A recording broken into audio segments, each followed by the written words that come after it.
everybody, good morning, and welcome to our Latin American Heritage Month celebration event right here on GDQ. I am so excited to be here and super excited to put this together for you all. I'm Blackheart Wings. I'm going to be one of your hosts for this weekend, and with me I have a wonderful friend of mine. Rebecca, would you like to introduce yourself? Sure. Hi, everyone. I'm Rebecca R.E., a former Resident Evil and Tormented Souls speedrunner from Chile. I'm very happy to be back at this wonderful event. I'll be commenting mostly in Spanish. There are some amazing runners and games coming up today. Hola a todos, soy Rebecca, antigua speedrunner de Resident Evil y Tormented Souls. Estoy muy feliz de volver a este maravilloso evento. Estaré comentando en español mayoritariamente y se vienen increíbles runners y juegos el día de hoy. Heck yeah, absolutely. Like Rebecca said, we have an amazing lineup for you all coming up both today and tomorrow. And I'm so excited to show everybody. So we're going to hop into our first run of the day. Super excited. We're going to have Sin Dark Faiths running Scooby-Doo Unmasked. So we have a little Saturday morning cartoon block for you. So without further ado, Sin Dark, would you like to take it away?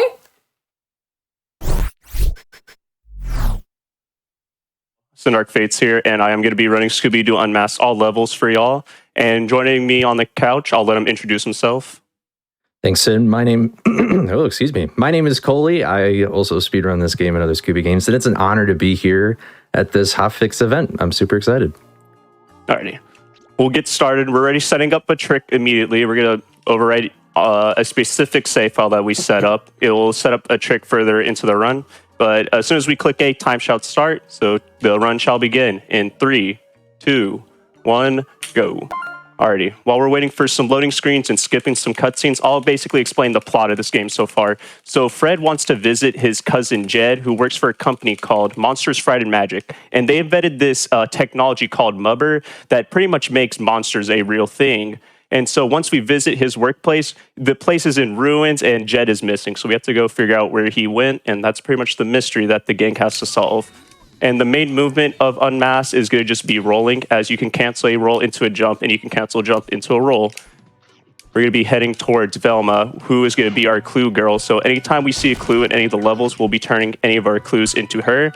For this one, she'll be unlocking this door for us. And then in future levels, she'll pretty much be unlocking stuff in the hub worlds. Right now, we're just heading down this Mubber slide to see Fred.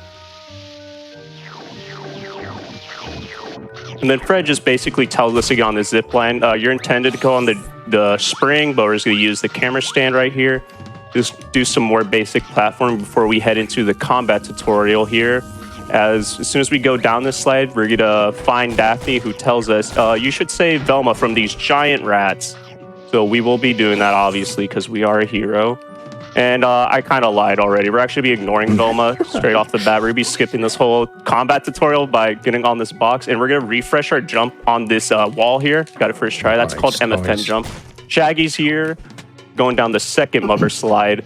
And as soon as this could be the end of FFM, we get introduced to Stan and Marcy, and they tell us to go to Jed's first stop, Chinatown.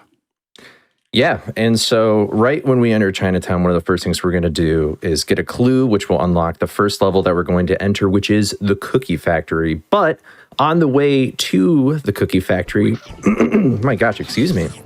Of course, right when I start talking, everything gets gummed up. We have to collect these things called costume tokens. And there's a costume token in each world, and in this world, it is the Kung Fu suit. And it's a really fun costume. You have like a Kamehameha blast, and you can use the suits for different abilities and unlocking things and stuff like that. And we just did that jump right there. We jumped on some invisible ledges in the wall. Usually, we're not supposed to get that costume token until after we beat this level. But we got it anyway, because it was on the way there. So just saves a little bit of time. And yeah, now we've entered the Cookie Factory. We have some basic platforming at the start here, but we're going to skip most of this first section by clipping out of bounds using the rolling movement. There's going to be a moving platform right over here, and it's right up against a solid wall. And if we roll right into the corner, here it is. We just clip right through and enter the void. And we just get to roll right across this level. And it just skips all this platforming and stuff. And obviously, since rolling is the fastest way to move, we're just cruising right here. So that's the end of this section. We jump on an invisible ledge on top of this trash can right here to get on this bridge. And now we are actually in the factory. Just a few more platforming sections coming up here. This platform is so slow. So we usually try and make that cycle, and if you're too slow, you can lose quite a bit of time. And then upcoming here, we actually get introduced to the first enemy, but we're going to skip the cutscene really quick. It's called the Chinese zombie. And then we're entering the assembly line portion of the level here. And a lot of, resistance with the tracks and things like that. But up ahead, we're going to be doing one of many trampoline storages, and this is a trick that we can use in the game to gain a lot of extra height and some distance as well. So usually when you bounce on a trampoline, the game only gives you like one other jump to use, and it's very limiting with what you can do with it. But if you walk onto a trampoline, it'll actually store your double jump and your ground pound. So we're going to use that to get out of bounds and land on a little invisible platform. And hopefully we can skip just a bit of this chunk of the level. So here we go. Here's the trampoline. We walk onto it, double jump, ground pound, and then we're going to do another one. This one's a little tricky because you can't see where you're going, but Sin is a pro, so not surprising at all. And we just skipped a pretty decent-sized chunk of the level right here. And we're basically already at the end. We just had to dodge these bags of flour, which as a kid I thought it was ice for some reason. That was very stupid. But there's Shaggy congratulating us, and we're already moving on to the next level. Alrighty, we're going to be heading into the second level sewers, as basically the entrance of sewers Shaggy just stood on and he just fell, so we had to go save him now. And also, we'll introduce some of the characters in Chinatown. We're going to be skipping the conversation with Maggie Z, as pretty much she just appears right behind us, and we just got to immediately jump out of that convo. And there's another character called Han Zong, if I think I remember correctly. There's only 2 people for this Chinatown parade, by the way, because there's just a big dragon, ruining this parade. Now we actually get to use the Kung Fu suit. I'll explain a little bit more about Mubber. I did mention at the beginning, and you did see me collect some Mubber at the beginning of this game. So basically, Mubber is a currency that you can collect from either defeating enemies or by hitting special MFM crates. There's Zen 2, that's one of the big bads. We're going to be introduced to our second enemy of Chinatown, which is the Kung Fu Maiden. We're going to roll into her twice. Then we're going to ground slam on this crate here.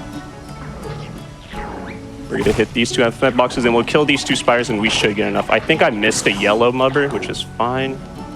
We can just ground pound this one. Now we actually have access to the Kung Fu costume, and obviously you'll see this costume is a little bit broken. The main movement we're going to be doing is dive kicking, and we do have a Kamehameha blast. It's called the Mega Strike, but Kamehameha is so better. It's so much better.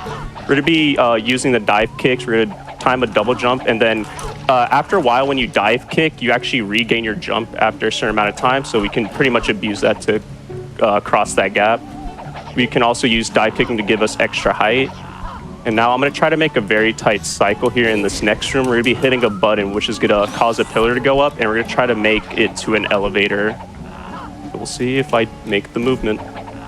Oh, okay, I already messed up. Oh. We'll just go with the backup. It's fine. This was the first way. We're just going to wait for this to get to the top, and we're just going to land on that pillar. Timer jump, and then this platform should be down here by the time. Yep. Those lights you see over there are called UV lights, and if we go into them, they'll get rid of our costume, and we clearly don't want that. We're going to curve around to jump onto this dragon's paw, dive kick jump, so we can get onto this wall and start climbing up. We're actually skipping a fight sequence inside the waterfall. We're going to kill a Chinese zombie and break the door, and we're going to be heading into the first of many auto-scrollers here. As basically Scooby just stands on like a bridge, and then it just falls apart. So now we're going to be actually water skiing. And even though I said auto-scroller, there's actually some speed tech here. We'll be holding forward as it does boost your speed a little bit. But once we see the diverging paths, we're also going to avoid all the food. We don't need food. So there's actually diverging paths, and it's actually, some paths are faster than others. So we're going to be taking 2 lefts and then 1 right.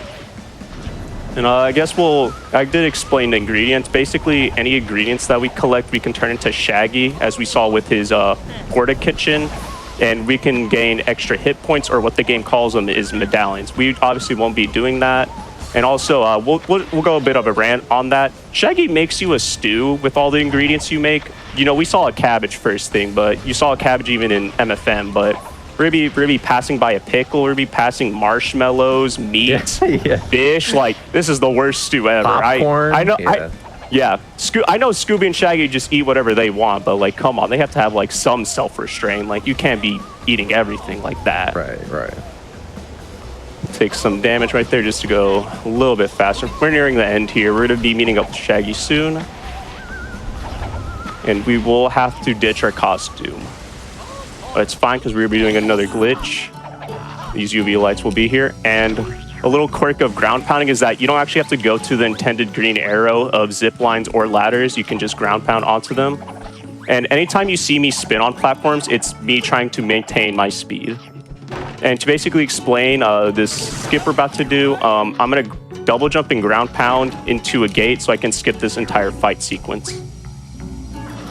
There we go, we got it. Nice. That'll be the end of sewers. Yep, and we move on to the next level, Temple. And in the first level, I explained that rolling allows us to get out of bounds. But in this level, we're going to use rolling in a different way, along with butt slides, which we haven't really shown off quite yet. But if you perform these kind of movement techs on certain slanted walls, it allows Scooby to get a bunch of extra height as well as keep his double jump, which we're going to use to skip just massive portions of this level. So once we enter this level here, we're going to go to the left where there's this little kind of plateau-y cliff island section thing. And we're going to jump on the upper level and then roll down onto this wall right here and then double jump up to this bridge dock right here. And boom, we just skipped a big portion of the level and we do another one right here.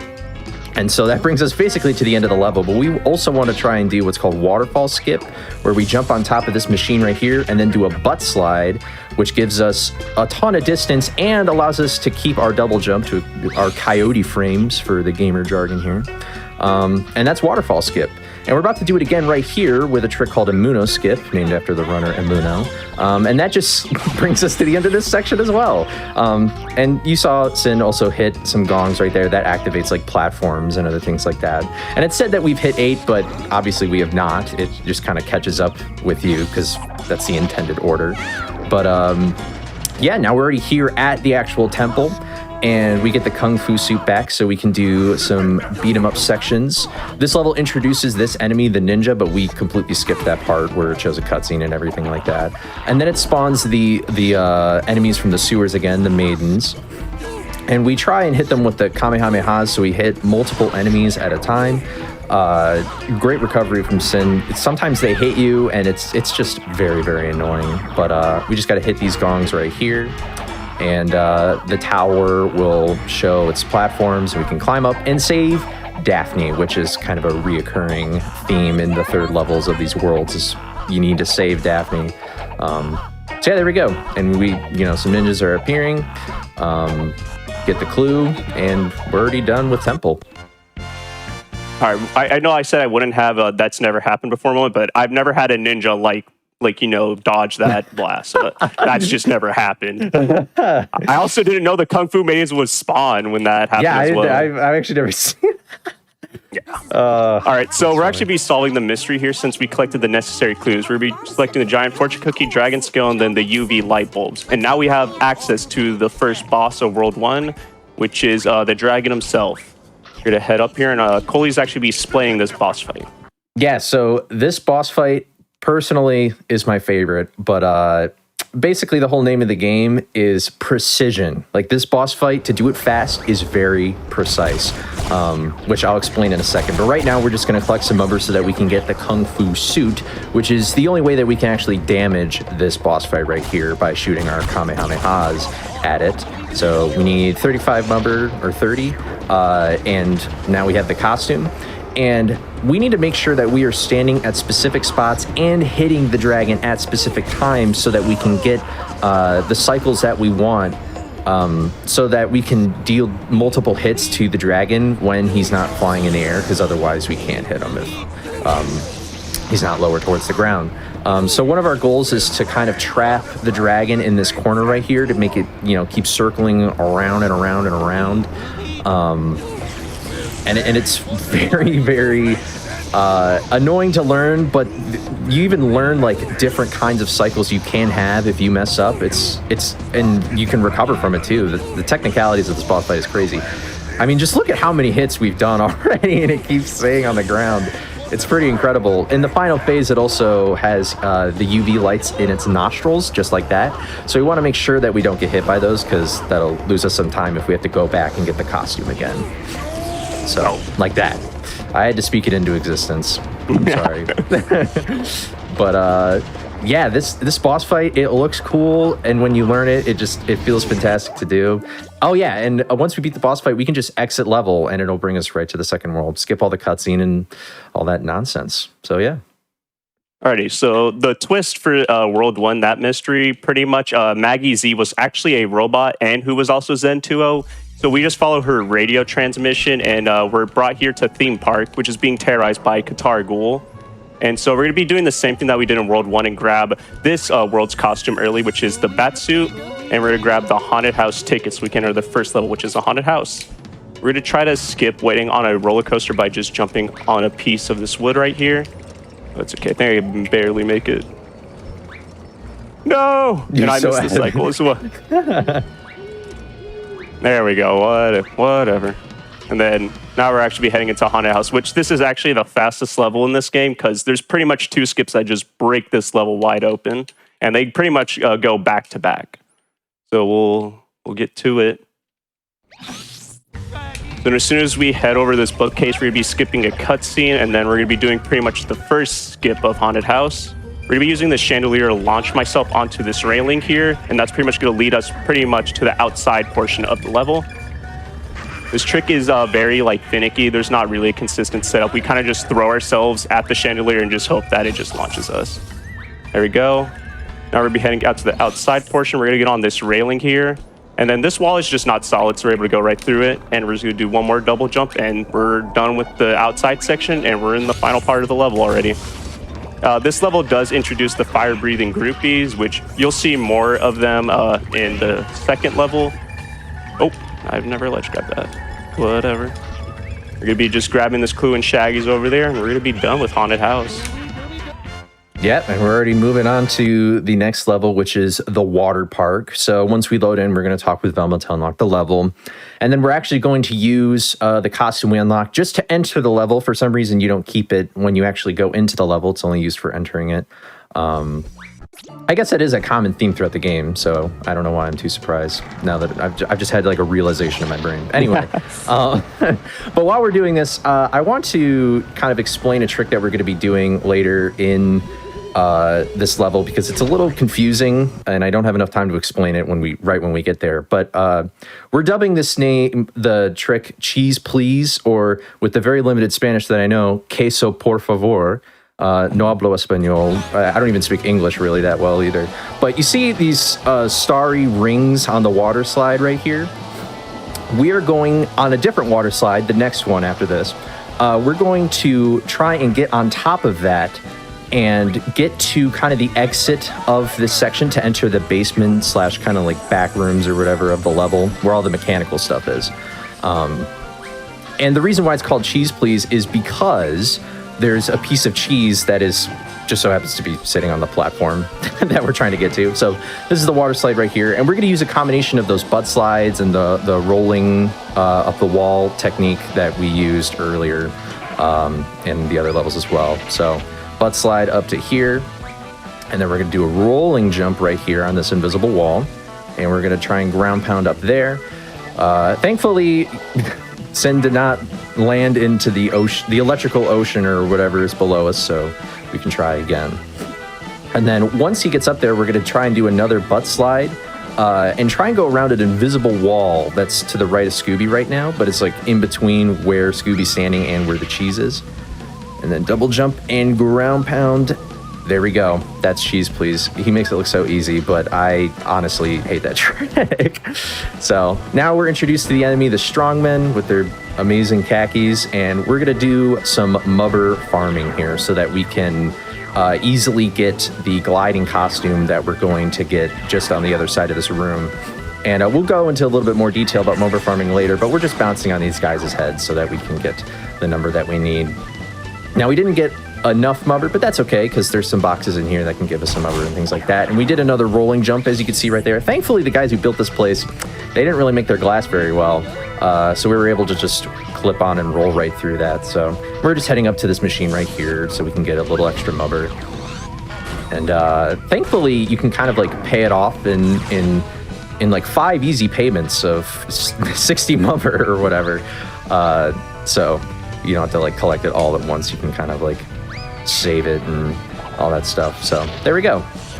We got the gliding suit, and we're just gonna go up this fan right here. And we're going to be entering another, like, auto... why am I blanking on the word? We just said Scroller. Auto scroller. Oh, my gosh, dude. It happens to the best of us, Cole. It happens to the best. Oh, my God.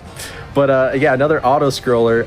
This one does not have multiple, like, routes we can go on and stuff like that. But basically, we meet Shaggy at the top of this water slide, and then the Qatar Ghoul scares us, and, you know, we cartoon banana slip on the water slide, and now we're here. So we can still hold up to move forward and stuff like that. We really don't want to die here, though, because there's no, like, checkpoints or anything here.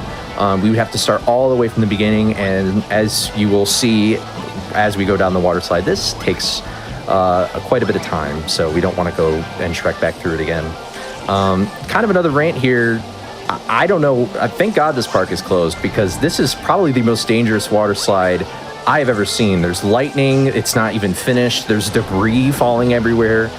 You'll see that there's just random pieces of food lying about for some reason. Look at how high up we are. We're like on top of Mount Olympus. Like, you can see the clouds underneath us. It's like, why would anybody need to make a water slide this tall? But I don't know. That's just me. Also, I forgot to mention that when you jump, you really want to make sure you're going in the direction you want to, because you can't really move in the air in this slide for whatever reason. Just shows how realistic this game is, you know. But there we go. That's the end of the water slide right there. He made it look super easy. Alrighty. So I'm going to be making another cycle for a platform that's going to be bringing us to the 3rd level of theme park, which is Circus Tent. We're just simply be holding up left and just mashing A, as we only collected the clue necessary to enter the level.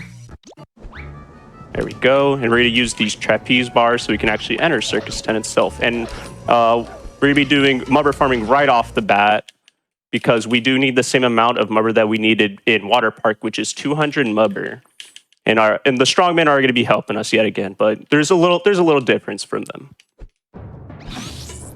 We'll see 2 of them over here. I'm going to stand on this box so I can kind of manip them. As soon as they slam, I'll jump on this one. They have genes now, which means they're slightly tougher. That's like the only upgrades enemies get, is that they'll get a slight palette change, and that just means they take 1 more hit to like kill. And basically how mubber farming works in this game has like a secret combo system for when you're jumping on enemies' heads. So the longer you're, like, you know, jumping on enemies' heads, you'll get more mubber out of each hit. Well, we're only 9 off, but we should get the rest of it very soon. We're going to be introduced to the 3rd enemy of theme park, which is the clown. Obviously, we're in a circus tent. I think we'll just kill this one. You know what? Thank you for your service. We had many chuckles and laughs. Yeah. We're going to be just landing on all the Qatar Ghoul themed stuff here, dodging his own balloons as well. Now we're going to be doing another trampoline storage to get into this little arena here. I don't think I stood on it enough, never mind. There we go. Nice. And then we're just going to make our way to the mubber machine real quick. I think I'm going to make this cycle here. There we go. Nice.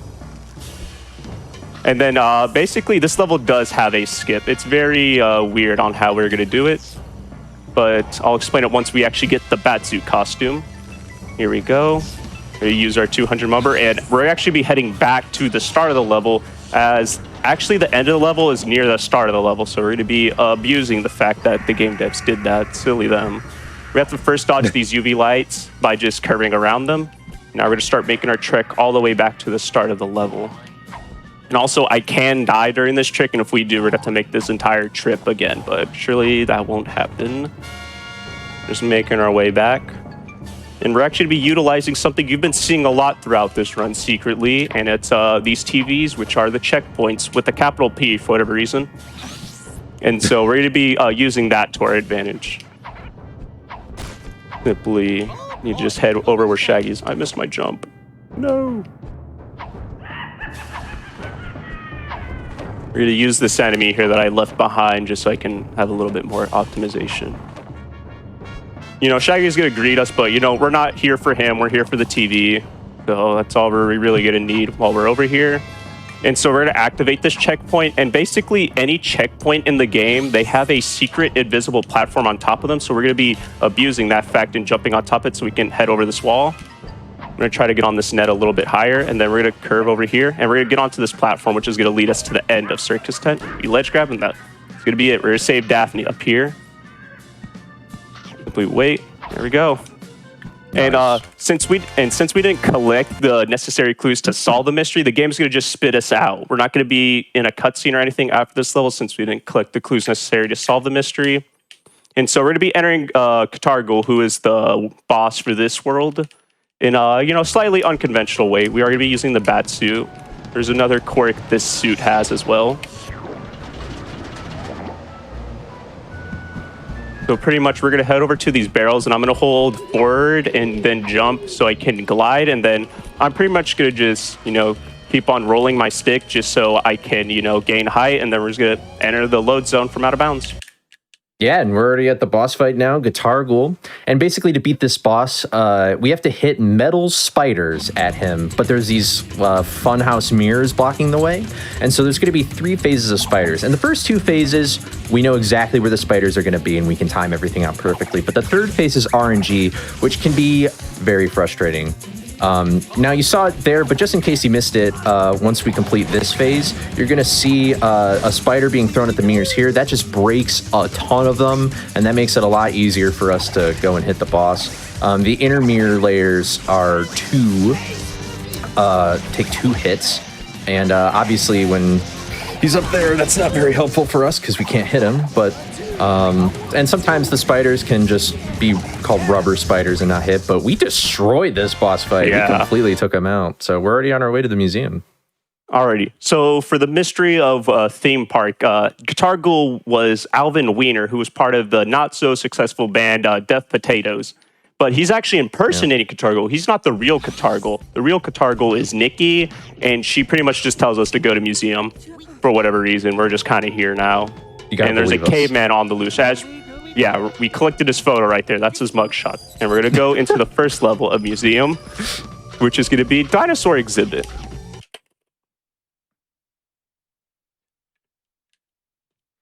Wait for this loading screen here. Gotta love loads. We love loads. All right, Shaggy's all the way at top of that volcano somehow, so we got to go meet up with him. This level really doesn't have any skips for it, so it's pretty much just a lot of vanilla gameplay here. We're going to be introduced to the first enemy of museum, which is a pterodactyl, fittingly enough, since we are in the dinosaur period. But this game really likes pterodactyls, as you'll see on later. They really like this enemy for whatever reason. So we need 100 mubber to access the costume for this level. So we're not going to be wasting our time by mubber farming by jumping on them. We're going to gain a majority of our mubber by just simply killing pterodactyls, and then from this monster machine. It's a random amount of mubber that the monster machines will give you. So we got the perfect amount. So we can just keep on holding forward and trucking our way through this level here. There's another pterodactyl just in case we didn't get the mubber amount.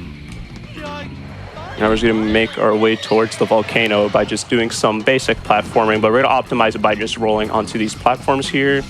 Collect this clue, which is the steel chain, which will help us gain access to the costume of this world. And now we're on our ascent to the volcano now. And as I mentioned before, I'm going to be spinning on these platforms since it's just kind of random on sometimes when you land that you'll just lose your speed. So just to prevent that, I'm going to be spinning on these platforms to prevent that. We're nearly at the top now. Dodge these spiders. We'll meet up with Shaggy now. And obviously he gets stolen by a pterodactyl, so we got to go save him. We have to go into that hole. So we're going to be using the bat suit to make it over there. We're going to be pretty much using these air vents. And any time that the camera shifts is pretty much the time we'll be holding forward, just like that. These turtles are trampolines, which I'm not sure is historically accurate. We can get fact checkers on this. I'm not sure if turtles, were trampolines back then. We're just gonna wait for the camera to do the same thing over here again. What I'm gonna try to do is land on this spider just so I don't get hit when I land. There we go. Collect the planet clue, which is also gonna help us get the Robin Hood costume for this world. And just do the same old for this air vent. We're not going to have to wait for the second air vent. We can just kind of just hold forward. And then this is technically the skip of the level. It's really not that huge. You're intended to climb all the way up so you can get into it. So you can get into a cutscene that tells you, hey, you should just glide into this hole. But as soon as we collect the dinosaur bone, we're just going to turn around. And then this is another broken part about the Batsuit costume is that there's on the landing frames, not only does it have a lot of iframes, but we can also just climb up certain walls like that. So we're going to be using that to our advantage to enter the hole early. And also, as you said, as you see right there, fire-breathing pterodactyls. I'm not sure if pterodactyls really breathe fire yet again. The fact checkers in chat will surely, help me out with it. Because unless there's recorded footage of this, I'm not a believer, all right? I don't believe they were able to breathe fire. Ow, I got hit. I do also have to wonder why is their breath green? Why is it green? Because it's got green fire cool. Yeah, green fire is just cool, Because like a lot of dinosaurs are green, so their fire's got to be green, It's like, yeah. So yeah, this is just an auto scroll which we just got to avoid where the arrows are telling us to go, and we're near the end now. It's gonna be the end of Dinosaur Exhibit. Boom. There we go. So now we're going to make our way to the next exhibit, which is Medieval Times. But the first thing we're going to do is get the Robin Hood costume. That's the costume for this world. We're going to get it, but we're not even going to use it in this world. We're going to use it way later in the game, but we just need it right now, and this is the perfect time to do it. So we're going to go and climb up here and climb onto the planet, which is why we got the chain and then the Saturn clue. And there you go. There's the token right there. But to get into Medieval Times, usually we would need this costume so that we can access it. But because we loaded a specific save file and did a bunch of, saving nonsense that honestly I don't even fully understand. I just accept it as fact. That raises the shield already, so the game thinks that we've already done the task to unlock it, and we're already right here in the Medieval Times exhibit. We're gonna skip a lot of this level.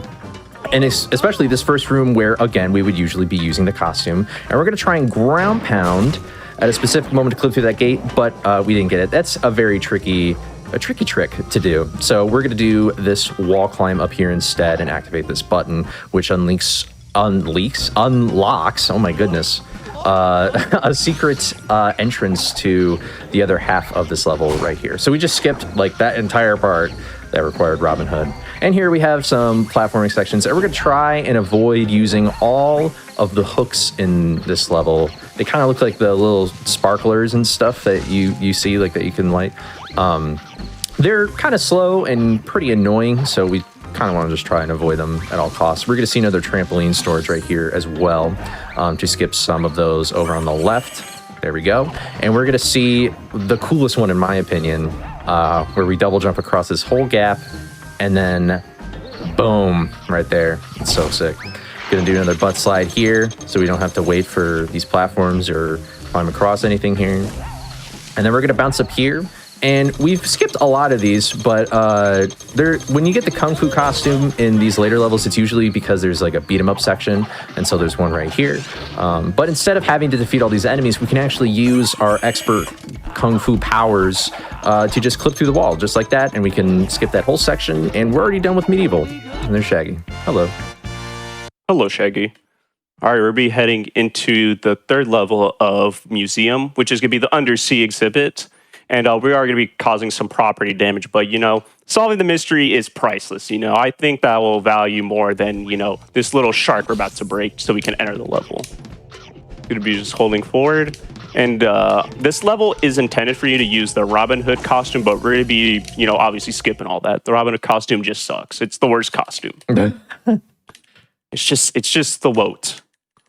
So pretty much what the Robin Hood's supposed to do is that it shoots plungers that you're supposed to, obviously aim at these targets, which are supposed to spawn platforms. But We're going to be doing a sequence of tight jumps. So we're going to land on this turtle here, and then we're going to do a pipe jump here so we can make it onto this jellyfish. There we go. And we'll see. This jump is very hard here. So most will likely fall into the electric water. There we go. For whatever reason, if you do fall into electric water, this submarine just appears lower. I'm not sure why. We're going to skip a cutscene here by landing on these pads over here. We're going to make our way onto the submarine. So what we're going to do is patch up this rat hole real quick.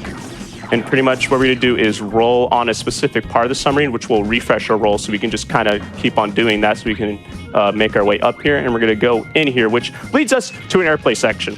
I'm not sure why there's an airplay section, you know, in the undersea, and I'm not sure why it's below the sea. You know, I think I was supposed to be higher up in the air. But pretty much all we're going to do is just sit up at top just so we can avoid all the blimps, you know. There is going to be one time we are going to have to drop down just because there's a very well-placed green airplane. And also another thing about this is that the game intends you to be in the Robin Hood costume this entire time. So actually at the end of this auto-scroller sequence, we're actually going to be put in the Robin Hood costume, which is kind of good. So, you know, you don't even have to collect the token to even get put in the costume. So it's nice that they considered that. And then this level does break some boundaries for this game. You know how we always said that Daphne gets kidnapped in the 30 levels? But guess what? It's Daphne and Fred, all right? They keep you on your toes on this game. So what we're going to do is get on this pipe here, and then we're going to shoot the third eye. And as soon as the platform spawns, we're going to jump on it, curve around an invisible wall so we can hit the cutscene trigger. And that's going to be the end of Undersea. Yeah, and we're already making our way to the boss. So again, like the last word, we didn't collect all the clues that we needed. So we're going to do what in this run is essentially clue skip, but in any percent, this is world 3 skip. So right when we exit, we're going to climb on top of the light fixture above the door. And then we're going to do another one of those rolling things right here. Boom, laying on this invisible ledge. And we're going to have this camera angle. And what we're going to do is we're going to abuse the fact that we can reset the camera and this glitch camera angle that we can just, wow, he did it perfectly, instantly clipped through that door. It deloads the door, but keeps the load zone. So now we're already here in the boss fight.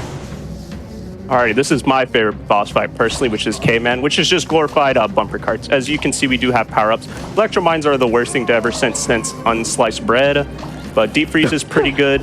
Granted, there's a lot of glitches with Deep Freeze. If you use it too fast, it just despawns. We're really looking for a red power-up called the Spark Shooter. There it is. You know, it just summoned itself. It pretty much just means 3 free hits on this boss. So I think one more before he goes into his second phase, which it just spawns down, you know, these exposed wires that can hit us.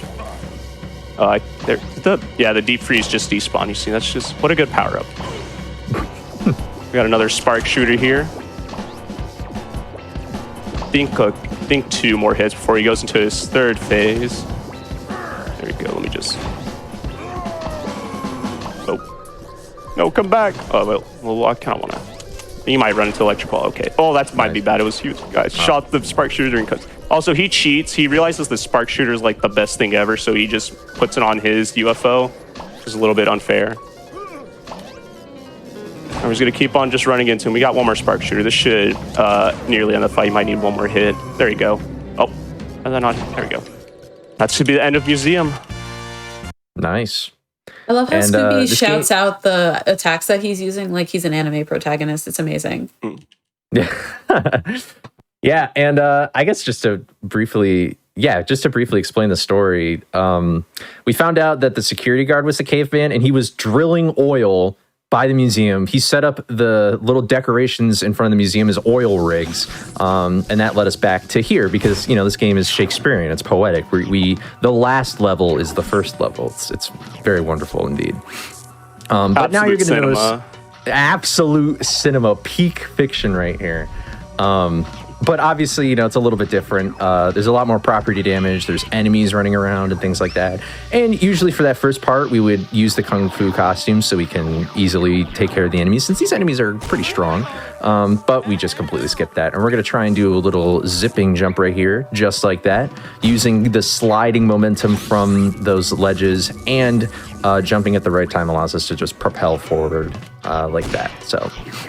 And upcoming in this room, we're going to try and skip this entire part of the room by abusing the trampolines right here and the ninja's like throwing star shurikens that it throws at you. So if we get hit by them at the right time, it should launch us up just like that, and we can jump right over the invisible wall. That is a very tricky thing to time, but that's awesome that we got it. So we were able to just clip right back into the bounce onto the slide.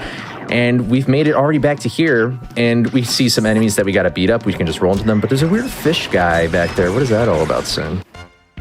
So yeah, that fish guy you saw in the middle, that's Jed. And you can also see Jed in the first level. So we could have just solved the mystery, from the get-go, straight from the get-go. But basically, Jed says Stan's the bad guy, and he summons a giant pterodactyl after us.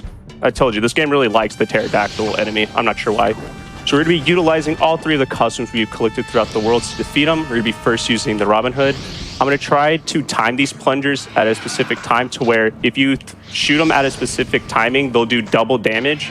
I missed that first one. We'll see if we get... Okay, we got a double. Oh, we got one double, which is good. All right. We're going to be heading into the auto-scroller section, which will be utilizing the bat suit, which... Basically, this pterodactyl has 2 attacks. Obviously, it's fire breathing, historically accurate. Yeah. And so we're just be avoiding it by just heading in circles. And after a while, he'll just fly up and we just got to play another, game of dodge the arrows. And the pterodactyl does have a second attack. It's not very common that he does it. It's kind of rare. But pretty much what he'll do is the bite of 87. And he'll chomp at us and that will just insta-kill you. But he rarely does it, and a lot of time he just misses because you can still dodge it. It's not like guaranteed insta-kill. Not the bite Gotta of do another 87. round. Also, we're not gonna have enough time to basically explain what the mystery after this, so we'll just explain it right here. So Stanton's actually not the bad guy here. What happens is that Marcy was using a mubber suit of Stanton to impersonate him. You could just do identity fraud in this world, by the way. Kind of whatever. But pretty much, Marcy just gets jealous because Stanton didn't give her credit for the invention of mubber. So this whole mystery and this whole chase that we went on was just because someone didn't get credit for their science fair project. So it's whatever. Yeah. Now we're gonna be heading to the final phase, which is gonna be utilizing the Kung Fu suit. We're gonna hit this lamp to stun the enemy. And we're just gonna sit in this corner to avoid the rats, and we're just gonna shoot these Kamehamehas at them. We're gonna time it just because they have iframes. One more. And we're just going to be matching through all the dialogue. Time is coming up soon. As soon as the game saves, time shall end. And time. Ta-da, boom.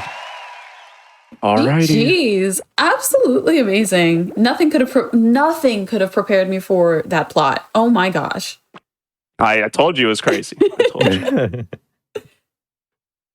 Also, if you want to, actually, before we mention, Stanton's actually voiced by Adam West in this game, so it's a little cool thing. We'll see him during the credits scrolling down. And if you want to, you can get your shout-outs out the way, Coley. Oh, yeah. I was just going to shout out the Scooby speedrun community. We kind of all share a Discord, and we all kind of cross between different games. I usually play Night of 100 Frights. And if you want to, you can twitch.tv/Coley and my YouTube and stuff like that. But it's a really fun community. And if you're ever interested in running this game, I think this is one of the most accessible games out there, especially if you want to get into speedrunning. I recommend it. And also keep watching this event. There's a lot of great runs coming up. So I'm definitely going to tune in as much as I can this weekend. So that's about it for me. Alrighty. I would obviously like to give a shout out to GDQ for not only hosting this event, but I would also like to thank them for allowing me to open this event with Scooby-Doo Unmasked. It's a huge honor. I'd also like to give a shout out to obviously Coley for helping me commentate this game. It's very nice of him to do. And then I'd like to give a shout out to the Totally Normal Name podcast. They know who they are. And then obviously Coley already shouted out the Scooby-Doo speedrunning community. So if you're interested in speedrunning Unmasked or any other Scooby-Doo games, just find any of the SRC pages. And as soon as you click the Discord, you shall be led to this Scooby-Doo speedrunning Discord.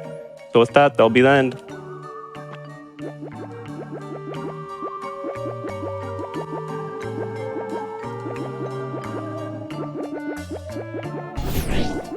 Amazing.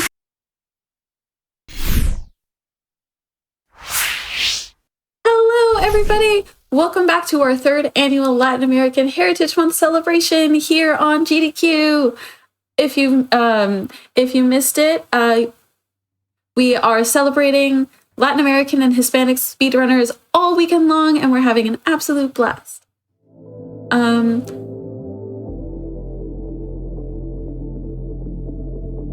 Join the official GDQ Discord and add the Hotfix role where you can keep tabs on upcoming events just like this one.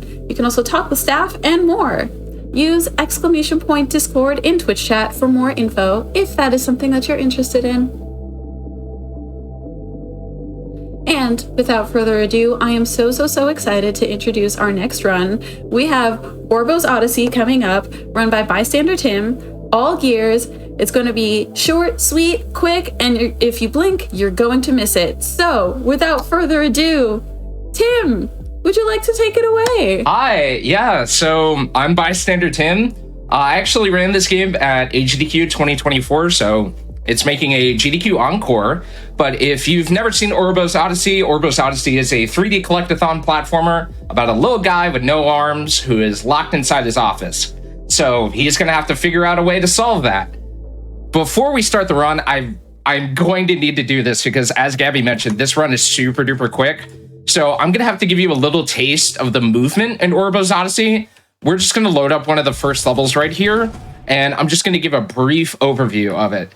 So, like most characters, you do a jump when you hit the spacebar. Orbo also can shoot himself forward, like this. Now, if you hit the control button while you're in the air and you hit the space bar again, you can almost do a little wheel bounce here. This is the bread and butter of Orbo Odyssey movement, because when you start chaining everything together, everything starts to go super duper fast. So you can kind of see why I needed to go over it, because I'm going to be doing this for most of the run, and it's going to go really, really quick. The other thing, of course, is that as a wonderful tradition, there are a single time trial per level here, and Go Orbo is going to pop up on the screen. So at home, if you ever see this, I just want you to spam it in chat. Really get excited, really celebrate the run, because as Gabby said, blink and you'll miss it. So with that, I'm going to go back to the main menu. I'm going to delete my save, and then we are going to get started. Time is going to start when I hit play in 3, 2, 1, go. All right, so immediately I just showed it off, but I didn't explain it, is that we're going to save and quit right here to skip the tutorial level. We're going to immediately go into Schlarp City. Schlarp City is one level of 4 here, and every level has about 2 main objectives and 2 minor objectives here. The one with Schlarp City is hitting 5 Dracula standees. That's number 2. And while we're doing that, I bonked against a wall and slowed down. We're also collecting orbs here. If you look in like the middle left corner of the screen here, you're going to notice that big counter over there. Think of that like 120 Go Orbo. Think of that like 100 Coinstar in Mario 64. I'm Mr. Dracula. I'm going to go back for that. So think of that like 100 Coinstar in Mario. Ooh, this is a really good start. So we're collecting this time trial here just so we can get the gear right here. And we're going to be working on that. We're going to be working on getting up to that 250 limit here. I'm going to hit that final Dracula standee, and I'm going to hit the button up here and collect the gear. That way those 2 cutscenes overlap. I'm going to take some time here to pop around and collect some gear, or collect some orbs here. And then once I hit the magic number 200 here, I'm not getting as much momentum as I want here. We're going to pop up here. The final major objective is on top of this tower right here. We're also going to be able to hit that 250 limit like we're talking about. I'm going to go for a cutscene skip here. Didn't get it. So what I was trying to do is that Orbo is still moving in a cutscene, and if I position that right, it's a little bit finicky. If I position that right, I can hit that button, and Orbo hopping off of that button will hop into the gear. But that, we're going to get our 5th gear, we're going to save and quit, and we were done with Schlarp City. So now we're going to go on to the 2nd level, Monolith Station. Monolith Station has the time trial right at the beginning, so we can also spam a Go Orbo right here. This is a lot more perpetuous just because there are these pits of muck right here. We're already over the tough part right here. So So we just need to zoom on through these cannons, and we're gonna finish that time trial here. And we're gonna collect our first gear of this level. So one important thing that doesn't really matter in a few of the other levels is orb routing here. Monolith Station actually has a trick that depends on the orb counter. So we're going to kind of be a little meticulous in how we're picking up orbs here. I hit a checkpoint on the way up here, that way I could respawn and skip having to climb back up. And then we are going to line up down this hallway. That way we can gather all these orbs. We're gonna hit that button like that, and then we're gonna go knock a guy into a grinder here. Did I hit this correctly? Yeah, I did. Cool. So I positioned Orbo up there. Now we need a key with a diamond bottom and a star on top. But yeah, I positioned Orbo in that cutscene so that those two cutscenes could overlap and I could get the gear. How are we doing on orbs? Yeah, so I wanted to pick up those backup orbs there just so we're on time with this trick. By the way, in like a minute, there's going to be a big flashing light.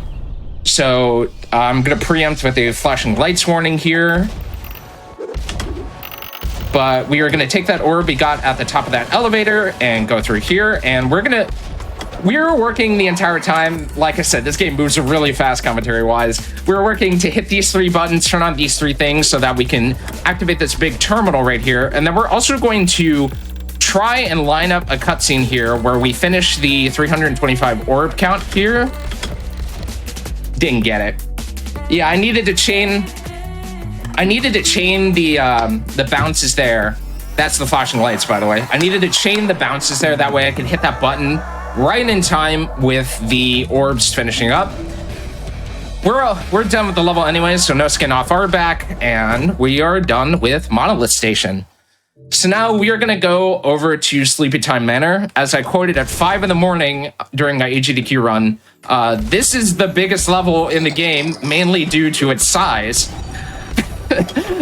But this is probably the longest level in the game simply for the fact that everything's just a little bit too scattered. There's not as many opportunities to work at two objectives at once. We are going to be starting over here by going over to this bomb launcher right here. There's this guy over here named Ducker who has a brother all along the way with that big gnome statue, and the only way to get rid of modern art, you know. But we're gonna hop down here, collect all these clusters of orbs. That way we can work towards the 350 limit here. And then we are going to boost up top. And we're gonna gather the gear that popped out of the gnome's head. I should have hit the checkpoint here. My brain is already not in tune here. And then we're gonna hit the time trial. So like I said before, things are just a little bit too scattered, so we have to make genuine efforts to go out of our way and hit everything here. This is pretty standard for the time trial. All right. Luckily, there is that checkpoint here, so as soon as we're done with this time trial, we can respawn here.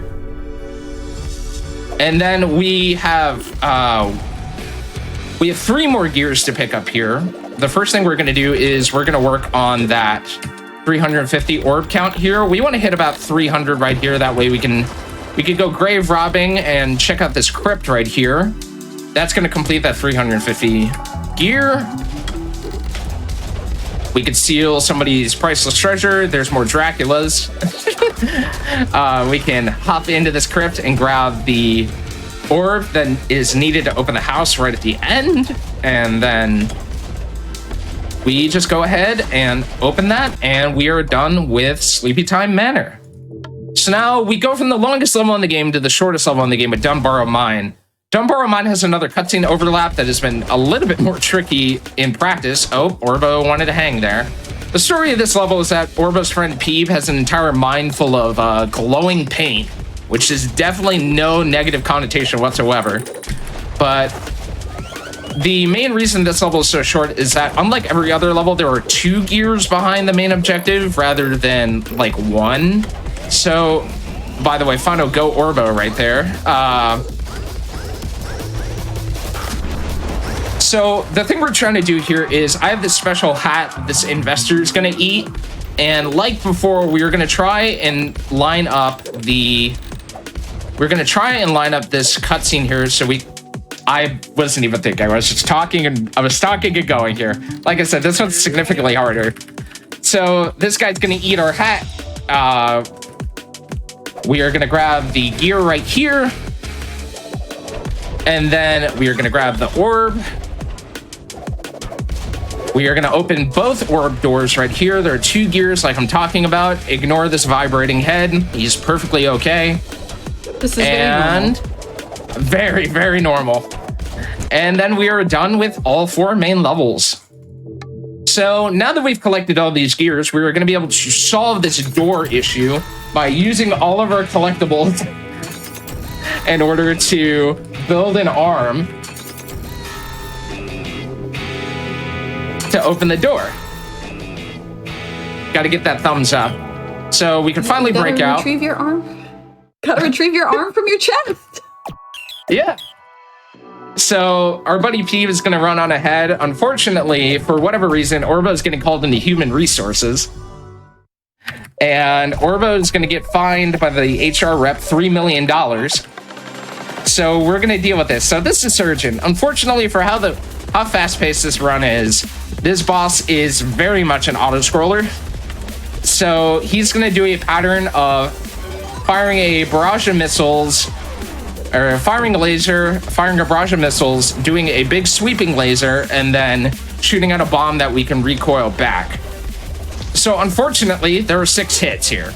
So we're gonna be here for a little bit. Gabby, if you actually have anything, now would be the time. Oh, yeah, absolutely. Just so everybody knows, AGDQ 2025 will be live from Pittsburgh, Pennsylvania from January 5th to the 12th.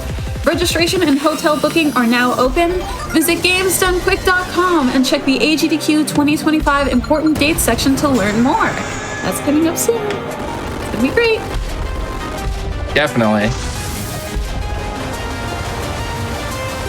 So as sort of the purple atmosphere changed, once you got to 3 hits, Surgeon has his final phase, which just is ramping everything up. The lasers are going to be a little bit stronger. There are going to be more missiles.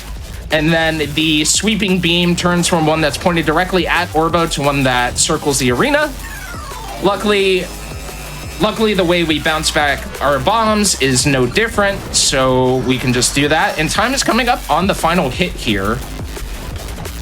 So once we knock the bomb back and it makes contact, it's going to do a special cutscene, and then we'll be done. I almost fell right into that laser. The fun thing about these lasers is time.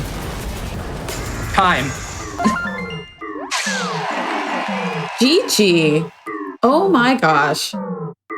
Yeah, so like I said, this run is fantastic, and I've always told people I really, really adore this game. If it had like maybe 2 more levels and maybe 1 more boss, it would be my favorite speed game of all time, period. And I hope that with the sequel to this game, which is coming out, which is extremely exciting, that it actually escalates to that caliber. But of course, I want to say thank you. Pretty much the main reason I could say that I have a Latin American heritage is because of my mom and my dad. My mom was born in Panama and eventually met my dad and immigrated to the United States. My dad spent a majority of his life in Panama. So that is a really influential part of my life. And I'm really glad that celebrations like this can combine some of our favorite hobbies with this kind of talk. I also want to say specifically, just because it's been quite an adventure for me to be doing this run right now, but thank you all so much for your work that you did with disaster relief done quick last week. I was personally affected by Hurricane Helene and Hurricane Milton. Luckily, the house is still standing, so we can be thankful for that. But the work that you went towards that is really, really personal to me, and I really, really appreciate it. But that's all I have. Thank you so much for watching. Thank you so much. Before you go, where can the good people find you? Yeah, I stream all sorts of indie games. I'm a variety speedrunner, whether that be AAA, whether that be bottom of the barrel, Steam new releases games like City Bus Driver Simulator. I stream over at twitch.tv/bystandertim_. You can also follow me on Twitter and Blue Sky under Bystander Tim. Most of the time, if you look up somewhere, I'm Bystander Tim with some variety of symbols in front of it if need be.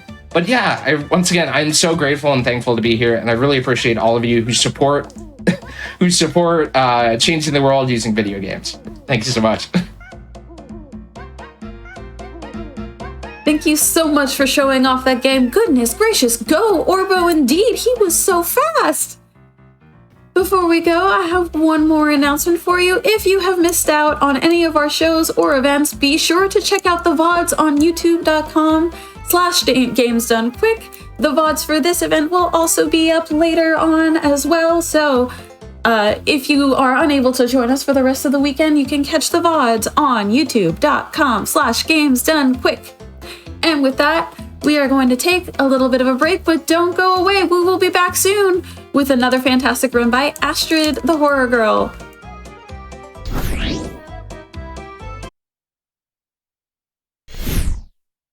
Hello, everybody, and welcome back to our Latin American Heritage Month celebration right here on GDQ Hotfix. I'm your host, Blackheart Wings, and we are having an absolutely marvelous time with all of our runners here. Before we get into our next run, I have one quick announcement for you all. Just letting you know that UBAF is returning as GDQ's first Black charity event, Back to Black, which will be live February 7th to the 9th. Run submissions are open right now to November 5th. Go to submissions.gamesdonequick.com for more info. And with that, I am so excited to introduce our next runner. Astrid the Horror Girl has Turok 3, Shadow of Oblivion, ready to go. I am so excited. Astrid, take it away. Hello everyone. I'm Astrid the Horror Girl. I am happy to be a part of this event. I am an indigenous individual from an area that is now known as Chihuahua, Mexico. And that is half of my family, and the other, and of course I am half and half, 50% split down the middle. Always had this sort of desire to know more part of that side of my family, and I've been doing a lot of exploring in that lately. And one of the games that made me feel like, oh dang, indigenous peoples, Native Americans, and such people are awesome is like the Turok series. If you don't know, all the Turok games have indigenous protagonists and are genuinely like very, very cool people. So I am excited to share that with all of you. So this is, as we said, Turok 3. And Turok 3 is, Turok 1 was extremely popular. Turok 2 was extremely popular. And it was once a very, very influential franchise. And not a lot of people have played Turok 3. But it was recently remastered by Night Dive, and I am just kind of very excited to play it. And one of the cool things that you get with Turok 3 is you get to play as either Danielle, Joseph, Joshua, or you can play as a raptor, who I want to point out, for all of them with their character descriptions, their age, their weight, and everything about the raptor is unhinged. 75 million years old, dinosaur go burr is the description for this character. You know, the raptor looks great for somebody who's 75 million years old. It's true. It is so true. Looking wonderful and fantastic. And the reason that we play as the raptor is for two reasons. One, the raptor's awesome. And two, the raptor is the fastest character you can possibly do the speedrun with. But yeah, we're going to go ahead and get started here in just a moment. As soon as I press yes on being sure that I want to select this character. So the timer will start in 5, 4, 3, 2, 1, time. All right, Dinosaur go burr. We're going to start off by going this elevator. The setting here We skipped a cutscene that's roughly 12 minutes long at the very beginning of this game that explains what's happening. The Earth is being invaded by extraterrestrials, and Turok was seeing a prophecy, or at least what he felt was a prophecy in his dreams, about a child that was being held in a space prison that needed to be saved. So a council was brought about to discover what to do about that. But now the aliens are invading, and it is up to the Fireseed family, a family of Turoks, to take care of the situation. Also, this is Otto. I'm sure he'll be fine. It's just a flesh wound. Yeah, honestly. Depending on which character you play as in Turok 3, it determines like what routes you can take, because the campaign for this game is fairly short. Casually, the campaign is expected to be about 4 hours per character, but while they are similar in many ways, there's different paths that you can take, because Danielle is tall and she can jump, so she has certain things that she can do, and therefore different paths to take through the levels that the other character, Joseph, cannot take. And then once you beat the game as both of them, you can play as Joshua and this Velociraptor. Joshua is the protagonist of Turok 2, and basically can take both paths of either Danielle or Joseph. And the Raptor can also do both paths, but just way faster, but with much less weapons. You'll see that you can have like the shotgun or the pistol or the bow and arrow for the characters, but the Raptor cannot. The Raptor doesn't get to have any of those weapons. Can pick up some guns, but not those. Our ranged weapon that we have for most of this game is going to be this boomerang, which anybody who has played Turok 3 will tell you is not a very wieldy weapon. It is kind of a nuisance to use, but with Night Dive's remaster, they did something fairly unintentional, which is allow the game to be run at 120 frames per second.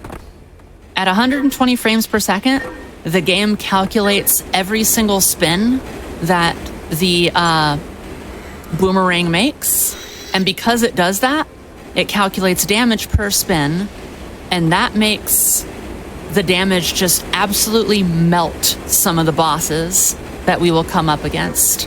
And you will actually get to see that in the game. Just basically boss battles being reduced to something that's just hilarious. So I look forward to showing that off. But yeah, we're just getting rid of extraterrestrials on this train, and we're doing the Turok thing.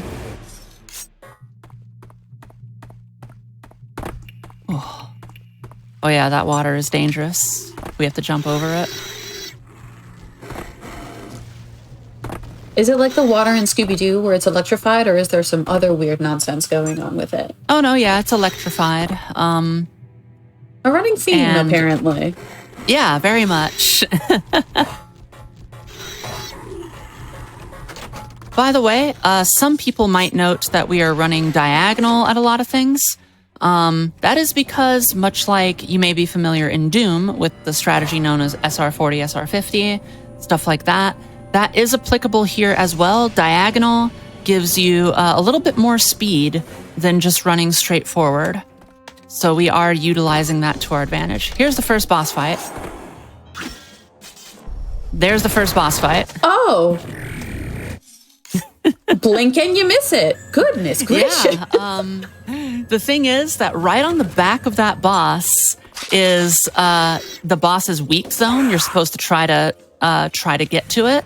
But basically, with the boomerang, because of the angle that you can throw it at, it hits the back of the boss, gets stuck there, tries to come back, and the game at 120 frames per second tries to calculate all of those hits on the weak spot, and it just comes up to being just enough to kill the boss.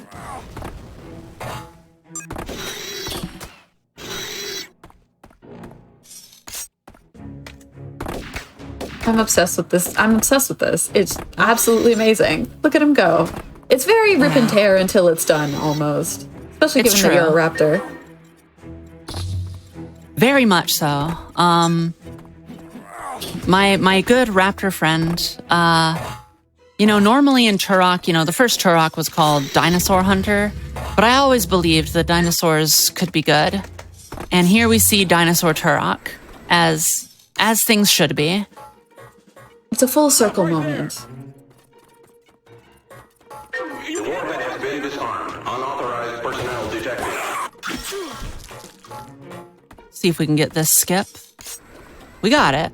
If you go Amazing. fast enough after pushing that button, you can actually go underneath the platform as it's lowering, and that saves like 15 seconds.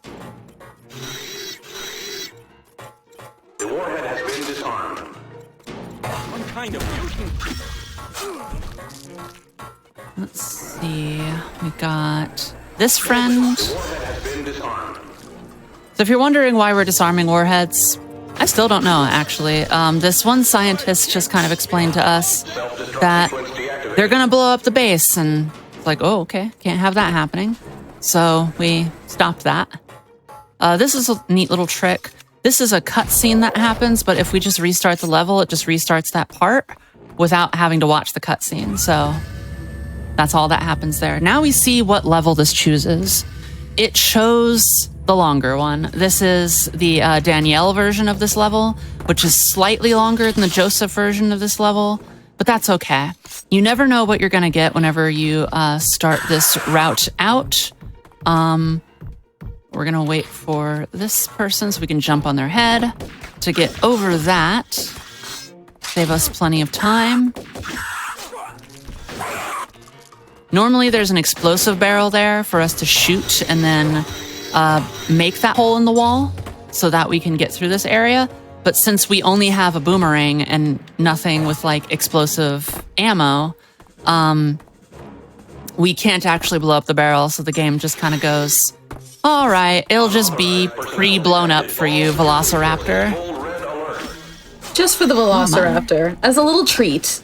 Yeah, absolutely. Our health is dangerously low. I'm not super worried about it, though.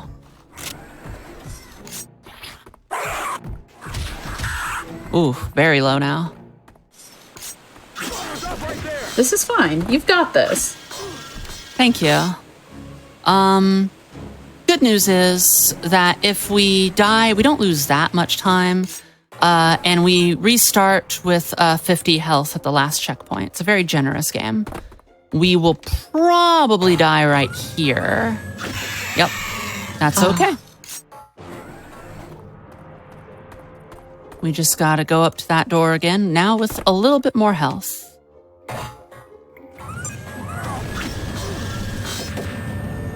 Does the game ever explain how this raptor got this weapon that we've got, or is it Nope. just you just have it? Yeah. Incredible. This is the only boss in the game that is slower for the raptor than any other character. Because the power weapon that you want to use on this boss's eye is the bow and arrow. And we simply do not have that weapon. We have this dumb boomerang thing. And it's not super effective against this boss in the least bit. It's doing its I'm gonna wait best. for him to do one more spin. There we go. It is. But yeah, that is the only boss that the raptor cannot do faster than the other bosses in this game. All the others will basically melt, just like you saw the first boss. But that one takes a little bit longer. It's actually Joseph, who of the base characters can handle that boss the quickest in the speed run.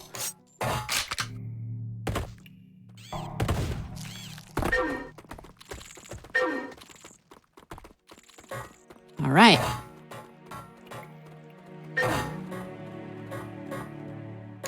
So now we have these, by the way, the dinosaurs are not always just dinosaurs. Sometimes they're dinosaur mutant things, like this guy. Oh. Um, And we have to kill them to get these blue gems. Oh, let's hope.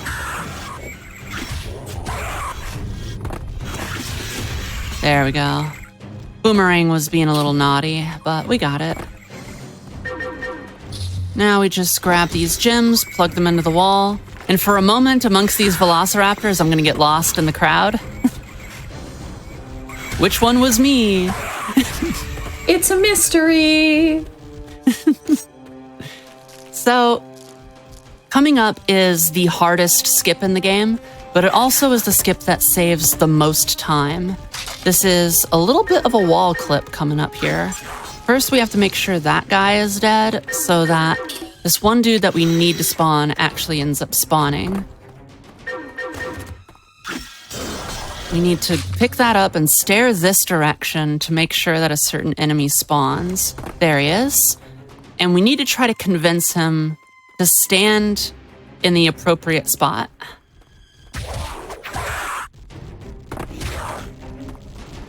Almost.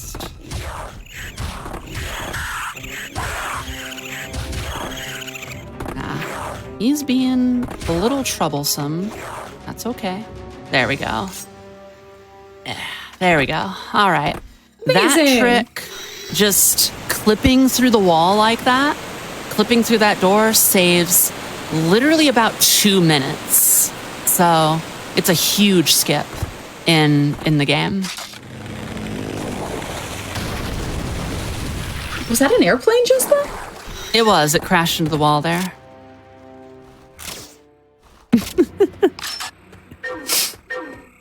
You seem confused. I thought I would just fill you in on what's happening. I appreciate it. All right. Now, what is cooler than a raptor with a boomerang is a raptor with a chain gun. You know what? Yeah, I got to agree. That is way cooler. However, the boomerang is still better because let's just melt that enemy.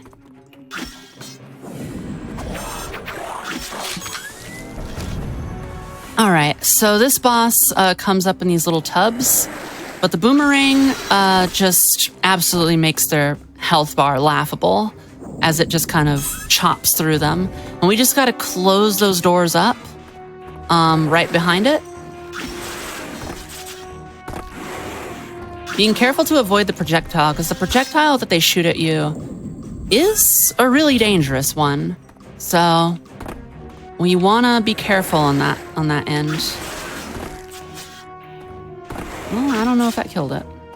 Just making sure.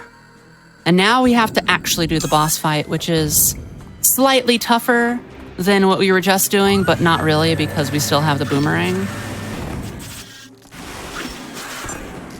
My God, that HP bar really just takes a nosedive.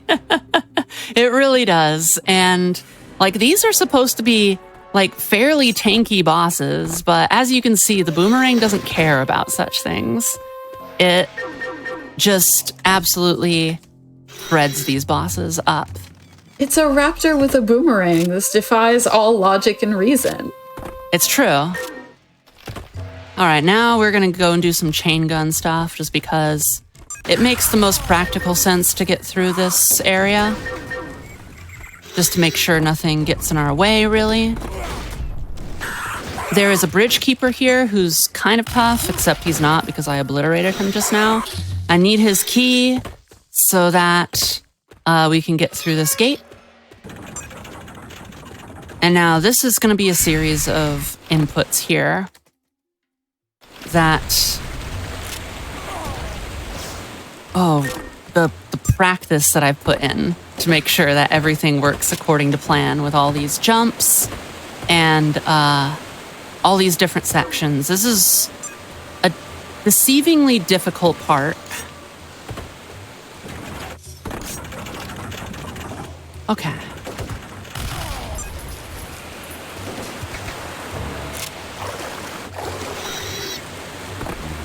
Yep, like that.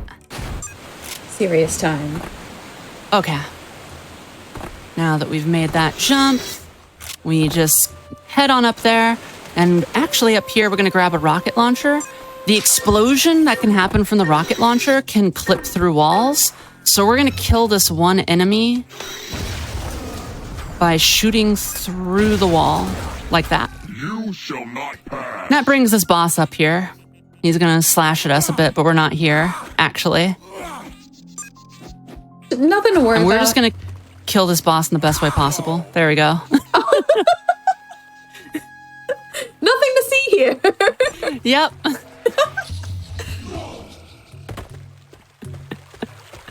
That's my favorite boss fight of all time. Thank That's you. very good. Very good. Coming out of the water, I'm going to fire a rocket at a kind of specific spot. It may seem like it's kind of just at a wall. It is actually at a specific part of the ceiling to that level to make sure that this one body falls down on top of this very specific like altar that's there. And that is actually a pressure plate. And that pressure plate is what enables us to get the little scepter that we just used. All right, so we're going to use the scepter. As it's being put in, we're going to jump on it to use its collision to climb up the top of the pyramid.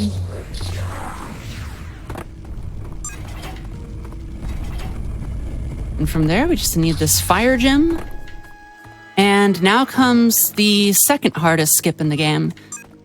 This is a grappling hook swing that you can only do within, I think it's 0.4 of a second.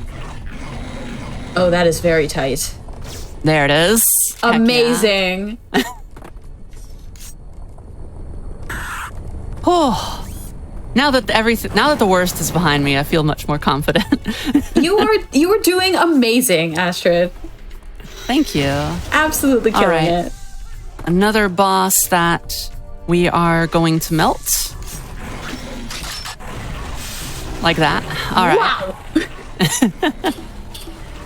The weak spot on that boss is the back, so we just threw the boomerang behind it and then stood at an angle where for the boomerang to come back to us, it would have to travel back through the boss. And it hit the boss, got stuck on its back, and just did all of that damage without being able to come through, just taking the rest of its health away. Making full use of that boomerang. Absolutely. So now we've gone up that elevator. That's a neat little skip too, is standing underneath the elevator to ride it as it's coming down, forcing it to immediately go back up. And you may wonder, hey, can you jump on this bridge earlier? No, you can't. The bridge is not real until it's about to come to rest. Oh, the hitboxes. Yeah. I have tried before to save time there. It's not worth it. It's definitely not worth it.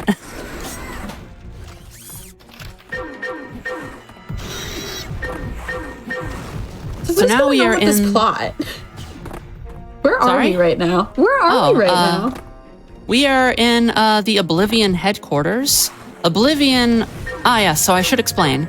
There are these extraterrestrials that are a part of this space-time continuum known as Oblivion. As long as creation exists, they will not be able to have free reign and control over the universe, which they very much want. So they want to destroy all of creation so that all of Oblivion can flourish. So that's what they're doing, and we're here to stop that from happening.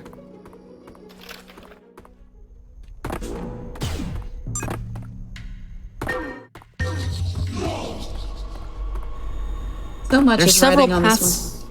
There Please go ahead. is. There are several paths through this one area.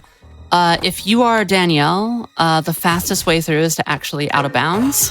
But Joseph's path, just crawling under that little hole, is actually a little bit faster. Not by much, but just a little bit.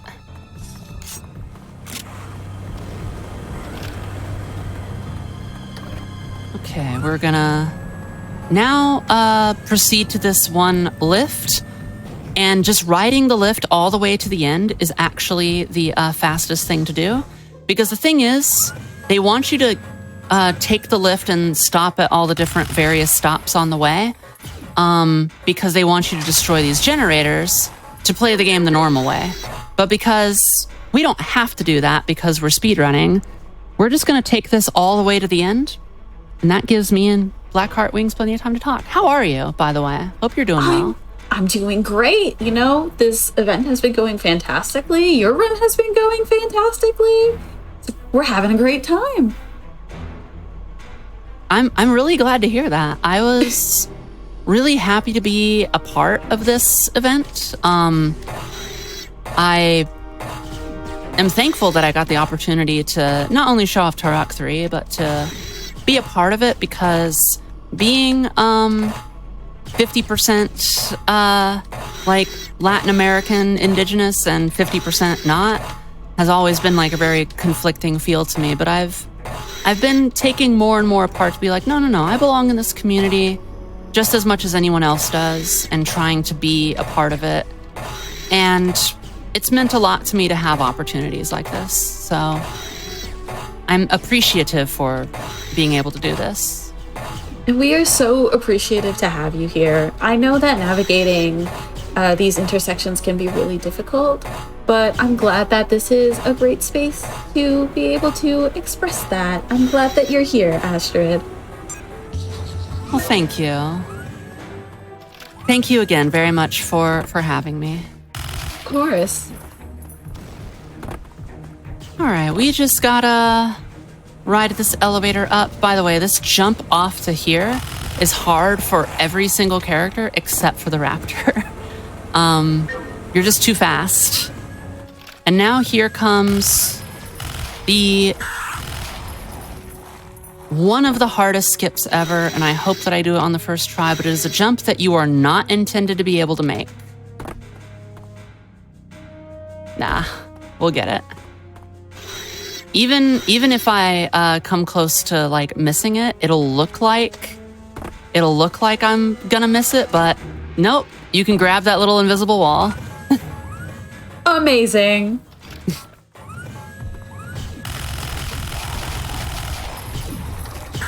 Yeah, that jump right there is a real run killer, because it requires you to be doing a diagonal movement at just the right time to be gaining the momentum, but not maintaining that momentum in order to just actually get the propulsion that you need to jump on over there. It's really tricky, and a lot of runs die right there. And you handled it beautifully. Well, thank you. Now, normally there's a third lever to pull, but why do that when we can simply make this jump instead of forming the bridge? So here's that child from Turok's dream. Oh, turns out the child was actually a hideous monster instead. As it goes, you know? It does. All right. So this is a very RNG-based boss battle. He's going to recover all of his health bar in just a second. And then what we want is for him to go into this prayer position. If he goes into this hands over the head clap position, he's invincible while he does that, and we don't want that. Nope, like that. He just needs to show it for you. There you go. Mm-hmm. Yeah, I have showcase. seen him do the clap maneuver where he's invincible 9 times in a row. No! And it's bad when that happens. RNG was kind today. Oh, come on. Just when I was saying that RNG was being nice. Dang it, RNG. There we go. All right, so that is just the beginning. We have to go and chase down, because at the end there was a cutscene where he just kind of like ran away, and we're doing like a, hey, come back here. We're not through with you yet kind of chase moment. So we've got to go and pull these buttons. This is another jump where any other character, it's extremely hard, but with a raptor, it's kind of free. But those jumps are extremely difficult with any of the other characters you play as. But in the speedrun, it's a necessary jump to make.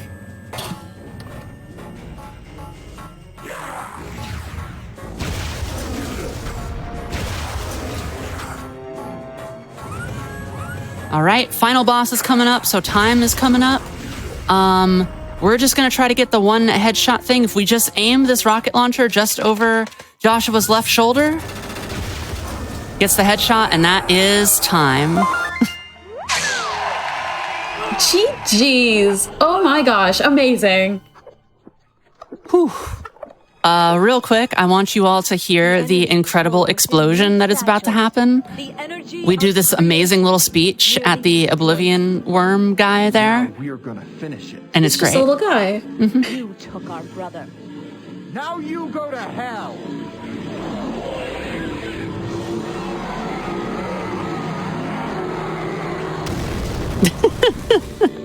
I love the explosion sound they chose. I know. But that is Turok 3. I hope that y'all had fun. To the organizers of this event, thank you very much for having me, and to GDQ staff and all the other runners. You're wonderful. You're beautiful people. Thank you so much for deciding that you needed some Turok 3 here. Astrid, before you go, where can the good people find you? Yes. I am Astrid the Horror Girl. I play horror games and I speedrun horror games. And I do that on twitch.tv/Astrid the Horror Girl all the time.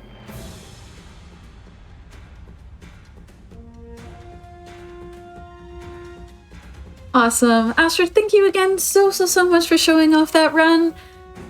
We are gonna, before we go to our little break, I have a friendly reminder for everybody that your subs, Prime Gaming subs, gift subs, and bits cheered on the GDQ Twitch channel help support Games Done Quick Hotfix.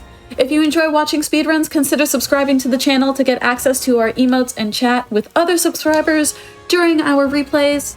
And yeah,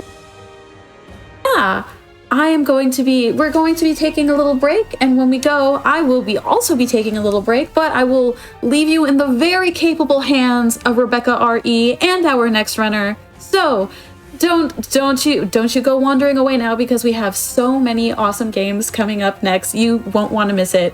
Thank you all so much. I will see you soon.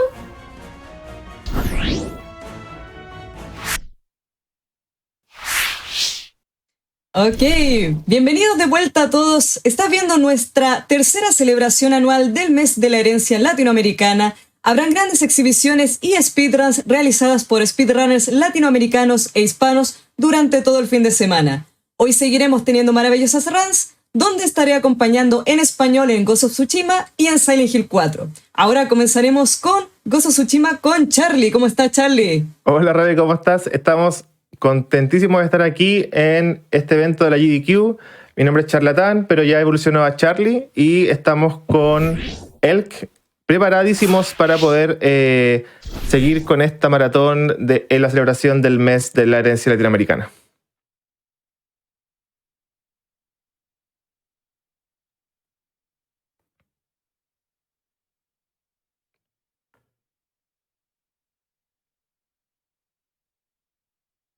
Entonces, cuando estés listo, ahí también puedes introducir a tu comentarista. Sí, so hi, I'm Charlie. I am here with Elk. He's going to be doing some commentary. We are both runners from Ghost of Tsushima. So, Elk, how are you doing? I'm doing great. Hello, everyone. Hope you're all having a great Saturday so far. And yes, time for some Ghost. Yeah, so today... Today we are be doing the DLC. We're not doing the whole game. The whole game is like 3 hours, maybe 7 if you're doing new game. So we have this little short run, which is the DLC called Iki Island that was released with the director Scott version, and is really, really short and kind of hard. So right in our alley. Exactly. So yeah, Charlie is going to be doing the speedrun here of the DLC, going to go through the main story, and we are playing on the lethal difficulty, which is the hardest difficulty in the game. Mm-hmm. There's some uniqueness to it, so we'll go over that when we get started with the run. So yeah, I guess we are ready to go. We're ready to go. So for just some context, this is the island of Tsushima, and this thing here is the Iki Island. And you are able to go to the island when you reach Act 2 of the game. And this little guy here is gonna take us with our boat. For a little difficulty, because this is already in-game, you have to show the difficulties so the run is valid, so I'm gonna do that. I'm gonna go to gameplay, I'm gonna show Little Plus, which is the difficulty that we're playing. And I'm going to speak to this guy, and the timer is going to start when we agree to go to Iki Island. Mm-hmm. So, Iki Island also has access its own separate story, but yeah, feel free to do the countdown. Yeah, are we ready? ¿Estamos listos? ¿Estamos listos? Sí. Ya. Entonces, vamos a hacer la cuenta atrás en español. 3, 2, 1, vamos. Go. Good luck. Good luck, Charlie. Thank you so much. Buena suerte para todos. And, of course, we start with what, Elk? A good old unskippable cutscene, a classic to start a speedrun on. Yeah. As Charlie is here wearing his magnificent Shadow of the Colossus mask, which makes cutscenes seem way more fun. With Jin having like no expression. So yeah, heading to Iki Island here. And obviously we get wrecked by the storm, as you can see, and we lose a horse. We assume it's dead, but we'll find out it's not here in a sec. So, as I alluded to before, Iki Island is the separate story from the main game. It obviously ties into the main game, but it is completely separate. So we're going to go through the main story here of the DLC. And the first thing is we obviously strand on the beach here on Iki Island, and yeah, have to go find the boat here to figure out if anyone else made it. And right here we start off with a section where Charlie is forced to be very slow, supposed to slow walk, but obviously rolling makes it slightly faster here to go through these early cave here. Yeah, Ghost of Tsushima has this really weird thing with when you have to hear the story, it's not gonna let you sprint, and we have to be creative and find these ways to move faster.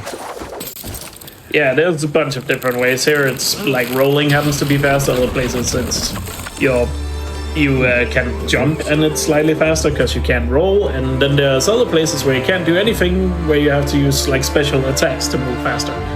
So the game is fun like that. By the way, we got the awesome Iki Island logo. Any good DLC, of course, starts with a splash screen of a logo. And then we run along this beach to head towards our first tail quest, if you will. And Ghostrunner, if you're not familiar, they're called tails. And yeah, we're gonna figure out what happened to our horse. So I guess a brief intro here to the Iki Island story is, like I said, it ties into the main game. So for those who don't know, Tsushima is a historical fiction game set in the 1200s, 1300s. 1270-ish. I always forget the exact year. I apologize.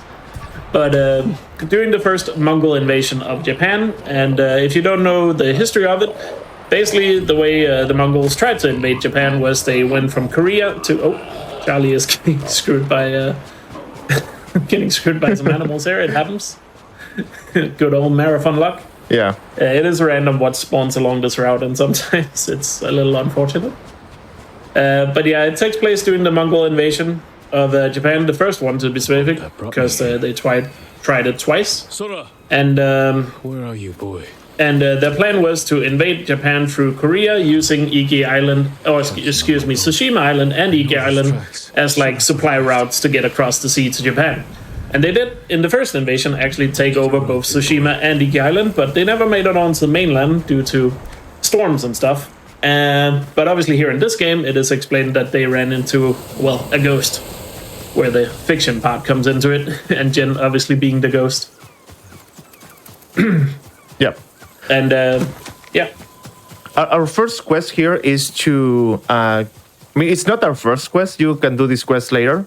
But because this is a speedrun, this is where you get your horse back. And moving on the horse is obviously the faster way. So we're going to get our horse here. And it's going to have a new perk, which is awesome. Yep. And normally you're supposed to follow the trial here to figure out exactly where the horse is, and there's actually some things on the way, but since it's a speedrun, we already know where it is, and we can just hit straight here.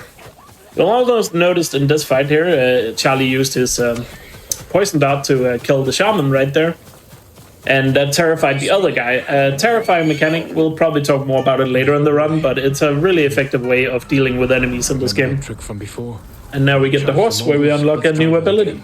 Or, if it wasn't New Game Plus, we would unlock it. So Charlie is going to use the charge here with the horse, which you can use to take out enemies. And there's going to be 3 groups of enemies charging towards us, and then a final fight at the end here, where he basically just has to charge through them, and they also get terrified and run away. He doesn't have to hit all of them, but here in the final fight, it is pretty important he hits some of the specific enemies here to finish the fight quickly, especially that shaman there at the end, and that should finish the fight. It looked pretty good to me. Oh no, we have one guy still alive, the big guy made it. So Charlie finishes him off with the arrow. And this guy is gonna thank us for saving him twice, even though, like I said, we went in a straight line, so we didn't actually save him the first time. And that finishes the first quest where we get the horse back. And right here, we're going to see an interesting little, I guess technically intended mechanic, but I don't think the developers intended you to do it this way. Where to start the next quest, you have to get captured by the Mongols, which you can either do by what the game tells you to, which is to go to Fort Sakai, or simply die in a fight to the Mongols. And just so happens that around the corner here, there's an animal sanctuary where there's a bunch of Mongols. You'll notice that Charlie intentionally gets rid of all his resolve here. It's not just to make the horse sprint faster. By using the charge, you lose the yellow balls in the bottom left corner, which is your resolve. He want to make sure he doesn't have 3 of them, so he basically get rid of all of them. Because then he's just going to jump in here and get this guy to stab us twice. Oh no, I died. Unlethal. You died indeed. Oh no, I died. This is not as intended. And that obviously gets us captured here by the Mongols. So that is faster than going to the fort. And the reason why he didn't want to have the resolve is because if you have 3 resolve, you can revive yourself for a second chance. So getting rid of the resolve skips that part. So he dies faster, or captured faster. So now he's captured by the Mongols, and now he has to break free, where he gets great help here from Yuna, who is a character we learned in the main game, who has somehow managed to follow us to Iki Island, not sure how, but she somehow did, and she's now breaking us free from this fort, which is extremely well guarded, as you can see. Is anyone on the island against the Mongols? None that I know of. It's so funny to to get there and like die, and not really. Like, when we find out, that's really funny. Yeah, gotta have a good fake out. Yeah. And as you probably can tell, I have also been lying about what's going on here. So Jin got captured by the Eagle, who is the leader of the Mongols here on Iki Island, and she has poisoned Jin with some hallucinating drug that makes them face their past.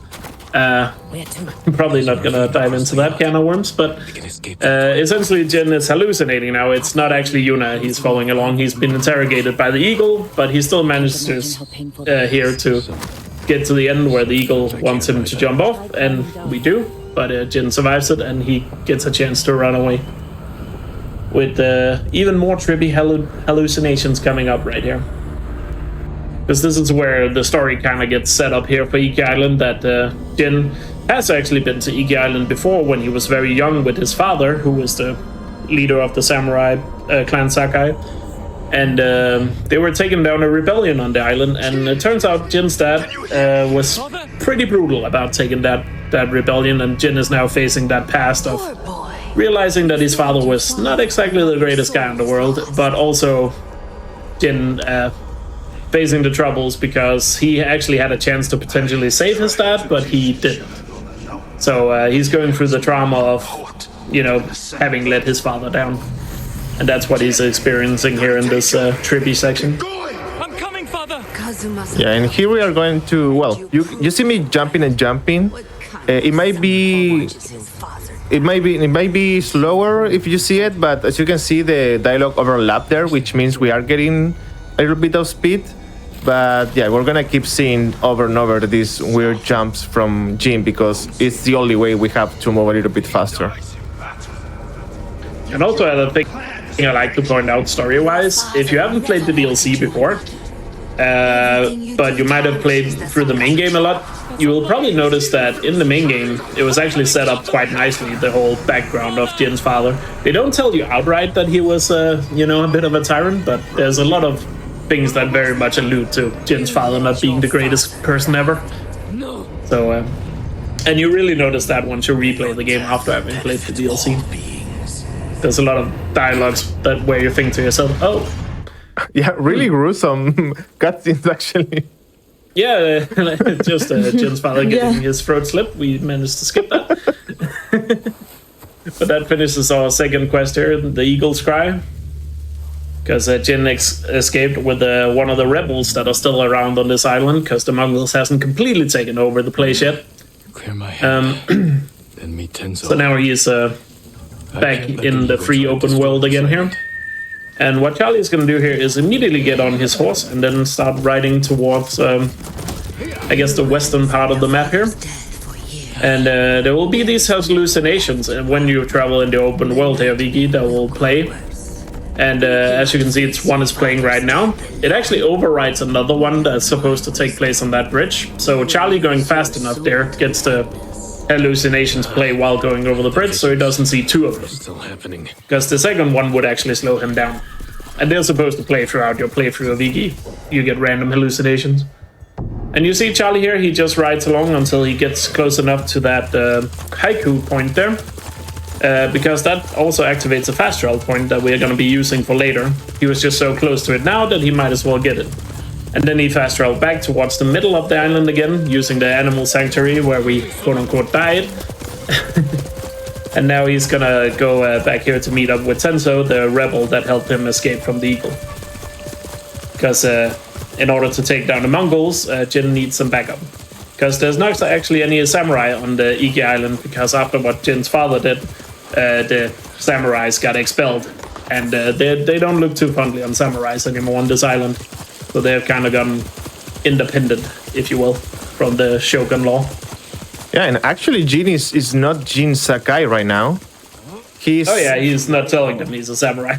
Yeah, because on the main game you have this quest when you go to Yarikawa, which was a rebel town in the main game. And because Jin is Jin Sakai, he's getting here as Jin from Yarikawa, which would be like an enemy of my enemy, sort of thing. Yeah. So he's pretending to be a rebel from the mainland, because, as Charlie pointed out, Yarikawa was another place that was rebelling against the samurai rule on the islands. So Tenzo here wants to take Jin back to their hideout, which is known as Puna's Refuge. Which was a place they used to hide from the samurais, which is one of the reasons why they were able to win the war. But in order to get there are some Mongols up here we have to take care of, because they are close to finding the secret entrance. Let's see how good you are with that blade. And the way Charlie's going to do that here, I believe you are going to use poison down here on the shaman in the middle. Want to always try to take out those shamans first, and then he's going to activate... Oh, that's unfortunate. He got a little stab there on the big guy. But he's activating his flame sword here to take out the rest of the guys. In this New Game Plus run, Charlie is using different outfits. Not so many different outfits here in the DLC, but the outfits has like charm loadouts, which is modifications you can put on your outfits, and they give you various bonuses. And one of the bonuses is enemies are a lot more likely to get terrified when you set one of their friends on fire. And the mechanic of being terrified here in Ghost is basically you don't have to kill all enemies, because if they're terrified, they basically count as the same as being dead. So if you kill one, there's a percentage chance that they get terrified. And that perk I spoke about he has on his outfit increases the chance massively if he kills them by using fire. So that's what happened there. And coming up here, we actually have a very fun little skip coming up. Because there are a little bit of platforming here as Jin and Tenso gets to know each other. Not know each other fully yet, but we'll get into that. But what Charlie's going to do here, he's going to use a black powder bomb right here. Throw it at a specific spot, jump at the same time. Ooh, of course. Almost. Yeah. Por supuesto que me iba a fallar hoy día.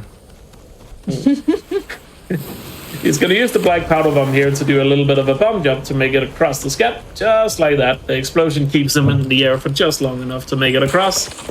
And it doesn't seem like a big skip, but to get that bridge, you actually have to do a long climb around, so it actually saves quite a bit of time.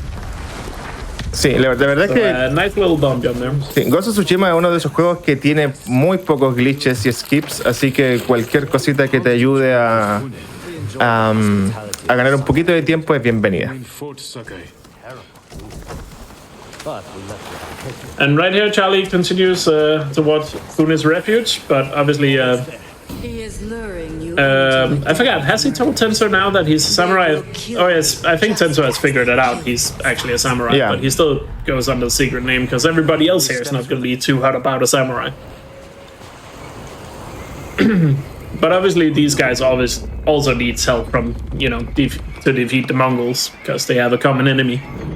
So Jin is going here to talk to Fune, who is the woman that runs this place, to, you know, figure out how they can deal with them. So lots of walk and talking here, setting up the more story. Always fun. And you'll see here Charlie's jumping here because, again, when you're forced to slow walk, then jumping is the faster option, similar to the rolling we saw at the beginning. Yeah, and cool thing is that if you are faster than the companion is going to catch to you, so it will not be in vain because they're going to be faster as well. Yeah. Shoutouts to Sucker Punch, by the way. I'm sure we have all complained in the past about video games where you have to follow an NPC slowly and they just walk slowly. Here in Ghost of Tsushima, they actually made it so if you actually get ahead of them, they try to catch up to you instead of just stopping and say, hey, where are you going? Like they do in every other game. Right here, he uses the haiku to go to the next main quest because we just got orders for that. Granted, if you do get too far away from them, they don't catch up, but, you know. And so you basically in speedrunning, you're trying to get the NPCs to rubber band by just being on the very edge. You're not going to see too much in Iki, but if you watch the main game speedrun, you'll see the rubber banding effect in quite a few places, where you just try to be far enough away that they go at full speed. Going to keep me waiting? So meeting up with Tensor here, we are about to do assault on the Barrier Cove, where the Mongols are getting their ships in. And yeah, we want to take them out and also get control of one of the ships, so we can use them against them. Sí, esta misión lo que nos permite es que la gente que está a cargo de la isla, que está luchando contra el águila, gane un poquito la confianza. Vamos a salvar a gente aquí, así que nos viene bastante bien para poder ganar su confianza y tratar de que el águila se vaya de esta isla y no llegue a la isla grande. Funny. So yeah, we're gonna see another big fight coming up here again. Once again, Charlie's gonna go for the stealth kill here on the first guy, and then I believe he's gonna focus on the shaman right here. The reason why we want to take out these shamans is because if they stop their chants, they actually give enemy buffs to the other Mongols. And one of those buffs is they can't really get terrified while they're buffed by them, but also they get more health and more strength and all that. So just taking out the shaman is a good call. And then just trying to clear this passage here so we get a clear run to the beach. And just like that. And then there's a little bit of wait here before the cutscene starts, where we can call our horse. And before Tenso and the others get in position that starts the cutscene, Charlie has just enough time to ride back and pick up a lot of the ammunition that is left behind in this area. Sí, una de las cosas que tiene esta misión es que no podemos ir nunca a comprar. We can buy anything here, so we have to loot very well. Yep. In the main game run, where it's a lot longer, we have time to go to the various merchants to refill ammo and stuff. But this run is so short, and also there's a lot less merchants here, Nikki. So yeah, only one, right and it's so far away. Yeah.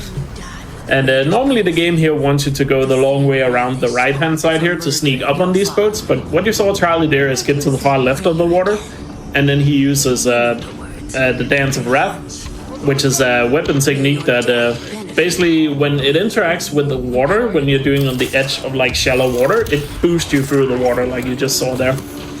And he also swapped to his Sakai outfit, which is different from the Ghost outfit he was wearing before. Because the Saga outfit here is set up to do a lot more damage instead of focusing on terrifying, because there's actually, I'm not sure if it's intended or it's a glitch, but for whatever reason all the enemies on this particular boat and surrounding the boat cannot get terrified. So therefore we go for an outfit that is focused way more on just straight up damage, because we actually have to damage all the enemies on this one.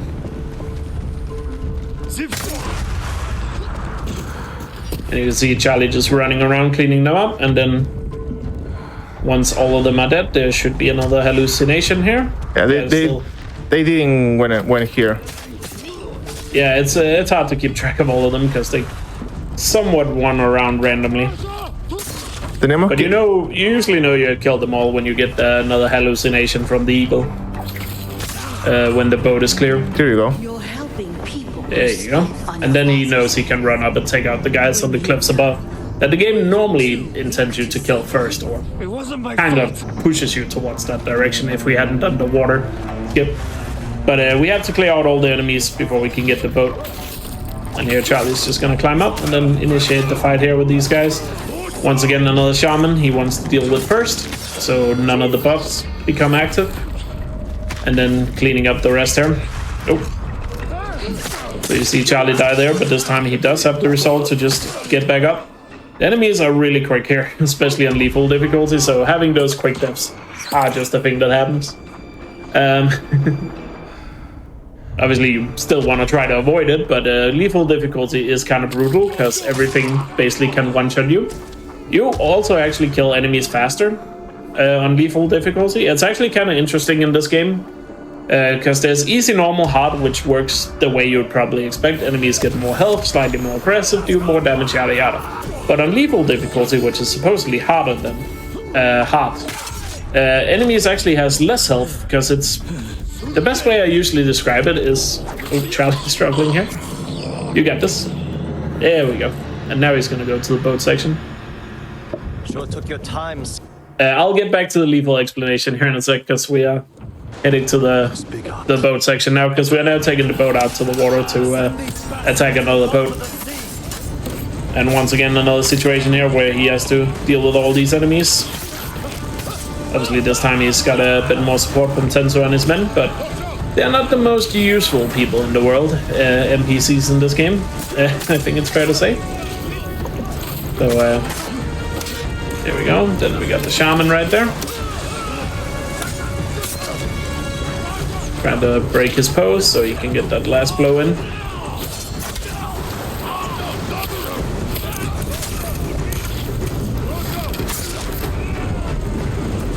And you want to make sure you clear out the entire bottom floor here before you move on to the back of the ship, because otherwise you might lose a good amount of time here towards the end.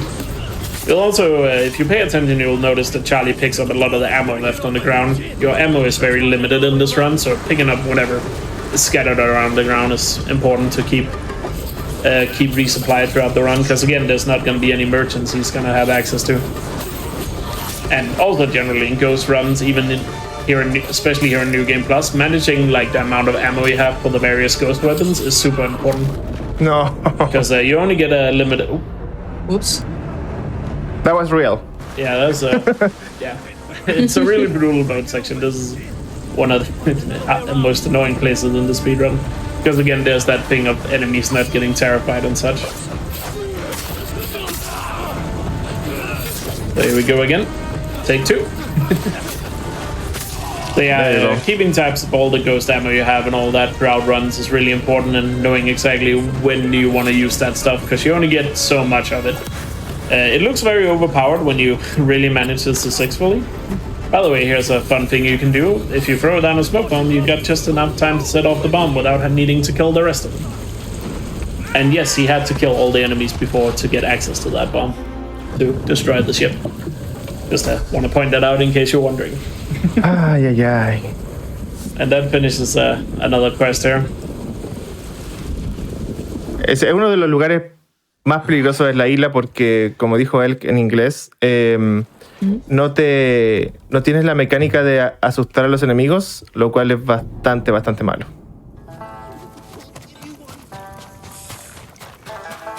Back to Funa's Refuge, where we are gonna get our next tale here, which is gonna send us to Fort Sakai, Jin's father's old fort that they used during the battles here on the island. But obviously the Mongols have it now, so we want to change that. And again, using a bunch of the fast travel spots we have already unlocked to quickly get around the map. So I guess I can go back to explaining the lethal difficulty thing again. So, like I said, there's easy, normal, hard, and those difficulties work as you would expect them. You get more health, enemies do more damage, yada yada. But lethal is kind of unique in the way that it's, like I said, it is supposed to be the hardest difficulty, but it doesn't just give enemies more health and, you know, nerf your weapons and stuff. It actually makes it more realistic is the best way I usually describe it, because everyone actually dies in 1 or 2 hits like you probably would if you were hit by a katana. But so does Jin. So not only do enemies die really fast, you do too. And that's why you can see Charlie just immediately get some of those very quick deaths out of nowhere, which is brutal, but that's also why you can play so fast on lethal difficulty. That in a unique way for I think a lot of speedruns, lethal difficulty is actually, at least on paper, faster than any other difficulty because of that fact, even though it's also harder.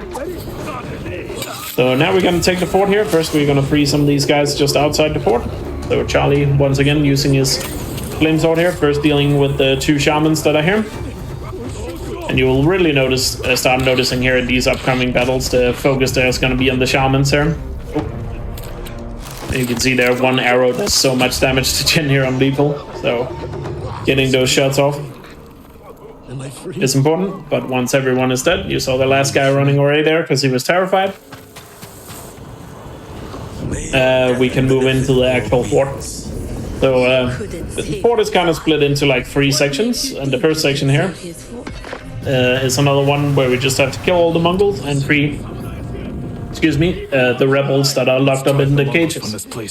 So you will see Charlie here focus on taking out the shamans, which are located towards the back, so he's just going to run past these Mongols to get to them, and then obviously break open these cages that the rebels are in, which normally you can hold R2 to unlock them, but you can also just smash them with your katana, which is much faster. Let's drive the Mongols from this place. That's brutal, man.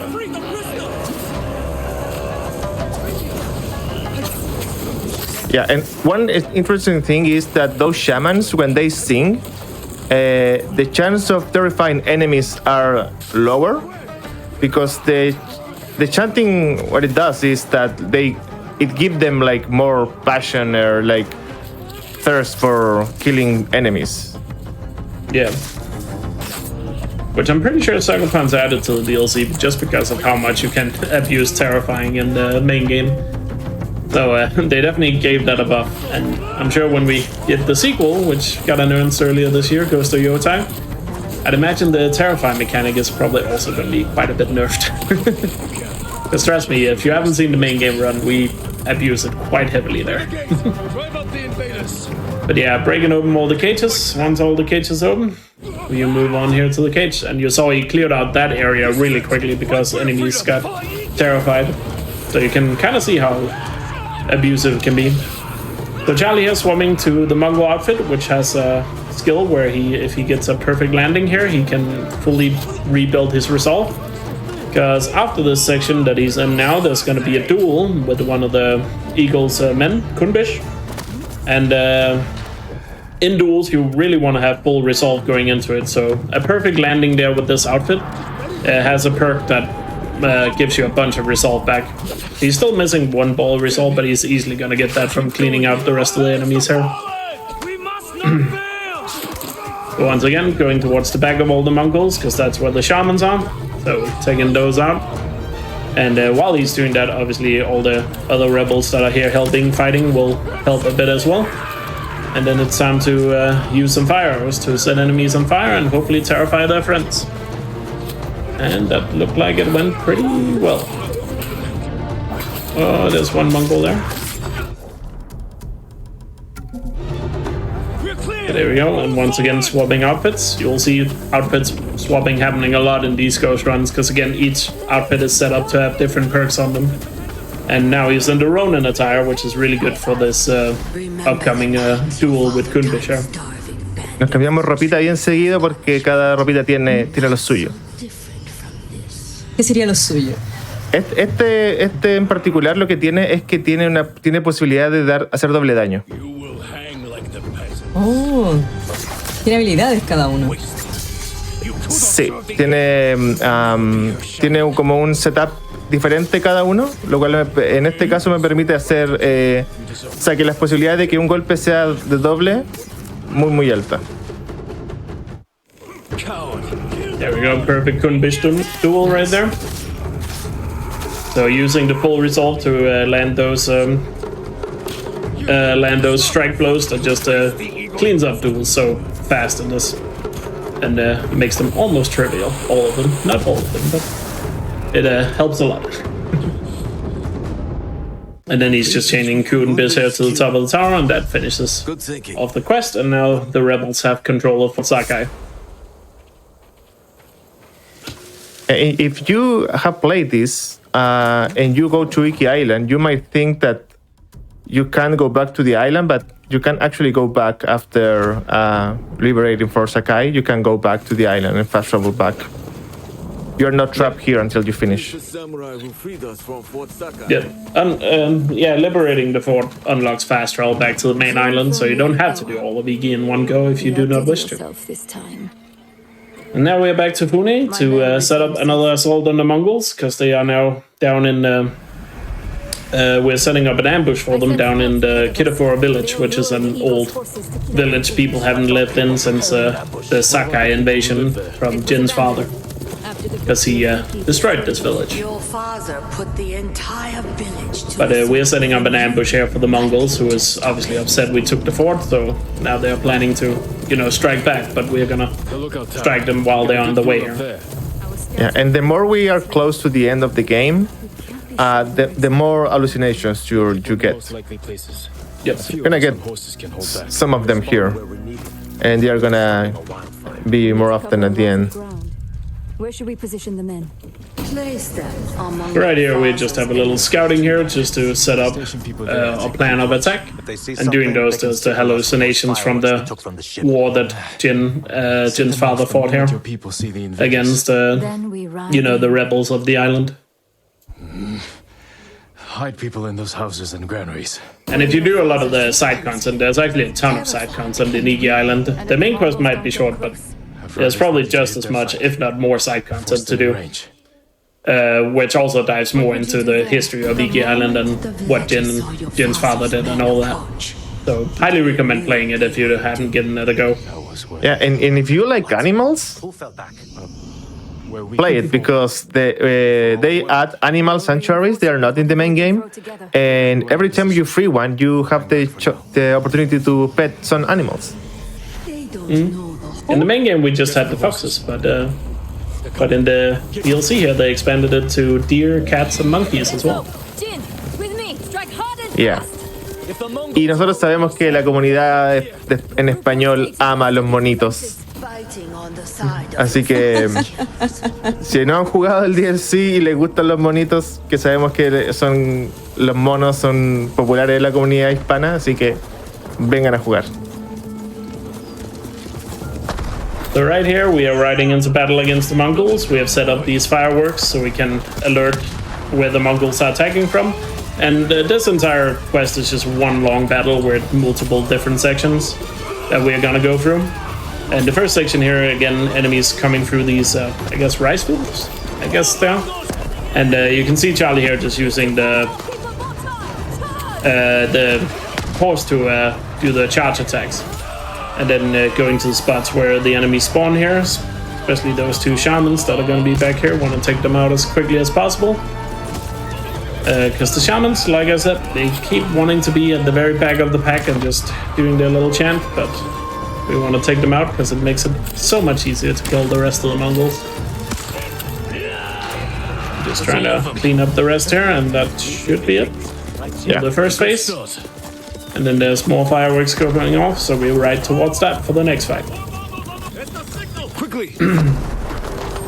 You can be too fast here, but once the firecrackers are going, you can just go. It doesn't matter that the game tells you that you can't go there yet.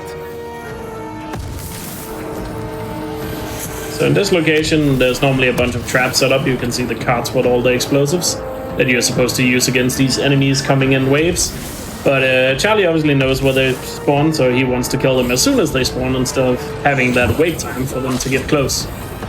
So right here, he's gonna go back here and deal with these shamans spawning here, and then they spawn from the other side, and now we can use some of these traps because the last spawn has made it inside.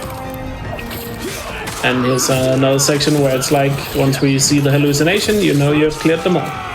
That's the last of them. And now you're gonna get back on the horse. You'll never forget the sight. I'm gonna wait for the hallucination. Wait, you want to get the ammo? There's a fun visual glitch you can do here if you get back on your horse before the hallucination starts. Because the horse is not in the hallucination, so you see young Jin just sitting in midair if you're on a horse doing it. But yeah, obviously getting the ammo is more important, so I don't blame you, Charlie. But if you want to see a fun glitch, you can do that. we might see the Jin jumping from the air here. Because the same thing happened. You get like a cutscene, so we might see Jin here jumping from the air. Let's see.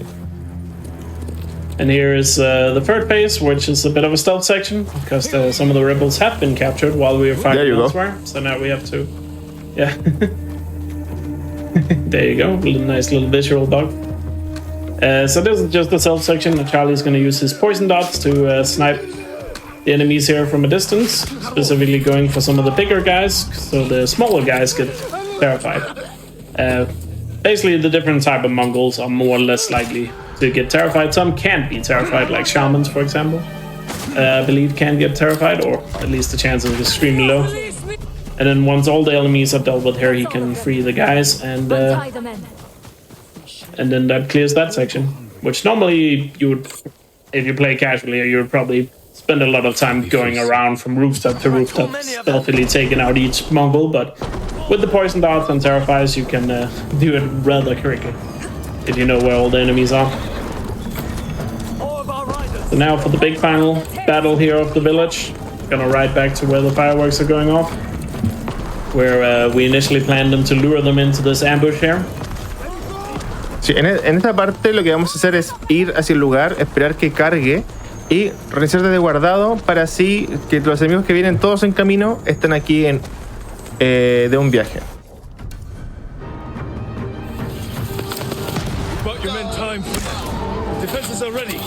Alright, there are restart from save. Basically makes all the enemies here bunch up nice and tightly. So, let's see here, once again, the focus on shamans here. Oh, gotta be careful with the big guy there.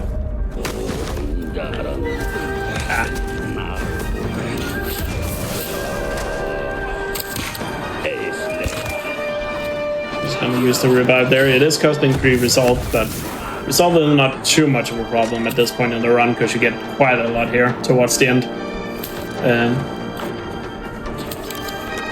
Right here, you just gotta make sure you don't actually have to, if I remember correctly, I don't run Iki as much as Charlie does, but you don't actually have to kill all the enemies in this area. You just have to kill enough, and then the next wave spawns further along that you can then focus on. And yeah, the same thing applies here, and then there's a third wave spawning even further down this like path he's on. Yeah, they took a while to spawn, but here, or somebody alive. Yeah, luck is definitely not on my side today.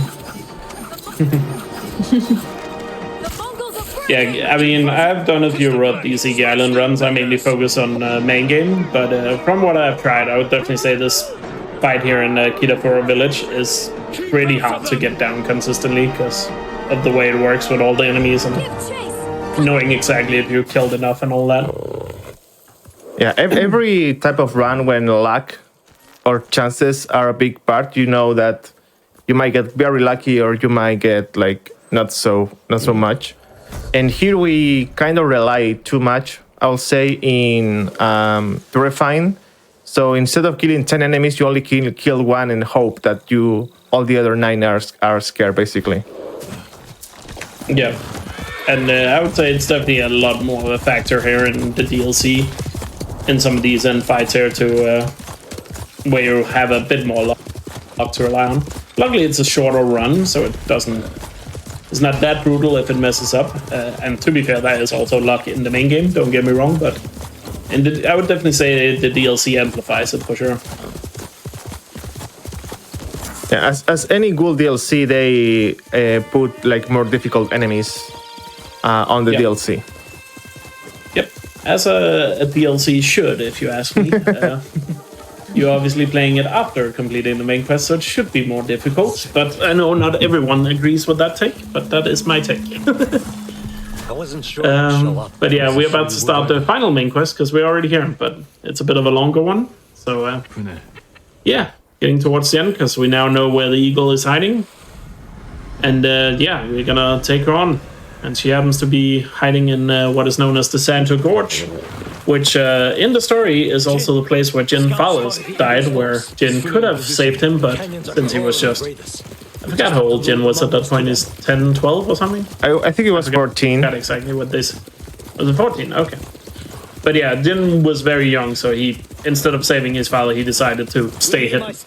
And that's kind of like been haunting him, not only here in the DLC, but also parts of the main game. He feel like he has, let down his father and also the samurai code by not, fighting here to save his father's life. And that's kind of what the DLC is doing with this eagle story, is getting Jin to accept the fact that, yeah, he was just a kid. He wouldn't have done anything, and if he had fought, he probably would have died and wouldn't be here now to fight the Mongols. And I feel like I'm explaining this point, but yeah, he's basically coming to terms with what happened when he was young. Yeah, and accepting that the samurai code is. I mean, this is also a big part of the main game, that maybe the samurai code is not the best idea all the time. Y algo interesante para la gente que tiene interés en jugar es que esta es una historia de Jin y el encuentro con su padre que murió cuando él tenía 14 años, y en el juego juegas como Jin de 14 años. Hay algunos flashbacks que son jugables y que tú ahí tienes que hacer cosas como con el Jin niño. I was saying that you play as child Jin here too in the flashbacks. Yep. So yeah, there's these hallucinations also where the eagle is gonna be right here, but it's not actually the eagle. Jin is just hallucinating right now. We'll get to the actual eagle later. But you don't actually have to fight the eagle in this one. You can just stun her like Charlie just did there with a sticky bomb, and then just wait for the hallucination to end. It's actually time-based. It has nothing to do with it actually fighting her. So you can see it ends right there, and then Charlie stands right next to where the shaman is, and then he can finish off the rest of the guys. So nice and easy like that. One guy managed to get all the way into the back there, so have to snipe him. Oh, Tencho, out of the way. But there we go. And you'll see this hallucination section, I think it's 2 more times, where the eagle is gonna attack you. But again, you don't actually have to do anything. It's completely time-based. The game is just pretending that you have to do something. So obviously we just use the sticky bombs to stun her and then walk away, because fighting her would either put us at risk of dying, because you can actually die during those sections, or using any ammo would just be a waste of ammo. So just waiting out the time is better. Yeah, and this is one of the few parts where you can get away from your ally. You can see the quest saying return to your ally, but because this thing's already happening, we can just ignore that and came here balls to the wall without caring about Tenso all the way back. Yeah, he'll catch up. So right here, the big attack is happening on the place where the eagle was holding up. In this gorge here, just defeating the enemies just outside. And we have to make sure everyone is dead here before the cutscene happens and the game progresses. So make sure you kill everyone outside the gate. Oh, watch out for that shaman. Even though the shamans just like to stand in the background and chant away, when they actually do attack, they do pack quite a punch. We're hunting the eagle! Into the canyon! And there we go, nice cleanup. So now we have 2 more sections here, going through the gorge, before we actually find the eagle. But first, more hallucinations and more fighting. And right here, he's just using some fire arrows, which set some of the enemies on fire, and then you can see the other guys get terrified, crawling away. So effectively counting as dead, so you can just move on. Y prepárense para ver los efectos de la droga, básicamente. Me gusta mucho el juego, como tiene un poco de temas psicológicos. Yo soy muy fan de, en general de los thrillers psicológicos, el terror psicológico, y me gusta mucho eso de las alucinaciones. Sí, la verdad es que esto no está en el juego principal, en la droga que le dan a Jin, porque eso es... y de hecho el modo foto se puede colocar como esta atmósfera como de terror, lo cual viene muy ad hoc, que ahora estamos en el Spooky Month. Sí, sí. Pero me gusta mucho eso de que ves como cosas terroríficas y a la vez la belleza de las flores de Sakura. Es como la temática es visualmente espectacular. Lo estoy disfrutando demasiado. Muy bonito, muy bonito.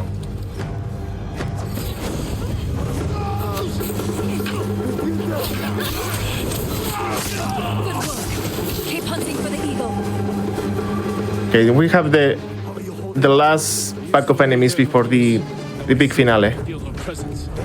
Yep. So once again here, Charlie's gonna run down here where the next enemies are gonna spawn.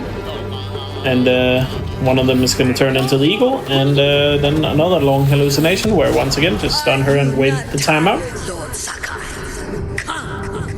Because again, don't have to fight her, that would be a complete waste.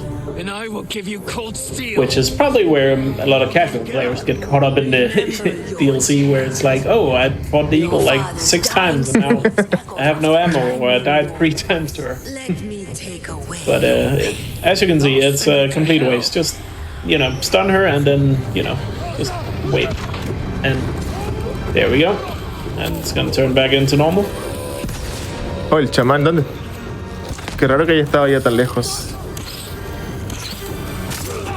Right here, since this is the last fight that is not a duel, Charlie can just spam away all the ammo he happens to have left to clean up these guys. Because at this point, ammo is not necessary to worry about anymore. Oh, that guy really wanted you dead. Yeah, I haven't gotten lucky with the... it's been very unfortunate. With the terrified. Typical marathon. Okay, he got terrified, I don't know how. The eagle is waiting east. Yeah, sometimes it just takes forever because I guess they can get terrified in like some fighting animations. So they get terrified once they're done with their combo attacks on other enemies. So now Jin is heading down here where he's gonna face the eagle in a duel. And this duel works a bit uniquely because first you just have to damage her enough to start a hallucination, which you'll see Charlie do here. Once again, he's going to use the resolve to get 2 quick blows in. And those 2 quick blows is enough damage does enough damage to the eagle that the hallucination phase, the second phase of this fight starts, where he loses all his resolve and then he has to do a perfect parry, which he does right there, to go into a standoff position.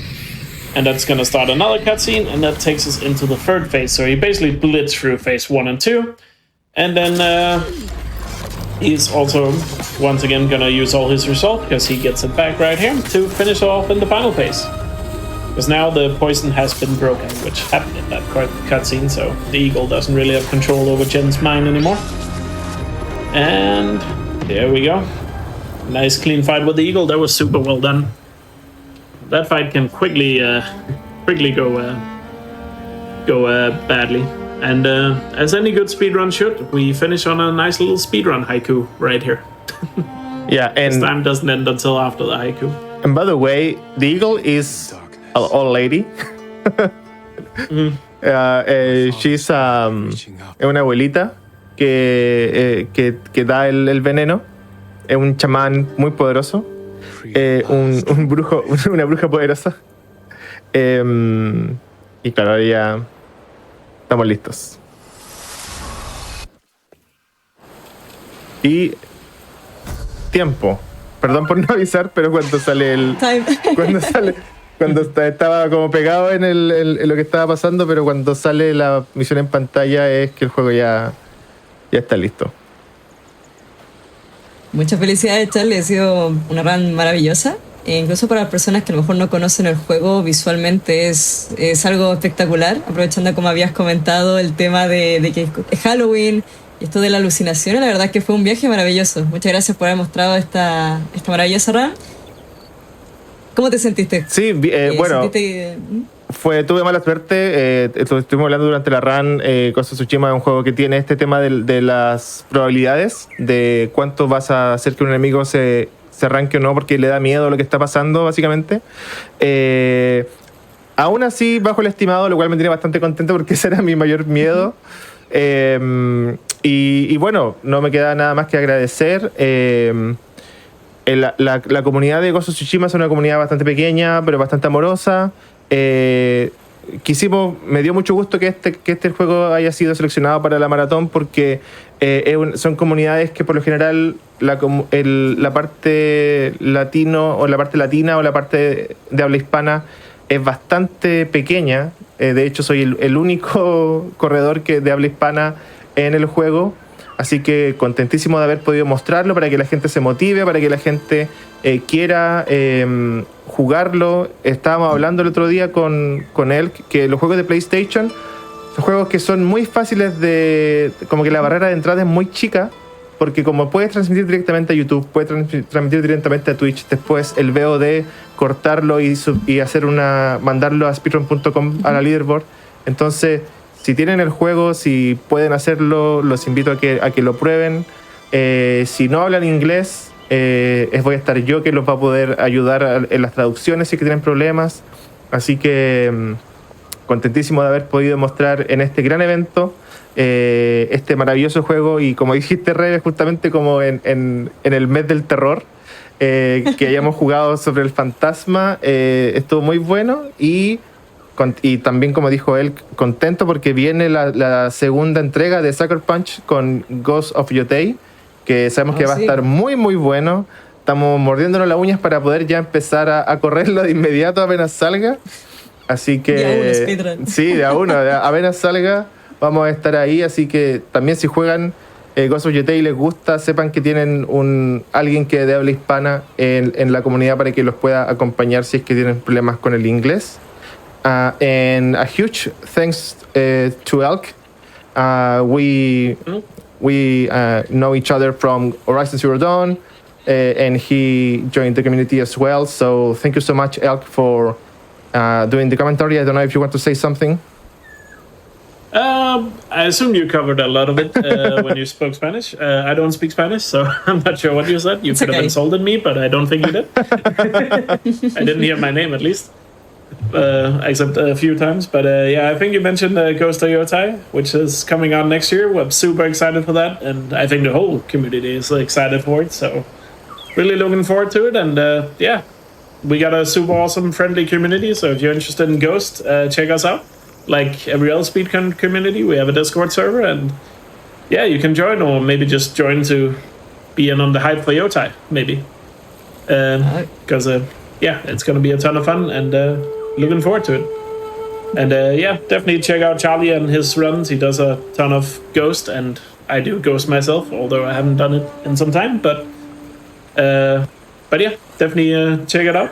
And I guess that's about it. Thanks for having us. Ok, muchas gracias, Charlie, por la maravillosa run. Muchas gracias también a él por el comentario. Y sigan en este hermoso evento, porque seguiremos teniendo más runs, donde el siguiente será Silent Hill 4 por eso, Andreas. Nos vemos. Seguimos con el miedo. Oh, sí.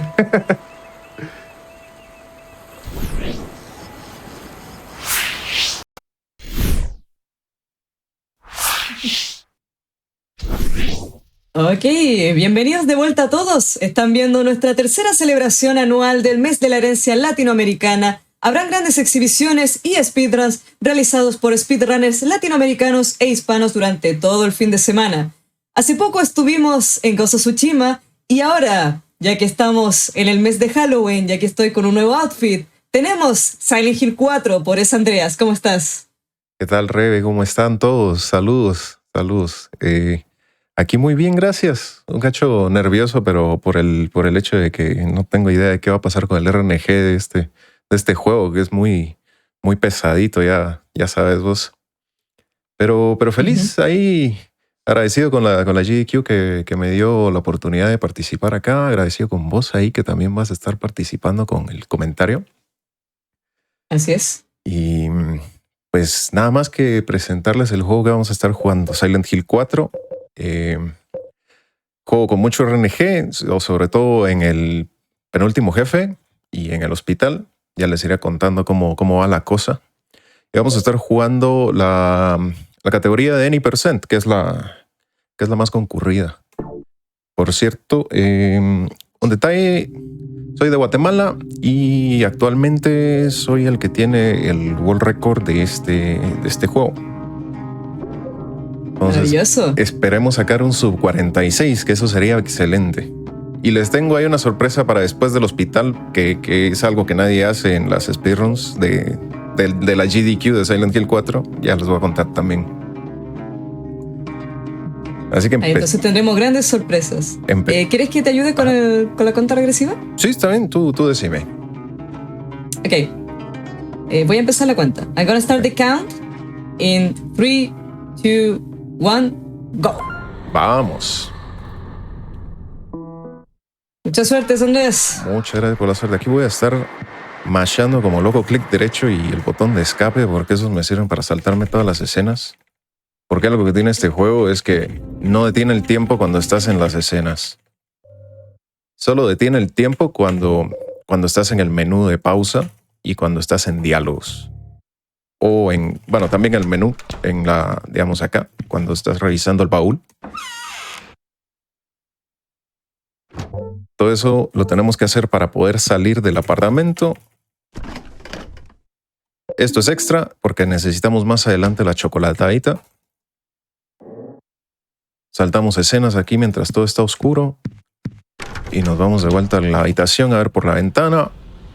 Y miramos que aquí anda Cynthia, que está por entrar al subterráneo, que nos la vamos a encontrar dentro de poco.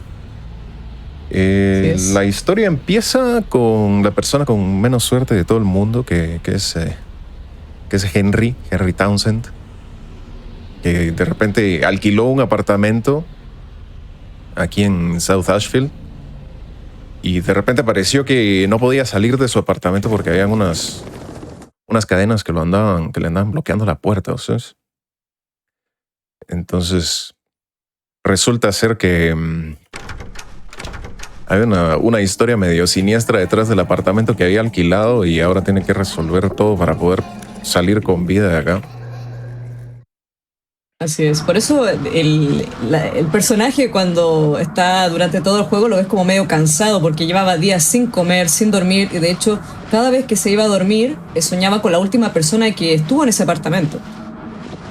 Entonces probablemente lo van a escuchar medio cansado, pero es por lo mismo. Pero todo tiene que ver con una historia muy oscura, como mencionaba Andreas, que es la historia de Walter Sullivan, que en lo personal consideramos que es el verdadero protagonista del juego y se habla sobre la historia de los 21 sacramentos, donde mata a ciertas personas con ciertas características para poder revivir a su madre, que piensa que es el apartamento, y eso es a causa de la influencia que tuvo con la Orden, que es una secta muy popular que existe desde el Silent Hill 1.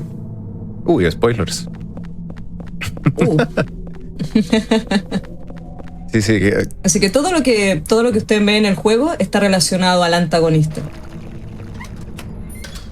Sí, al inicio de la historia se podría decir de Walter, cuando es niño los papás como no quieren tener al niño, entonces lo dan en adopción y una de las personas que lo cuida y que lo adiestra mientras está en la casa en el orfanato es Dahlia, que es la de Silent Hill 1. Así es. Y es la que le enseña Y todo todos- lo que... Cómo hacer el ritual ese para revivir a su madre. Así es. Y todos sabemos que Dahlia estaba muy mal, la verdad. De hecho, ella fue muy mal incluso con su propia hija, que fue Alessa. Pueden verlo ahí en Silent Hill 1, incluso en Silent Hill Origins. Así que influencia, la verdad era una muy mala influencia. Ahí después van a ver más adelante varias historias en relación a esta secta y cómo actuaban contra estos niños que entraban a la orden. Y como podrán haber notado ahorita, el juego tiene dos tipos de gameplay, se podría decir. Una cuando estamos dentro del apartamento, que es en primera persona, y fuera del apartamento en tercera persona. Cuando estás dentro del apartamento, todo se vuelve horrible, porque en sí los controles son muy sensibles, y más en la computadora, porque yo lo estoy jugando desde PC. Entonces, un detalle que tenés que hacer si querés empezar a runear este juego es que le tenés que bajar la sensibilidad al mínimo, al mouse, porque si no, sí, estás viendo al inicio el suelo, moves medio centímetro el mouse y ya estás viendo el techo. Es horrible. Sí, además como mencionaba Andreas, por ejemplo los finales del juego dependen absolutamente de cómo dejas el apartamento al final del juego, y también depende de si salvas o no a una persona que van a ver más adelante en la segunda vuelta, porque después todo esto que están viendo se va a volver a repetir una segunda vez, pero escoltando a alguien. Uy, qué emocionante. Emocionante. Misiones de escolta. Misiones de escolta. Excelente. Yo digo que Resident 4 le copió a este. Dijeron, es el 4, también le ponemos de escolta. Sí, hay muchas personas que... hay una división con este juego, hay mucha gente que lo ama, mucha gente que lo odia. La realidad es que este juego siento que es uno de los juegos con la historia más oscura, o de las historias más oscuras dentro del mundo de Silent Hill. Probablemente no era muy amigable en temas de gameplay para las personas que lo jugaban por primera vez, pero definitivamente cuando lo vuelves a jugar y vuelves a notar detalles de la historia, es un juego que te enamora bastante. Sí, a mí me gustó bastante este juego. De pequeño nunca lo pude jugar porque me daba tanto miedo el hecho de que tuviera fantasmas que ni siquiera podía verlo, y después terminé speedruneándolo. Por cierto, ahorita en la siguiente sección vamos a estar en unas escaleras eléctricas. Aquí tenemos enemigos que tienen mucho RNG. Pueden aparecer escondidos dentro de la pared, pero si nos están esperando fuera de la pared, tenemos chance de pasarlos sin detenernos. Y también seleccioné las monedas, que puedo utilizar el objeto justo en el frame que un enemigo me pega para que no me haga daño, pero eso es como objeto de último recurso. Sí, cabe destacar que la hitbox de golpe acá es horrible. Toda esta sección, y está siendo horrible la sección. Todos los enemigos me están atacando lento, porque pueden atacar rápido, medianamente rápido y lento. Así es. 0 dime save tuve. Muy bien. 0 golpes, pero mucho time loss.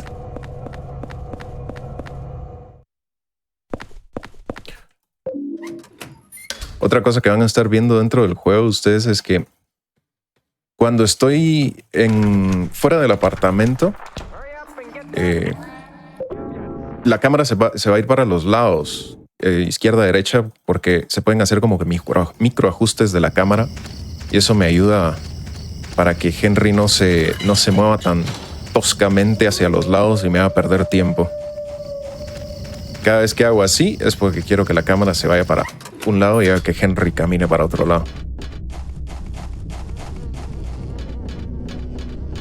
Ahorita la primera sección, lo que tenemos que hacer es pasar por todas las secciones estas de Silent Hill, que es el subterráneo, el bosque, bueno, el bosque que tiene el lago. Este bosque está a las orillas del lago Toluca. Después pasamos por la prisión, que está en una isla. Y por último, por los edificios de apartamentos. Aquí tenemos que recolectar cuatro planchas, cuatro placas que en un futuro nos van a servir para poder abrir la puerta que nos lleva a la segunda mitad del juego, que es después del hospital.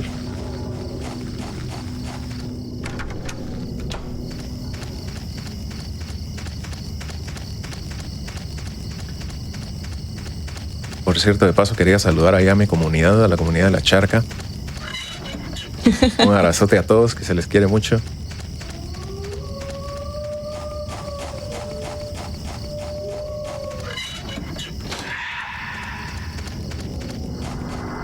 Ese fantasma siento que es de lo más fuerte dentro de los normales, obviando los que mueren durante el juego.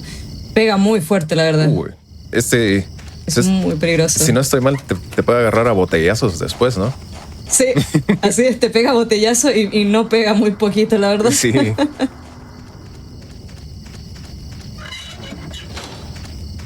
Yo creería, el peor enemigo de este juego son los mosquitos. Los mosquitos horribles. Sí, son muy agresivos, te embisten mucho y lamentablemente la única forma de sacártelo es matándolos. Sí. Ese es el peor RNG de este juego. Bueno, aquí le entregamos la chocolatada que sacamos de la refri al inicio del juego y a cambio de eso nos da una trulla. No, sería una... No, es una mini pala. Sí, esas palitas de jardín. La palita de jardín que nos sirve para sacar una llave.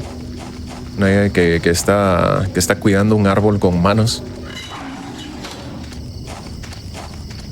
Y el problema con esta llave... La primera vez tú piensas que es una mano, pero es como una raíz con forma de mano y como que igual te asusta, pero tú no sabes si es un cadáver o es una raíz. Sí, yo pensaba que era algún muerto que tenían enterrado ahí.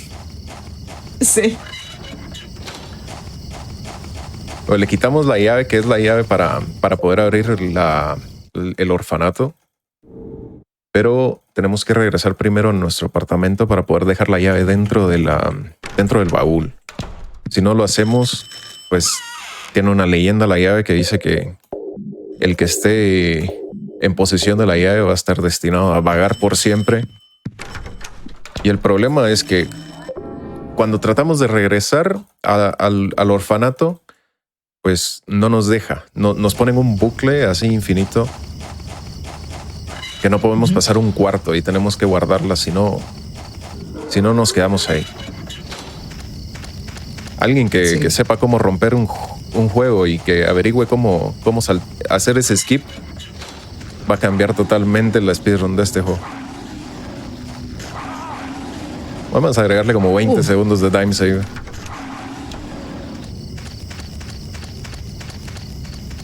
Pues ya que estamos aquí en el orfanato, tenemos que regresar al agujero. Entonces nos vamos al apartamento y sacamos la llave nuevamente. Así es, esas partes son obligatorias para volver al apartamento. Ahora, no es terrible ir al apartamento muy seguido en la primera parte del juego. De hecho, el apartamento durante la mitad del juego te cura. Pero después ya de un cierto punto, cuando nos encontramos con Aileen, cuando ya nos toca la parte de escolta, ya el apartamento se vuelve más hostil. Exacto. Se empieza a llenar de maldiciones, de posesiones el apartamento. Ya cero curación ahí.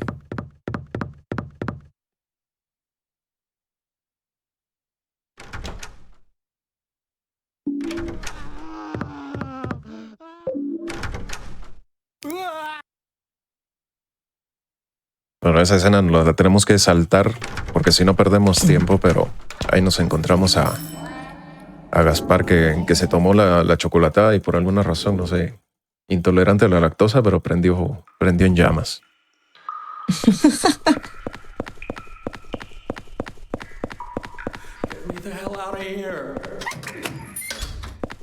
Bueno, ahora estamos en la sección de la prisión. En la prisión aquí tenemos que hacer unos skips. Que son los temidos skips de válvulas. En el skip de válvulas nos podemos saltar la animación que nos consume tiempo. Siempre y cuando presionemos Enter para accionar la válvula y cerca de un frame después de presionar Enter, presionamos Escape para abrir el menú y eso interrumpe la animación. Entonces, en el último nivel de la torre donde están las válvulas, Si fallamos uno, tenemos tres escenas que tenemos que ver, entonces perdemos como 5 segundos por la primera válvula que fallemos. Y después por cada válvula extra que fallemos son otros 2 segundos. Creo que es donde más tiempo le quedó al World Record. Más time save le quedó ahí. Tendrá unos sus 7 segundos de time save solo en esa sección.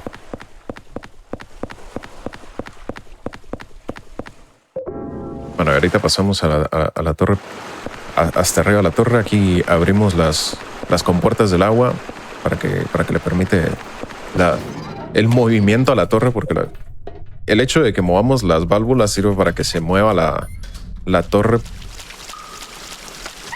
porque cada cuarto adentro tiene estos agujeros y movemos los agujeros para que no podamos caer dentro de la cocina de la cárcel. Sí. Entonces tenemos que hacer ese puzzle. Resolvemos ese puzzle para poder caer dentro de la cocina y poder seguir avanzando. Entonces, de hecho, te lo explica un documento, lo de los agujeros, porque había un documento que un niño decía que cada vez que un niño desaparecía, comían estofado de carne. Y ya sabes lo que significa eso.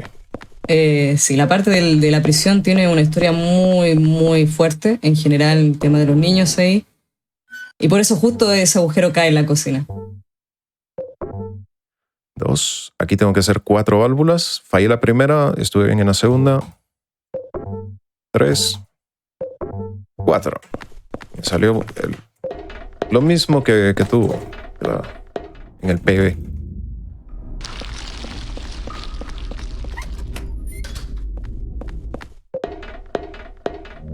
De no haber fallado esas 2 válvulas, podría haberle bajado mucho más tiempo. Entonces ahorita ya estamos en la parte final de la cárcel. Ya solo nos queda bajar a la cocina. Después de eso pasamos a la sección de los apartamentos, de los edificios sería. De los ese enemigo. Ajá. ¿Decís? Ese enemigo, creo que a todos nos asustó la primera vez, son las Twin Victims. Sí. Tiene una historia muy triste porque son unos gemelos, los gemelos Locane. De hecho, lo introducen esta historia en el Silent Hill 2, sobre la historia de que Walter Sullivan mató a estos niños con un hacha. Es muy triste. Me ganaste con el comentario. Perdón. Somos 2 fans de Silent Hill. Sí. Más encima estamos muy felices también porque hace no mucho salió el remake de Silent Hill 2 y ha sido una maravilla de juego, la verdad. Sí, yo también me la pasé contentísimo con ese juego. Me tardé como, no sé, habrán sido unas 17 horas en terminarlo, revisando cada esquinita posible. Estuvo muy bueno ese remake de Silent Hill 2. Y al mismo tiempo, a mí me gusta mucho este juego. Podrán notar. Sí. Y no sé, me da un cacho de esperanza el hecho de que le haya ido muy bien al Silent Hill 2 y que el Silent Hill 2 esté relacionado con el Silent Hill 4. Porque, no sé, a mí me da la esperanza de que en algún momento le puedan hacer remake a este juego también y que sea al mismo nivel del 2. Ojalá y pase, ojalá y lo vea. Ojalá.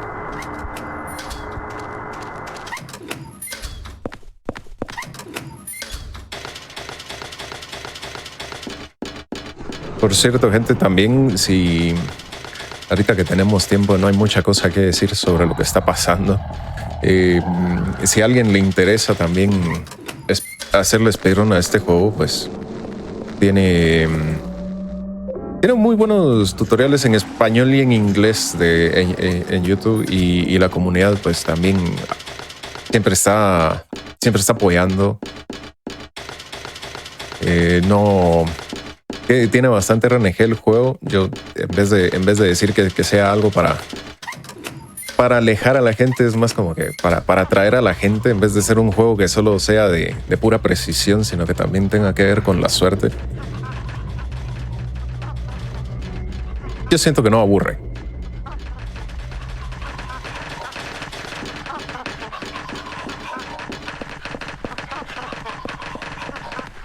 Bueno, ahorita en esta sección tenemos un pequeño skip, se podría decir. Tenemos que hacer lo que mencioné con el objeto cuando venía por las gradas eléctricas. Que si utilizas un objeto cuando te golpea un enemigo no te lastima, pues en la siguiente hay una sección donde Henry pierde control. Entonces, si utilizamos el objeto justo en el frame donde pierde el control, no pierde el control y podemos seguir corriendo. Es un poco preciso, pero vale la pena hacerlo. Lo tenemos que bajar acá y después nos vamos a una espiral sin fin con unos fantasmas, con los fantasmas de vacas que reencarnaron en personas. Ya creerán ustedes por qué. Mu en el chat, seguramente.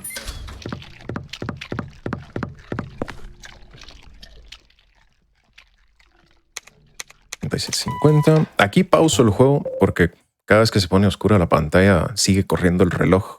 Entonces dejo que cargue el juego sin que se mueva el reloj.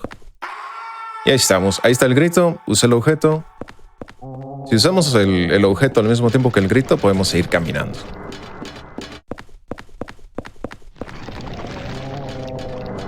Y ahí están los fantasmas.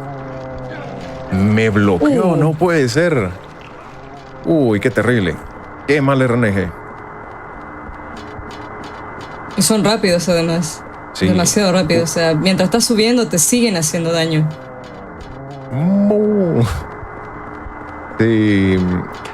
Si andan también, si los fantasmas son rápidos y están jugando el juego en difícil para sacar el logro de 10.2 estrellas, los fantasmas vuelan al doble de velocidad de lo que estamos viendo ahorita.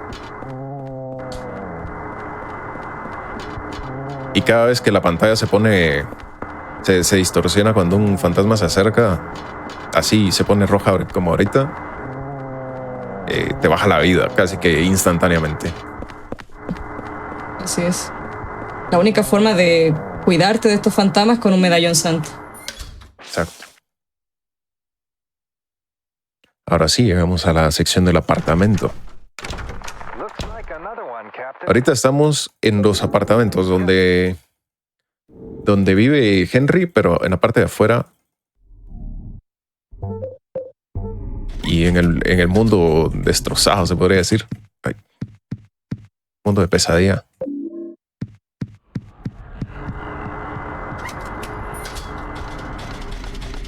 En el centro del apartamento nos vamos a encontrar con Walter ya adulto, porque ese fantasmita que estaba tocando la puerta era Walter niño. Hay un detalle interesante aquí con Walter. Le tenemos que hablar sí o sí, si no queremos perder tiempo. Si no activamos esa conversación, por alguna razón el reloj sigue corriendo cuando abrimos esta puerta y nos hace perder medio segundo, y cuando volvemos en la siguiente puerta también hace lo mismo. Aparte de... Sí, una cosa importante es que si alguna vez juegan Silent Hill 4, por favor no le reciban la muñeca. No van a pasar cosas malas. No, bien. No sé si la muñeca mejora el gameplay.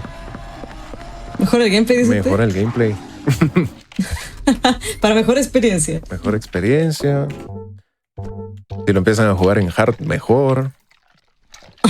Le bajan toda la gama también. Un detalle que me salté mencionar era el último apartamento donde recogimos todo el montón de llaves. Ese es el apartamento del papá de James. Que el papá de James es el Super Nintendo de este edificio. Super Nintendo. El Super Nintendo Sunderland. Entonces, él es el que tiene todas las llaves y conoce los detalles sobre Walter.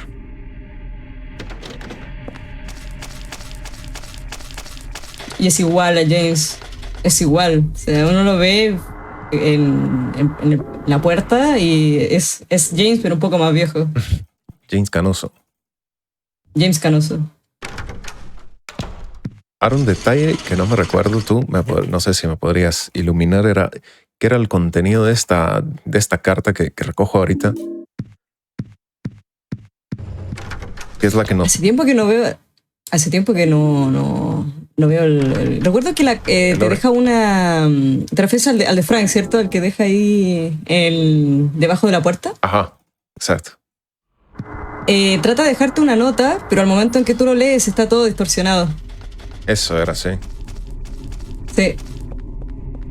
Entonces, ya que lees la nota, pues misteriosamente aparece la llave de la habitación de Aileen. Además. Ahí es donde encontramos a Aileen súper lastimada por Walter.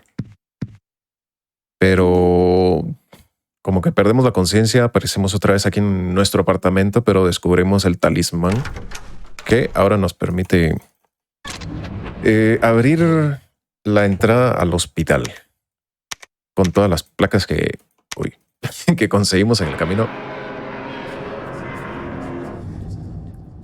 Entonces aquí es donde empieza lo mero bueno, todo lo alegre. Son 22 puertas, RNG. Una puerta tiene la llave del cuarto donde está Aileen y el otro es el cuarto de Aileen. Así es. Técnicamente se puede encontrar la llave en el primer cuarto y Aileen en el segundo cuarto, pero es un chance como de 1 en 4000. Algo poco. Sí. Hay time save. 1, 2, bueno, R1, R2. Vamos, 3. Uy. 4. Uy. Ok, la llave en la segunda, en L2. Muy bien. La llave está bien. Está muy bien la llave, porque ahora no necesitamos entrar a los cuartos. Solo usamos la llave en cada puerta. Y si se usa, pues ahí está Aileen. Opa. Bien, muy bien. Ahí va la cosa. No está tan terrible. Ahora empieza lo mero bueno. Pacientes. Hay que esquivar a los enemigos. No dejar que golpeen a Aileen. Hay que esperar a Aileen para que cruce con nosotros la puerta. Porque si no esperamos a Aileen y hay enemigos en el cuarto donde la abandonamos, le hacen como que el doble de daño. Sí, aparte que si la dejas mucho tiempo sola, empieza a corromperse e incluso te empieza a hacer daño. Y también te da más chance de sacar un final malo. Exacto. Final malo significa que cuando estamos en la pelea final, Aileen en vez de caminar, corre. Esos datos lo van a ver después a qué me refiero con que corre y no camina.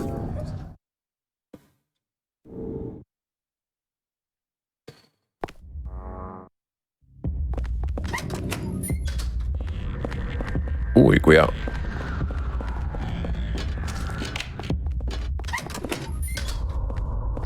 De ahora en adelante me voy a estar moviendo tal vez un poco distinto a lo que hacía antes, porque tengo que moverme para que no solo sea eficiente mi línea, sino que al mismo tiempo también sea eficiente la línea de Aileen, porque ella siempre camina en línea recta hacia nosotros.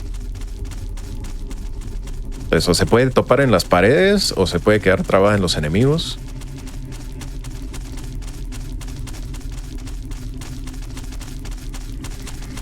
Si está muy lastimada, como dice Rebeca, cuando empieza a ser como poseída por Walter, se detiene a hablar. Y cada vez que mientras más lastimada está, son como posesiones más duraderas. Entonces se puede perder como entre 3 segundos hasta como 15 segundos, que es la peor de todas. 15 segundos, wow, no sabía que podría ser tan larga la escena de posesión. Sí, algo así. Era de entre 15 y 12 segundos cuando se empieza a lastimar ella sola. Uy, qué horrible este. Ok, se portó bien. Ese mono te puede bloquear. Y si te bloquea a Aileen después. Y Aileen ya no pasa contigo.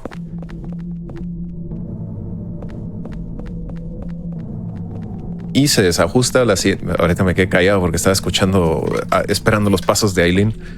Se desajusta la siguiente, el siguiente glitch, se podría decir. No glitch, pero tenemos que pasar por la puerta giratoria sin que Aileen pase con nosotros. Así todo es mucho más rápido. Si te sigue, tenés que esperarla en cada cuarto. Y el problema del siguiente cuarto es que está el espíritu de Cynthia, el fantasmita. Así es. Necesitas un poco de suerte para ver si Cynthia se va del cuarto para que no se quede lastimando a Aileen en lo que nosotros seguimos haciendo la sección esta del Subway 2. Pues ahí está el fantasma de Cynthia. Que ese fantasma ni siquiera quisiera verlo. A ver. Ahí está. Gritó. Ese grito significa que atravesó un portal y se salió del cuarto. El fantasma de Cynthia no quisiera saber cómo lo harían en un remake. Sí, de hecho, la escena de la intro del juego, hay una parte donde ella empieza a correr rápidamente como arrastrándose y es brutal. Exacto. Horrible eso. Es brutal. Sí, con solo ver el arte del juego, si no estoy mal, está en la versión física, pero de Japón. Tiene una versión horrible de Cynthia. Sí. Que es como que si tuviera una gran boca. Como si le hubieran destrozado la mandíbula. Ajá. Tienen suficiente material para hacer un buen juego de horror. Con esta sección. Ya empezó. Ya empezaron ahí a aparecer tú. Sí. Lo invitaba al departamento. Por favor, abra la puerta, joven Henry.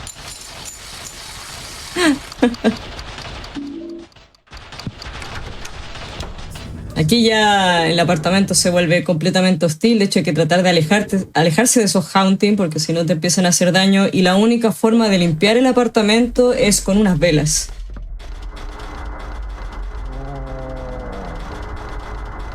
Esas velas también se pueden utilizar, según el juego, para ayudar a curar a Aileen, pero por un error de programación no sirven de nada. Solo le cambian así como que la apariencia de Aileen se ve mejor cuando está parada frente a una vela, pero en el siguiente cuarto ya está herida otra vez. Le ponen palo santo. Palo santo, claro. Uy, ese era... También se supone que cada transición de puerta también cura un poco a Aileen. Sí. También. Vamos a ver este. Uy, ataque lento. No puede ser. Qué mala suerte. Si hubiera atacado así como este último, ese anterior lo podía pasar sin parar. Pero con ese ataque vertical es imposible pasarlo.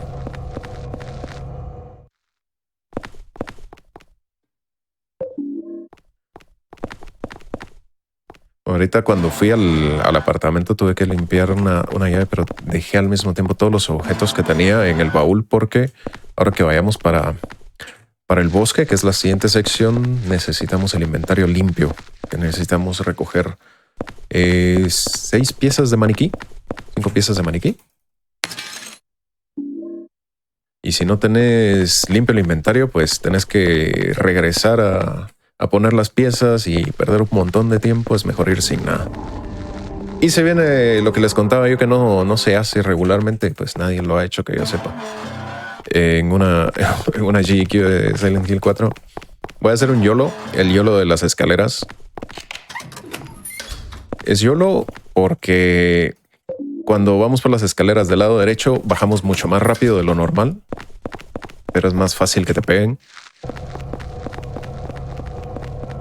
Mucha suerte. Y te ahorras alrededor de 5 segundos, te ahorras. Vamos. A ver. Vamos acá. Uy, me dejó pasar. Bien. Ok. Vamos. Y le pegan más a Aileen. Ese es el otro problema. Me pegaron a Aileen. Sí. 1, 2, acá. Ven, acá. Uy, vamos. No, Uy. puede ser. Oh, no, la hitbox. Uy, el hitbox ese del diablo, tú. Pero solo le perdimos, ¿qué? Un segundo. Vamos. Vamos bien, vamos bien. El único problema sería que Aileen saliera lastimada de las escaleras, pero salió todo bien. Salió todo bien.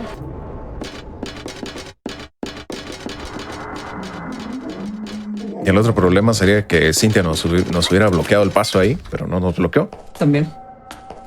Como no cargamos arma en esta speedrun en todo el inicio, si Aileen nos bloquea, Cynthia nos bloquea el paso en esa parte del tren, es casi según 90% que GG, porque no te deja moverte. Es muy raro. Pocas veces lo he visto.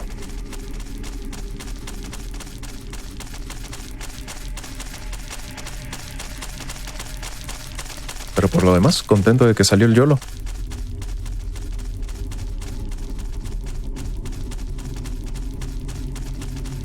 Siendo sincero, vamos en un muy buen tiempo. Bueno, y la última sección, ahorita que salimos del subway, había una escena que obviamente me salté. En esa escena aparece Walter, y ahí es cuando pues el juego nos dice, bueno, este Walter no es como que muy buena persona y te está persiguiendo. Ahorita se escuchó que se abrió la puerta, ese es Walter, nos está persiguiendo, nos quiere desvivir. Y carga dos armas, carga una pistola y carga una motosierra. Uy. Casi, viste, de trucazo. Trucazo. Ahí si se fijan, Aileen está como poco a poco corrompiéndose. Lo que pasa también, bueno, en una speedrun lamentablemente no podemos esperar a Aileen mucho tiempo, pero en el gameplay casual, si dejan mucho tiempo a Aileen sola, empieza a corromperse. Y eso es lo que le está pasando ahora. Si se fijan, como que se van viendo la piel un poco más ensangrentada. Y aquí se viene la sección horrible del juego. Que si tenés, yo creo que es la sección que más le tenés miedo. Si tenés un buen pace, porque toda esta sección del bosque hay, o sea, tenés que pasar como por 8 cuartos que tienen mosquitos. No, serían unos 6 cuartos que tienen mosquitos, todos pues RNG. No hay manera de manipularlos. Y después del bosque se viene pasar por toda la torre de la cárcel, que también está llena de mosquitos. Así, uy, Walter. Cada golpe de mosquito es cerca de un segundo perdido. Esa balita que tomó es una balita de plata. Es súper importante, ya que a los Haunting o a los fantasmas le hace insta-kill. Sí. Gracias por el dato que le pasé por alto, que por mí ya solo fue reacción de recogerla, pero sí, necesitamos esa bala porque mata a los fantasmas de un golpe. Pues mata un fantasma, no sé ni sabe lo que está hablando Andreas. Digamos que lo deja aturdido, porque la verdad es que no mueren. De hecho, tienes que dejarlos pegados con una espada, que solamente hay 5 en el juego, que son las espadas de la obediencia. Exacto. Va a ser muy necesario porque para la sección de la cárcel, si no la utilizamos, no podemos continuar. Por eso cuando estábamos también en la sección de los edificios, en los edificios 1, ahí recogimos la espada que guardamos en el baúl. Ya cuando estemos en la cárcel tenemos que regresar al apartamento, ahí sacamos todos los objetos. Es la última vez que utilizamos el baúl. Y ahorita lo que estoy haciendo es pues encendiendo la antorcha y revisando los pozos, porque dentro de los pozos están las piezas de un maniquí. El maniquí está mágicamente bloqueando el sótano del orfanato. Entonces ahí es donde necesitamos ir, pero no podemos entrar.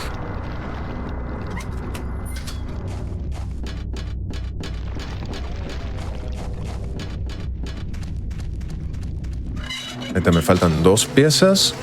Y en la última pieza vamos a tener un vistazo breve del lago Toluca que solo le vamos a ver tal vez ¿qué sería? La baranda.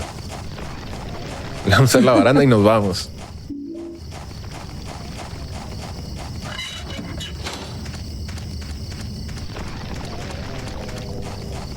Pues también si les gusta este juego, hay un mod que sacaron hace poco del juego, pero en primera persona, o que tiene la cámara que tú se la puedes modificar y la puedes poner sobre el hombro o en primera persona.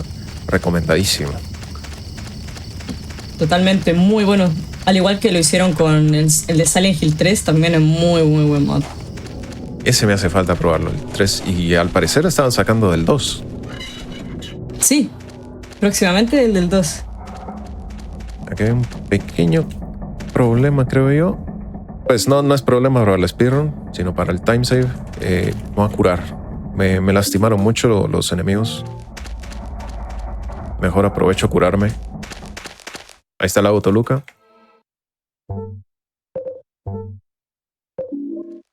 Recogemos el medallón que nos permite continuar. Y adiós, lago Toluca. Ahí estuvo muy buen guía turístico ahí. Sí. Espero que hayan aprovechado la visita. Cuidado ahí con la Twin Victim. Sí. Los cuartos que tienen Twin Victims tienen mínimo RNG donde como su comportamiento es de correr, como de perseguirte. Entonces si no te atacan, te empujan. Entonces eso medio ayuda un poco. Podrían hacerte avanzar más rápido en el cuarto. Entonces ya, pusimos las piezas del maniquí, ya podemos continuar.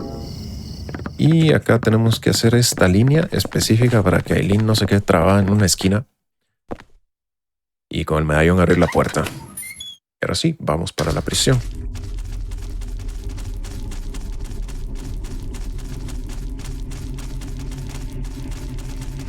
En la sección de la prisión hay 2 veces que voy a hacer un movimiento específico, una línea específica con Aileen por su comportamiento. Entonces lo que voy a hacer es que me voy a quedar a cierta distancia de ella para que ella corra lo más cercano posible a la orilla de la torre, para que sea menos la distancia que tenga que recorrer. Un extra de time save. Tryhard, diría yo. Pero por cada vez que haya mosquitos voy a esperarla para que se separa de la pared. Si no, topan los mosquitos y pierde tiempo uno. Uy. Cuidado. Adiós, Walter. Cuidado. Creo que en un speedrun Walter debe estar así, pero súper confundido. Que solo ve a Henry correr así como por medio segundo y ya desaparece y no lo vuelve a ver. Entra a la puerta y después, ¿y dónde está? ¿Y qué se hizo? Vaya, esta era la otra sección que decía que era horrible. Por los mismos mosquitos, cada vez que le pegan a Aileen, pues hay chance de que se pierda el control de la línea de ella. Oh. Entonces, estamos bien. Me pegaron a mí. Yo prefiero que me peguen a mí que le peguen a ella. Porque si me alcanza Aileen, se detiene. No sé qué le pasa a la inteligencia artificial del juego, pero se confunde totalmente. Se topa contra las paredes. Se detiene otra vez. Como que se da vuelta. Sí. Se da vuelta, se regresa, se detiene. Y... Uy. No, eso mismo. Ahí estamos. Fue casi perfecta. No fue perfecta, amigo. ¿Aileen? Casi perfecto. Aquí empujamos a Aileen para que no salga del cuarto con nosotros. Y entonces nos ahorramos todas las vueltas que tenemos que hacer cuidándola y que no la lastimen. Bueno, adiós, Walter. Adiós, Walter.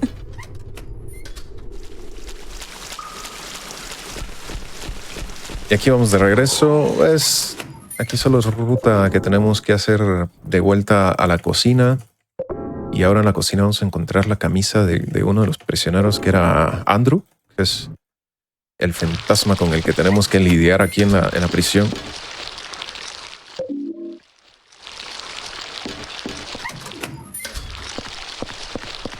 Que para él es el que necesitamos la bala de plata.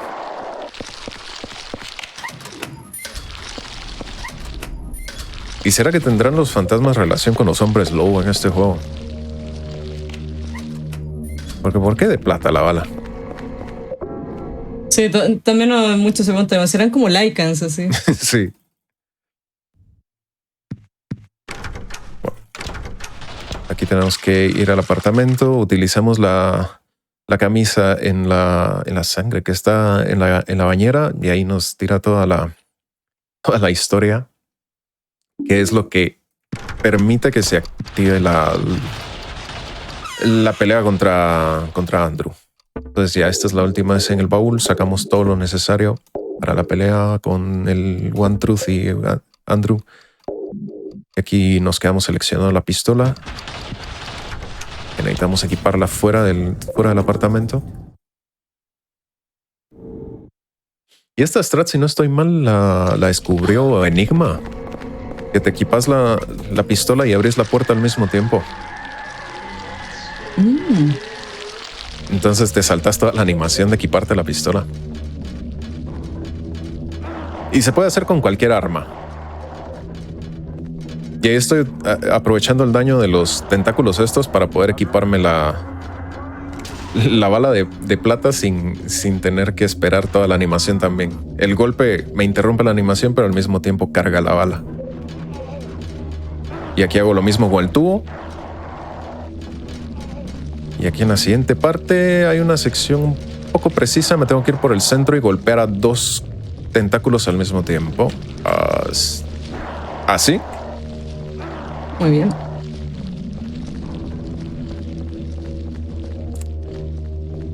Uy. ¿Qué pasó con Aileen? Se topó con la pared. Ahí viene. Un poco de mal RNG con Aileen. Aquí se viene una parte un poco densa porque después cuando llegue a la puerta se va a encontrar no con 1, 2 ni 3, sino que con muchos Twin Victims. Sí, esta sección de acá es horrible, ustedes. Unos cuantos Twin Victims. Y hay que hacer una línea precisa para que no atrapen a Aileen. Si la atrapan hay una strat que es para recuperarla, pero al mismo tiempo pierde mucho tiempo y lastiman mucho a Aileen. Entonces me tengo que venir en esta línea y acá cruzar. Ahí.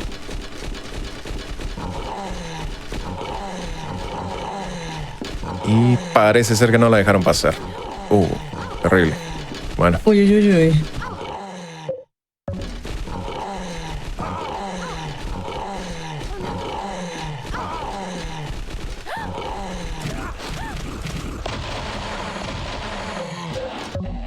Vamos. Ve, y se da la vuelta. Buen combo. Y se da la vuelta. No.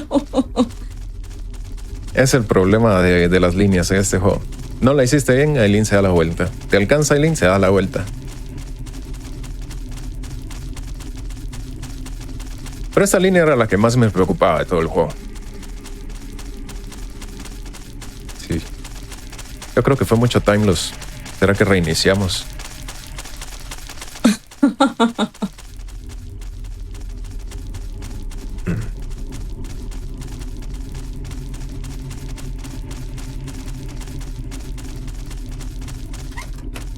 Bueno, la siguiente sección es otra vez los edificios 2. Y aquí tenemos que hacer un golpe otra vez, un empujón a Aileen como hicimos en la prisión. Que nos ayuda a que Aileen se quede fuera del elevador. Y eso sirve para que cuando en el área donde ella se queda atrapada, ¿cómo sería? Se borra la reja que protege ahí al fondo. Entonces cuando nosotros llegamos del otro lado, la reja desaparece, Aileen pasa por ahí y ya no tenemos que hacer la sección esta. Salta bastante, de verdad. Sí, Aquí tenés que hacer, para pasar los edificios 2, tenés que encontrar una serie de objetos, que es una pelota de voleibol, una pelota de ¿qué es? De pool, unas candelas, un muñeco de peluche. Todo para que Aileen llegue a esta puerta. Pero solo con ese empujón que dimos nos saltamos todas las tareas que teníamos que hacer. Vamos, Celine. Se quedó trabada. Se quedó trabada. Ahí estamos. Uf. Pero vamos bien. No fue mucho lo que se le perdió. Está un poquito lastima a Aileen. Pero no creo que vaya a molestar. Está bien.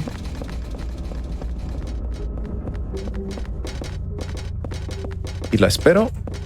Y ahí está lo suficientemente cerca para entrar al cuarto sin esperar a que dé toda la vuelta.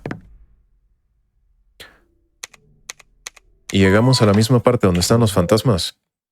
Pero ahora en vez de ir para arriba tenemos que ir para abajo. Y es un cuarto lleno de mosquitos. Así es. Y aquí en este cuarto también prefiero que me peguen todos los mosquitos posibles. Que me peguen a mí en vez de Aileen.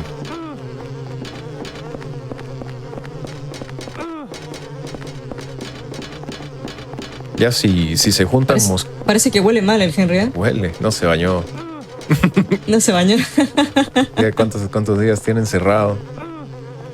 Como 5 días llevaba más o menos. 5 días, no.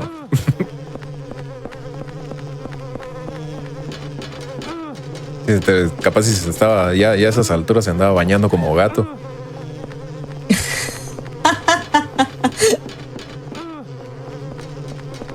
Y bajamos muy bien. Esto solo lo recojo para curarme un poco, aunque no hace falta. Solo nos toca esperar a... Uy. Wow, te quedó ahí en la cabeza. Me quedó de sombrero. Estaba consumiendo la masa encefálica ahí. Y se viene el temido One Truth. Son 12 enemigos idénticos y solo a uno se le puede hacer daño. Y la manera de saber que le estamos haciendo daño al de verdad es porque todos los demás se quedan quietos. Uy, qué buen RNG. Muy bien, qué buen RNG. Qué hermoso. Increíble.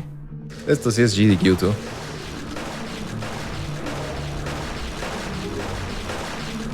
¿Muere? No, increíble, qué buen RNG. Porque hay que buscar al verdadero y de repente puedes estar todo el día ahí buscándolo y te sale a la primera. Increíble, de verdad. Sí. Maravilloso. Con todo el RNG que he estado teniendo en las prácticas de esta run, me pasó que creo que fueron como 4 o 5 veces seguidas que llegué al One Truth y todas las veces fueron el último. Oh, qué mal. Y eso es ya un reset, un hard reset. No hay nada más que hacer ahí. Y no depende de uno. Es como lo que comentábamos. Pasa también, por ejemplo, con Resident Evil 3. Digamos que Silent Hill 4 es como el Resident Evil 3 en temas de RNG. Más diría el 50% del juego no depende completamente de ti. Entonces, de repente puedes ir en un muy buen pace, pero siempre hay un lugar donde tienes que hacer reset sí o sí. Sí, ya cuando estaba haciendo grind a este juego, me pasaba que llegué al punto en el que no me importaba que fuera en World Record Pace, siempre y cuando no hubiera pasado por el One Truth. Porque decía yo, bueno, voy a llegar con menos 10 segundos, pero el One Truth voy a salir con más 30 de ahí. Claro. Que es lo general, si te sale el último One Truth, lo puedes perder entre... Lo más rápido le perdés 40 segundos y lo más lento le puedes perder hasta minuto y medio. Es demasiado.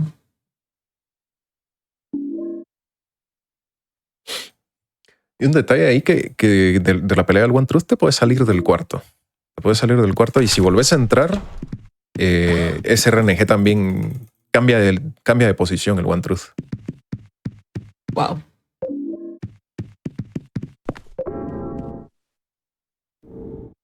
Lo que pasó a principio de año también fue que una persona descubrió que el RNG del hospital como que era dictado por los frames del juego, pero ya no siguió investigando en eso. Y bueno, me salté la explicación. Aquí nos encontramos la pica del destino que nos dice que tenemos que golpear en esa misma parte del apartamento, pero del de Henry, porque estábamos en una copia de nuestro propio apartamento y aquí descubrimos a Walter que anda crucificado. Era lo que realmente estaba pasando. Y tiene todas las llaves que son las llaves para poder salir del apartamento.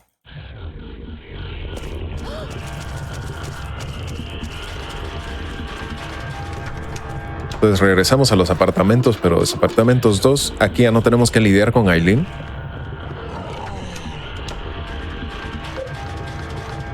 Y lo único que tenemos que hacer es navegar por todo el laberinto. ¿Qué es esto?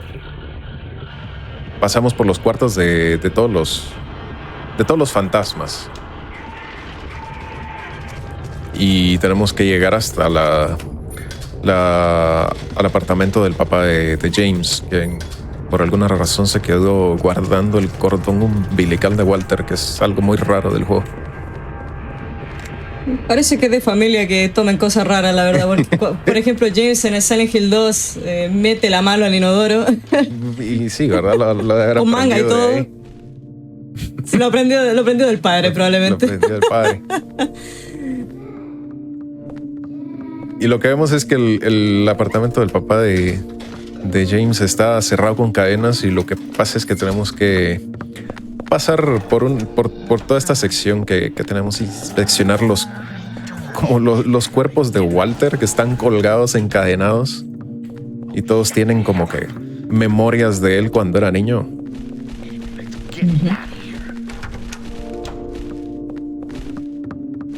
Del abandono que sufrió. La madre no quería abandonarlo, pero el padre lo obligó a la madre a dejarlo ahí en el departamento.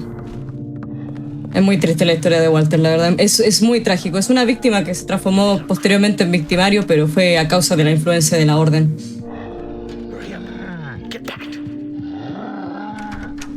Exacto, y ahora que ya revisamos todas las memorias de Walter, se los podría llamar, ahora ya podemos ir al cuarto y sacar el cordón umbilical. Así es. Y se viene la pelea final. Un detalle que me gusta recordar a la gente si le interesa speedrunear este juego, y yo lo he visto mucho en los que inician a speedrunear esto, es que cuando están en esta parte de acá específica, se preocupan mucho por curarse y por llegar completos a la pelea de Walter, pero no hace falta, porque justo en el momento que entras al agujero que está dentro del apartamento, te curas por completo.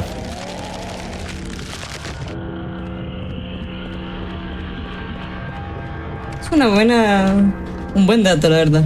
Buen dato y buena onda de parte de los desarrolladores.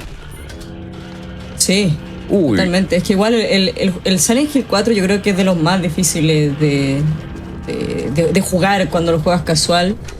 Porque aparte tiene muchas mecánicas. Tiene el tema de los medallones santos, tiene el tema de las velas. Por ejemplo, el juego no te dice que también los medallones santos pueden también sanar tu apartamento. Tienen demasiadas mecánicas. Entonces al principio no es muy amigable para la gente que lo juega la primera vez, y ya después cuando lo juegas más veces ya empiezas a comprender más estrategias. Sí, buen dato ese. Yo el de los medallones nunca supe que también quitaban las maldiciones, las posesiones del apartamento. Y eso me enteré hasta que intenté speedrunear las 10.2 estrellas.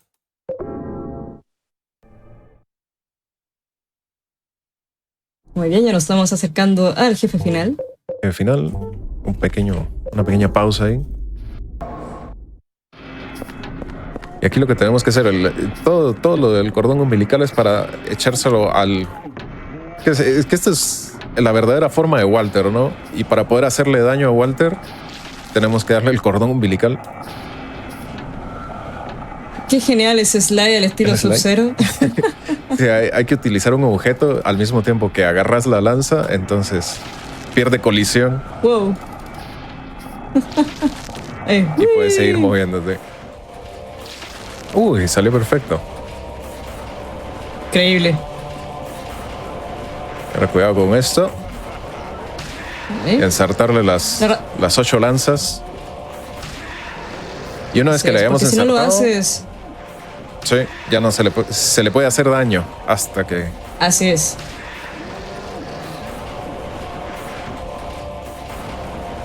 Porque en este momento Walter es inmortal, no le puedes hacer absolutamente nada. Oh, fallamos una. No puede ser. Oh. No, fallamos 2. No puede ser. Bueno, y ahí está Aileen caminando hacia la licuadora. Y ese es el detalle, que si Aileen está muy, muy lastimada, en vez de ir caminando va casi que corriendo y pues pasa casi que instantáneamente la desgracia. Y ese es el final malo. Sí, es uno de los finales malos.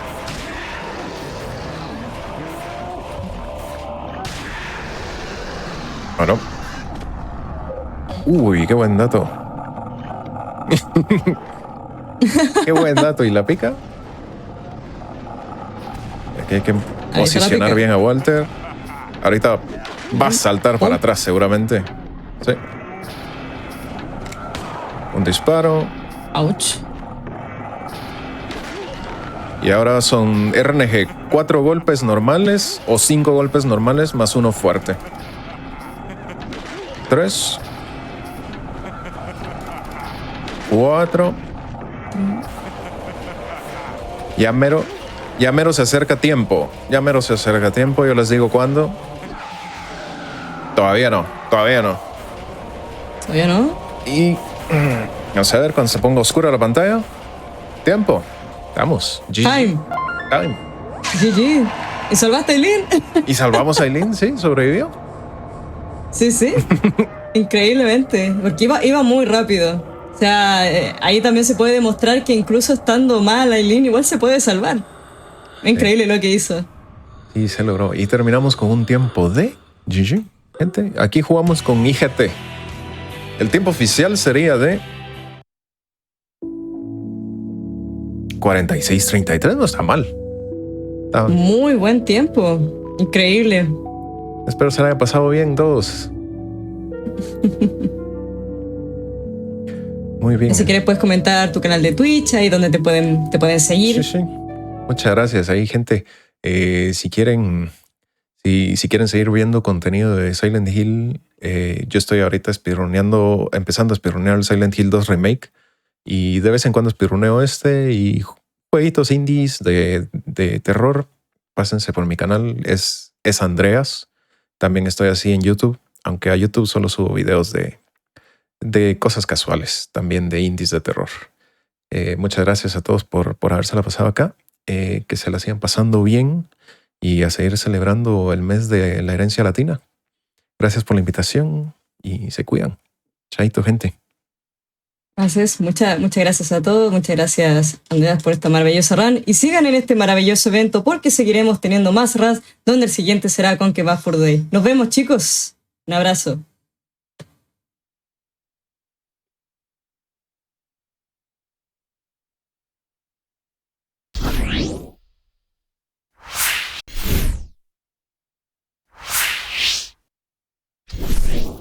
Everybody, and welcome back to our Latin American Heritage Month celebration here on GDQ Hotfix. I'm Blackheart Wings, and I am back as your host for the next couple of runs. Super excited to be here again. Thank you all so much for hanging out over the course of the day. Absolutely marvelous. Before we get into our next run, I have one little reminder. You can go to gamesdonequick.com/hotfix to check out our Season 3 schedule, and check out the schedule for an in-depth look at the runs on this week and next week. It's really awesome. ! Schedule in the chat to check that out. And yeah, we are already set and ready to go with our next run. We're going to be watching Conker's Bad Fur Day, run by Rentsy. Rentsy, are you ready? That's me. Yeah.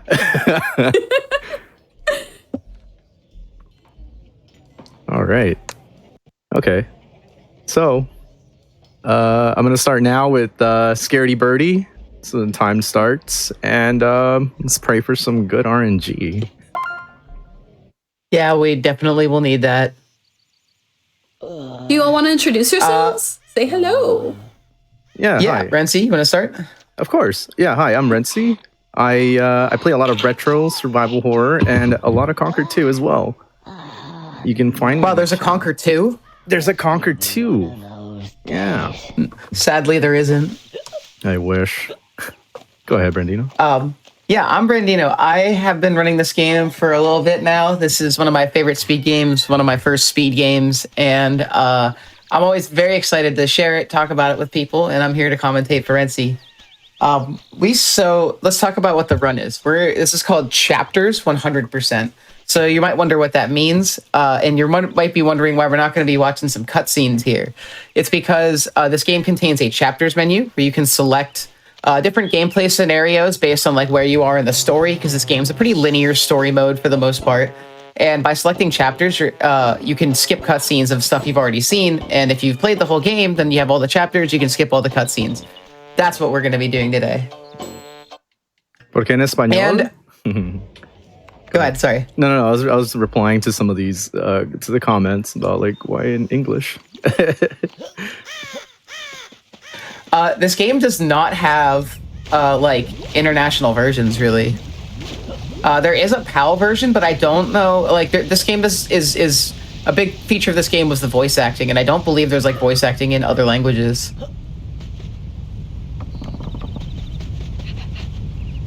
And that was nice. So Renzi actually just did a little skip there. So normally when you start the game and you're approaching these logs, Conker can't hover, and he has to stop in a specific point in the grass and think like, oh, like maybe I should hover now.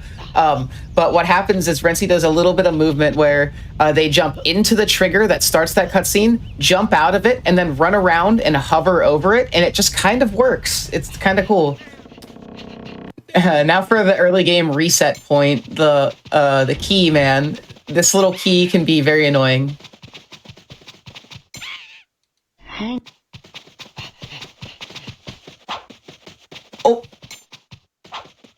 Oh, yeah, this is what happens. So, unfortunately, so the way the key works is that it has a little bit of invincibility frames the first time it's on screen. So ideally, you want to set it up in such a way that when Conker has to think about using the frying pan before he can do it, you want to make the camera face the key. And so Conker thinks about using the frying pan while the key is on screen, which burns its iframes. But if you don't do that, then unfortunately it can be kind of hard to predict when the key is like actually done. I have a quick question. Is that a frying pan? That is a frying pan. Yeah, it is. That's our main weapon. I have a follow-up question. Go ahead. Why? You're going to be asking that a lot throughout this game. Yeah, it's gonna be a lot of That's the least I can say right now. So we gotta go grab a beehive that got stolen by some wasps. Normally, you go to people go and talk to a character, which triggers a cutscene to do this, but you can just do this immediately. And because Renzi is playing on Xbox One, they can't do a skip called hive skip, where you're able to actually throw the hive over a cliff, jump down and grab it, skipping this whole sequence. But because this game loads much faster and is more stable frame rate on Xbox, you actually cannot do that.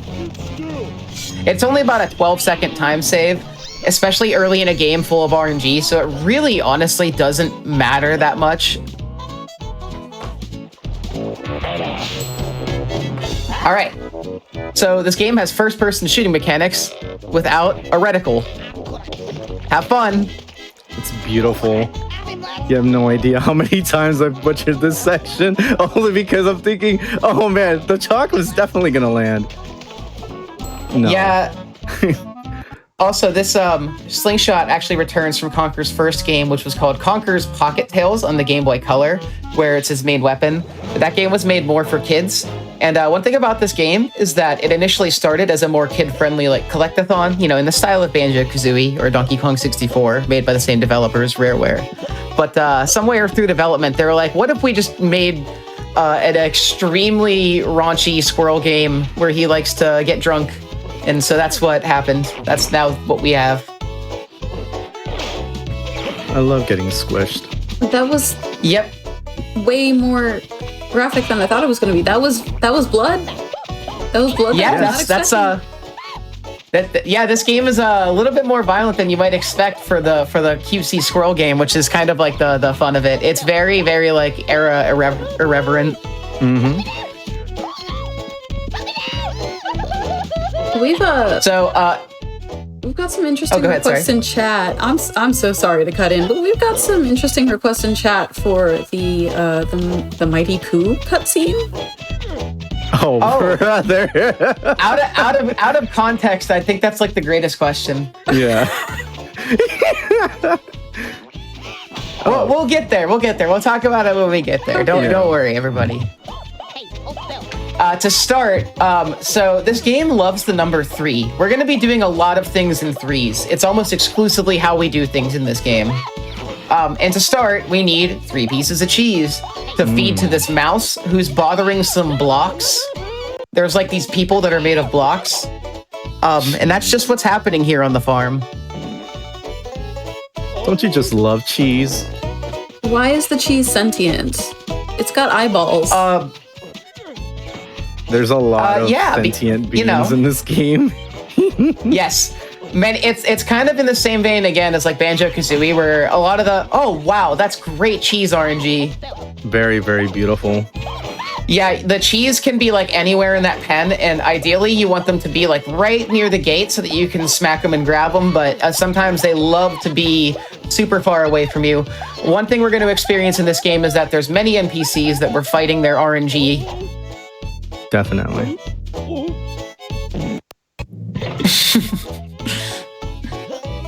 And after we feed that cheese to that rat, it is no longer an issue. Grab the money. Or wait, no, leave the money. Never mind. Sorry, I'm thinking of the old route. Usually, yeah, I don't get the money. No, you're good. You're good. Sorry, I was thinking about the old route. We have a new route here. All right, here's some fun stuff that is great to have in an early part of the game. A lot of RNG, because we gotta use this pitchfork man to stab all of these sentient hay bales. Why are they sentient? Oh, watch. Whenever he hits them, their eyes like fall out, and some of them fall on the ground, and you can accidentally step on them. Oh my god! Yeah, they make a noise on them too. They make a very nice, satisfying squish sound. Oh no! Oh well, I guess that worked out, right? I was about to say, actually, that was pretty good. Yeah, so Frankie here loves to misbehave. Nice. Okay.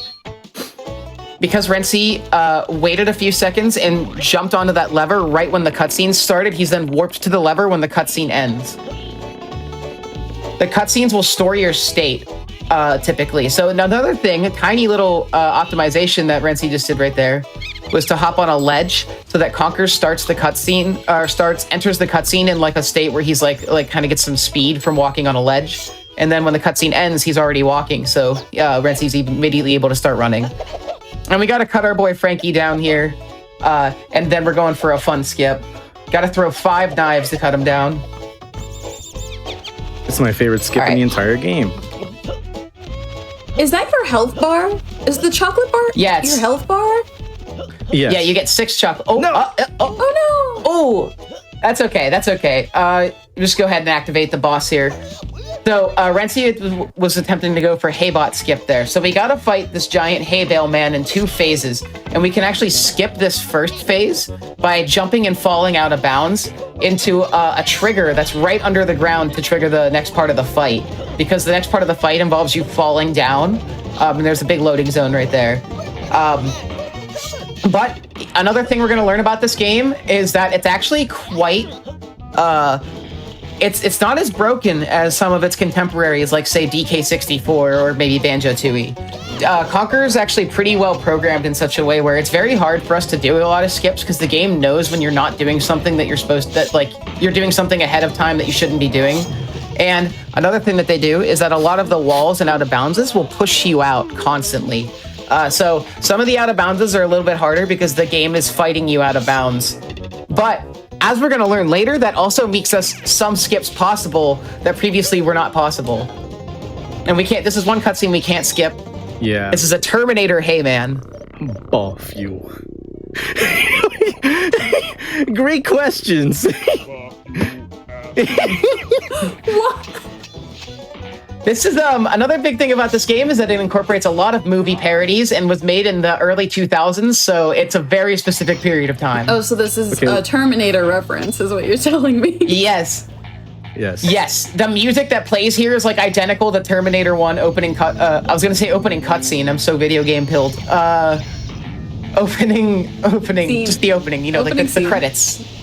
The thing that they have in movies.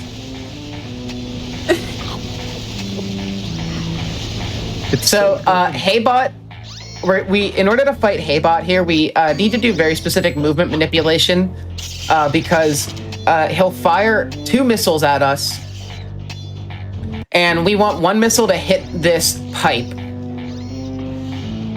So, the fastest way you can do this is to get him to fire a single missile and then run into him as fast as you can so that he cancels the second missile. But it's kind of difficult to time. Either way, as long as we pop the pipe here, then all we have to worry about is getting him to jump into it, which he pretty much will do very easily once you've done, like, open it up. You gotta push this big button that says do not push. Push. And that's what good with rules. I can't. Uh-oh. Hey, you're okay. It's over there. Yeah. He also loses, like, an arm in each phase. Again, guess what? There's 3 phases. Game loves that number. Oh boy. And Conker, as a result of the fall from the first cutscene, Conker like hurts his leg, so he has to hop on the pitchfork that we were previously fighting because now they're friends. It's about friendship. The power of friendship, even? Mm-hmm. It's about friends, and that's what's so powerful about it. Okay. So for who don't know, the basic plot of this game is that our boy Conker had a hard night of partying and lost his way home, and the premise of the game is that he's just trying to get home, and he accidentally takes the wrong way, and now all of this is happening. I see. So it's a series of very wacky adventures. Bizarre adventures, even. Very bizarre. So, we popped all those pipes. This place is flooding, and OSHA violating wires everywhere. Again with the electrified water. This is a running theme today that has like seemed to happen unintentionally. And this isn't even the only instance of it. Oh. It's not. There's some interesting set pieces in this game, and very varied at that matter. This game has a lot of different gameplay styles crammed into it. Mm-hmm. This particular wire is my least favorite. Oh, that looks so good. That's why I don't like this wire. Yeah, it's a bit easy. It's way more easier on Live and Reloaded because of the reticle. Oh, yeah, we should talk about that. So, okay, I just want to be clear that we're running here on Xbox One X. This game is available on Rare Replay on Xbox One and Xbox Series, and it runs very stably on those versions, but they all actually load very differently, and it actually depends on the Xbox console you have. So One S loads maybe like 30 seconds faster than N64. One X, which I believe is what you're playing on, right? Yes. One X, it runs on about a minute faster, and then on the Series it runs about a minute and a half faster than One X. So in total, Series consoles save about 2.5 minutes over N64 just in loading. And this game is also very laggy, so that also plays into an account. Hey, Val. All right, this section's pretty popular. We got to get 5 sets of bees, and this is actually one of the most difficult movement sections in the game here. There's going to be some difficult and some deadly jumps we're going to have to worry about. The fastest way to move up ladders in Xbox is to neutral stick jump into them, because you gain a little bit of height from the jump and then you jump back into the ladder. That's our first risky jump. Now we got to climb up this ladder, and there's a lot of wasps that want to stop us. It's a long way down too. It is quite a long way down. Luckily, if the wasps hit you, though, you fall in a very specific place that is always like not where you're close to dying, so that's kind of nice for the game. Typically, this game is not very nice. No, it's not. There's been instances where the RNG has been a little bit stinky. That does happen. I gotta... Alright. That's an important thing. Oh, so you'll see there are big B buttons everywhere. They're called context-sensitive pads. Okay, dangerous jump 2. I'll let Renzi focus. It's that done. Looks good it's a to done me. deal. We did it. Let's go! That is a difficult jump. The difference between losing 1 health and Conker dying completely is very, very slim there. Very. So yeah, we want to do the variation where we lose 1 health so that we're able to slide down. So the thing about this game is that fall damage is either 1 or all of your health, depending on the height, and the way we jump off there is it can be difficult. All right, we want to be careful here, not touch the water, because that will actually lose all the bees. Well, not touch deep water.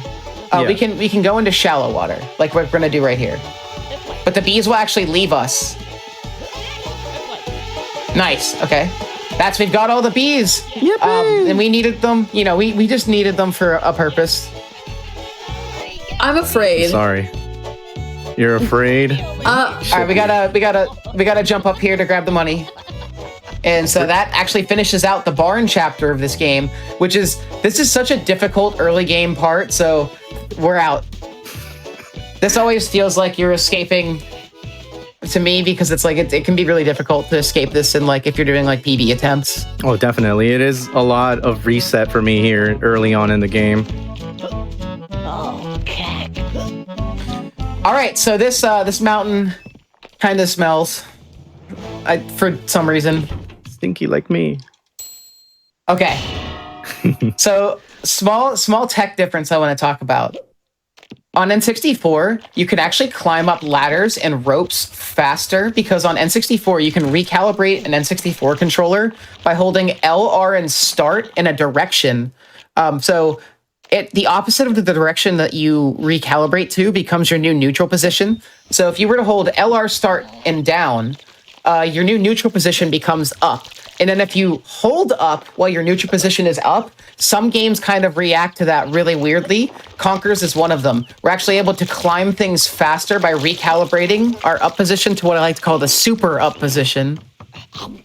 That's only on N64, though. That's one thing we can't do on Xbox. And we've got to ride a bull here. Para mis amigos. Yippee! Olay. Yep, gotta do some bull riding. We are, of course, a red squirrel, which the bull hates. I hate that. That makes sense somehow. No! It's okay. Oh my god! I hate that he always does that. This bull is so rude. Oh, and yeah, that just happens. Okay. We gotta do that, you guessed it, 3 times. The number 3! 1, 2, 3! Elmo's number journey. Oh no. Alright, so the number of times we have to hit the cows before they head over to the grate is also increasing. So it starts as 1, and then it becomes 2, then it's 3. So we need to hit the cow again right about here. And the pattern and the location also matters too. Yeah, it's they always go to the same position. Yeah, every single time.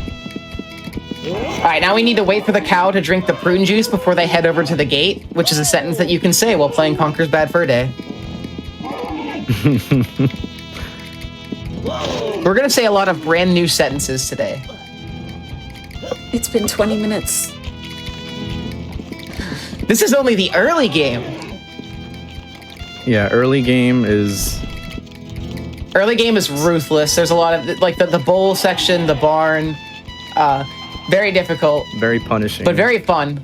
Very fun. So I love this game. I love this game too. Yeah, I started running on N64, which has its own advantages and disadvantages. Xbox is definitely like first of all, this game is so expensive. It's like one of the most expensive N64 games you can find. And I watched the price rise in real time. I bought my copy in like 2010 or so for like $30. And the game right now is like 115 or so, just like a loose cartridge. It's nuts. Yeah. I think I wanted to get not a sealed copy, but a boxed one. Yep, I'm trying to find it. 400. Yep. And even a box by itself is like 200. Mm-hmm. Because I've just been looking at boxes since I already have a copy. And just you can do this. You can do this. No. Oh, that's so close. That's okay. Yeah, the bull charges like straight forward, and by holding like as hard right as we can on both the camera and the control stick, we can shift his position if we're like a little not completely where we want to be. But it's unfortunate. We were just shy of hitting the cow there. It's okay. Literally. There we go. Just what I wanted. It's okay. I'm sorry. That's okay. You can make up for it. So, oh, no. Oh, it's okay. It's okay. So there's actually a clip here that okay. On N64, or on just about any other version of this game besides Xbox, besides series consoles, that skip is pretty easy. But on series consoles, it got way harder because you hold A to buffer a jump in the loading zone, and then you hover backwards out of bounds to drop onto this money out of bounds. So it saves like 20 seconds-ish. Yeah, about 20 seconds. The game loads so fast on Xbox Series consoles that you can't buffer the jump anymore, and you essentially have to time it, and it goes from free to like a 2-frame jump.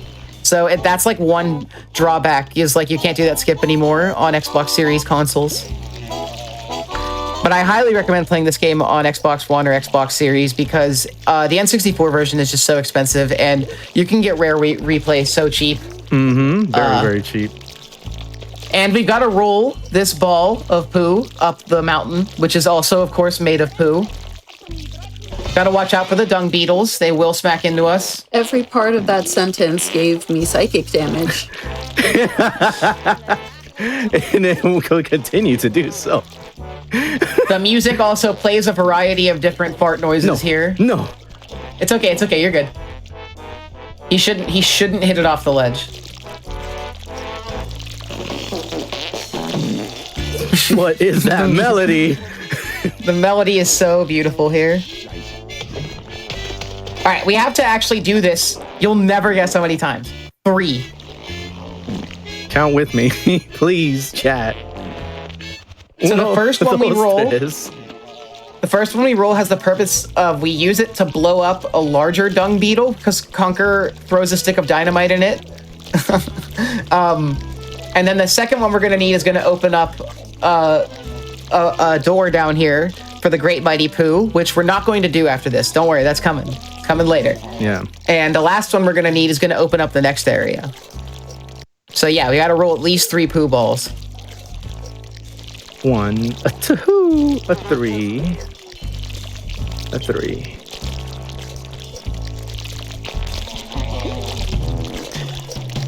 Unfortunately, Rare Replay is not on PC, which is a sad thing. But this game is on Xbox and really easy to find on Xbox. Mm-hmm. Mm-hmm.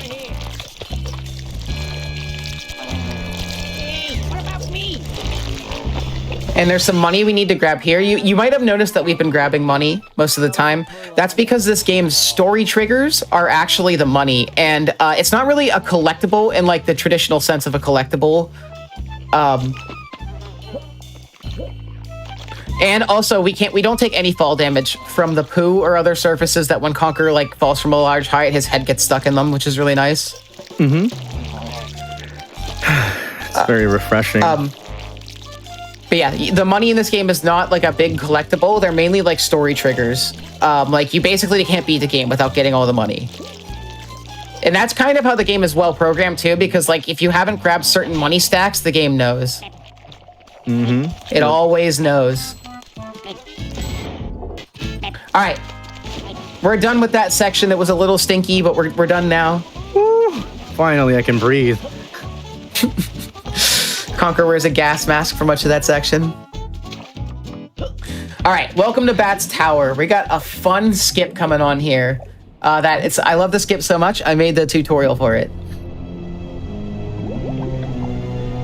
We're gonna do a lot of swimming here, which we haven't previously done yet. You'll notice that we don't have like an air gauge. We just get a very stressing face of Conker that slowly gets like more blue and like stressed out as he loses air. It's really hard to judge how much air you have left because it's such an unorthodox air gauge. All right, so we gotta climb to the top of this tower in order to hit a switch to let us do to grab some cogs that this guy requests us to grab. So we're gonna go for a skip here. No. That's okay. That's okay. Easy reset to the skip because we just need to jump back onto this platform here. There's two parts to this skip. So first, Renzi is actually hovering around a cutscene trigger that triggers another cutscene. And then we're gonna hover into this log and jump into a loading zone, or not a loading zone, sorry. We're gonna jump into like an out of bounds zone. Hold the R button if you need to like readjust. Oh, he's stuck here. Definitely. Oh yeah, he's a little bit stuck. Yeah. We're like kind of like stuck between the out of bounds and the log right now, and he can kind of like slide around in it. No. It's okay. You, might need try to see if you can jump. Try jumping. Yeah. Nope. He's not doing it. We're a little bit stuck. It's okay. It can happen. Maybe just try to see if he'll go neutral and see if he'll fall. Let's see. Let's wait a few seconds and see what happens. No, okay. Nothing. Okay. Wow. All right. I've actually never seen. I didn't know you could get stuck like this. That's okay. Luckily, because we're in the chapters mode, we're able to reload this area very quickly. Very quickly. That will because we're reloading. Basically, anytime you reload from the chapters menu, you will actually, it will never count Barn Boys as completed. So even though we completed it earlier, we're going to have to reload from the menu a little bit later so that we have enough money for the game to count Barn Boys as completed. It's really, really silly. I don't know why they never count that chapter as completed, but we'll cross that bridge when we come to it. Oh, okay. There we go. So we just climbed that tower just like that. Oh, wow. So I was saying earlier that some of this game's out-of-bounds detection systems try to push you out. And it's kind of true in the same case that whenever there's a platform above you and you're out of bounds, the game puts you onto that platform because it would rather you be there. And if you happen to go out of bounds and there's a platform above you like that, then that's what you can do, is just warp straight upwards. And now we need to grab the 3 cogs that are opened by this switch. Their movement is very specific movement here. It can be difficult to grab these cogs unless you know exactly how they run. And there's 3 of them, imagine. And they all have slightly more complicated movement cycles. The first one is the easiest to grab. Now you technically have to avoid these spiky guys here, but there's so much space here. They barely ever hit you.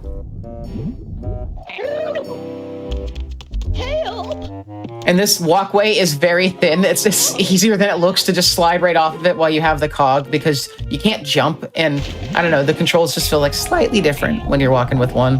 Yeah, I've had instances where I've slid off the stairs. You kind of like turn slightly wider while you're carrying something. All right, now there's 2 cogs in the same room here, and the camera is so mean. So Renzi's gonna go for a specific type of movement manipulation. Nice, that's really good. Oh, and okay. Gonna be on the left when you come back. I missed when I was confused about the pan. Like I said, gonna be asking what a lot. You were not kidding. I'm so sorry. This sure is a game. It's the game of all time.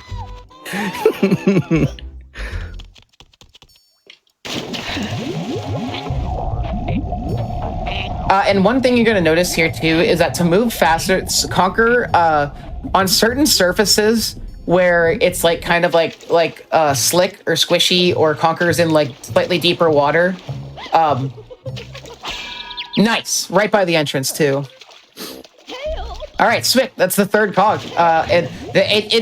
Rentsy made it look easy, but it can be very annoying sometimes if you miss one of them and then they go around because, it's like I'm expecting them to be in such a specific spot that it can be harder to grab them when they're not. Mm-hmm. You gotta wait for them to go back around. And if you miss, then you gotta wait for them again. So the reason that we did all this is that there's a bulldog/fish outside on a chain that we need to lower because he's blocking some catfish from able to get into their bank vault. So that's what's happening right now.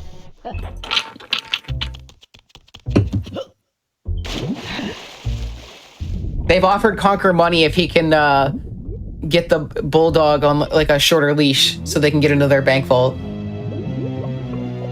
So now we got to go back and tell them that we've successfully completed the job. And we want our money, honey.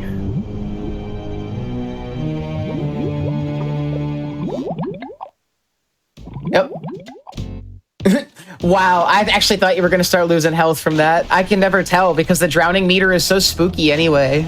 Yeah, I get nervous there sometimes, but I just kind of count it at times in my head. Like, oh, no, I should be okay, I think. Yeah.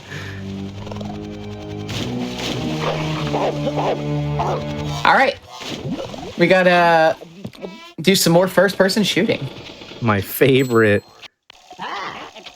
Ah. So we got to spell the secret code to get into this safe. So let's figure it out. What's it going to be? O.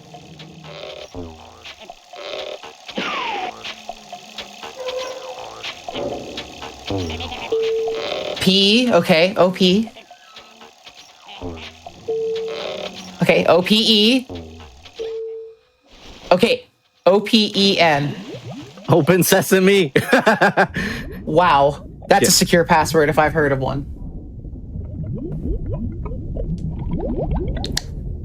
Yeah, it's H-O-T-T-O-G-O. That's the password.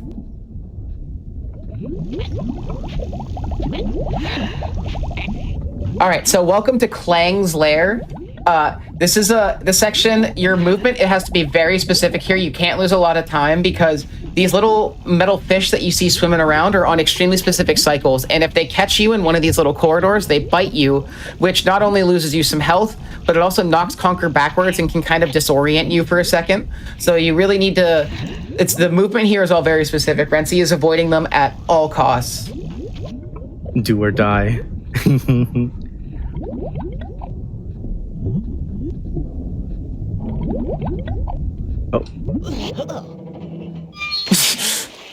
The way he just like snaps to those is very funny. It's like a magnet.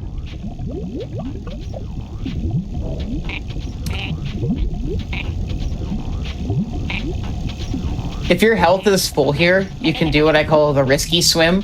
So Rentsy's actually going to go up here and refill their health before going through this yellow tunnel. But if you are very sure of your health or your swimming skills, you can swim straight from the last tunnel through this tunnel, and the first area you can get is like right here. You will definitely lose at least 2 chocolates, but if you're confident in your swimming and you have enough health, it's definitely the fastest way to move. But it's like that's like high level strats. Which shout out to the 2 top runners of this game, Obliterator and Hollow Darkness. They are just absolute titans of Conker. Living legends. And they're very good friends of mine. I would definitely not be where I am in speedrunning without the Conker community, so shout outs. All right, that was a lot of swimming. I'm a little thirsty after that. Yeah, I'm thirsty too. I could definitely go for a drink of water. All right, well, hopefully there's one around here. Oh, there we go. All right, just press. What's this? All right, so Conker's had a nice little drink. He's feeling good. We got to put out some fire imps. And how do we do that? Well, like this. Hey, it's the furry guy. Oh no. Yes. Yeah, I mean, this is Conker's bad fur day. Definitely. Nice job. Very nice job. All right. Oh, good RNG too. Hope he stays. All right. So, no, he did not stay. Okay, it's okay. Just get his attention again. Classic. Get over here. We need this guy to chase us and stand on like one specific spot in 4 places. Actually, the number 4 is important here. It's okay. It's okay. All right. Now we just need for him to jump onto this little grate, which will stun him. So we can go in for the attack. Now, how do we do that, you might ask? Well, like this. This is for frickin' making me miss. Yep. So, the thing about him is that when you hit him, he actually turns automatically the direction that Conker has hit him. So we use this to face him towards the next chain, and we're gonna do this 4 ways, like 4 times in a row to spin him around in a circle, and like it's essentially like how you like one cycle him. This is all I need. And also, a cutscene usually plays whenever you're draining the sewage on him. But by jumping for the lever at the time that we do, it overlaps the lever cutscene with the cutscene of the lever also. It overlaps the cutscene of the lever with like the one of him getting stunned, and allows us to quickly run and grab him while he's still in a cutscene state. Now these fire imps can be really mean while we're rolling these brass balls here. You gotta be careful. I've been hit by them a number of times. Polish to the nth degree, as they say. Yeah, yep. Look at the furry guy. Let's not. Please don't. Thank you.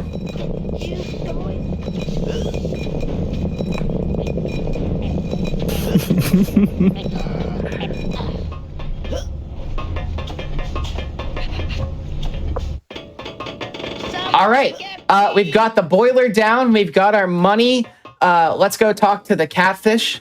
But unfortunately, they only give Conker about $10 for all of his trouble. And he says, you know what? Yeah, he says, you know what? I'll keep the money. Thanks. No. Oh, so close. So Renzi was attempting bullfish skip here. This bull typically wants to eat all these catfish. Oh my God. But this is interesting. Now he's like kind of caught on Conker. Typically he like wants to eat the catfish, but you can make him skip eating the cat. Oop. That'll happen sometimes. Yeah, he had like that extra jump in that last hit, and I was just pretty much just stuck there. Yeah, I've never seen him like be that mean before. That's so rude. Yeah. So by diving underwater there, Renzi's trying to do bullfish skip, which like if you dive under in a specific way. All right, yeah. I think he'll go for the. Oh no, he's going for you still. Wow, he's so aggressive. He really is aggressive. Look at him go. Typically, he tries to go for the catfish, but the bullfish skip kind of messes up his AI in ways that are like really weird and unexpected. You know, I've never had that happen to me before either. Yeah, you can just swim past them though.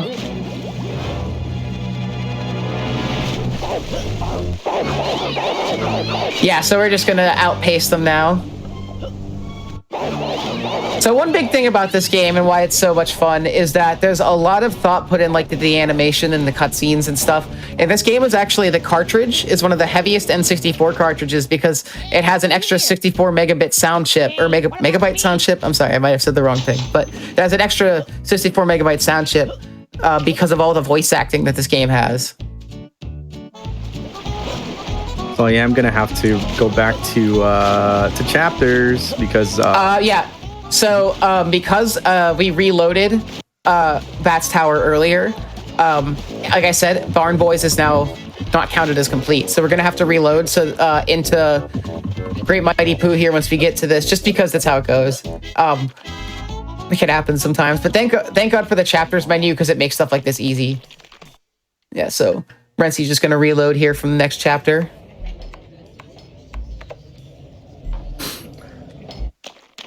And look, we're in there now. That's crazy. So this is Pooh Mountain, and we've got to grab this sweet corn and throw it in as an offering. This is no relation to DK Mountain. No relation.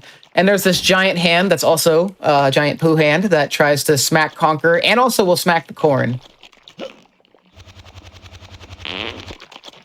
This is probably the most famous section of this game. For the character that pops up after the corn. I hate everything about this section right now. Oh man.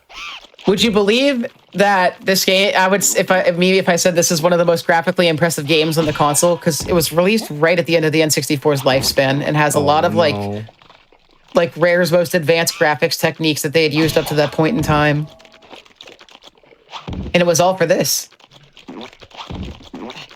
Incredible. Yeah, so we have to, there are, you guessed it, 3 areas of corn, and then we have to grab corn in an increasing number of 1, 2, and 3. The number 3 just is actually the main star of this game. Conker takes a back seat.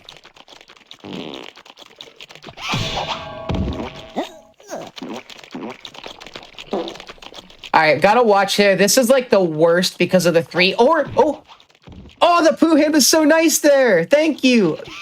No. You know what? Sometimes the game cooperates. Under more sentences that I hate. Oh, nice double corn. I do like when he like constantly starts smacking you right after too, after bringing one of them down. Yeah, I know. He's so nice and he's so mean. There you go. It's like we're trying to help him, you know. We're throwing the corn in for his benefit, and he still like treats us like this. Gotta watch. Ooh! All right. All that corn was in service of summoning this guy, the Great Mighty Pooh. He sings a song, a very operatic song about his main mission in life. Unfortunately, in this speed run, we skip it because we skip all the cutscenes. He will throw 6 poo balls before. Yeah, it's one weakness. Oh no! He throws 3 poo balls before opening his mouth, and we use the toilet paper to attack. Thank you, Xbox One. So, unfortunate thing when this game first got ported to the Xbox Series consoles and Xbox One X, the Mighty Pooh cutscene sometimes loaded so fast that it soft locked the fight because it desynced him from like his typical singing pattern. So we actually got that fixed because one of the runners made a tweet that got viral that got Rareware to look at it, and they were like, "We'll fix it."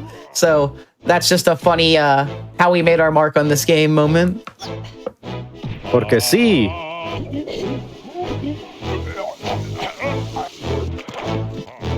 So we hit him. We have the total of 3 in a total of 3 rounds, and you guessed it, it increases the number from 1 to 2 to 3 hits.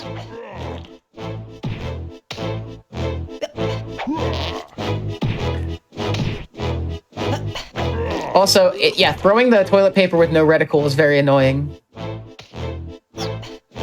Another brand new sentence. So many new sentences. He's gonna make a mark. What in the world? Oh, there are so many new sentences that I'm reading today. So many. Yeah. All right. This is the last round, and this is the most difficult because this is the most RNG heavy. He has a total of 3 spots here that he can spawn from. So basically, after every 2 poo balls, he can decide if he wants to dive. And if he dives, he'll go to one of the random spots of like the area you're in. But his spot is one of 3 spots here. So it's either going to be this left one or this right one, and you just have to guess and make a good enough guess. The best possible RNG here is if he stays behind you for all 6 shots, because the middle spot and the leftmost spot, you can like kind of line up the camera in such a way where you can see both of them, so it's much easier to react. But the back spot here is further away from the middle spot, so like when it's between those 2, it's much harder to guess. And if he's in the middle spot, then he'll be either the farthest right or the farthest left spot, and you just got to pick either completely in front of you or completely behind you. So there's more thinking to this fight than you might imagine. Yeah, boy. One more round. Wow, did you do that 3 times? Yes. not one, but another thing that you guys should know about this game is that the creators did a Let's Play on YouTube early in the earlier days of YouTube, and they never finished it, but they end up dying a lot in the game and insulting it constantly, which is just incredible because they made it. Okay, he was very nice there. We got really good RNG. All right, so in that cutscene, he sang a high note, which cracked open the glass, and revealed a plunger, and that's where we're heading. Not a plunger, sorry. A way to get rid of him once and for all. never see him again, ever. But make sure to grab the money first, and then... Yes, grab the money before flushing him. Okay, yeah, so now we're flushing him. You might need to reload blades just so that you have enough money. I could reload right when I get up top. Yeah, check. Well, if you pause and check your money, if you see if you have I think it's 10,000 or 1,000 or something. 1,100, around there, I think. Well, either way, I could still. Yeah, we'll see. We'll reload. So again, some little chapters reload things. So we're heading into the next chapter here, but first we're heading into a really difficult movement section. We got to swim through some spiky blades. This is Clanker's Cavern from Banjo-Kazooie, but even more dangerous. I love it. You got to be careful because these blades are insta-kill, even if you touch them from like the side. Mm-hmm. All right, nice. All the way through. There's still some other blades we got to worry about, though.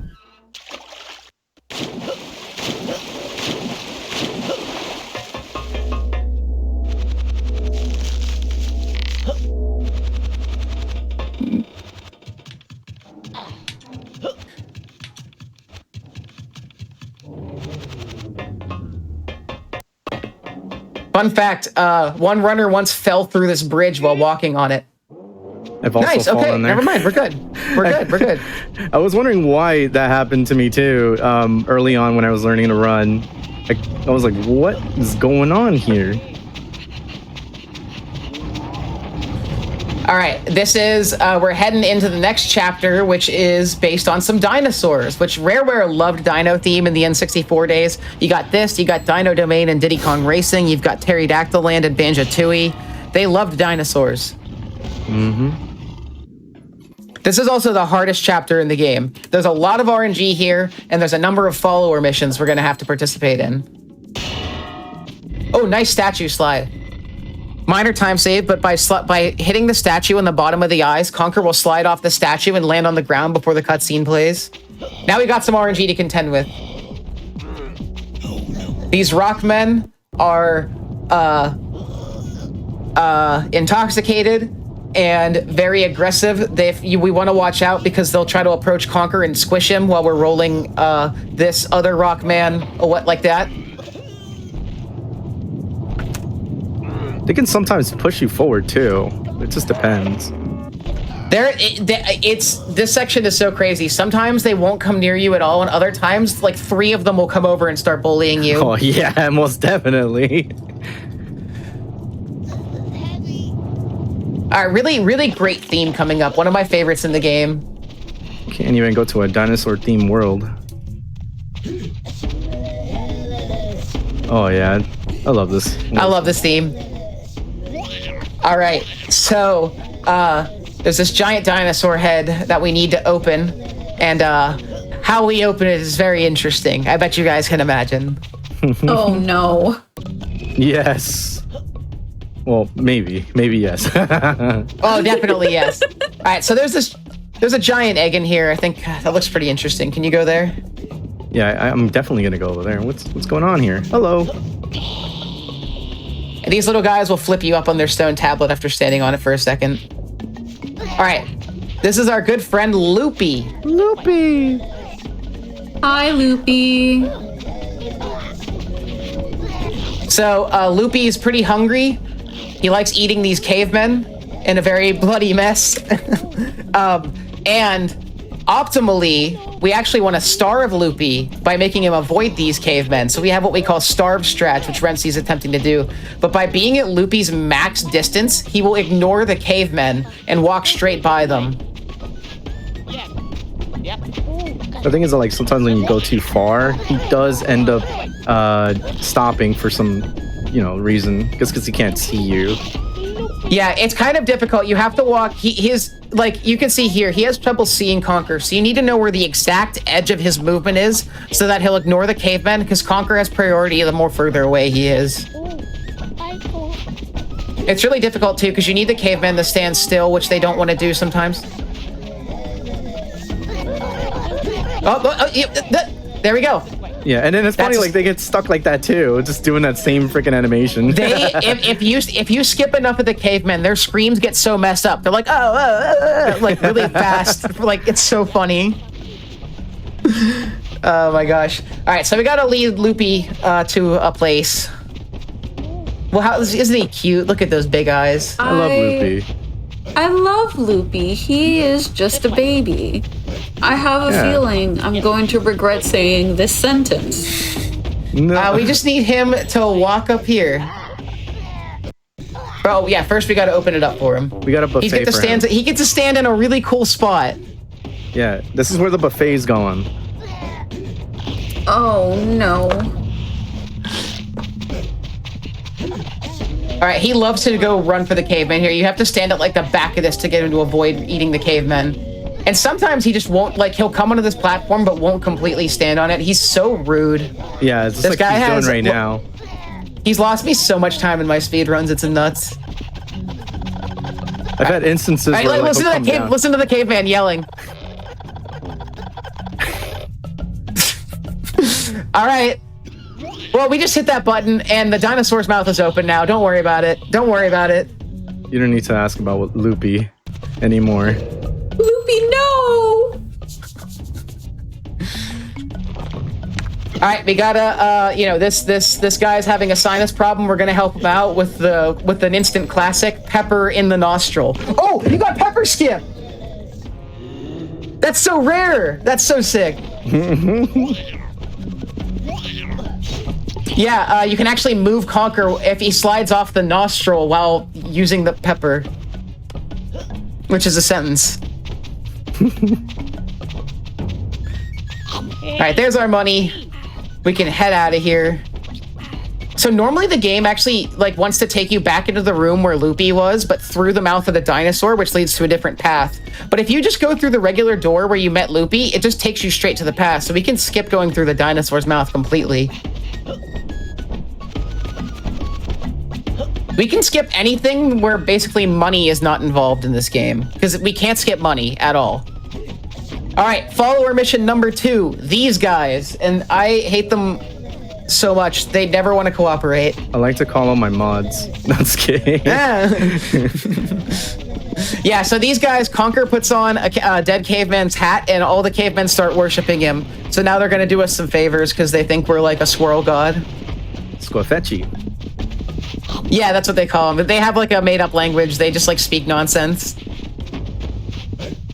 Yeah, you need to be careful. If you run too far away from them, then they get lost. And then also in this area, these fireballs are RNG and will knock. I think it just it hit into one of them. Mm-hmm. Yeah, it hits into them, which then makes it harder to deal with. And then they also, if you go, another one got hit. These guys are so mean. All right, so now we want to go check out the club, and these guys are going to help us get in. So here's those rockmen that were bullying us from before, but now our friends are ready to help us out. These rockmen are not capable of being killed until Conker delivers the first hit with his frying pan.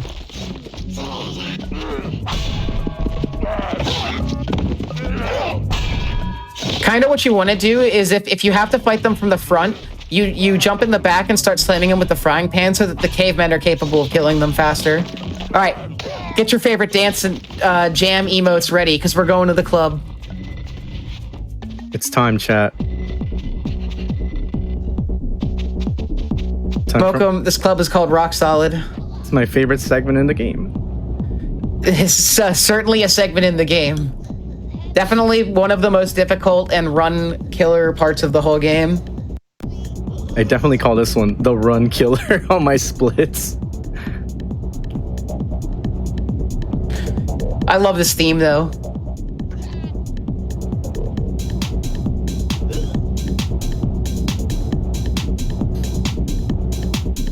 I'm bobbing. You can't see it, but I'm bobbing my head along.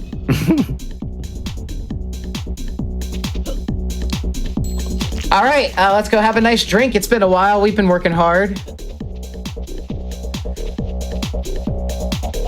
All right, so the main puzzle that we have to do in Rock Solid is a lot of these Rockmen puzzles that they stand in front of these holes. Oh, he's in not a great spot. You might want to just get him to move. We got to move these rocks the same way we put out the fires, because of course we do. And yeah, we got him to move. So, much like, whenever Conker is drunk in the game, you can only just wait for him to no longer be drunk, because he goes from a drunk state into a hungover state. So we have to just wait for the drunk state to expire here, so that we can, when he's hungover, we're able to cure it with some medication, and then he's able to go back to normal. But when he's drunk, he'll stumble around and he's not able to jump or fly, so we need to wait for him to be not drunk again. Yep. We're almost there. Yeah, we just have to wait for a second so that we can heal. So you're always on a timer. Whenever you're drinking in this game, he's on a timer, because eventually it will run out, which actually is one of the reasons that you can lose a lot of time here. All right, now we gotta watch out. There are these rock dancers which will push us around and push the rock that we're moving, so it can be very difficult here. Especially this one's cycle is really fast. Sometimes she can come out and push you off really quickly. Doesn't even let me rock their world. All right, so now we got 2 more rock guys we need to push into the holes.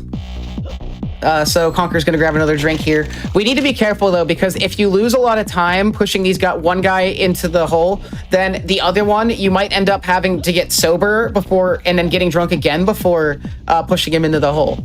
Because this guy never moves, but the other guy has a few random spots he can be in.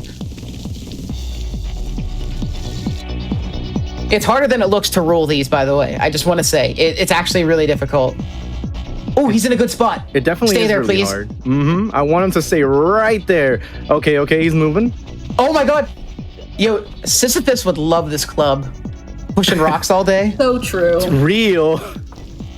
All right. Okay, that was so good. Right? You saved a ton of time there. That was really good. I can't stress that enough. This is one of the hardest sections of the game. Rolling those rocks efficiently is way harder than it looks. Yeah, because they constantly move, and not only that, the movement to it, like to do stuff while you're peeing on the rocks, it's literally like you're always like trying to fight it too. So it's like any slight variation of movement you make while pushing the rocks while peeing will cause the rock to just go wildly in one direction sometimes. Just new sentences all over the place today. I've lost count of how many. Oh boy. All right, so the Mafia owns the club that the Rockmen party at, and now they've asked you to drop this bomb into a volcano, which will kill all the cavemen because they're bad for business at the club. They don't belong in the ecosystem. Where they came even from, though this is, I don't know. That's what the cutscene says, yeah. All right, so we need to run this bomb as quickly as we can. This is the dinosaur mouth I talked about earlier. As hard as this looks, as long as you just hold forward here and don't slow down, you basically can make the cycle every single time. Yeah, and you can also tell by the music playing as well. The more dramatic it starts sounding, you're close to... It's like the bomb exploding, yeah. You're on a timer, but there's no actual time displayed. All right, coming up is one of the most difficult, but also one of the most fun sections of the whole game, and an absolute banger song, so get ready to jam again. It definitely is very difficult. Oh. That's funny. Only for that reason. My jump was a little here we go. wrong. So, as you do in the caveman world, we gotta go surfing on hoverboards in the lava. 3 cavemen just mugged Conker and took all of his money, and we gotta get it back.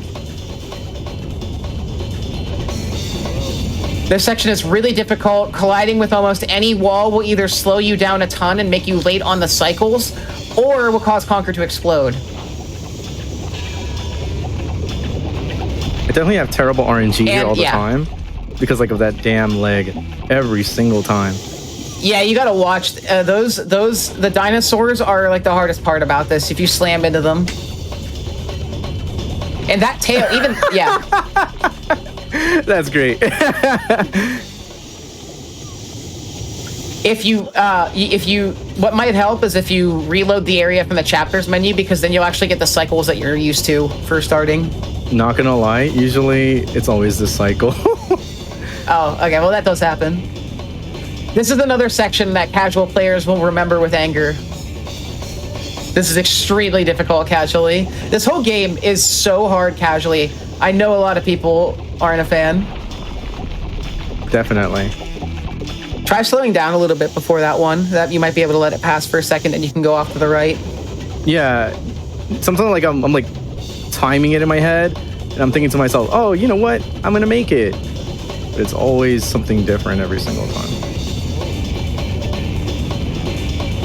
Yeah, this section is no joke. It is so difficult, and a really high level strat you can do here. So every time you kill the cavemen, you can imagine it as like a lap incrementing, because like when you hit the second caveman, you actually go down a different path, and it's essentially like you have to do this essentially in like 3 laps. Where the first lap you kill 2 cavemen, the second lap you kill a 3rd caveman, and then you end up and then you leave. But you can skip one of the laps by killing all 3 cavemen in a single go. But it's such specific movement, and on Xbox, it's so much harder. It's unbelievable. Yeah, so a gate behind us is now opened up, and the path on lap 3 is going to be slightly different. There's one more caveman left. Ooh! Ooh! It's okay. This section is so deadly. Especially with the last one, too. I love Sonic Riders, dude. I've never played it. This is just like it, animals on the hoverboards. There we go. That's our last guy. Now we just need to get to the end without exploding one more time.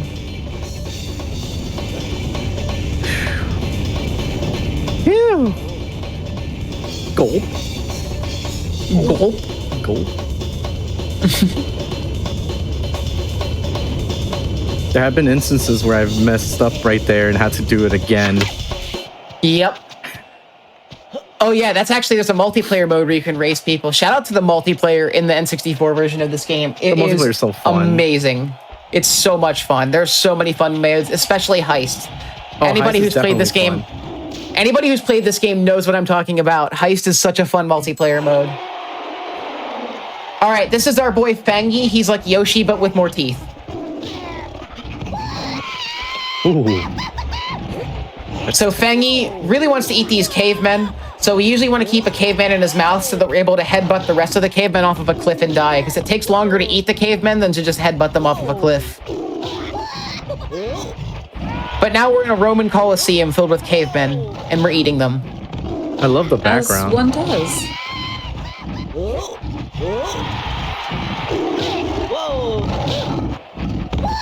This section is really difficult because the cavemen are so RNG in the way that they move. It's so hard to actually like play consistently here. And Fangy, which is the name of our raptor, he, see right there, he loves to just eat them. He actually has like AI that like tries to eat the cavemen without your input sometimes. Oh, it's yeah, very annoying. He starts like really like aiming for them, and it's really annoying. Oh my God, the triple!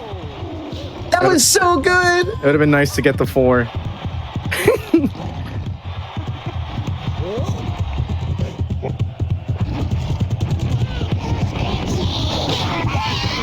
Nice double. Hitting multiple in is awesome. Also, if the cavemen hit you with 3 spears, you'll get knocked off of the raptor and have to like re-hypnotize him to get back on his back. Yeah, even though we're already friends. All right, he's got one more round of caveman.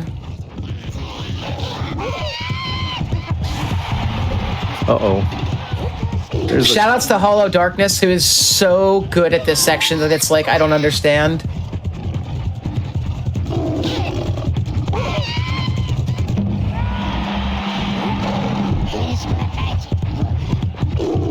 Oh yeah, we have another extremely fun boss fight coming up. I can't wait to share it with you all. Ooh, what a pair. All right, so we got to watch out for this guy. First, we need to headbutt him, and then we're able to attack. We need to wait for him to fully raise his club, and then we're gonna hit him like this. It's we gotta do that 3 times. Imagine. What's that? What's that? I am at a loss for words. One more time after this, okay?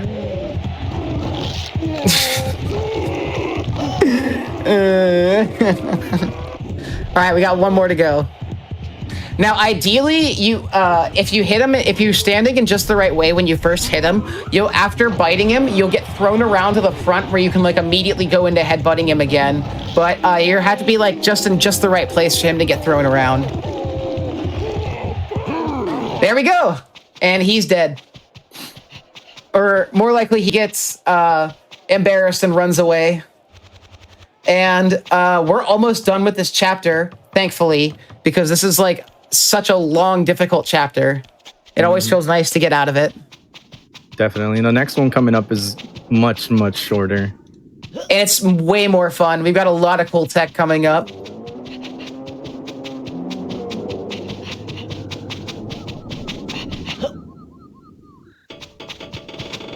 Just got to go back to where we came. This money is basically the signal that we completed the entire caveman chapter right here. Oh, and that's a little bit of tech right there. But usually if you're on like a too steep slope, Conker will just try to like slide off of it, and he'll like eat all your inputs. But if you mash a frying pan while sliding down a slope, you can regain control of Conker more quickly. Hollow Darkness again came up with that bit of movement where we use the pan slide down the mountain. So those wasps from earlier are up to no good again. Haven't you learned your lesson? They stole the hive, and we gotta go get it back. But this time there's a little bit of a twist. Oh, nice. Okay, that jump is difficult. Renzi wanted to... You wait until you're just over the edge, and then you mash out a dive, which lets Conker dive into that ledge and lets you skip running around to the front of the hive.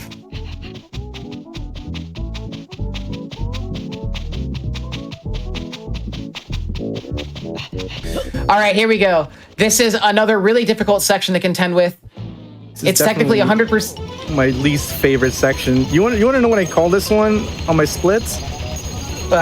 What do you call it? I can't aim. Oh no! Yeah, these wasps. So they always come out in a very specific pattern of up, middle, down, up, middle, down. I'm sorry, up, down, middle, down, rather. So they always come out the same way, but they're really hard to hit. Like, even though they're right in your crosshair, the gun shoots a bit more further away than you think it is, and so it takes a lot longer to hit them. They need to be standing right still. And ideally, you want to mash the Z button to shoot here as opposed to holding it, because that'll waste less bullets. Otherwise, you end up using a lot. You need to watch out, because if they're out for too long, they'll start charging Conker. And now, on the third phase, they start appearing in each of the holes around you in the same kind of pattern that they've already been appearing in. So now we need to worry about them from all angles. But this is the last round of shooting the wasps. This is so much easier on the Conker remake on Xbox that it's like insane.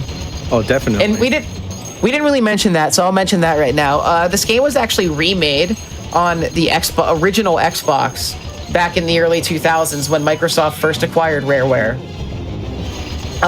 into a game called Conker Live and Reloaded. So Live and Reloaded remade the main story mode and added a new like online multiplayer that was more first-person shooter based, or third-person shooter. I just want to say, we as speedrunners actually love Live and Reloaded. It's a really, really cool game. It's got it's basically the same game in terms of like going through the same story, but the mechanics are so much more different and more, I would argue, more technical in Live and Reloaded, and the skips are a lot harder, but it's such a cool speedrun. So shout out to Live and Reloaded. Definitely. Which is also, you can download it on Xbox One and Xbox Series, which is nice because it's an older Xbox game. All right, so we got to run away here. Mm-hmm.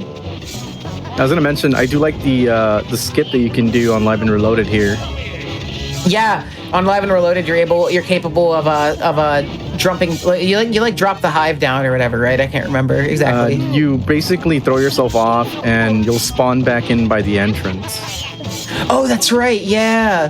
Yeah, while holding the hive, if you die, he respawns at the entrance with the hive. Which is really neat. They can be really unkind here if you get hit. Like 3 of them will gang up on you and grab the hive immediately. You might need to reload Mr. Barrel, but we'll find out when we get there. No, I think we should be good. Oh, and Renzi skipped the cutscene of the wasp so fast that the music is now overlaid on top of the regular world music. Oh, I love when that happens too. Wait, I've never seen anybody do this route before. How are you? Is this how you're getting onto the mountain? Oh, you're skipping the worms this way. Usually wow, I've never thought about that.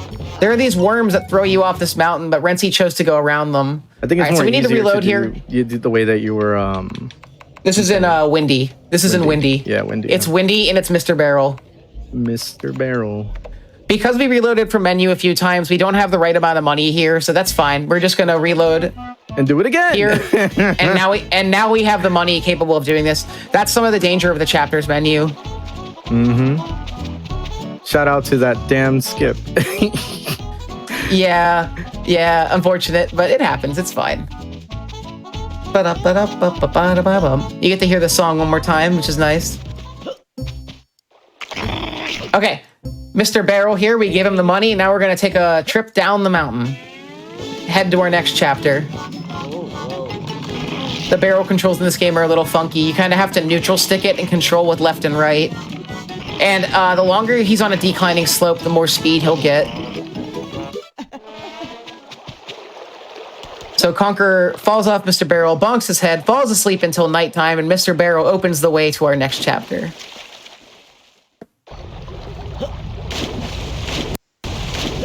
All right, so here's a skip that got harder also on Xbox, because on N64, the game lags a lot. Oh, first try, easy. That's harder to get first try on Xbox than you think. That jump is kind of specific, very specific in the height. On N64, the game lags more, and the lag actually increases your jump height slightly, so it's easier to get jumps like that. Yeah, and you basically skip having to go around in order to open up the gate, too. It's very satisfying to do. Yep.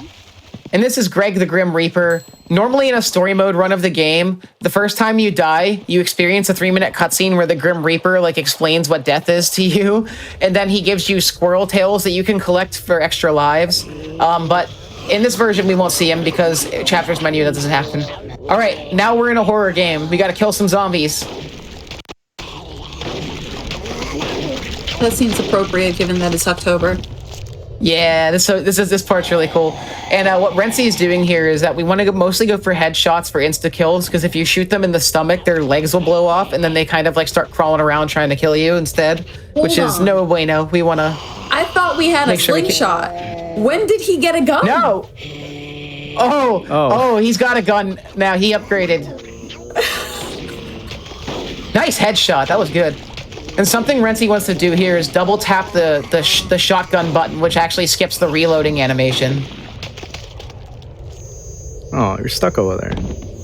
We need to kill 12 zombies before the trigger for the next area can be open, but it's random whenever it comes out, which is really annoying. So we need to wait for the area trigger to start, which is the Grim Reaper showing back up.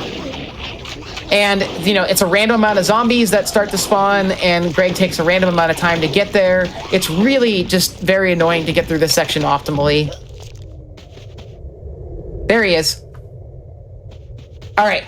Heading into the mansion, we've got some more worms to worry about here. These ones will throw us off the path, so we got to be careful. Renzi's going to hover around them. They can grab you from really far away. They've got Marth grab range. You need to be careful.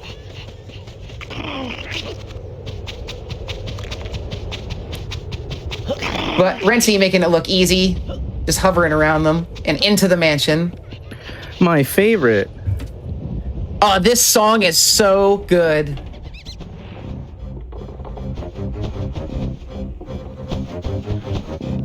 All right, so we need to grab 6 villagers. we stun them with poo, and then we need to drop them into the giant meat grinder. Yes. So there's the giant meat grinder. We're helping to feed a Dracula bat that is apparently Conker's long-lost Dracula relative. And we're a bat now? Yeah, he turned us into a bat, so because the villagers barge in, and he's like, you're my ancestor, Conker, you're gonna help me, and now we're a bat. And now we've got Conker has no qualms about dropping these villagers straight into the meat grinder. So we gotta do it. That's just, how it be. How it be. The way that you move quickly with the bat here is to go up really high and then dive, because your diving speed is really fast. So you're kind of going in these little like loop-de-loops, not loop-de-loop, but like up and then down like a roller coaster. This part is so much faster on Live and Reloaded because of the way that the bat moves. It's like actually hard to control because of how fast this is. Oh, I hate the movement. I love the swimming movement because, oh man, you can get through the Bats Tower area pretty quickly. But for this one, oh no. So we need to drop a total of 6 villagers, not 3. Throw in a curveball.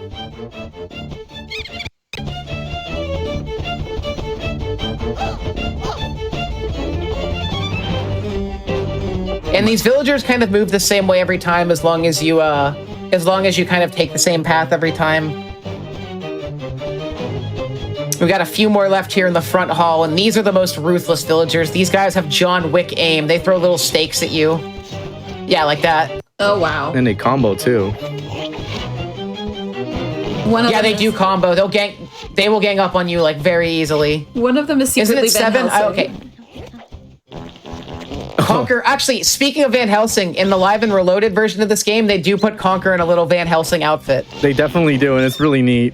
Wait, that was Live and Reloaded has a few. I'm not even kidding. No, that's in the Xbox version of this game. Like a blundergat or something, right? Yeah, the gun it's like a blunderbuss.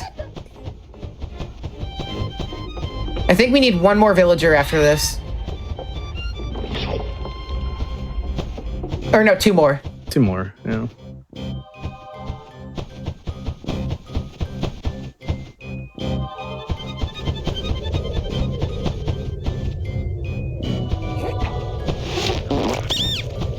Nice.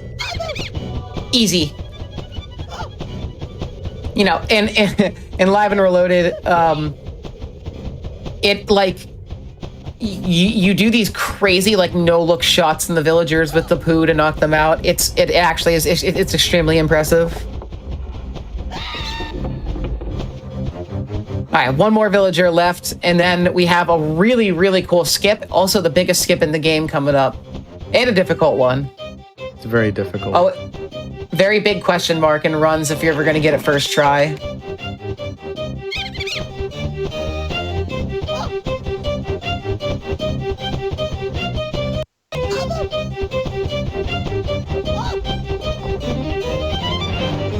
All right. We'll be seeing ya. All right, so this trick combines 2 things. So first, Renzi's going to go out of bounds here and use that to snap up to a huge ledge that oversees the whole mansion. Now we're up here. We need to jump down onto a lever. Oh my gosh. Yes, the game. Happening? Oh, we were just a little bit too high doing the hover. Yeah. And Conker exploded on impact, unfortunately. So, yeah, flashing lights warning forever he goes out of bounds here again. Sorry, I forgot to mention it the first time.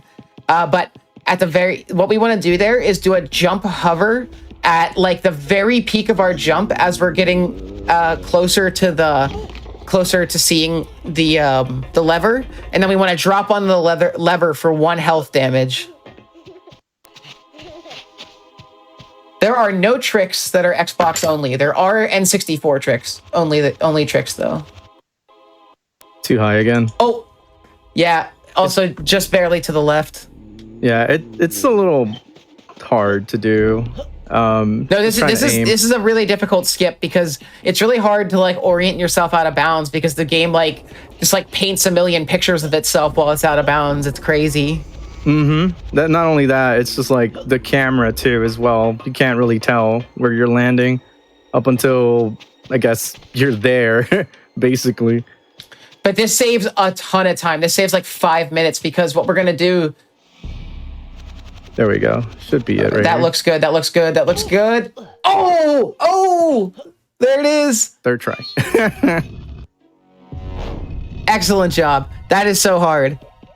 That was impressive. Wow. It's not over yet. We got to worry about jumping over here, and we got to worry about this little jump. Okay. Now we're out of the woods. Okay. So, normally you need 3 keys to exit this mansion. But the 3rd key triggers the end of the mansion cutscene by itself. So we've grabbed the 3rd key, and now we're just skipping the entire escape sequence from the mansion. This is the biggest skip in the game. This saves like 5 minutes, 6 minutes. It's a big time saver, definitely.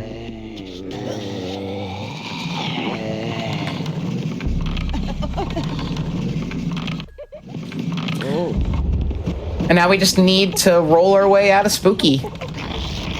Gonna run over all the worms in our way, thankfully. Never get to see them ever again. Beautiful. Thankfully, the worms are so rude.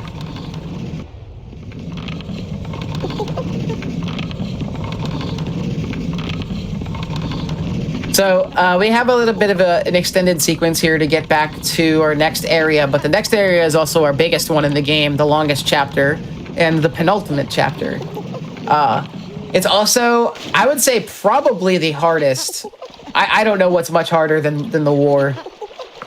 War. Yep. We're going to be going to war. You guys will see all that soon. First, we need to revisit an old area that we haven't been to in a while.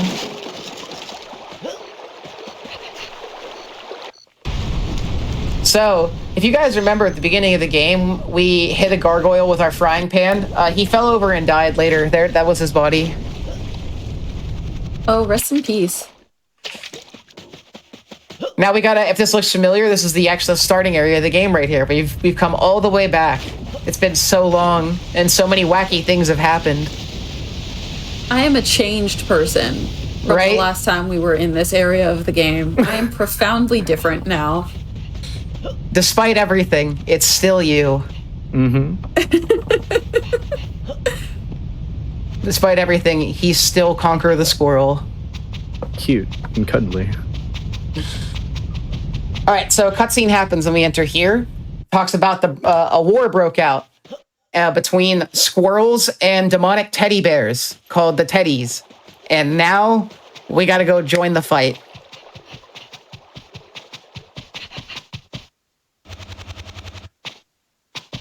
This door has been closed for the whole game, but now it's open. All right, so the army's all ready to ship out and go, but then a plane gets shot down and blocks the harbor, so now we need to help unblock the harbor. They've conscripted us for the help.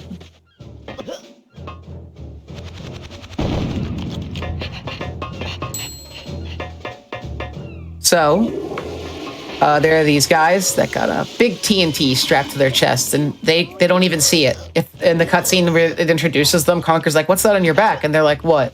What do you mean?"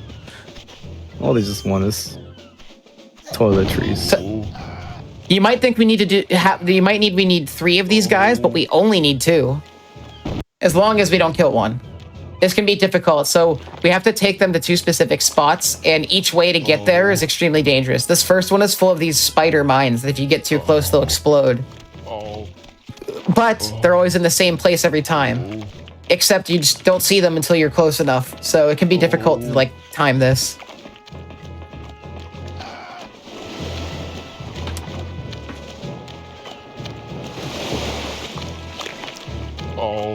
Ooh, that one always gets me right there. Yeah, it's gotten me a few times. This is so, like, nerve-wracking to do because you come so close to exploding the TNT guy. All right, he's standing there, and we need to go ignite the TNT. But first, it's time to electrify some water again. There's this electric eel who's Hello? now chasing us. Where are He's you? Where is he? There he is. Okay. Yeah, sometimes he just does that. We need to light 3 little electrical beacons to put the power back on. And he's gonna help us do that by swimming through these little electric rings. But he also likes to bully us.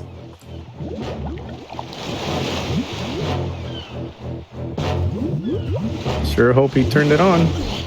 Yeah, I was gonna say, did he do that? It didn't sound like it. I don't think so. I just go, just let him catch up. He did. Just let him catch up. Yo. Beautiful. Nice. Oh wow, I didn't think he did it. Cool. So he turned all 3 on, which now lets us see that there's a big context-sensitive B button pad right here. And we've got our slingshot once again, and we need to light the TNT with it because now the slingshot shoots fire rounds, I guess. Sure. Stranger things have happened in this game. Yeah, if I start questioning it now, I gotta start thinking about it a lot more.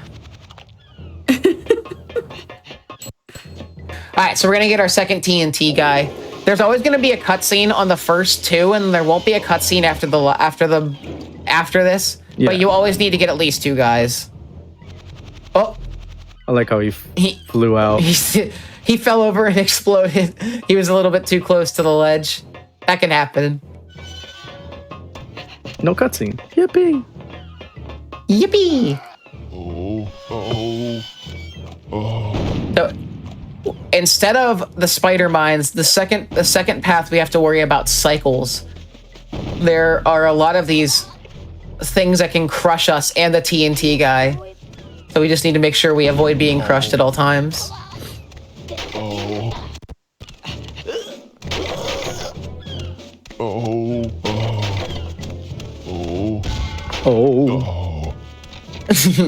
Yeah, some funny noises in this game. This game has a ton of voiced characters, but only 3 voice actors. Which is very impressive. Yeah, this was one of the last games made on N64, and because it was rated M at the time, Nintendo really didn't promote it, so this game kind of faded into obscurity because the GameCube was already out, and this game wasn't getting a lot of, they wouldn't pay for a lot of ads because, again, it was rated M. So, yeah, this is one of the more rare games you'll find on N64, and that's not a pun based on the company's name, which is also rare. It's also just a rare game. Alright, we got one more TNT guy to light before we can leave.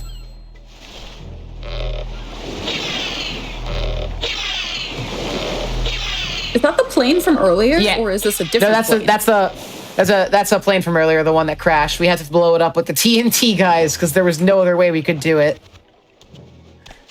Alright, so now the game shifts into an extended parody of Saving Private Ryan. Yes. This bit. I see. Okay. I've heard legend of this bit somewhere. It must have been in chat or something. Yeah. Yeah, so we've come to the war. This is all like, yeah, it's an extended parody of Saving Private Ryan. And Conker's gonna take on the entire army by himself with only 2 machine guns. We need to be careful here. This part is really hard and very easy to die in. Teddies will die pretty quickly if you do headshots, but if you shoot towards the body, it can take a lot longer. But yes, those are teddy bears. They have bayonet guns, so they can either stab us or shoot us. Remember, this is the same people that made GoldenEye, by the way.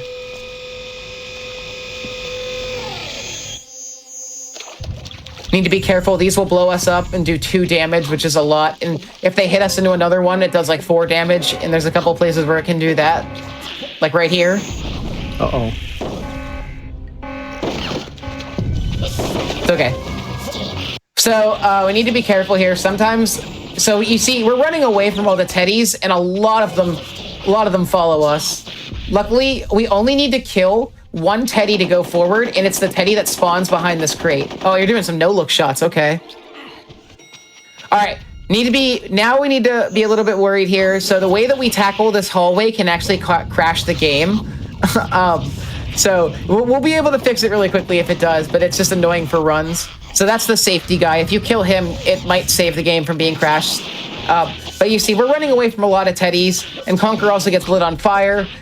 So on N64, it just like absolutely overwhelms the game sometime and causes it to crash. And it can still crash on Xbox. All right, let's see. All right, no crash. We did it. We're alive.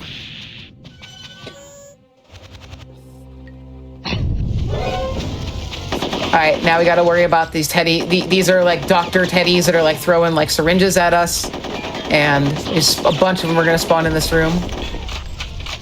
We can't get headshots on these guys though, so we have to just shoot them enough times to kill them. I like that the giant one actually heals you. Does it? Yeah, it's healed me a few times. But That's crazy. I'm probably thinking of Live and Reloaded, maybe. Oh, ouch. That's rude.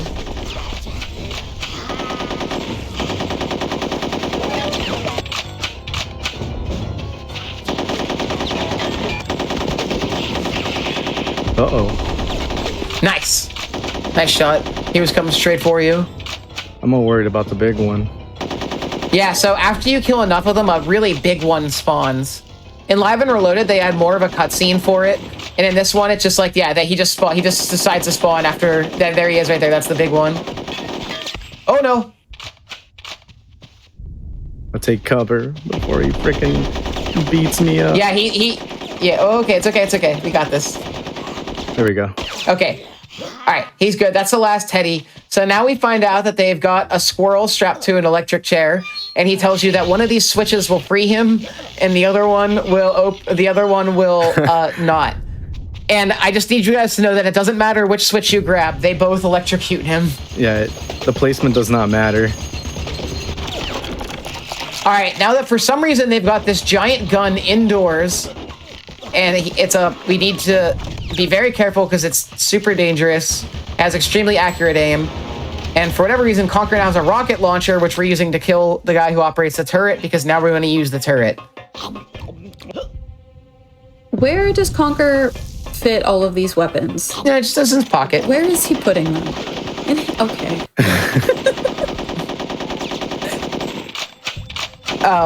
So we actually don't want to use the turret here. We jump in it to activate the...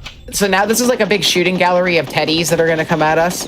But we just want to use by jumping in the thing, we activate this, but we do insta-kill damage on all the teddies in this section, and it's much more easy to use the guns that Conker has as opposed to the turret. So we're going to be using them instead. It's way easier. So they come out in waves. It's like 6 on the right, 6 on the left, 4 on the right, 4 on the left, 2 on the right, 2 on the left, and then it goes like 6 and 6 again, I think. I forget. It's like a really very specific pattern. I might be wrong on the numbers there. I lost count on them every single time. Every single time I stopped counting.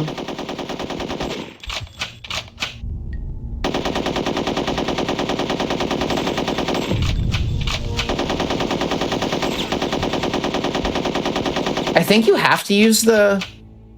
What's it called in Live and Reloaded? You have to use the turret, yeah. Yeah, like you can't jump out and do this, so that's another change between the games. Yeah, here they start, at some point they start spawning from like alternating positions, so some will spawn on the right and some will spawn on the left. We're at that point now in their cycles. The very last ones will always come from the right though. Mm-hmm. It'll be like 3 or 4, I think. Oh. Yep, there, that was the last one. I'm trying to put my guns away. Yeah, so the B button that is normally our frying pan becomes our gun button when we're here.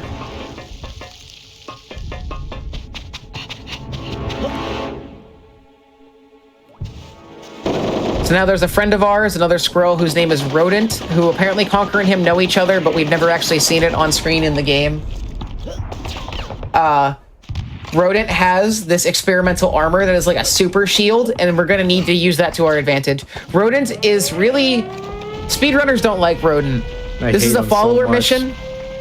This is a follower mission where his problem is that he just decides randomly to stop following. Constantly. But we need him because he stops these explosive spider mines from getting to us. There's some very specific movement here. If he decides to behave, you can actually, those bombs that drop out of the sky, you can get him to run into those, and when they explode, they'll launch Rodent forward. It's a really specific trick that I helped pioneer a setup for. That's one of my legacies for the game, is being able to launch this guy by dropping a bomb on him.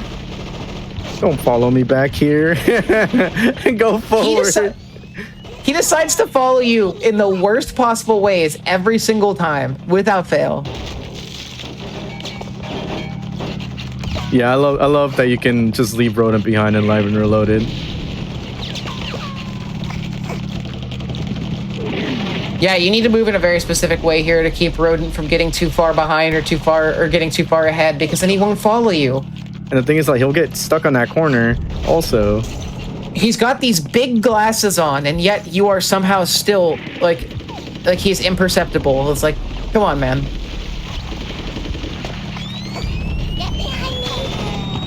I was hoping he was gonna go a little bit more forward.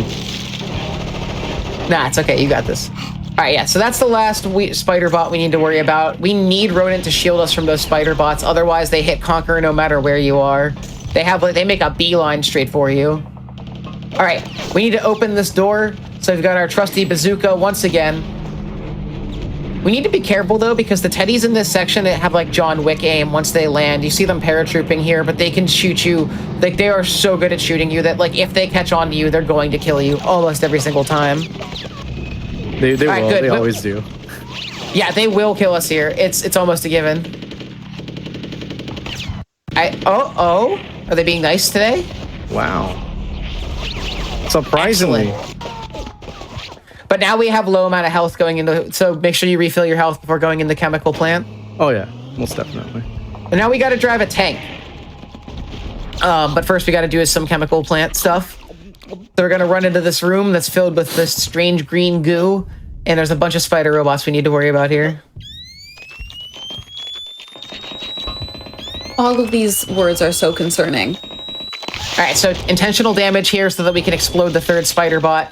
That was perfect movement in that room. Nice job. But now we need to get out of here because the goo is rising. I like the phantom mine that blows up in Live and Reloaded right there. It's always gotten me a couple times. Uh-oh. Camera change. This game's got a lot of ugly camera flips where it's like it just does like a complete 180 on you. All right. So, big difference between Xbox and N64. I mentioned earlier how by recalibrating the controller and holding down, your new neutral position becomes up, and then when you hold up, Conker climbs ladders even faster. Well, that also applies to the tank. If you recalibrate the controller, holding up while in... Oh, that game is so rude. If you recalibrate while you're in the tank, holding up, the tank moves so fast that you can actually jump 2 of the gaps that you're supposed to lower a bridge for, but that's only on N64. All right, we got to be fast here because this searchlight sees you pretty quickly before you get back into the tank, and its aim is impeccable. All right, so now we're gonna do a strat here. So you have to hit 4 pillars on this tower to make it fall. One of the pillars you can skip going to by sliding down this hill and shooting it. So we actually skipped going around to one of the pillars there by hitting it from behind, which is really cool. We gotta watch because these teddies here have they have like live grenades that they're gonna shoot at us. We need to be worried. Now All right, so we need to wait for the searchlight now because the searchlight's really close.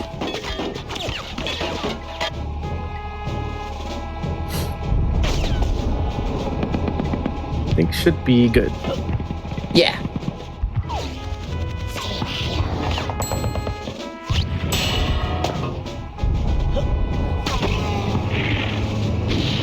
All right, one more.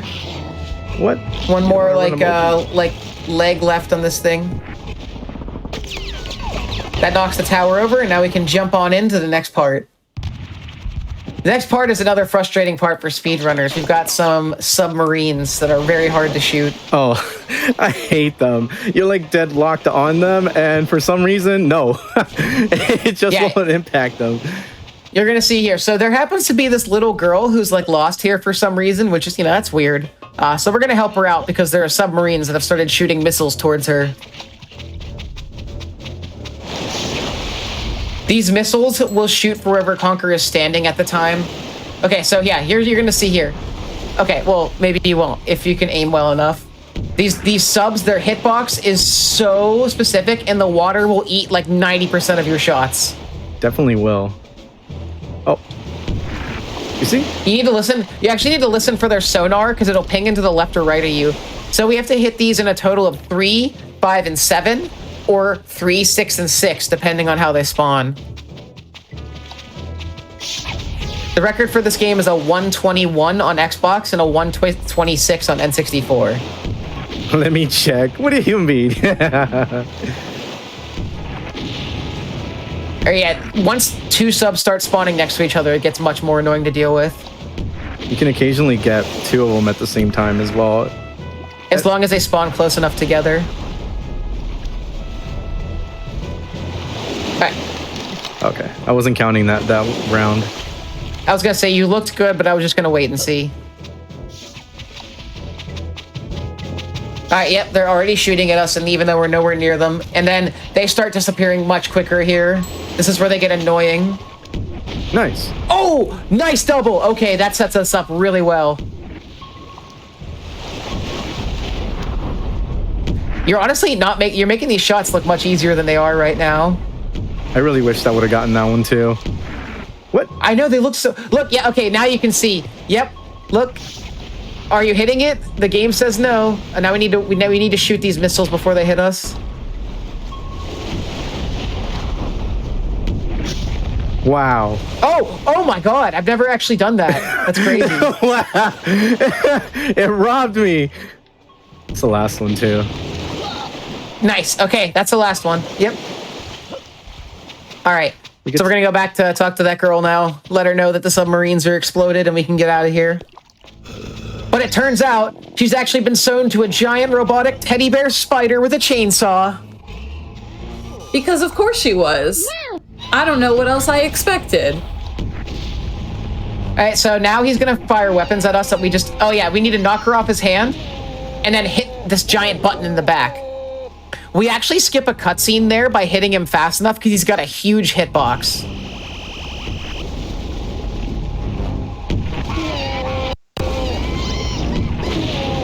Nice. All right, one more round. You know, that's actually the first time I ever do that.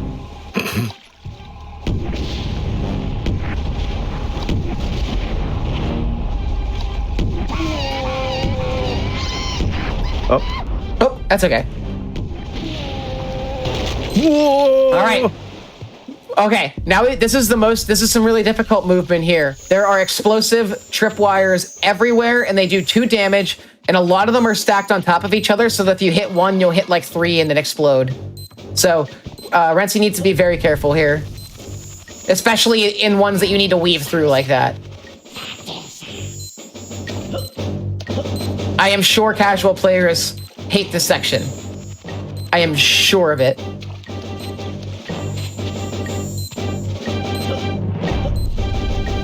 All right. We got... Oh my gosh, you slid right off that. That's so funny. We got a firefight now. It wasn't intentional. Uh-oh. That's okay.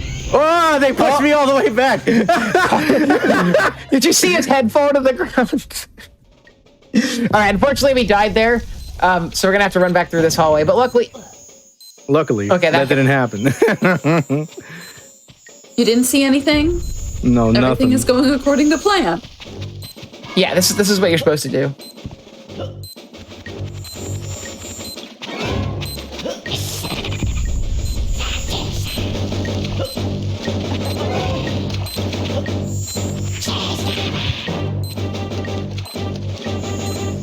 All right, now we got them. All right, don't slide off this time, buddy. You need to kill 3 teddies here before the door opens back up. And it's like you can either kill them if you hit them in just the right way, they'll explode on impact. But if you kind of miss slightly, then they just bounce up into the air, and you have to shoot them like 3 more times to kill them. So you want to like hit them immediately here, but there's kind of some RNG by the way that they move. And if you shoot too close to the ground next to Conker will explode as we saw. Okay, one guy will always stab you here. Oh, he's not there. He got stuck. That's lucky. Beautiful.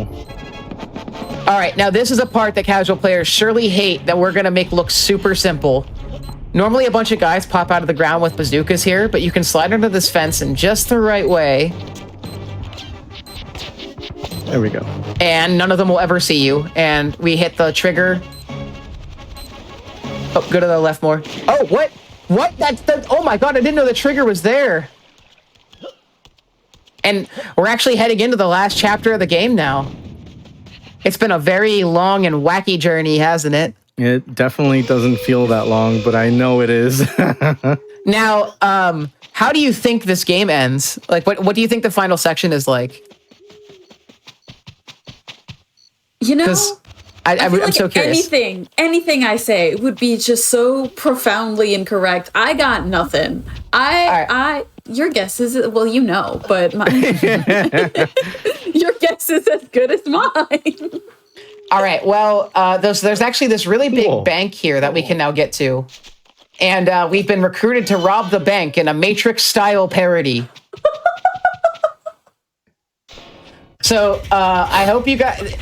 This is maybe the thing that dates the game the most. This is the thing that says this was made in the early 2000s. We're doing a Matrix parody. So these guys die in one shot, and if you shoot them into the air, you can keep shooting them, but actually, if you shoot them after the first shot, they might get revived. The bullets will actually heal them. So you want to make sure you only shoot them once. It's very ridiculous, thinking like, oh yeah, I got him. Nope. Nice. Okay, 2 shots. Nice, easy pop off.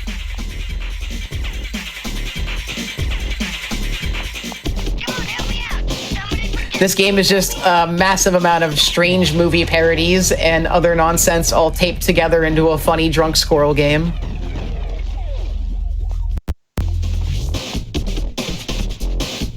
Also, sick soundtrack right here. I love the song. It's really good. I like how it the changes tracks too. have been bangers across the board. It's true. Yeah, Rareware never disappoints in that regard. I think you killed him, right? Nice, nice job. Nice job. Killing it. Literally.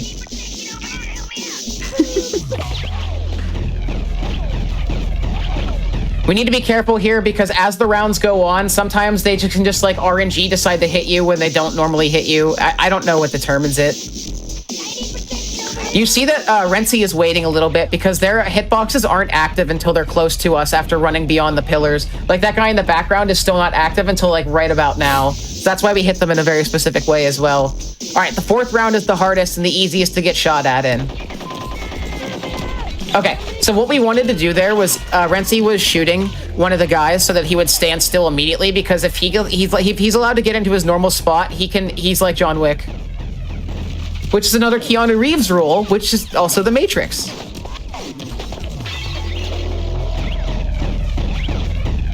All right, these next couple guys are gonna come out immediately. We need to be ready.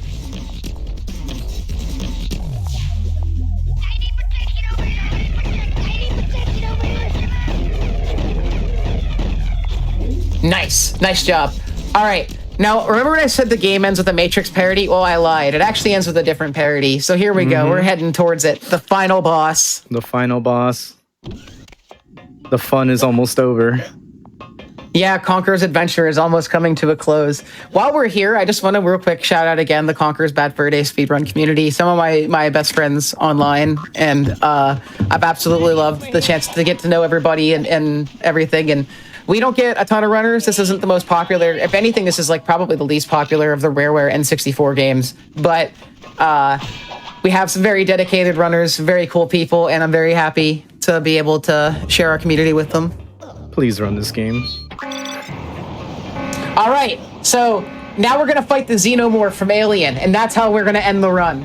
What do you mean? What do you mean? The main villain of this game, who the game teases throughout the entire game, turns out to have a Xenomorph incubating him in the entire game that we just didn't see, I guess. And then the Xenomorph bursts out, killing the main villain, and now we have to fight the Xenomorph. In Bowser throws, no less. So long, King Bowser. have in a bad mech times. suit. We're also in a mech. We're also in a mech suit. In space. We were just in a bank, and now we're in space. So we need to hit the alien 4 times in a row, and then grab its tail. And actually, you don't need to spin the control stick. If you just hold the camera to the right and hold right on the control stick, it'll spin the alien for you. So you don't actually have to spin the control stick if you don't want to. All right, time is going to end on the final hit here, once we throw him out of the airlock. Got anything you want to say before the game ends, Renzi? Please run this game. I love it. Please run this game. All right, time is going to be once the alien cutscene starts after throwing him.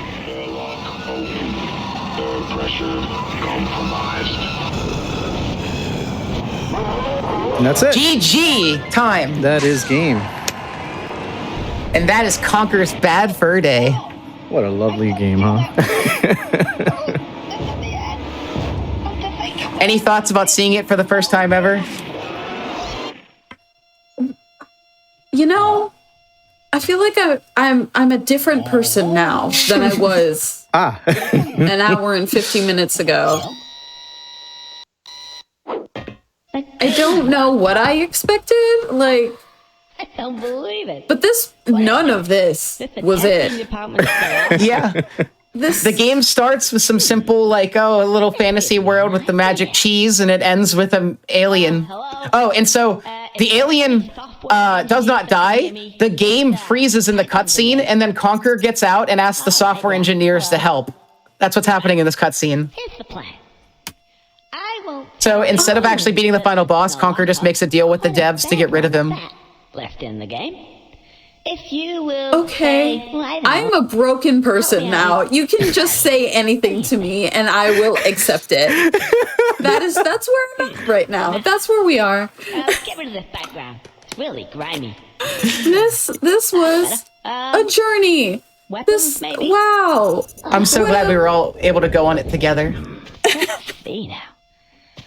It's truly one bad fur day, am I right? No. It feels like it was a week's worth of events just crammed into one. It truly feels like that because, like, when I first start a run, I'm like not thinking about the end of the game, and by the time I get there, I'm like, it feels like 6 hours have passed because so much has happened. Yeah. Well, thank you guys so much for. It's been an hour and 50 minutes. Thank you guys so much for letting us have this. Mm-hmm. We will relish the chance to show off this game anytime we get. We don't get a lot of marathons out there. We don't like not having a lot of runners, and we're not always active, so it's difficult to always get these out. So it's awesome to be able to show this game off. It genuinely is. On my mark, and you killed it. Renzi did a great job. Seriously. Thank you. 3, 2. 100%. Yes, I have to agree. Anything you want to say, Renzi? Please run this game. Please run this game. Oh no. It's definitely a fun game. Well, looking at it later. You won't find much wackier, especially not on the N64. That's it. Anything else? And if you can believe it, it's a technical marvel. Oh, hello. You again. If it isn't Conker. How you doing, Mr. Screw? You have defeated the evil panther. Does he ever make it back home? No. He becomes king of the fairy tale world because the other king had his chest burst open by a xenomorph. So that's what happens. Oh, and then Conker's girlfriend gets killed in the cutscene with the xenomorph by the xenomorph, and then he forgets to tell the software engineers to bring her back. So it ends very melancholy. Oh no, I forgot to. Yep, he. Oh no. Oh no. Broke him. Oh, thank God. What are you doing? Get off. It's okay. It'll be good. And the rest of the guys. Yeah, oh, here's all of our friends from earlier in the run. Mm-hmm. Ooh, cheese. They're here to proclaim us the king. Oh, king. King! You could be king of a toilet! That's my favorite quote. You don't know how close you are. You realize that? You just do that. Sorry. Oh, Conker! Yes, king! How did I thought that? Can I be your general? Oh. Yeah, here's all the lovely cutscenes we missed along the way. The people in the world that I don't like, and I'm in a room full of them. I've heard the good news. We came back from holiday as soon as we could, just to celebrate with you. Oh, the cogs are back. Yeah. Everybody's come to pay tribute. They're all here for Conker the King. There we go. Look at that little crown. I have a plush Conker sitting in my room with a little crown I on do it. not trust. Conker is a king. I do not trust that squirrel in any position of authority. You gotta trust. Unfortunately, even he doesn't want to be king. Be him. This is always a nice thing to hear after the end of your speed run. Long live the king.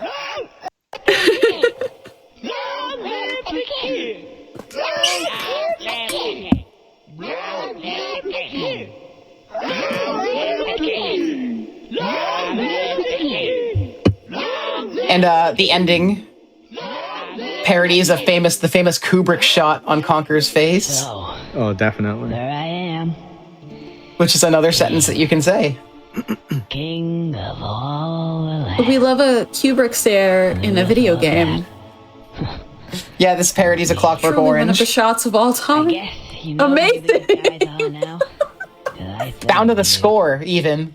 I don't want to know them. And yep, I may be king. I have all the money in the world. And all the land. And all that stuff. But you know, I don't really think I want it. I just want to go home. With Barry. And, I don't know, have a bottle of beer. Oh, such a sad ending. He just wants to go home. It's true what they say. Misses his girlfriend. Grass is always greener. And you don't really know what it is you have until it's gone. Gone. Gone. So dark. Yeah, it's not much. What a more beautiful, we can say. beautiful game. Absolutely incredible. Thank you guys so much for having us. Thank you. Yeah, thank you. Thank you for organizing Thank you this. for sharing this experience. Oh my gosh, yes, of course. The floor is yours for any parting words that you have. Renzi, you can go first. Yeah, I'm Renzi. If you don't know me, like I said earlier today, unless you're just coming in, I play a lot of variety, survival horror, speed runs, this. And yeah, just basically just always just hanging around, doing the things. I can go. I'm Brandino. I run a lot of games, a lot of handheld stuff on 3DS, which is what people know me for, but I've also run Conker's Bad Fur Day and some other N64 games, and they're really my love too.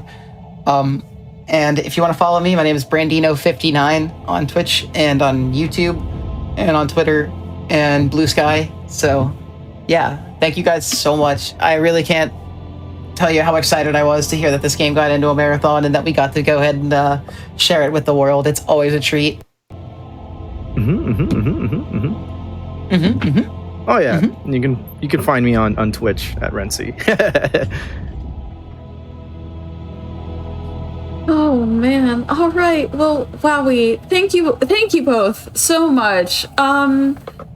Gosh, well, you know, if you missed out on this run, if you're coming in right now, you can check out the VODs on YouTube, youtube.com/GamesDoneQuick. If you've missed any of our previous events, you can check out any of the VODs there. We're going to take a couple minutes, we're going to take a little break and really take in that ending and set up for our next run.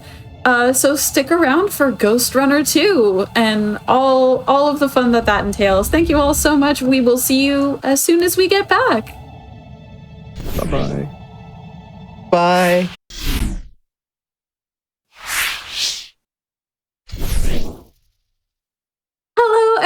Hey, and welcome back to our Latin American Heritage Month celebration right here on GDQ Hotfix. I'm your host, Blackheart Wings, and thank you all so much for hanging out throughout the duration of this event. We have been having an absolutely fabulous time here.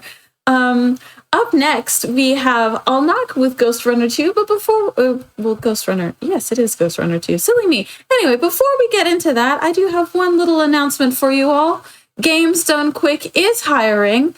We are looking for an event programming lead that will be responsible for the 10,000-foot view of our mainline event schedules. If you are interested or know someone who is, go to gamesdonequick.com/jobs for more information. And with that, we are all ready and set to hang out with Alnak, who's going to be running Ghostrunner 2. Heck yeah, Alnak, take it away. Hello. Thank you very much, Blackheart. Hello, everyone. Hola a todos, ¿cómo están? Welcome to this run of Ghostrunner 2. My name is Alnak. I'm a runner from Chile. Usually I run several Star Wars games, also PC games, and this time I'm going to bring you one of my favorite games that was released last year, Ghostrunner 2. A very movement-oriented speedrun. I like to compare it much with games like Mirror's Edge and also fast-paced movements such as like Katana Zero, for example. It's a very entertaining run to watch, and I hope, guys, you really like it. You will like it. So we're going to be running the any % unrestricted category. As the name implies, it allows you to do several tricks in the run that are going to break the game, such as out of bounds, big vehicle strats, and also ability sums, a couple of quick kills and some of the boss fights. So that's gonna be like the run in a nutshell. It's a very oriented run because it's mostly about a cyber ninja going around with a katana and doing crazy parkour. All right, without further ado, let's begin the run. We start the run when we take control of our character, and then we can start explaining all the nitty-gritty of this run. Let's go. Okay, so the countdown. I'm gonna give you the countdown, and 3, 2, 1, go. And here we are. This is Ghostrunner 2. So it's a very movement-oriented game. There's gonna be a lot of fast-paced action. I am playing with a character called Jack, which is sort of like a cyber ninja and a Ghostrunner. And the idea here is trying to go as fast as possible from point A to point B. Now, the movement is very interesting in this game. As I mentioned, there are several like parkour mechanics that you can use in a casual experience. For example, you have like dash, the one that I'm using right now. That's very useful to dodge bullets, like as you saw there in the tutorial. Also, it's like jumps and slides that allow you to go faster than the intended way. Now, you can do all of that in a casual experience. However, for a speedrun, there's like an advanced technique that's used to go like way faster. So I have several movements that I can do in this game. For example, the dash. Another thing I can do is the slide, which is this thing I'm going to show here. The slide is pretty much this. I just pretty much hold my crouch key and I can just maintain some kind of momentum. Well, in this run, what you usually do is that you combine the dash with the slide animation, and that pretty much keeps your momentum going. And there is this one technique that we use a lot in this run that's called the dash slide jump, in which, as the name implies, if I do a slash, immediately do a slide, and then I jump, I can grab a longer distance in my jumps. For example, here I can get to this part. I can get to this part of the wall, and you're gonna see that a lot in the run. Is the main speed tech that we use in this run. It's kind of similar to like bunny hopping in another conventional FPS speed run. That's the main thing of this run. Now, for the game itself, when you play this game, as you can see, I had to kill several enemies in order to progress. This gameplay loop is kind of interesting. As you can see, I can kill a lot of these enemies with just one swing of my katana, right? The caveat of that is that if I get hit once, I die. So In most of these scenarios, what you do is that you run into a room, you have to see how many enemies are there, and you need to find the fastest ways to kill them, one by one, without getting hit once. Otherwise, you have to restart the set room. And that's pretty much like the gameplay loop of the game. There's gonna be another like mechanics I'm gonna be introduced later, but this is like the main thing that comes from the original game, Ghostrunner 1. Alright, so we are getting close here from the end to finish this level, and we're gonna go straight to a boss fight. It's sort of like an introduction. They show you like the mechanics that you can do in this game. So I can use like my grappling hook to take down that screen, and that's gonna kill the enemies. And that's the level. And now we're heading right to the first boss fight on this game, like right from the get-go. This is Sorryman. It has a very interesting strat I'm gonna show you guys. But first I need to fight him in the conventional way. Oh yeah, I was able to parry. That's another mechanic in this game. You can parry attacks, and if you do it in a very good timing, you can deflect the attack and apply damage to the boss. That's what happened there. Alright, so this guy comes here, it's gonna heal me, and it's gonna be important for this strat that I'm gonna do here. So this guy's gonna stun the enemy, and what I'm going to do is that I'm going to get in his back, and I'm gonna start circling around him. And the AI gets confused and can do anything while I'm just hitting him with my katana. And that's a very consistent way of just applying damage to the boss without seeing on any of his attacks. It goes like really quickly. Nice. So after that, we are going to another introduction that was something that was introduced in this game, which are the hubs. So in some scenarios, I'm gonna be in this room, which is sort of like a place where you can talk with the characters in this game, and they can tell you a lot about the story that's going on. There's a lot about world building that you can do here, but there's one more important thing that we can do here is that if I hit this console, I get here to my upgrades. The upgrades are gonna be very useful in this run. So this upgrades allows me to like improve a little bit my movement and also a few abilities I'm going to be unlocking later on. And there's a little bit of routing you can do here. If you unlock certain ability and certain perks, it's going to allow you to go faster. So the ones that I pick up there allow me to do more dashes without consuming much in my stamina bar. Alright, so as I mentioned, this is the unrestricted category, so this is the part where we're going to start breaking the game, because we're going to do a little bit of a few out of bounces. This is the first one. This one is a little shortcut you can do here to try to get inside these pipes like way quicker. And here I'm going to grab a very important item that's called the memory. The memory is one of the main currencies that I have in this game. It's a collectible that it allows me to like let me just try this. I messed up this. The memory allows you to keep unlocking perks in the console that you saw there, and it's very important throughout the run for me to grab as many memory as possible. And the other thing is important is that if I grab a certain amount of memory, it's gonna unlock a special ability that's called the ultimate that I'm gonna ungrab it here at the end of this level. So here's a very long section where you're supposed to lower the water level of a chamber in order to make it to the next part, but we're gonna skip all of that by doing this out of bounds here. So I'm gonna start falling here. There's a death trigger at that plane there that if I touch it, I'm gonna just die, but I just make it through there. And now we got out of bounds.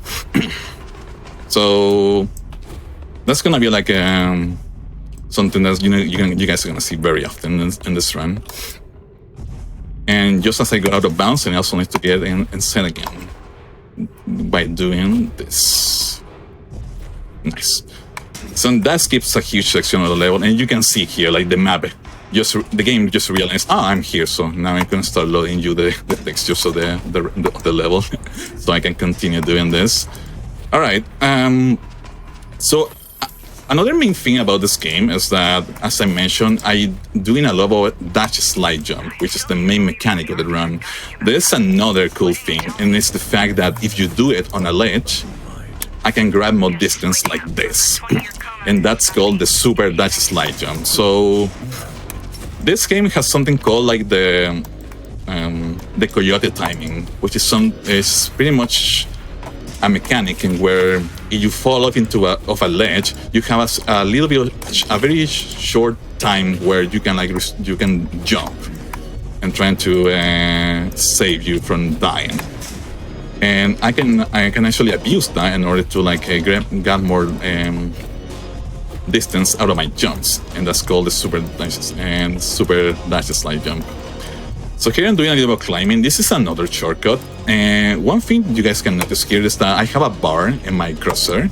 That's the stamina bar, and every single time I do a dash, I lose a little bit of it. Nice, I got a skip. Awesome. So every single time I do a dash, I consume a little bit of the bar, and it's very important that I need to be very conservative or very thoughtful in where to dash, because whenever it runs out, I need to wait like a few seconds in order to refill that bar again. So I kind of spam my dashes. I need to be way more conscious about it. So there I unlock the ultimate. This is called the Flux. It's a big ray, like an Iron Man kind of laser that you can just tear through the enemies like that from a very long range. It's gonna be very useful for some sections where you encounter several enemies, and it makes very short work of them. The thing is that the ultimates are, as the name implies, is a very strong ability that has a very long cooldown, I think around 5 minutes. So in a speedrunning scenario, you are gonna see me using only once in each stage. Oh, here's a cool strat I can do. So there's a cutscene here, but for some reason, luckily the devs left a trigger, it's floating over there, where if I hit it, I can just finish the level right away, rather than just watching the cutscene that takes 10 to 15 seconds. So that's pretty inconvenient. In several parts of the game, there's triggers, hidden triggers that the devs left, and if you hit them, you can finish some sections quicker. Okay, so as I mentioned, this is the sequel to Ghostrunner 1, and one of the main differences that this game has compared to the first one is that the maps here are bigger. In Ghostrunner 1, most of the maps are very short, smaller, and with a lot of tight corridors. And in this game, they decided to go a little bit more. A second. This guy's giving me a little trouble. I need to push this guy here so he gets killed by the screen there. There we go. So yeah, bigger maps. So, and there's some way more freedom and where to move there. For example, here you have to hit 3 hacking stations. The order and where you hit them is completely up to you. It's way less linear than the original game, and I missed a trigger here. Oh well, okay, let's start that. That never happened before. Usually I hit the trigger there. That's the first time I realized that you can actually miss a trigger there. Okay, let's try again.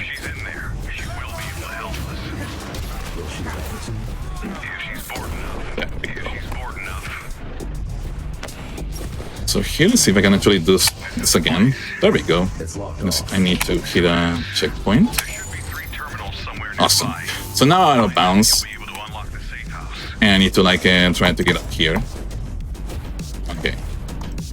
So now out of bounds, you can see all the buildings around here. And I need to do this jump here to try to make it to the top. So we're kind of low here, so I'm gonna start climbing just to try to save this strat. The only problem by going out of bounds here is that I only had like one shot in order to make this jump. Otherwise, I need to do the level as intended. Okay, there we go. So we are not out of the woods yet. I need to get in bounds again, but I should be fine because I can just... Yeah, there we go. I need to wait for my stamina bar to restore here, and now we can just go straight to the first console that I need to hit by going in bounds again. So what I'm going to do here is I'm going to hit a checkpoint. That's like hidden here. Nice. And now I can go inside. Awesome.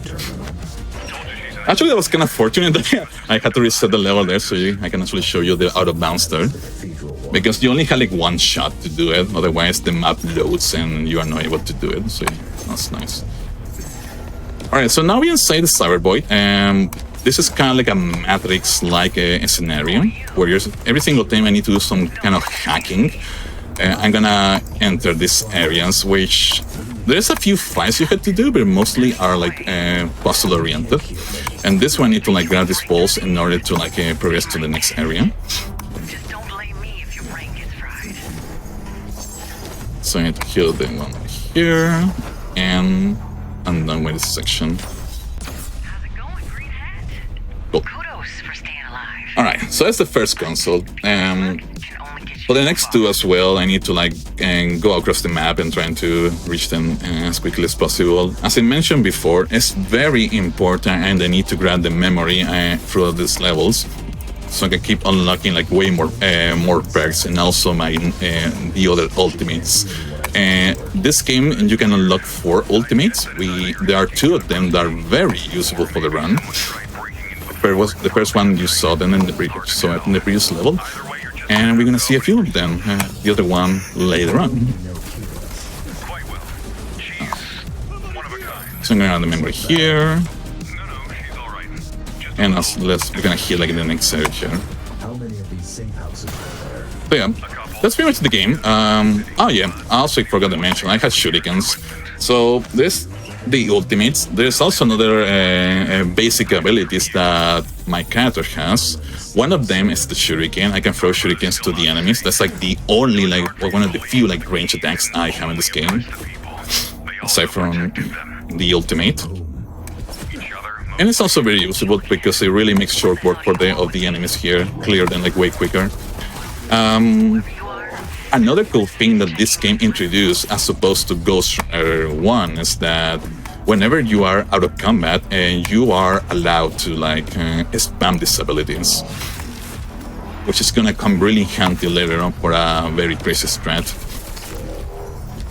So here we need to do a little bit of climbing and trying to kill the enemies while I'm climbing up here. So I can unlock the next area, and there we go. And now we are out. And that's the second Cyberbot section. There's a third one coming up now, which is hidden behind like a room with several enemies, and that's gonna be the place where I'm gonna use my ultimate to make short work of them. So here. But yeah, this is one of the examples of like open areas in this run. They make you the choice to like they gave you the choice to see where to go, pretty much. Alright. Gonna kill the enemy. Oops. And when I throw a shuriken, I can use like my grappling hook. The grappling hook is another like a movement I have in this game, where it's also very useful, and it's a little strength I can do to move faster. Alright, so I'm gonna use my ultimate here, because there's a lot of enemies in this map. And I'm gonna try to kill as many as possible before my my laser goes off. Nice. Okay. In each stage, I try to use my the ultimate and the part where it's more convenient. And most of the time, it's where there are several enemies scattered around the room. And this is the last one. I need to like destroy these balls with my shurikens here to finish this area. It's the 5th one. And here. So there's one skin over here and one over here. Nice. And now that we hit that console, we can go to the end. So a little bit of the context of what's going on. In Ghostrunner 2, the game takes place like after the events of Ghostrunner 1. We are inside a tower called the Dharma Tower. This is sort of like a cyberpunk world where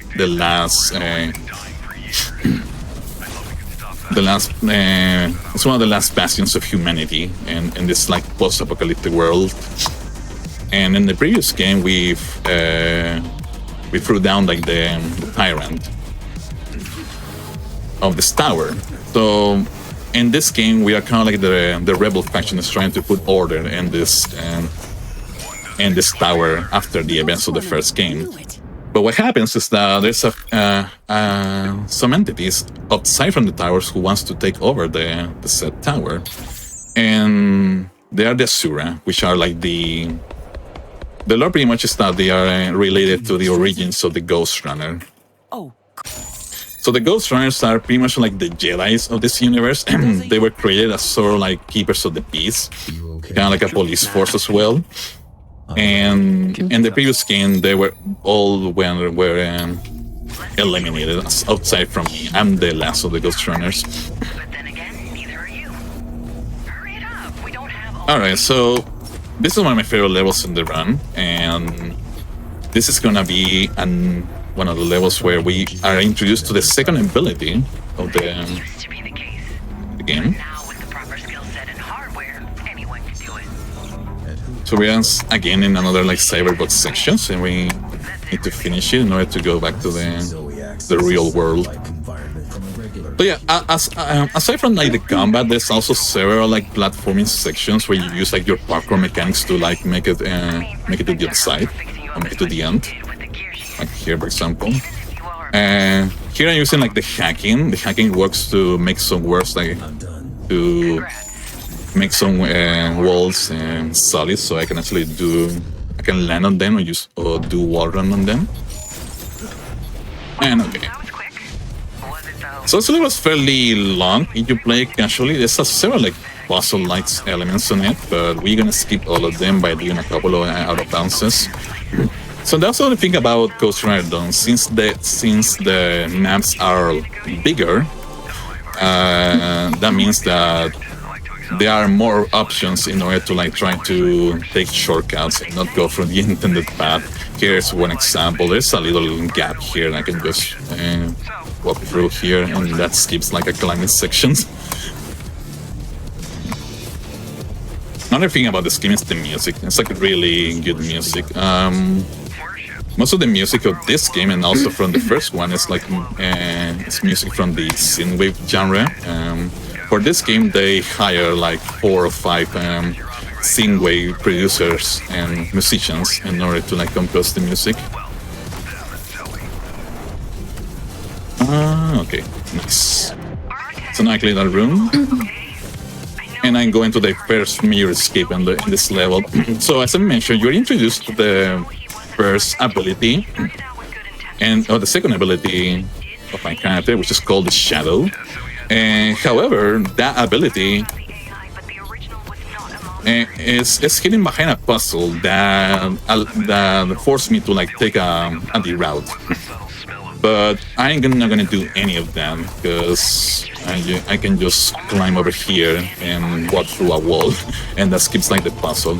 You're supposed to take the left path here to try to grab the ability, but now you can just jump over that gate, and there's an invisible wall, and you can just walk through it. Now, which means that the ability is not. I don't get the ability in this level, but that doesn't matter. It's gonna show up in the upcoming levels. You only like skip it here, but yeah, that ability is gonna come in handy later on as well. It's gonna allow me to clear enemies in a quick manner. Here again is another like out of bounds. So there are several rooms where you're supposed to kill all the enemies in order to unlock the door that allows you to progress through the level, but some of them are not mandatory. Like you can just go through them, or in some cases like this one, I can just skip them. Oh, I got that nice. I can save that. Sometimes you can get very lost in the out of bounds when you are out of bounds, because there's like a bunch of like walls like are just blocking your view. Here's another one. This is another like section where you are supposed to kill enemies to progress, but you can just like go out of bounds there and move to the next area. Alright, so how are we doing with the memory? That's very important. We're doing fine. Awesome. I need to make sure that I grab all the memory because I need... There's a one level where I need my second ultimate to do like a crazy skip.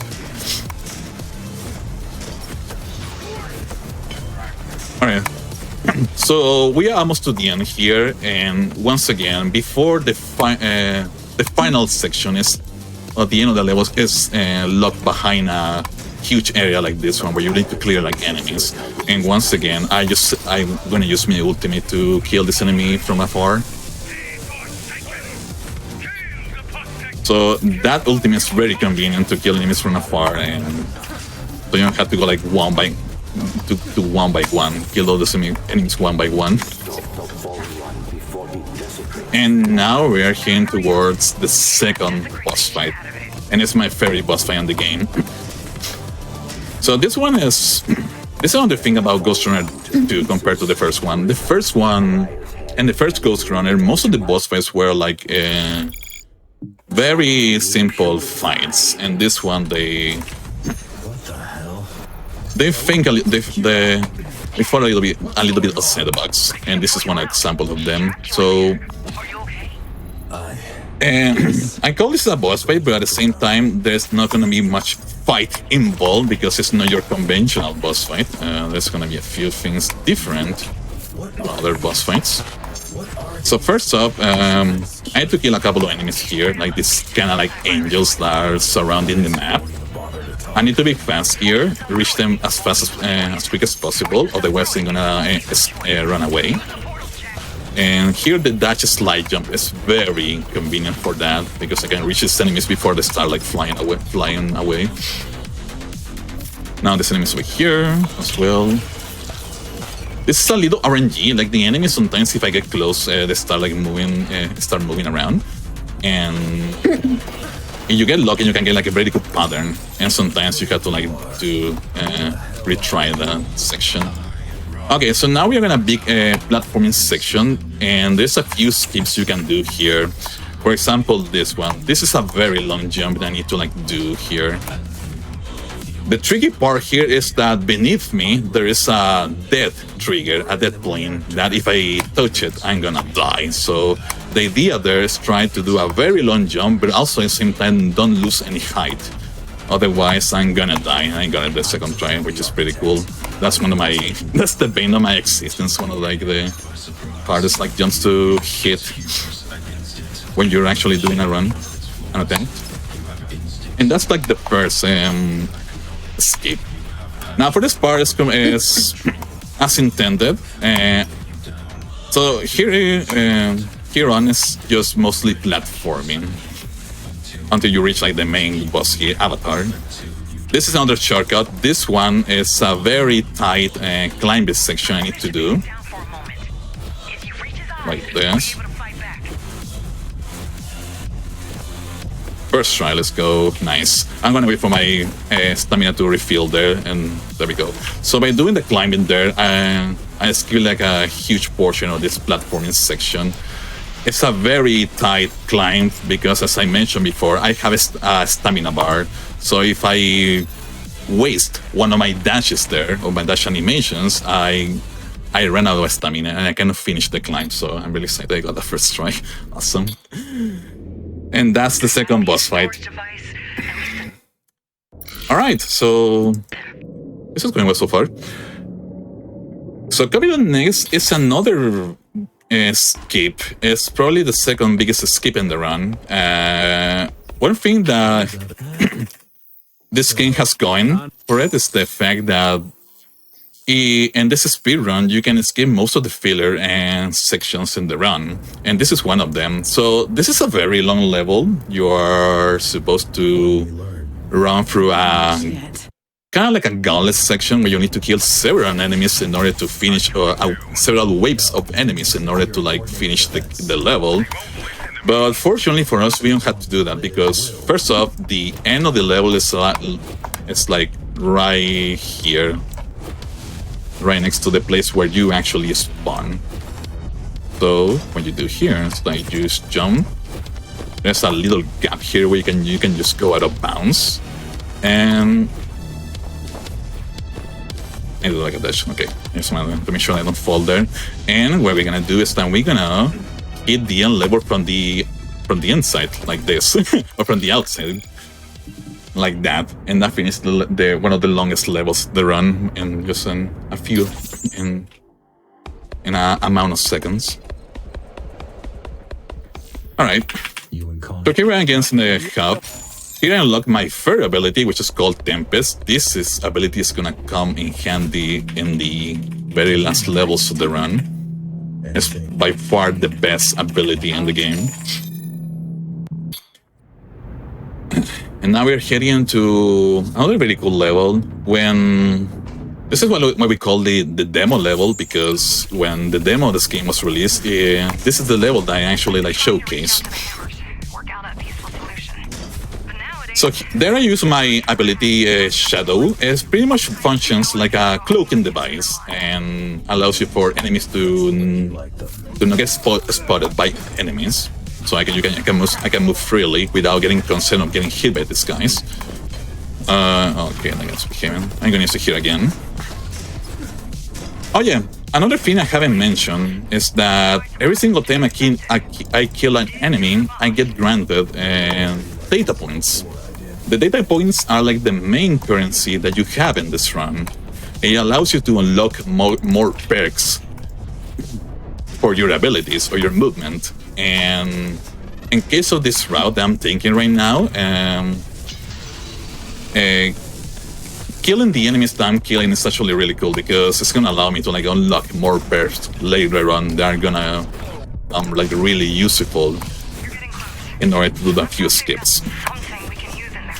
So you gain data points by killing enemies, and also that by building up combos, you build up like a very high combo. You can get more like data points. So that's another thing you do in this game. So here I'm gonna use my cloaking device to kill those enemies because they cannot spot me, so they just stand still and I can just kill them. That's why it's usable this ability. I'm gonna use it here again. So the enemies just stand still and I can just kill them. Otherwise they're gonna start spreading out and I need to go one by one killing them, which is a time lapse, of course.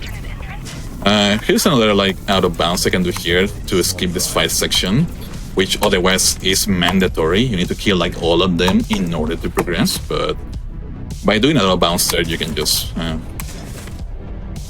go to the next room. All right.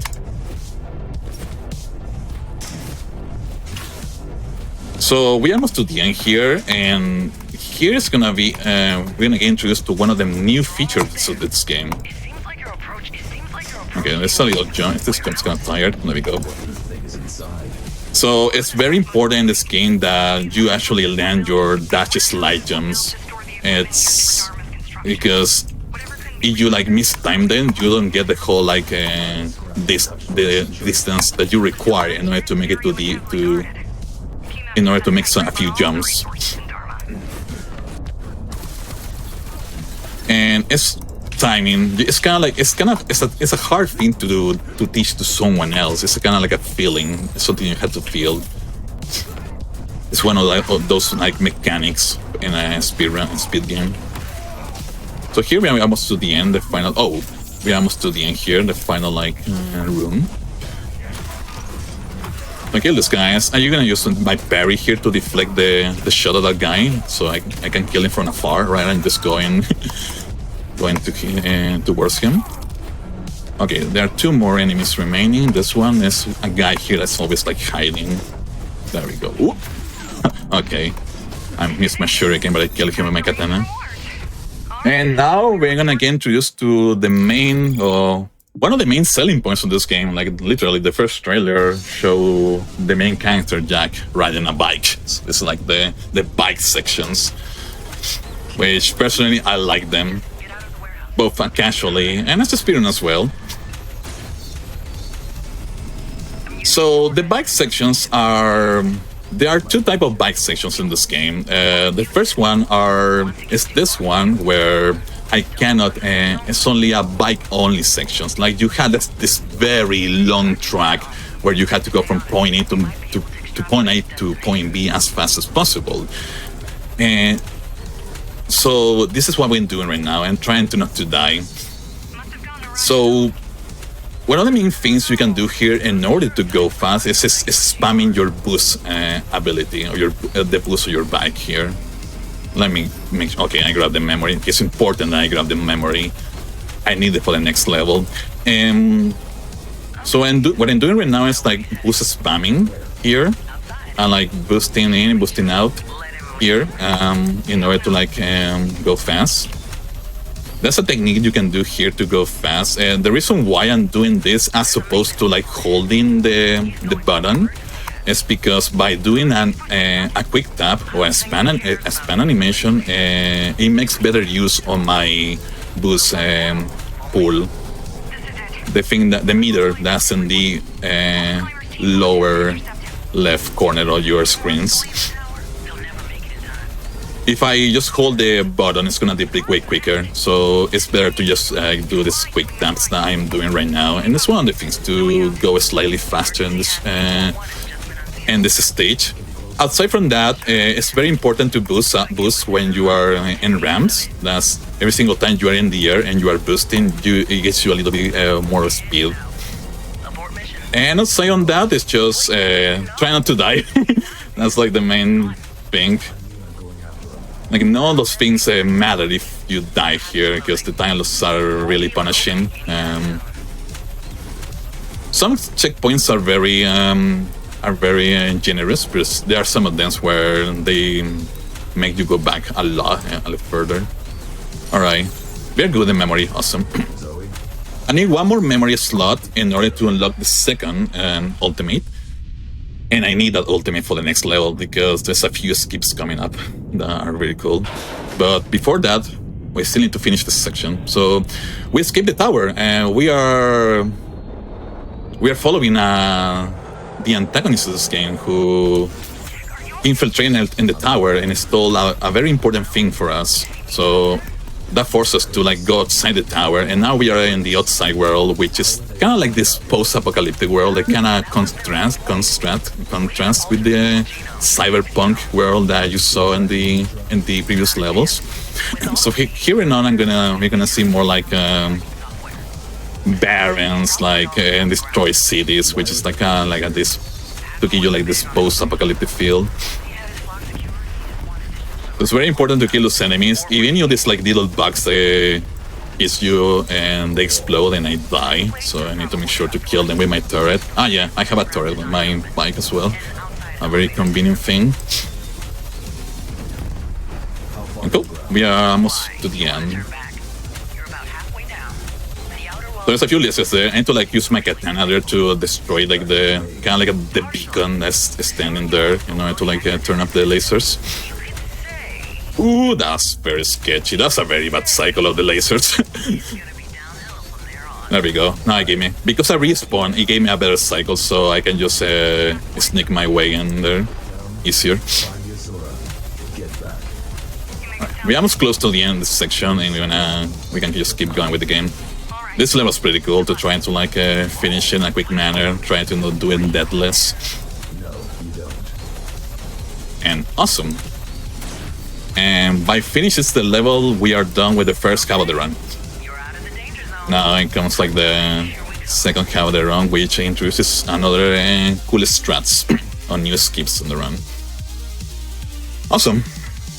So as I mentioned, in the bike sections, there are two types of gameplay. The one that you saw there, which is like this very long track. Now we are in an open area. And this is sort of like a hybrid, so to speak, because we have the bike, we can dismount it and go on foot. and it's gonna become very useful for this level. So there's a few things I can do here to go fast. Every single time I jump in over a ramp, like this one for example, and if I dismount and mount quickly, I can speed up the bike, because every single time I mount, the bike has less weight and grabs more speed. So I just mount again and I get a little speed boost. Here's important, I grab the actual... Okay. I need to make sure that I grab the upgrades that I need. There's a system in this game where when you pick a perk there, you are fully committed. Like you spend your points. You cannot do anything to reset like the point system there. So it's very important that I grab the actual abilities that I need to, otherwise they run instead.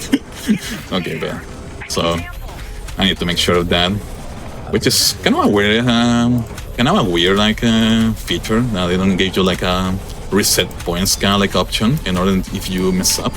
But yeah. All right. So I'm one memory short here to grab the next ultimate. I'm gonna grab it here, and that's gonna allow us to unlock the next ultimate called the blink. First of all, I'm gonna equip my perks that I just bought, and now I have the blink.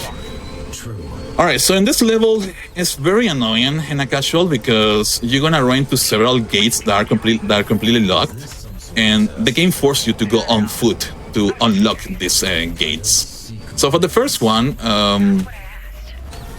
fortunately for us, the lever that opens this gate is right here. So what I'm gonna do is I'm gonna lock into this enemy with my ultimate, and by locking it, I can clip through this wall here. And very conveniently, the lever that allows you to open that gate is right there. So what you do there is that you lock into an enemy, and activating the blink ability allows you to clip through that fence, and you can go to the lever to open the gate quickly. That's the first skip. There are 3 more coming up. Now the next one is this one, and for this one I need to do a very fancy jump in order to skip the gate. Let's see if I can get it. There's a little gap here that I can actually fly with my bike like this. Awesome, let's go. Awesome. So you can just jump over that ramp like there, and you can make it to the other side of the gate without having to do any of the on-foot sections. That's the second one. Now we're going to the third one, and this one is way simpler. I'm gonna grab some momentum with the bike here.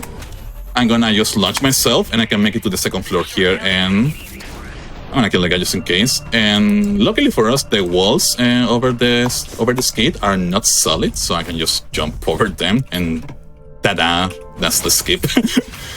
That's the third one. And now I have to do another one because there's another gate here. So for this one, I'm gonna launch my bike into this second floor here. And trying not to destroy my bike by hitting the wall, because I also died there. So I need to try to not grab too much momentum so the bike actually can land here without getting destroyed. Nice. And for this one, again, there's no solid walls around this gate, so I can just go out of bounds and make it to the other side and open the gate from the... But yeah, it's very important there for the bike to do that jump with the bike, because the bike is actually the trigger here for the checkpoint. So in this game, if you skip checkpoints, what happens is that the next area of the level is not gonna render. So you have nowhere to go. And it's very important for you to hit every single checkpoint in this game, otherwise, or most of the checkpoints. Otherwise, the next part of the level is not gonna render, and you cannot reach the end, of course. Yeah. So here again, it's another section where we go outside of the map to try to make it to the end. I need to hack another console here. Unfortunately, there's a little gap here where I can just go inbounds again, like that. Cool. We're almost done with this level, and now we're gonna get inside the Cyber Void, this Matrix-like world. And there's a huge climbing section coming up next, because the part where I need to reach is like in this very huge tower. So if you take the intended path, it's kind of a hassle because there's several like platforming you have to do. We are not gonna do any of that. We are not gonna do any of that. We're gonna just take a very unintended path, several shortcuts. Because luckily there's these walls around here. These moving walls are you can climb them, are climbable, like this for example. So there's a little grappling hook here that I can reach from here, and that skips like a main platforming section. There we go. And here I'm gonna grab this trigger. And here's another shortcut. I'm gonna climb here so I can reach like this thing, this rail. I'm gonna get some momentum here, and 1 second here. If I jump from there, I can just grab this. Ooh, I didn't make it. Okay. This is a little tangent you can do there. You have two options there. Wait for like the kind of like trampoline that's there to make it to the other side, or do that very long jump. But again, as I said, it's very tricky to do the dash slide jumps because it is required for you to like and do it in a very tight timing. Like in the very ledge, you have to do the dash slide jump in order to grab the enough distance that you require. All right. Now we are heading towards the longest level in the run for people who play casually. Any of you guys who play this casually remember this level. This is an open world area where I think like every single people, including me, they took like over an hour to finish. So what they ask you to do is that in this very open area, there are 3 towers where you need to climb them up in order to go to the top and hack a console. And you have to do that process like for each one of them in order to unlock the final path. We are not gonna do any of that because what we can do is go to the end of the level like right away by doing a launch like this one with my bike. And here's the gate that's locked. But fortunately for us, there is a small gap here, and we can just sneak our way in. And luckily for us, the end level trigger is activated. So I do that and go to the trigger here. That's it. That skips like the longest level in the run in a very convenient manner. Okay. Now it's a serious time because this is the hardest skip in the run, and there is a little shortcut I can take here by doing out of bounds with the bike. However, it's very important to move very quickly with my bike here. Let's see if I can get it.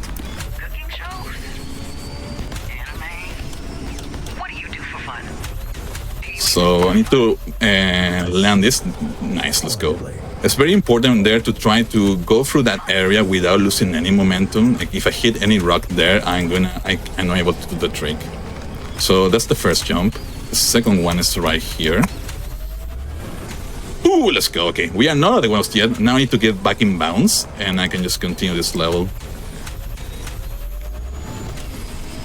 Let's go. Okay. Wow, awesome. Nice.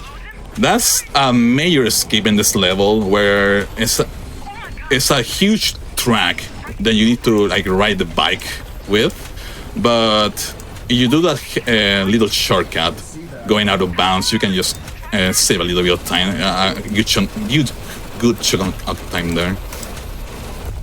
And now onwards is a very on-rail section. This is the first boss fight of the game. It's the Naga. It's like this this robotic snake, a worm, sandworm that's like chasing me behind. You're gonna see it like when I reach this part. This one over there, that one over there, that huge like worm is the enemy that we need to kill.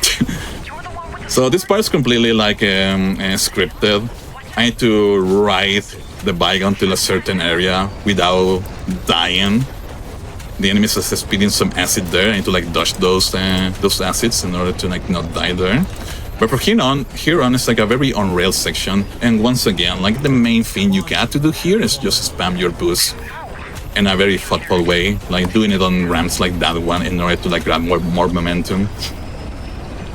But yeah, this is like a real break you can have in the run. Unfortunately, also since I did a skip at the beginning, I also skipped like the trigger that plays the music, so there's gonna be silence for the rest of this level. Alright. This part's kinda tricky. Okay, got it. I need to do that part. I need to like not lose speed there, otherwise the worm is gonna catch me and I'm gonna die. And oof, that's a little spike, yeah. And that part sometimes it gets very laggy. Unfortunately, the game's like doesn't run that well in some areas because it's like loading assets and what have you. So not didn't screw me there. All right. So we finish the first part, and I get eaten by the worm, and now we are inside the worm, which is like this very long track, and I need to make it to the end. And the very important thing is that as I make my way through here, it's very important that I kill a few like things that I'm gonna apply damage to the boss. And these corridors, there are these little like things sticking out of the walls. I need to use my katana there, and that's gonna like apply damage to the enemies. And I need to do that like 4 or 5 times, I think. So yeah, we have like this sauce that like going around the map as well. That I have to try not to hit them, otherwise I'm gonna die. The only problem is that the cycle in which they are rotating is completely like sometimes it can really actually cut you off guard, because the game expects you to like die here, and when you die, like the cycle of those saws is completely like is fixed. But since I'm not dying whenever I get there, they are really it's really hard to tell if I actually can make it through there with a boost, so I need to wait. So I need to be very thoughtful of that. Can I make it? Oh, okay. Can I make? No, I cannot make that one. Okay, I think it's safe.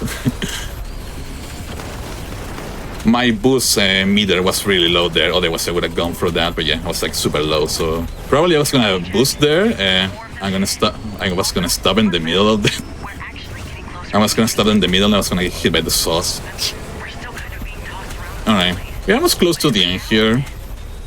There's like one more of these like corridors I need to hit, and then we're gonna be done with this boss fight. Ooh, that almost hit me. Awesome. Alright. This is the last one, and now we are here to the heart of the worm, and we just like to just blast him like this, and we are done. Nice. That's pretty clean, and that's how you finish the level and the run. Now we are into, unfortunately, one of the longest levels in the run, because this is where the game gives you a ton of exposition about the lore of the antagonists of this game.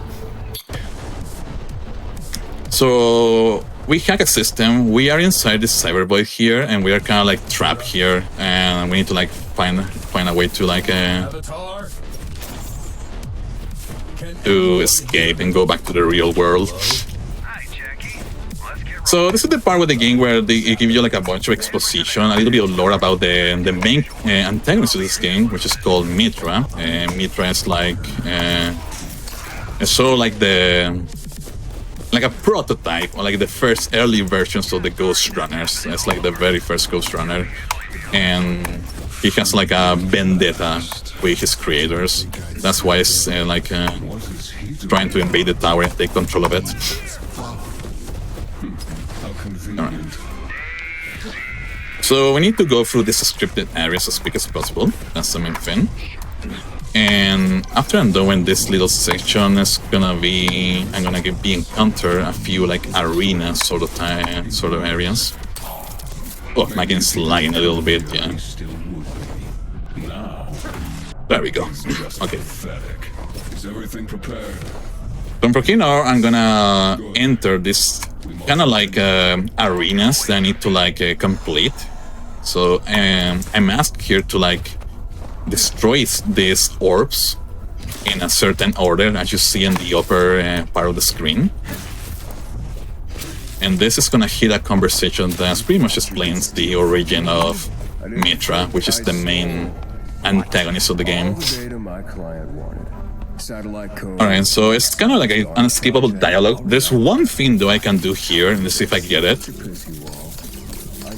There's a few enemies that I'm gonna spawn. If I kill the I didn't get it there.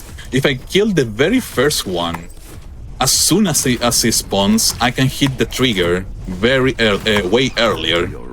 And that kind of speeds up this conversation. So what I had to do is like spam shurikens and just pray that one of the shurikens hits the enemy in the very moment it starts spawning. So the game kind of recognizes that you clear the room and it's gonna hit the trigger. But I didn't get it there. I had 2 more chances to get it though, and the other arenas. All right. So in between of these arenas, there's like a few platforming sessions where like the map goes upside down like that, for example. For some of them, is a few skippable sections, a few skips you can do. And then the other side, you just do conventional platforming, trying to go fast. Oh, I hit the trigger there, did the trigger there. I didn't do the dash slide jump at the very ledge there, so I didn't grab any distance. That's why I failed the jump. All right, so we are now in this. We are reaching the second arena, and in this one, just like the first one, I need to like first destroy these orbs in a specific order. That's gonna play a conversation, and let's try again to try to speed it up a little bit. Nice.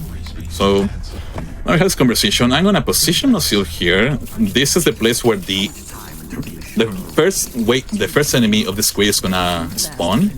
And if I hit it with a shuriken quickly enough, maybe I can. No, I didn't get it. Dang.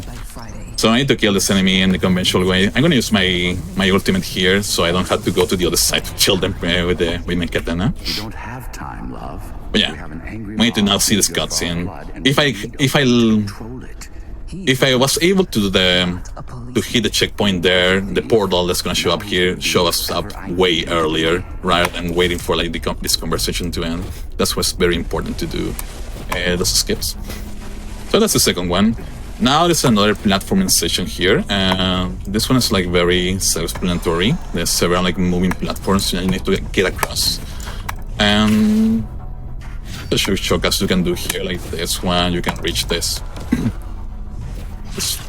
trampoline here. What are we looking at? And there is another shortcut here as well.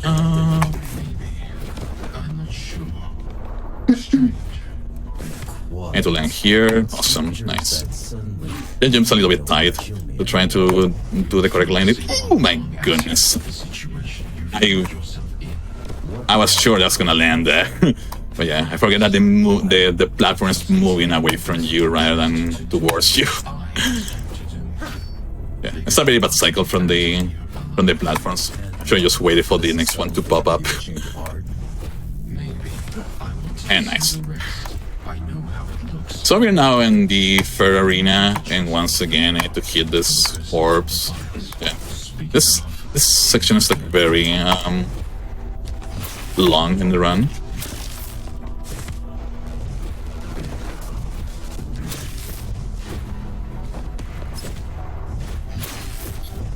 Nice. And here again. Here's another chance. The first enemy from this way is gonna show up where I am aiming right now. And if one of my shurikens hits it, I'm gonna trigger the checkpoint way earlier than the intended way. Another important thing here is that I need to let the enemies to spawn. Sometimes what happens is that you kill the enemy super quick, and while they're spawning, it's gonna crash the game. So I'm gonna wait a little bit here until they show up. like if you kill them when the models are spawning, what happens is that the game crashes, and if the game crashes, I need to do this level all over again. So I just wait a little bit there, so I don't have to deal with any of that. All right. So it's a crazy, very cool skip here.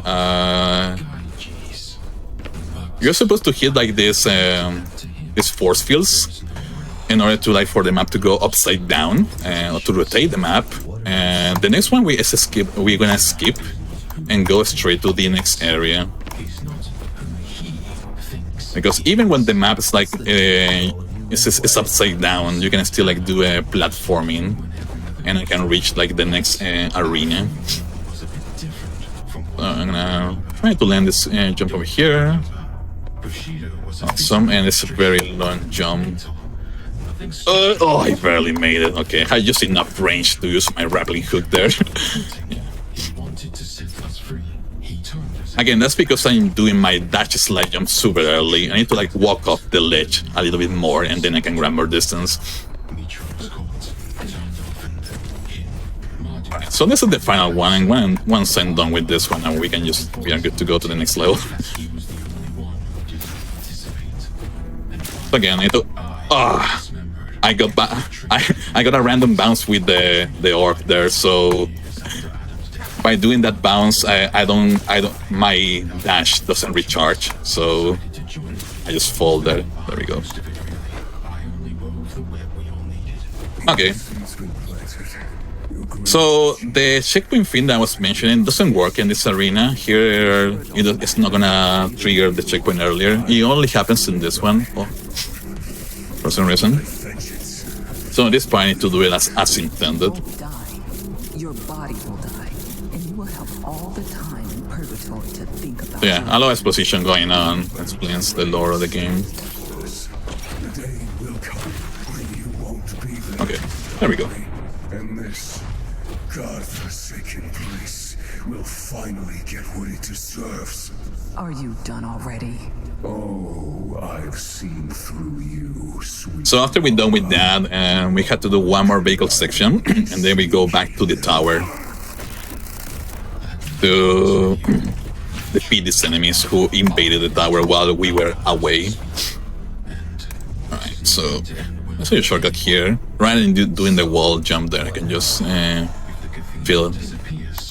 jump through that gap and go right straight to the force field.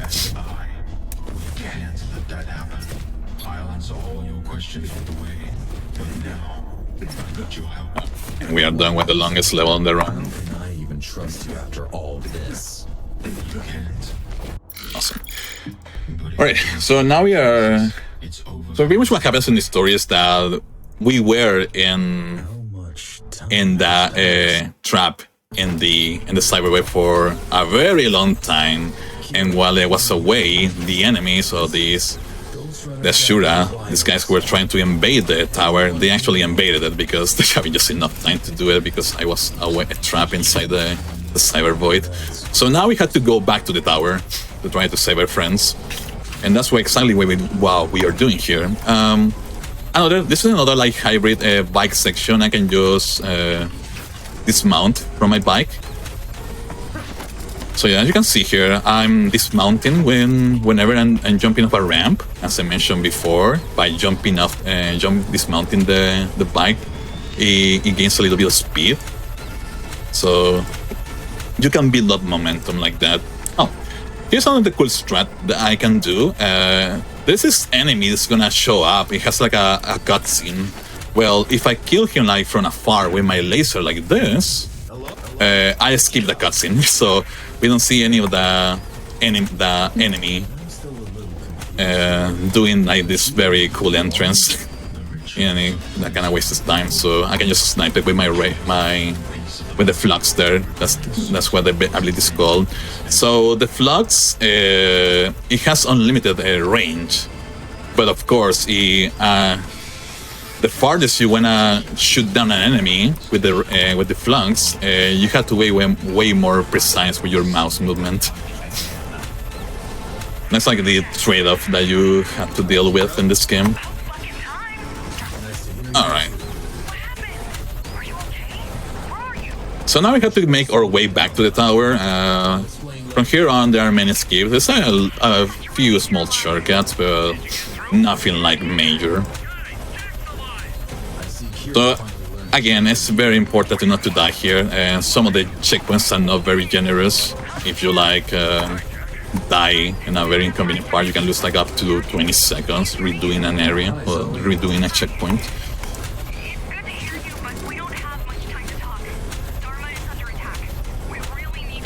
I'm gonna kill these enemies just to trigger the checkpoint. It's not necessary, but yeah, just to make sure that I can actually get the checkpoint here, because this part can be sometimes very tricky.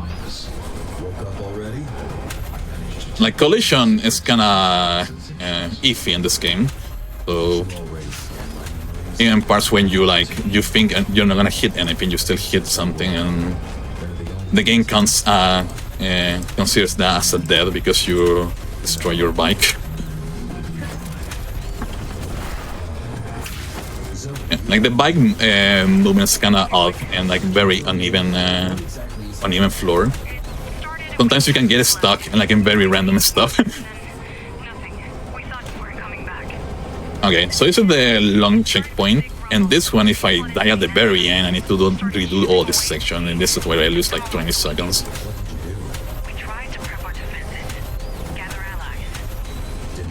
This one here to have some distance. There's some more shortcut here. So rather than going through the corner, then I can just like cut the corner. Alright, we're almost close to the end here. We're almost reaching the tower. And before finishing the level, there's another major escape that I'm very glad that still hasn't been fixed. Because it's really like it's a very simple escape that even anyone who has played the game can actually do. It doesn't require like any learning whatsoever. It's literally just press a button in order to do it. So across the levels, there's a few challenges that you can do, like kill certain enemies in a certain amount of time, or trying to reach this part as quick as possible. And these challenges are behind a console. So I'm gonna hit one of those challenges, one of those consoles that show us the challenges. And if I do in this run for some reason, I'm gonna hit it, I'm gonna leave it out, I'm gonna restart here. The door that is supposed to be locked is open, and that skips like a huge fight there, which again is another like gauntlet where you're supposed to like kill several enemies in order to finish. But yeah, it's a very convenient trick, and as I mentioned, very easy to do. Alright, we have another boss fight here. This is Madu, the Dismantler. This boss fight has several phases. Each one ties with one health bar that you can see in the upper part of the screen here. And the red state, this enemy is doing like a melee attacks. You just have to fight him in a conventional way. Now the guy is gonna turn to green. So when it's in green, what's gonna happen is that there's kind of like a free popping up. I need to destroy it as quick as possible, because it's progressively healing the boss. So every single time you see like those free, it's healing the boss. I need to kill them like very quickly. And the blue state, this one that you see here, it's pretty simple. It starts shooting missiles when you are like from afar, and it starts like using like a machine gun when you are close to him. But you can just do like this strat where you like cycling around the boss there for the boss. Okay, so here, two of these frees pop up. What I'm going to do is I'm going to use one of my abilities here to hit these two trees, like this. And that skips me a lot of intended scripted fight I need to do. So that range attack is only possible if I build up a 5-hit combo, 5-kill combo. And that allows me for the next attack to be a range attack that, fortunately, in this boss fight allows you to destroy the trees without having to kill all the enemies. Oh, this is a really bad pattern. They are spawning like a very inconvenient parts here. Okay, and I'm trying not to die here. This part is tricky because there's a lot of enemies shooting at you from the other platforms. Alright, so I'm gonna do this. I'm gonna use my cloaking here so these guys don't spot me. I'm gonna keep the 5th guy. Now I have a 5 kill combo, and I'm gonna use my wrench here, and I die. Okay, let's try that again. This part is really sketchy because you are surrounded with several enemies here, and it can be annoying. While struggling, you guys can listen to the music of the game while I'm trying to like do this. This song is really cool as well. Oh my goodness. Okay, let's try again. I'm waiting for the enemies to show up again. This is another part where if I kill the enemies while they're spawning, they're gonna. There's a small chance that my game is gonna crash. Okay, let's try again. Crossing fingers. Okay, there we go. I killed the last 2 remaining trees with my range attack there. And I will just finish off the boss fight here, which can be annoying sometimes. So what I do here, as I mentioned, is start doing the machine gun strat and just trying to circling around the boss here. And that makes me... And now I have the red. Okay. There we go. Awesome. That was kind of sketchy, but still we make... Yeah. That's fast enough. The phase with the free trees there is like always annoying. There's so many enemies that can like this one, they can like kill you. So now I made my very last purchase, and these purchases are very, very important for the last 2 levels that are coming up now. Okay. I grabbed upgrades for my Tempest ability, and the upgrades that I grabbed is gonna allow me to do crazy tricks here. The Tempest ability, what it does is that it throws a little bit of pressure air towards the enemies. But not only that, if I use these upgrades and if I aim to the floor, I can fly like this, do kind of like rocket jumps. We're gonna use those to do a few skips here, because we can just start flying like this. So there is a trigger for the next section of the level right over here, and I'm gonna try to hit it by flying like this, by boosting myself. Okay, let's try again. So very conveniently, since this part of the level hasn't loaded yet, I can just hit the trigger here and try to do it like that. There we go. And I can just restart my save point, and I can make it to the second half of the level like that, just because the trigger for that area was there, and since none of the walls were loaded, I can just hit it by doing this ability called this strat called Tempest Boosting, which allows me to like fly, as you can mention. So why this happens? As I mentioned before. Whenever you're out of combat, you are allowed to spam abilities only when you're out of combat. So what I'm doing here is trying not to get in any combat scenario, and by doing that, I can just spam my Tempest like this. And since I have the perk equipped that allows me to get this like high bounces with the Tempest, I can just fly and spam the ability as much as I want. And the only problem is, the only sad thing is that it's only useful for the last 2 levels of the run, otherwise the run will be like broken. However, there's a category for this run called New Game Plus, where you can have access to the ability from the beginning. But it's not very active, unfortunately. Alright, we are close to the second to last level. This is another level where I'm gonna also use my Tempest Boosting to go fast. This level is pretty cool, and also has by far my favorite song in the game.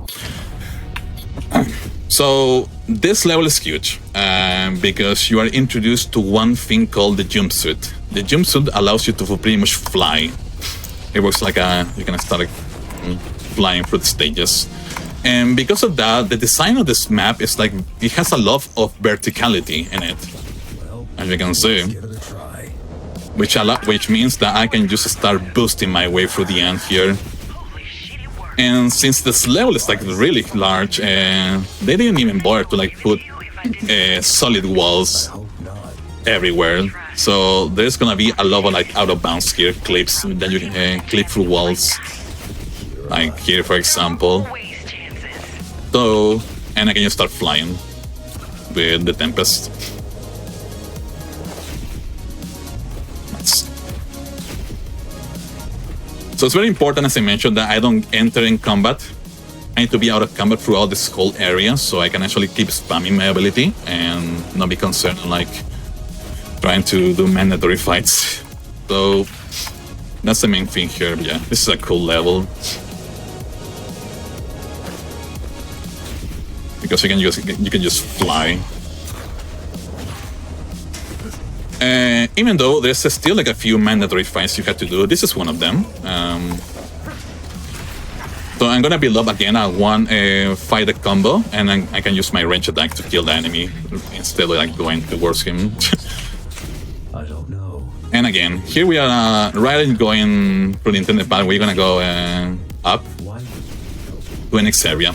Now, it's very important that I hit, as I mentioned before, I hit a few checkpoints so I can actually load the next part of the level. Because if I don't do that, I'm gonna keep and I move straight. What's gonna happen is that the next part is not gonna be loaded, and I'm gonna just be flying in the void without any direction. So it was important there to hit the checkpoint, so this part is loaded, and I can actually progress through the level and finish the level, of course. Okay, this is the very last big room. I'm gonna use my laser here to kill most of the enemies in the left side, which is kind of annoying sometimes because it requires you to have very good mouse aiming, which I don't because I play this with a very high sensitivity. Okay, that's enough. And I kill the guy with a range attack there. I'm gonna build up another 5 kill combo, and I can do a range attack. I kill this guy with a shuriken. Let's go. Nice. Good. We are almost close to the end. Again, here I'm going rather than going inside this like chamber and just going up. 1 second to try not to get enter combat, and I can just fly here to the end like this. There we go. Awesome. Now, this is another mandatory fight, but here's where, as I mentioned, they didn't bother to put like solid walls here. There's a hole, literally a hole there that we can just like walk through, fly through. And here I'm gonna hit the end level trigger from the outside rather than go inside the vent. All right, final boss time, Mitra. This freaking boss is a bucket of RNG. It has several attacks. And of course, I'm hoping for the attacks and where I can actually hit him with my katana, which this is not one of them. So I need to do the mechanic that I'm forced to do here. There we go. Okay, that's the first phase. So at the end of every phase, I'm gonna enter the cyberboy like this, and I need to do these platforming sections where I need to like reach the boss here. So what happened there is that there is more to that section there, but if I'm fast enough, I can reach the boss before he starts like flying away. And that's like one skip you can do in each of these like platforming sections in the boss fight. Awesome. Okay, second phase done. I got good RNG there. He did like very good attacks because I can actually hit the boss there. Now, this part is really cool, if the boss allows me to show it, of course. This is a very long platforming section where I can skip it here. So rather than going through the intended path, I'm gonna surround the boss here. I'm gonna hit a checkpoint, and I'm gonna try to catch the enemy while it's flying in the air. Like this. They looks good. Let's go. Nice. Awesome. So that skips like the second part of that platforming section. And I can just continue to the first phase, which is this one. So for this section, there's a few lasers like I are shooting. I'm shooting across the map just to... It's another layer of difficulty in this boss fight. Okay, and this looks good. Staying here. Nice, welcome. That was a decent RNG. The guy didn't do like any turtle attacks. And now we are to the final part. And here again, if I'm fast enough, I can reach the most. Nice, let's go. Awesome. You didn't see any of the platforming sections there because the strengths work. Nice, that's the final boss. Time is not, I'm not done yet. There's a little epilogue that's gonna happen now. There's a few conversations that I'm required to do in order to finish the run, but yeah, this is it.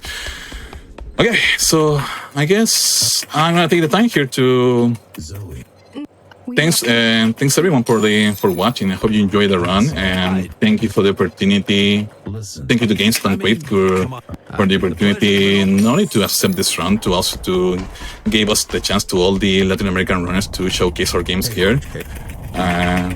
Really looking forward for several runs. I recommend you guys to stick around for the final run for today, and also for tomorrow. There are going to be several good runs done by amazing runners. It's going to be cool, so stay tuned. But yeah, with that being said, we are ready to finish this run. And time. Let's go. That's Ghostrunner 2. It's a very fast-paced run.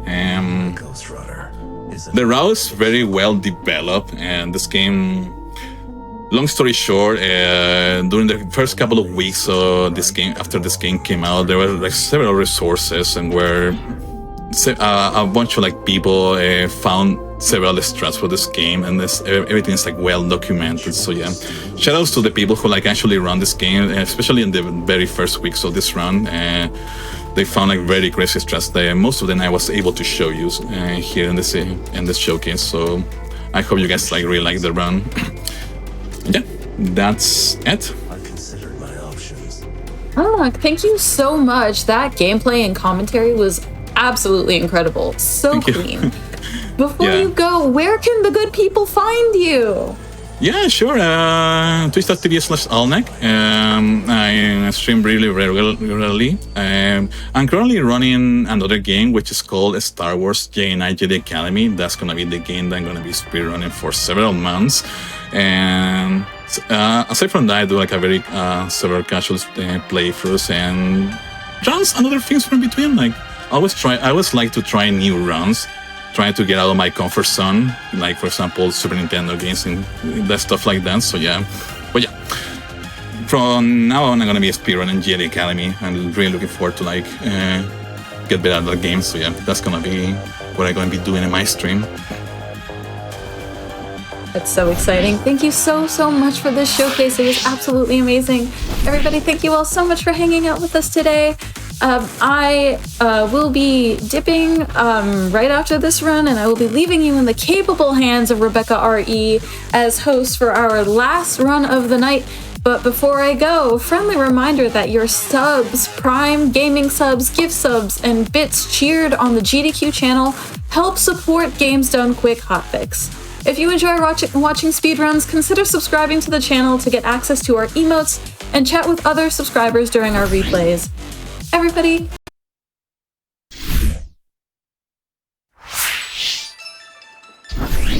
Welcome back, everyone. We are in the last round of this wonderful Latin America event. Thank you so much to all of you who have been in the first day of the marathon. So now we will continue with Sea of Stars by Kasayev. Yeah, hello everyone. My name is Kasayev, and today I'm gonna be running Sea of Stars. So I'm here with Kyle. Hey, Kyle. Hey everyone, how are you doing tonight? I hope everyone is hydrated. Yeah, so Sea of Stars, it's a great game, if you ask me. The speedrun is also really amazing. This game is very, very broken.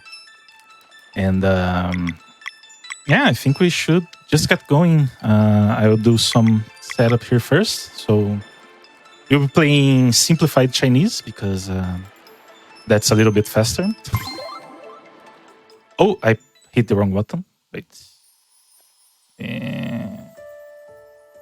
Oops. Just wait. That's not it. I think I will have to... Just a second. I can't go back. It's okay. Yeah. So You'll do a little bit of spoiler. So Combat preview. Yeah. Okay. We can't press start during a combat, so yeah, that's why. Okay, so I hit new game this time. It's in Chinese, so it's hard to read sometimes. I don't speak Chinese myself, so yeah. So here you pick Valerie. Doesn't really matter who you pick. Of course, the hell gets no love. Yeah. So the category is any % no relics, but we will keep some relics actually. So the relics that are not allowed are like gameplay relics, which offers like some kind of advantage for the gameplay. But we'll keep some relics one like this one that allow us to skip the prologue. We'll turn everything else pretty much off. We'll keep this last one, which is skip credits, which doesn't really matter here for us.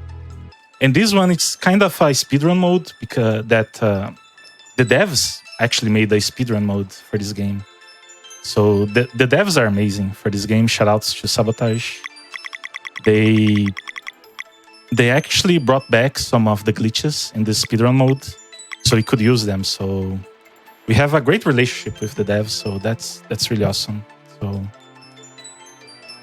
yeah, Absolutely. Sabotage has been very good to us. Yeah, for sure. So if you can give us a countdown, Kyle. Yeah, let's go with 7, 6, 5, 4, 3, 2, 1. Good luck, have fun. Let's go. Good luck.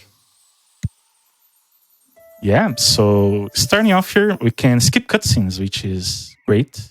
A great addition to the speedrun relic we have. So now we can actually do the first fight here. So this is the tutorial fight of the game. Pretty simple, just to show us some basic how to auto attack. The music will play twice there because we skipped the animation. So yeah. Oh, okay. I was wondering about that. Yeah. So this fight right here will teach us how to use skills. So we'll skip a little bit of text. We have to choose the skill there.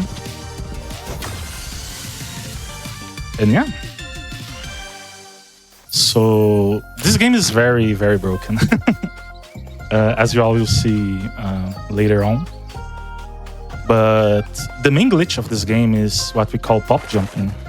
And we can only pop jump by having 3 party members on our party.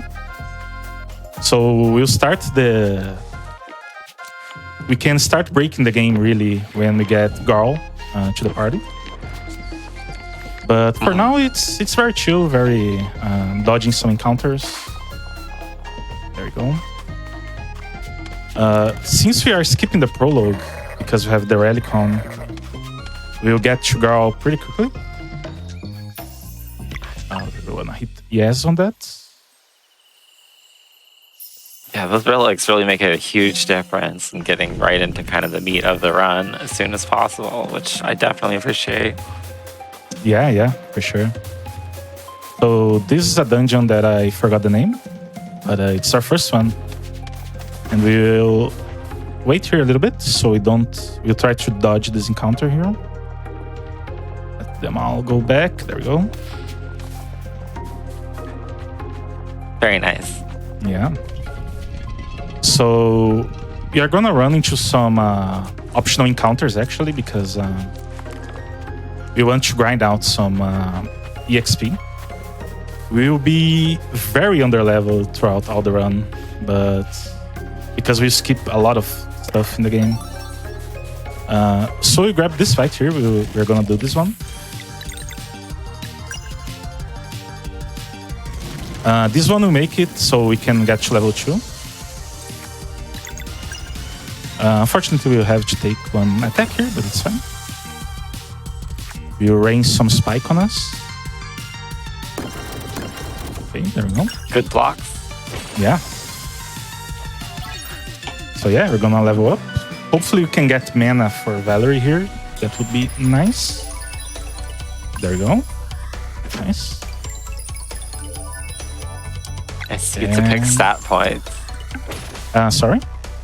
You get to pick your stat points. Yeah, What are exactly. we going for? Mana for Valeria and magic attack for Zale? Exactly. So we want 2 mana points on Valerie because now we have 12 mana on Valerie. And 12... oops. Misclick there. But we want Valerie to be on 14 mana points as quickly as possible. Because that will make it so it can use 2 Moonerangs in a fight, in a single fight, by not having to recover any mana. And with Zale, you basically go full in offense. We'll grab attack and magic attack as much as we can, and HP when those 2 won't appear. And same for Valerie. Other than these 2 mana points, we'll grab basically offensive stats for her as well. Awesome. I love to hear it. I'm excited to see the Moonerang bounces. Oh, yeah.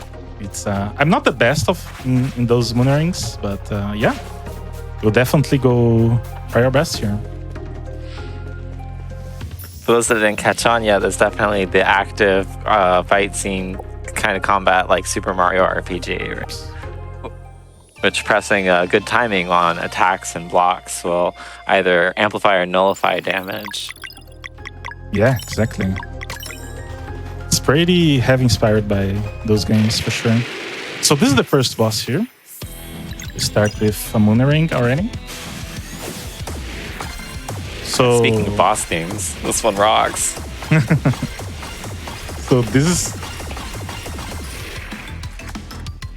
So Moonerang will be like a huge DPS tool we have because we can bounce it a lot.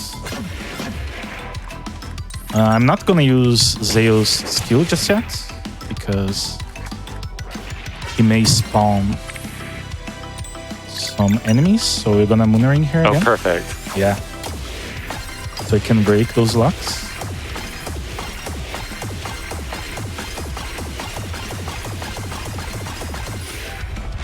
Nice. There we go.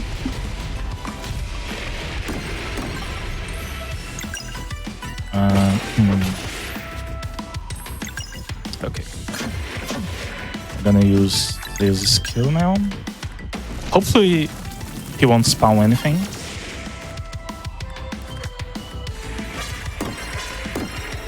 I'll block some skill. Oh, he will spawn, but we can... That's a good luck for us. Can make short work of that. So, if you can explain, Kyle, how the lock system works. Yeah, of course. You're seeing these icons that appear with a timer over the enemy's head. That's indicating how many turns until the enemy uses the skill. And to stop the skill, you can hit it with all of the attacks types indicated by the lock. So if it's 2 moons, then 2 bounces of the Moonerang will break the lock, for example. If you're only able to do a partial break of the skill, like in this case, just kidding, we have a combo ability, Solstice Strike, which does a double attack, each using like a melee, like a club kind of weapon and a sword kind of weapon to do 2 attacks of each, breaking the lock in 1 turn. So well played, Kasiev. Yeah. If there's only a partial break, then it just does the skill still, but at reduced effectiveness. Yeah, exactly. Perfect. Great job on first boss. Yeah. So pretty good first boss here. We're gonna grab some stuff there. So there's an item so you can sell. And a piece of equipment. So we don't have to worry about money on this run because we have infinite money glitch, which is very handy. Oh, that is nice, isn't it? Yeah, that's pretty good. So, but we still want that item because we need something to make the glitch, and that item make it easier to do the glitch. So we get some berries here. Shout out to Kyle Berry. My favorite part. Yeah. We're gonna cook. We are cooking. And now we have Garl on the party. So now we can start. Yeah, Garl has many fans around for sure. We are gonna equip some stuff here. There we go. Nice menuing. Yeah, so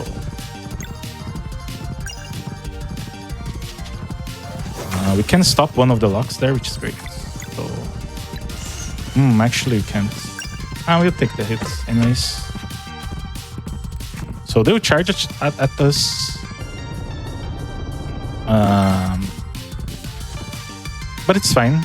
We can still heal them in 2 skills if everything goes right.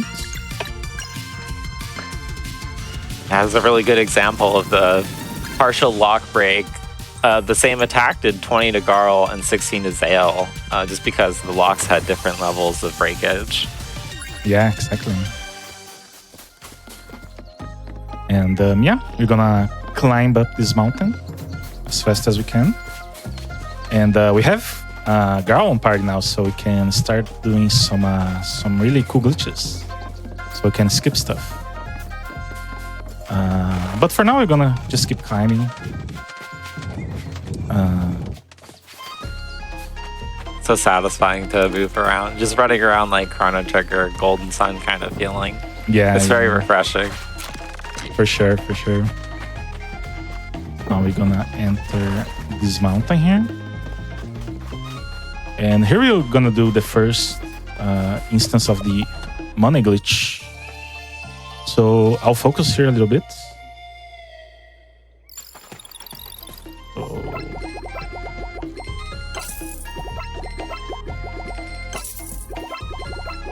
So basically what we're doing, I'm not sure how this works, but we are basically overlaying the sell menu and the buy menu. And this makes it so we receive half of the money of the thing we buy, which is, in this case, the tomato, I believe that is. So we should have max money. There we go. That's incredible. Yeah. Fine. We are gonna sell some stuff as well. We don't need those. And we're good. Actually, I'm gonna buy the resurrection one just in case. We're gonna save as well. Always good.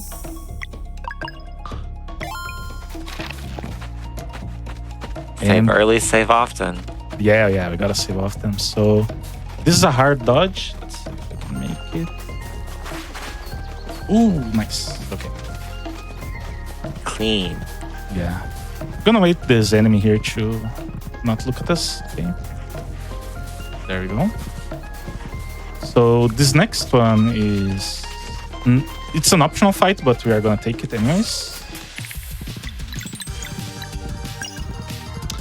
Because we want to get level 3 before the first big boss fight.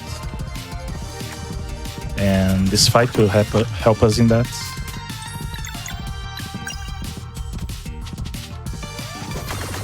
Ooh, big arc. Yeah. No locks broken, unfortunately, but it's fine. So we cast Thunder on us. There we go. One should be that. Nope. Will be now, hopefully. There we go.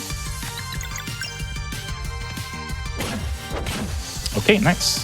So coming up, it's one of the biggest glitches of the run, which is gonna be the Elder Mist trial skip. So we are not doing the Elder Mist trial. We are entering it though, so we can get the orb system. So we're gonna don't see me. Okay. We are gonna get the orb system online, so we can make use of that. But after that, we're just gonna make the tutorial so we can learn that. But after that, we are leaving this area. So the tutorial is here on this first enemies. Whoa, what's that? I believe that's active mana. Yeah. So that attack will make our attacks stronger and have an element for themselves. So our basic attack will have an element also attached to them in case of Valerie and Zale.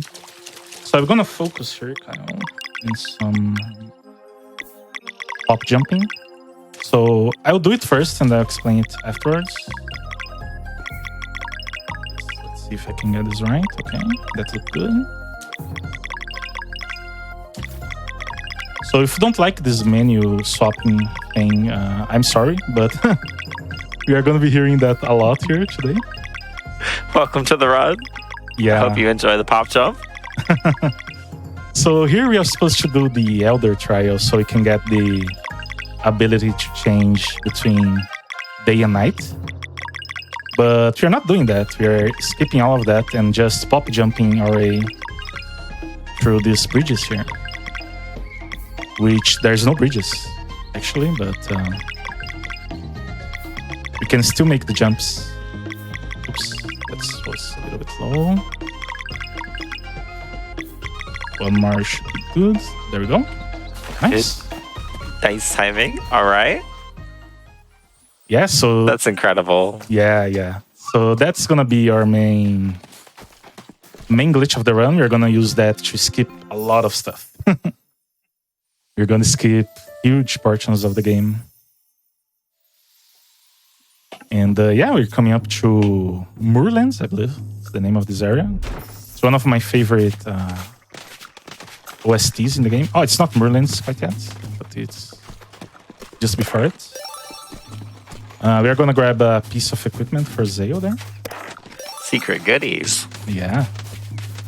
We're going to do one more pop jump because in the end of this ladder, there's a mandatory fight. If you touch the ground there, the mandatory fight will automatically start. But it's not so mandatory for us. We're trying to... Okay, there we go. Nice. Good grab. So if we never step into the ground there, the fight never starts, so that's great. And yeah, this is pretty straightforward. We're gonna activate this, activate the bridges.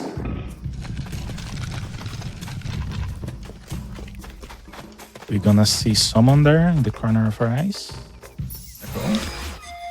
This is nice because it kind of just breezes through and leaves a lot to be explored and a lot of reason to go and still buy the game and try it out. Highly recommend. Yeah, for sure. I'm gonna save there just in case. So this is one of my favorite musics of the game. It's really chilling. Okay. These enemies didn't get us. That's great. So basically, we're going to be dodging here. Let's see that end. There we go. We're going to grab a piece of equipment here. Go a little bit out of our way. This is going to be a attack ring for Valor. We're going to equip later. And yeah. We're going to climb here a little bit. So we can get enough height to jump into the hole right there. And break it, hopefully. Gonna do some equipping here in just a second. Here and here.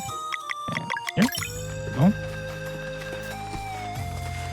And this next fight is mandatory, but we have a way to skip it, but we are gonna take it anyways. So we can get this fight will get us to level 3. I don't have the thing, but it's fine. Okay. A little bit confusing there because I don't have the sunball just yet, so we have to improvise a little bit. So this bomb attack is hard to get the block. We are running quite low in XP, which is worrying. I think we're fine. Block. We're fine. 1 HP in a dream. Yeah, we're gonna heal here just in case. I'm gonna give them a nice sandwich. Good grab. Oh, nice. Now we can sunball. There we go. Okay. That was a little bit scary, but we made it. Made it work. Had it sketchy for a little bit, but you got the blocks and finishing strong, getting some MP back, 3 MP for Zale and Zale Valir for Pulse Strike. Yeah, exactly. So one more level up here. Nice. Right on target. Yeah. So as you can see, you can use 2 Crescent Arcs with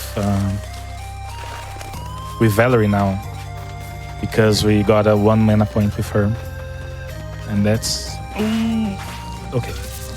That's fine. So we're gonna grab a weapon here for girl. Gonna keep it right away. Girl. Oh. Hopefully this enemy likes to throw us a little bit. So hopefully, okay. So there used to be a nice guy. Yeah.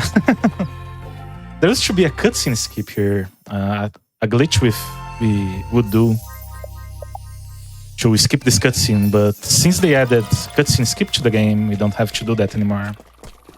Which is great, because cutscene skips were the hardest thing to do in this game. So now that we can skip it... Oh yeah? It's made the run a lot more easier in that regard. So yeah, going now into the first dungeon, like non-tutorial dungeon of the game, which is gonna be the mines. So this place is a little nostalgic for us, isn't it? Oh yeah, for sure. So there's a lot to explain here. So this is a huge dungeon. I have to do a bunch of stuff here. So we're gonna grab some stuff from the merchant here. You're gonna rest as well. Sweet. Block pushing puzzles. But we're gonna skip to the boss directly. We're not gonna see much of this.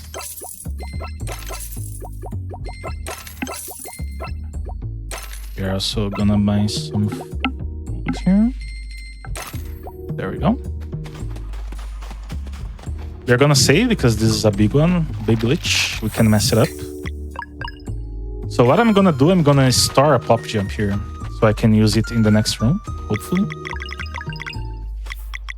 And there's a lot going on here, so I'll be walking out of bounds a lot. So let's see how this goes. I will try to get it first, and I will stay. Okay, nice. Looking good.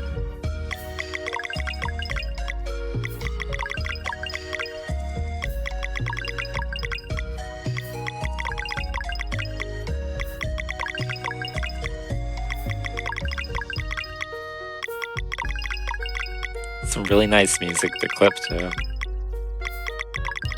Okay, so we are gonna be walking to the left here, out of bounds, so we can get to the boss room directly without having to do anything in the dungeon. So yeah. That's amazing. Are we still picking up the Mistral Gauntlet?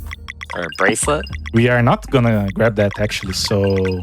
Oh my goodness. Yeah, so there's a key item here that is the air bracelet or something like that.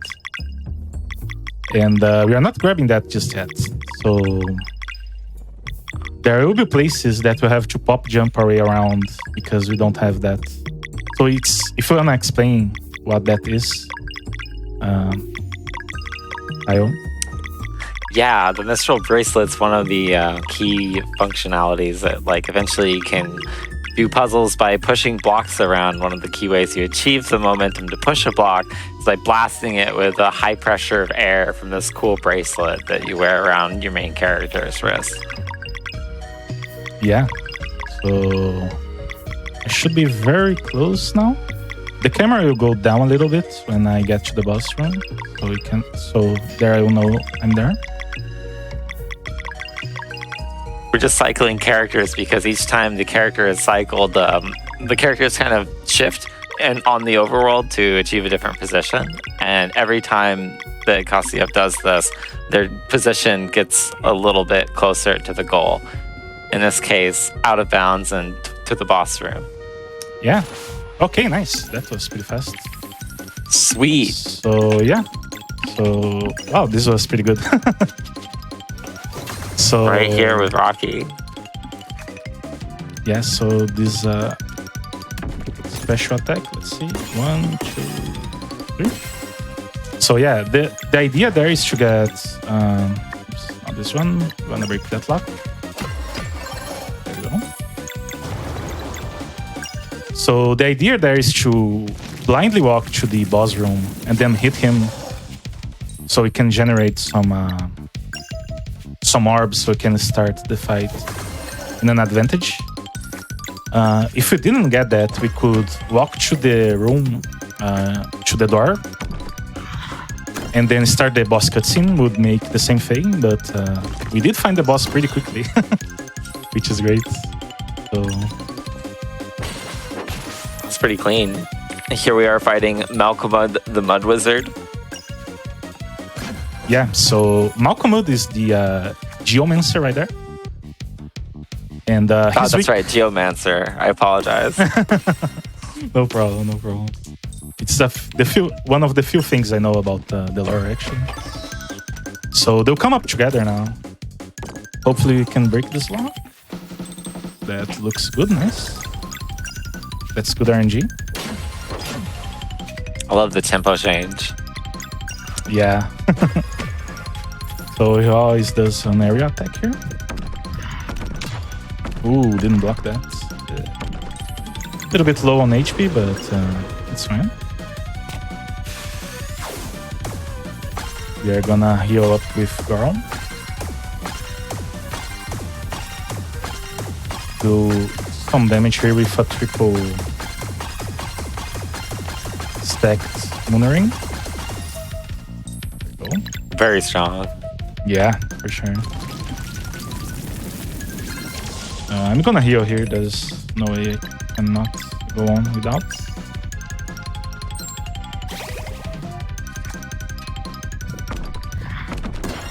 There we go. So the rest of that was a good call. Yeah, yeah. Good call for sure. So the rest of the fight should be pretty straightforward. We can break that again. That's really good RNG. So there is a lock pattern that is 3 moons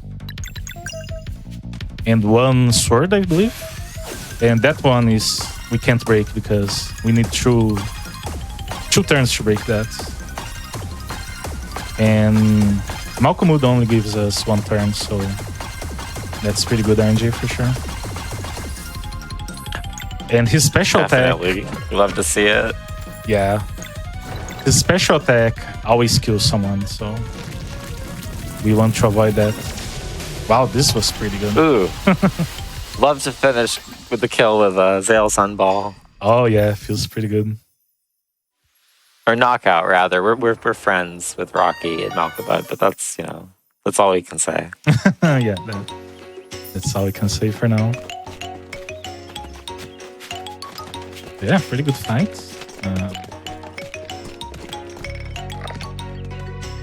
This is the first instance that there should be a fairly big cutscene here. If we can see our friend Manfred there,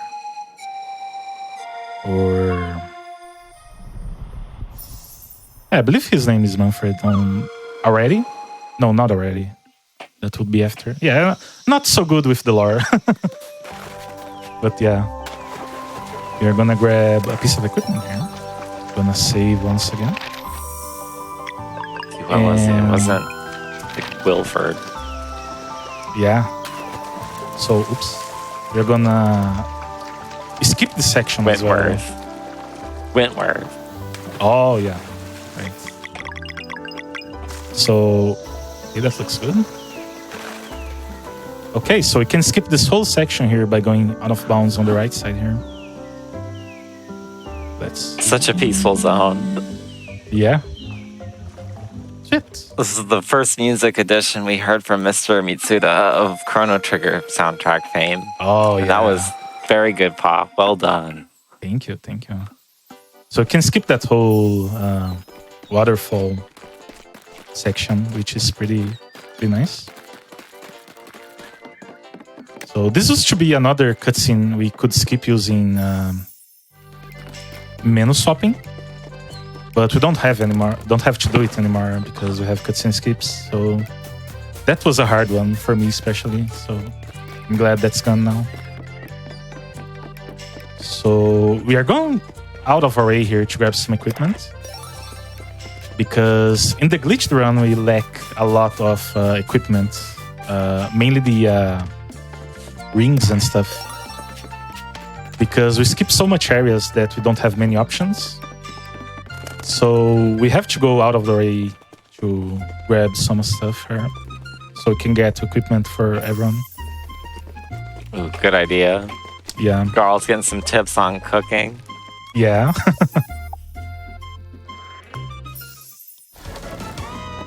Girl likes cooking for sure. We made some friends. We broke a table. Yeah. All happen in a blink of an eye because you can skip all that. Pretty standard tavern stuff, really. Yeah. And now we are going to one of my favorite parts of the run, which is the Wizard's Lab. We have a lot of trick. We are like doing 4 or 5 rooms, and just one of them we are not gonna skip completely. So it's a pretty cool section, one of my favorite ones for sure. Oh yeah, getting really close to the end of one of the shortest categories too, right? The apparition percent. Yeah. So the apparition, the chromatic apparition would be the boss of this part here. I'm gonna save first. So here we would need the air bracelet, but since we don't have it, we have to maneuver our way around with some pop jumps. So you can get the first gem right there. So we're going to be... Oops, I dropped that. So let's try again.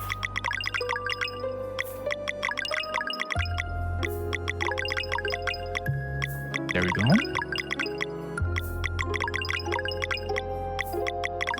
This is good enough. Okay, nice. And we take those. Yeah, take those for sure. So each color is a room, basically. We're going to pop jump our way to the end of this room as well. Not sure if that worked. Nope. Try again.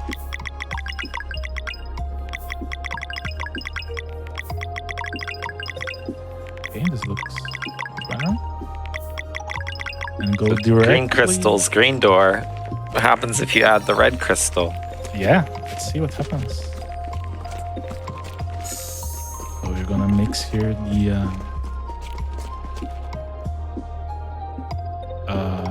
oops, yeah. I was a little bit ahead of myself there. So for this room, the blue room, we are gonna start a pop jump outside here. So I can make a big skip. Oh. So we are going to, there we go. Good. We're gonna skip directly to the end of this room as well. Gonna go up a little bit more. There we go. Nice. Clean. Yeah, pretty clean so far. That room's really long otherwise. Yeah, it's a lot of fights, a lot of stuff we are skipping here for sure. With some good Z fighting on the characters, I like it. Yeah. So the lighter blue room. Oh, we got Cyan. Cyan, yeah, that's the name. Forgot it for a second. So the item we need here is inside that waterfall. So you usually have to do a bunch of puzzle and fight a bunch of enemies. But we can go directly to the waterfall. That doesn't look good. Yeah. I'm gonna start it once again.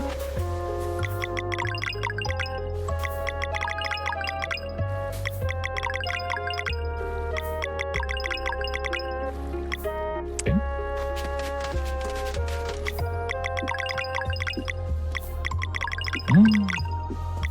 Okay, I lost again. Yeah, I'll play a little bit safer there. So, trying to do pop jumps in the diagonal, it's a little bit tricky because you can see too much of the character. So I go sideways now. There you go. Yeah, that makes sense. I wish I had looked up in time who discovered the pop jumps. Oh yeah. Was it Anchor? I'm not sure. Like Anchor found a lot of these usages for the pop jump, but I'm not sure if he's the one that find out about it. Okay, so let's try again.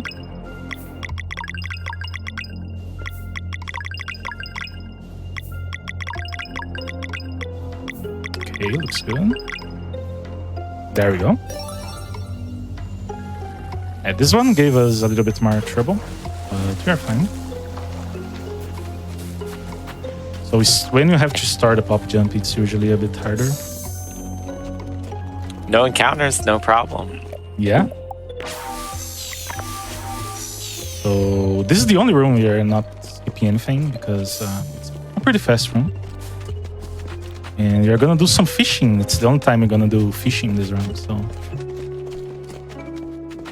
What's a JRPG without a good fishing minigame? Yeah. And you're gonna fish.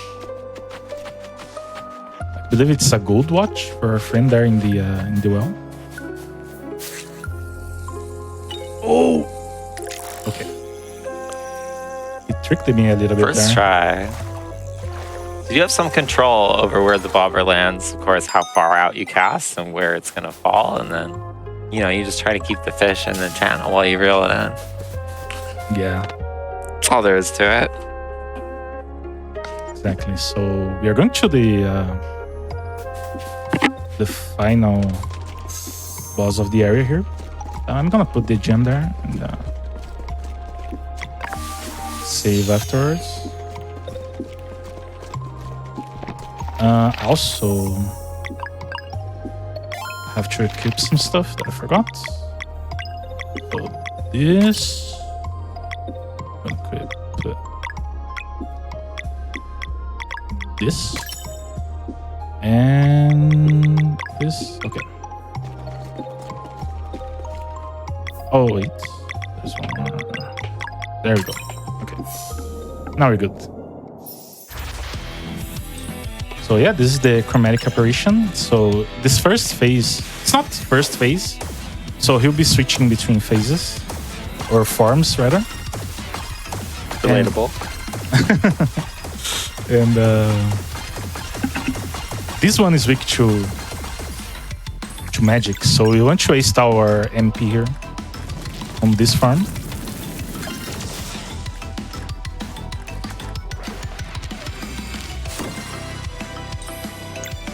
Good blocks. Yeah, nice blocks there. Wow.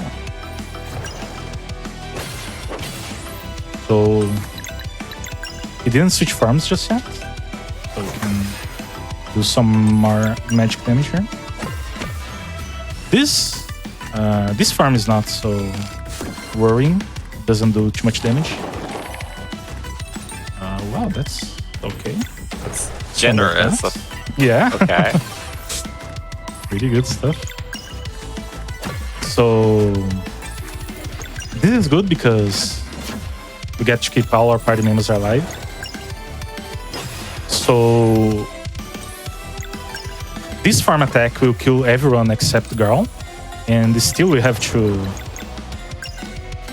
perfect block the attack with Garl if you want to keep him alive. So you'll see what I mean now. So hopefully it will attack Garl, otherwise the other two will die. Okay, that's fine. Yeah, so it's a lot of damage. Even though we blocked, doesn't really matter. Gave us a good RNG in the first turn, but now it's letting it out. Ooh, not ideal. But it's fine. Ouch. Got the Scarlet's MVP anyway. So active mana each time you hit the enemy with basic attack, right? That mana spills on the field could be up to 3 of those orbs worth of active mana, and each one that you imbue your character with improves their next attack or skill.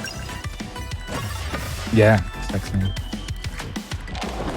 Please attack her all once. Thank you. Nice. Ooh, okay. Oh, that's not cool.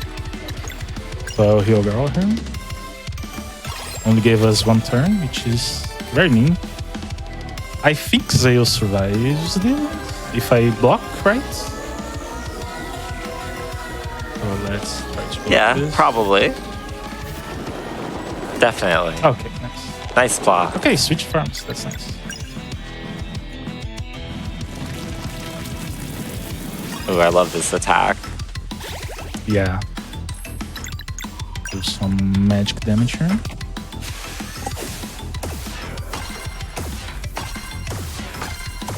The boss is looking tired. You can see that this is not looking good. So, yeah, nice. Hey, not a bad fight. Clean kill. Yeah, it gave us some bad RNG. But it's fine. It's fine. I feel like I should have saved. I was saving the town. Not a big deal. But yeah, that would be the end of the chromatic Parisian percent.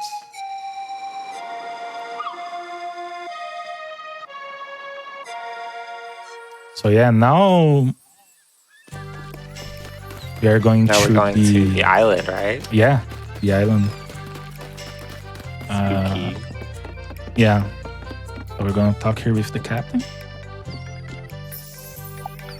Met a pirate crew earlier. We're gonna squat up and ride on their boat because we have to go to this island where this dweller of woe is. Long story short, it's some ancient evil badness, and we gotta go put a stop to it. Villagers are getting hurt. Yeah. And here the cutscene skipper is the MVP because this cutscene is huge.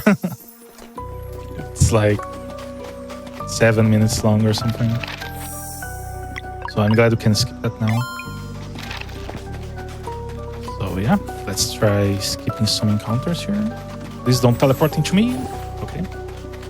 That enemy is really like to throw you often.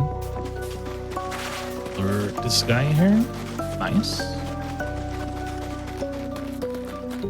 So we are going to Lucent, which is the town of this island.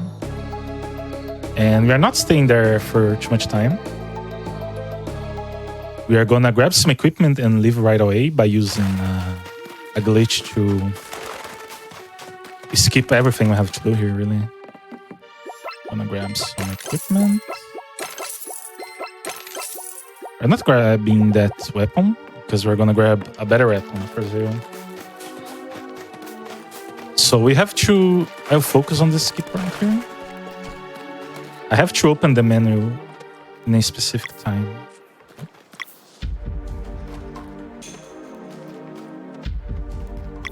We know, Zale, we have to do the pop jump. Yeah, so for this one, we don't have to pop jump. We just have to do a menu swap at the right time. A little skip the trigger volume. Exactly, yeah. So this is a completely optional area, but we are going to be here to grab a very nice piece of equipment for Valerie. We're also going to pop jump because we can't access this because we don't have the hookshot just yet. or the Hope Dart, or the name that it has in this game. Grapploo. Grapploo, yes. Thank you. So yeah. What is in this box? So we have a very nice piece of equipment here. Is this what I think it is? Maybe. Is it the Mage Knight armor? No. No. This is it's a ring for Valerie that gives a bunch of special attack for her, and it gives like mana cost reduction for the Lunar Shield skill, I believe. But we're never grabbing Lunar Shield, so that won't come in handy for us. But it gives us Valerie a lot of damage. That's why we're grabbing it. There's also a nice weapon for Zeo. And we're gonna grab that as well. Awesome. We're gonna go out of bounds here, so we don't have to do the puzzles on this one. Oh, but they're so satisfying. These...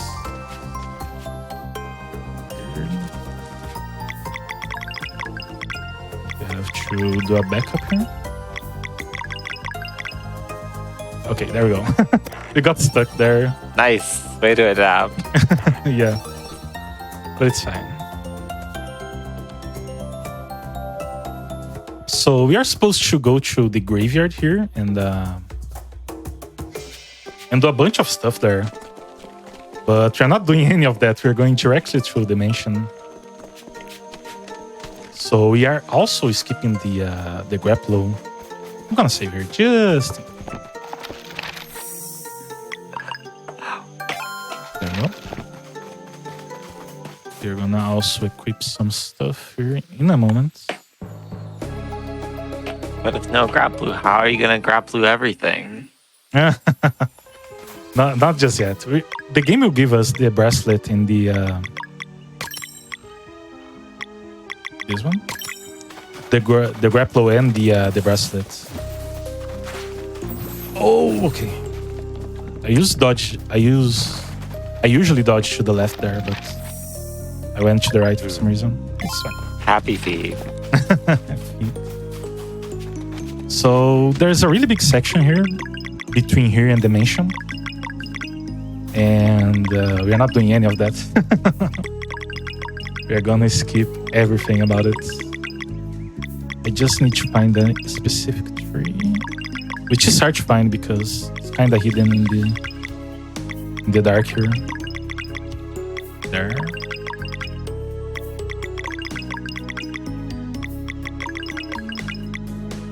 I have to do a very late pop jump. Oh. Okay, there we go. So we're gonna walk a lot here in the nothingness until we get to the mansion. So this skips a lot of stuff, like, I don't know, like 10-15 minutes maybe. Gonna drop down here. It's really hard to see where I'm going. There's no light there. Normally, Zale and Valerie's garments there that are glowing would provide light, but I mean, out of bounds, so you can't complain. Yeah, so we're gonna do a blind pop jump here.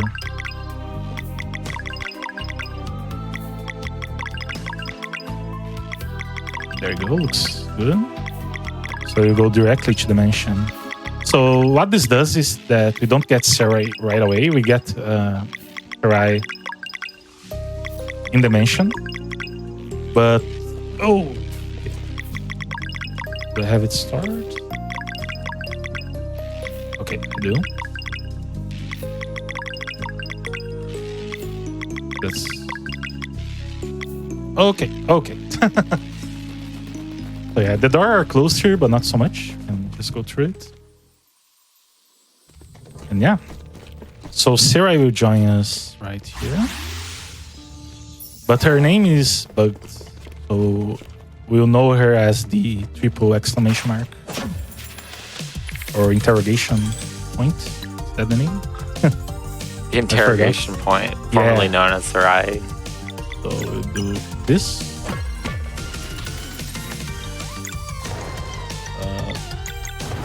This, right? So we have to fight these bugs because we need the chef to spawn.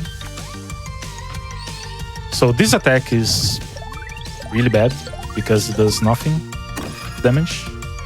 But this other attack is really annoying. Okay. Just making sure I attack the right targets. So this one is really hard to time the block. Yeah.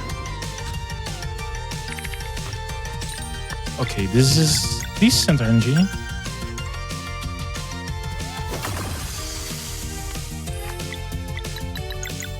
Oops, that's not it. Okay. There we go. So hopefully it will die to Garl here. Yeah. Nice. So that will unlock the chef there. So we can heal. What a nice guy. Yeah, really nice guy. Unlock the fire pit there for us. We're gonna buy a bunch of stuff. We're gonna sell some food here until we get 4 of these. And this one, we're gonna buy some MEP healing items. There we go. That's it. Nope. I'm gonna save right now. So I'm gonna do a huge pop jump right now, which will take a while. So this will skip a lot of dimension as well. So we are gonna start a pop jump here in the stairs. So I will need focus once I get to the pop jumping area because I have to count. But for now we are fine. Good. Yeah. So doing the pop jump on the stairs like this is a little bit harder than climbing a surface. So I have to explain it. I'll explain later how we can pop jump in this game. But yeah. How the storage works and all of that good stuff. Yeah, exactly. I think it's working. Yeah, nice. So what we are trying to do here, we are climbing a lot. We are gaining a lot of height in order to skip that door on the background that is blocked by the rocks. So for now, if you can take away Kyle, because I'll have to count. So this will be 33 pop jumps. So yeah, I'm gonna focus here on counting. Okay. So I guess I'll just chat briefly about what our mission is here. There's some really spooky bad guys that are trying to take this dweller's soul, right? What is it? The seed. So there's a seed in the big bad, and I'm not going to do a very good job of this. It's a big spooky lady, and we're going to go and beat her up, and that's going to prevent her from turning from a dweller into a really big nasty thing called a world eater, which if a world eater emerges, it's really bad news for everyone, and it's like game over for the whole timeline that we're in, right? So we're not going to let that happen. First, we have to hear another amazing boss track, this time from Yasunori Mitsuda himself, the legend from Chrono Trigger, and a truly terrifying sprite work for this upcoming boss, the Dweller. Wow, my favorite boss. Okay, you're almost there.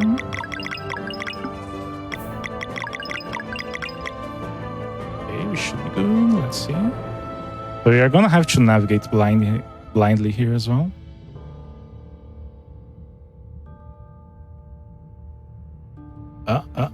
Almost.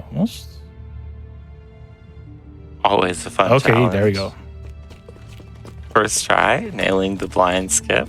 Yeah. You love to see it. Okay. Okay. We'll try to uncycle these, but it's pretty hard. So let's see if we can do it. Okay. You need some pretty good boomerang bounces here. As long as you keep the rhythm, don't think about it, just press. Ooh, I dropped it. Those are very good bounces. Yeah, they're really low on the a one HP. shot. Ooh, that hurts. It's fine. They take a lot of damage from the moon. The moon thing. The moon element. Very quick clean out. Oh, we have to heal MP. Don't forget that. We don't. Good. Okay, this is good. This is the best RNG. So they have 3 turns, so we can generate some orbs here before we can attack. And since we can generate more orbs, our Moonerang will be stronger. And I don't have to worry as much about it.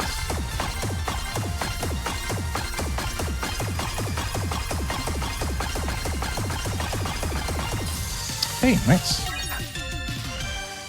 Big boom. Yeah. Gonna level up once more. Come on, magic attack. Yeah. And mana. So we want HP for Sarai actually. So she can survive later. She can survive more later in the game. For Gal, we want the HP, or if we don't have that, we're just gonna grab some defense. And yeah, so actually the next boss is gonna be the Botanical Roar, which is the mini boss of this area. And that boss is interesting because we can uncycle this boss. It's one of the few bosses that you can actually keep going with the Moonerang without having to worry much about it. So we're gonna heal the HP as well. Grab some mana for... Yeah, nice.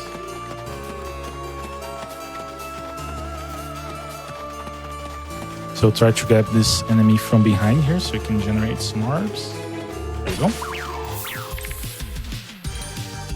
So we're gonna... Sweet pack attack. Yeah. Really nice to start the round with active mana. There's like not a relic, but what do you call it? Accessory in the game that does that as well, isn't there? Yeah, for sure.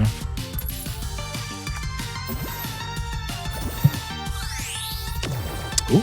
Okay.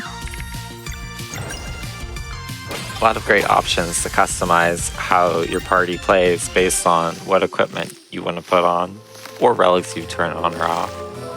Yeah, for sure. So yeah, we won't have as much option here because we are skipping a lot of stuff in this run. But yeah, in the regular game, for sure. So we're gonna grab... Oh, no! You didn't see me? Don't see me. Yeah, okay, go back. Okay. Getting the... Oh, I forgot to heal mana. Ooh, this is not gonna be a pretty fight. Let's see what I can do here. So I'm gonna improvise a lot here.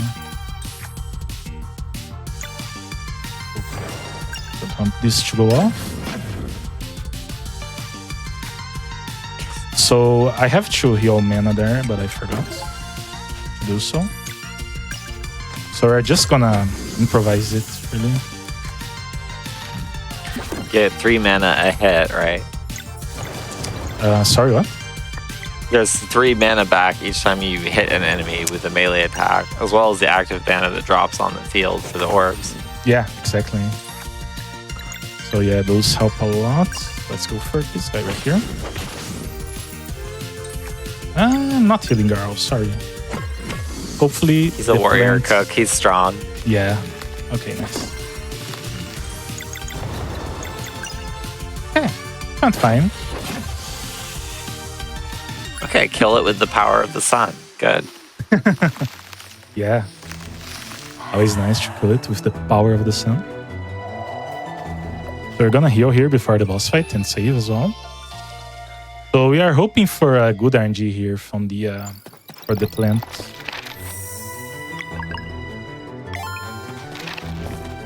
And let's see how it goes. We are gonna throw basically every AoE attack we have. That's fine. Not the best, but it's pretty good. We take this. We take those. Ooh, this is the best boss for the Moon Ring. Yeah, exactly. So this is the only boss on this run, so that we'll see in this run. That you can go pretty much forever with the Moon Ring. So we can one-cycle this boss. But it's pretty hard to do so. It is really difficult to keep that rhythm once the Moon Ring starts going crazy fast. Yeah. Same concept here with Surai's Venom Flurry. Yeah. Yeah, so Sarai, that's important to say. Sarai doesn't have a weapon. I'm gonna break that. Sarai doesn't have a weapon, so she does no damage at all. But even doing no damage, we still use her attack because it still does enough damage, so this will die for a sunball right there. This does a lot of damage. Okay, nice. We're gonna heal Valerie here.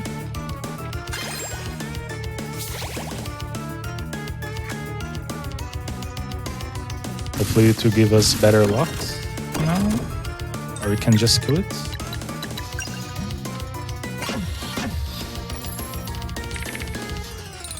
Okay.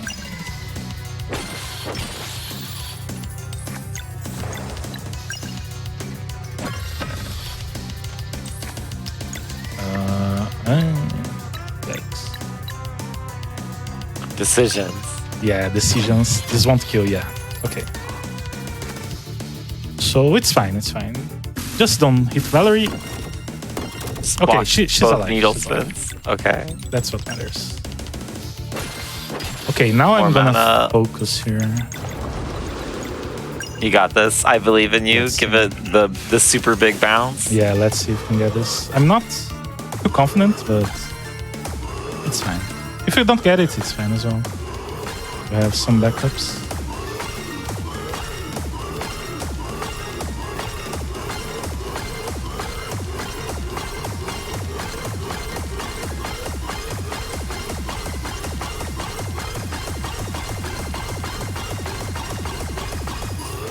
Yeah, not good enough. Gonna hit right.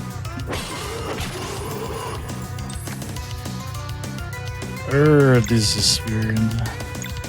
Okay, we're gonna play it safe.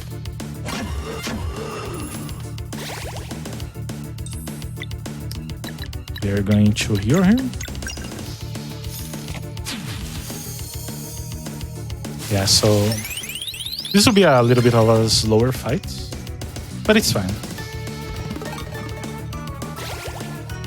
Much better slower fight than, reset. Yeah, for sure. Yeah. We still have 2 turns before they can attack us, so this will be pretty safe at least.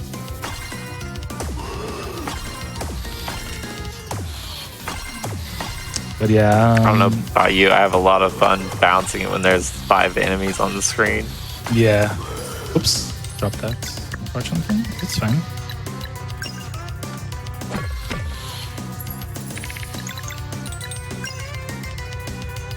Okay, they gave us some really nice RNG. You want to see the 3 turns. Basically, that's what I want to see. Let's see this one. Not done. Don't have to take one of these attacks. Fine. Okay. We're gonna heal Valerie's mana here. Plant fights well, but it's giving Kasiev too much space to breathe. A fatal mistake. Yeah, for sure. Okay. Let's try again.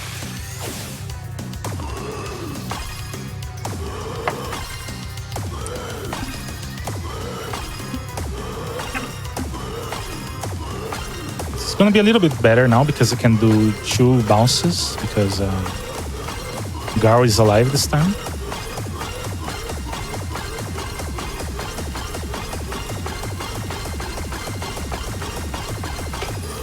Yeah, it's fine.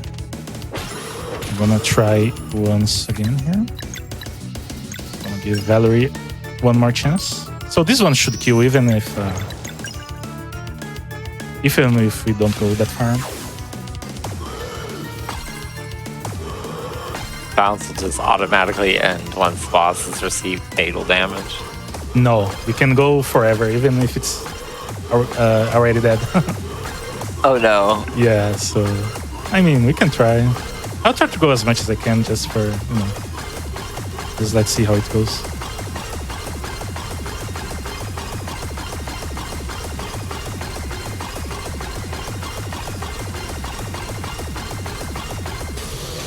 Hey, that was Okay. a little bit Alright, better. very strong. Wow. Yeah. That one went smoothly. But yeah, pretty good. We are alive, that's what matters. Really. We're gonna heal here before the Dweller of Woe. And this next fight is pretty straightforward. We are gonna have a lot of friends helping us. A lot of friends and a lot of non-friends as well. But well. Yeah, all these particles in the air, it's like not that the mansion is on fire, but we're currently under an eclipse. And during an eclipse, the solstice magic is really strong. So it's a lot of solar and lunar magic-y particles.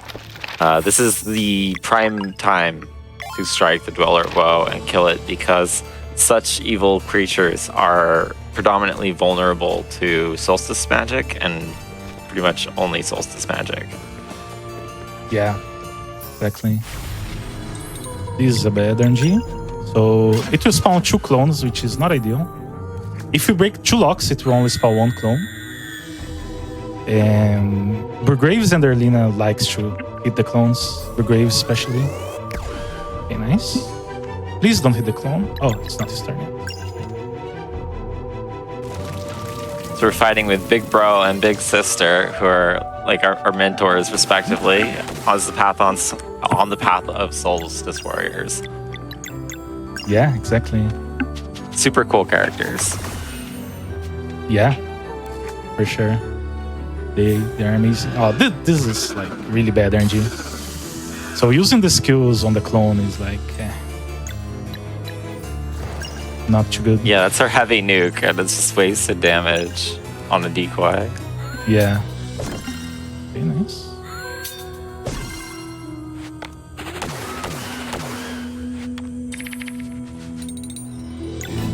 This is not fine.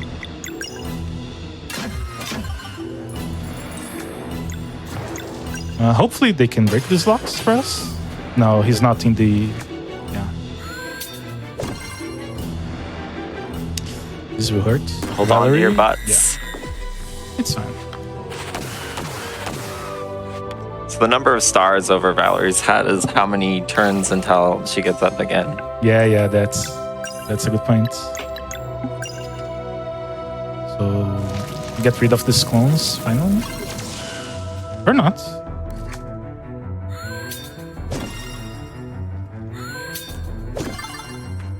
Ooh, 1 HP. We only need 1. That's fine. I'm gonna heal here.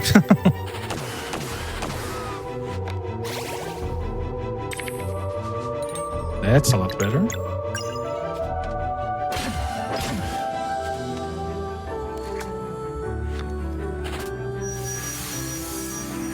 But yeah, this is the first phase of the Dweller of Woe. And finally use a Moonerang here. So we can do a lot of damage. So we don't want to Moonerang while the clones are still up, because it will bounce on them as well. Single target bounces are the best. It's always a Moonerang angle. Yeah, exactly. A little bit of Garl action here. playing as Garl, we're looking for an ideal place to let some light in. So Garl uses a pressure cooker to explode the roof. It's brilliant. Brilliant, yeah. The Dweller didn't like that, and so now it's revealed its true, terrifying form. You might think I can fix her, but, like, please, don't. Yeah. So I'm gonna heal here, because I don't trust Erlina to heal us. This is a puzzle for sure.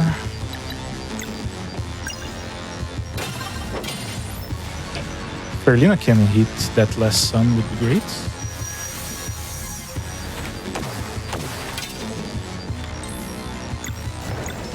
Okay, nice. Really That good works. logs.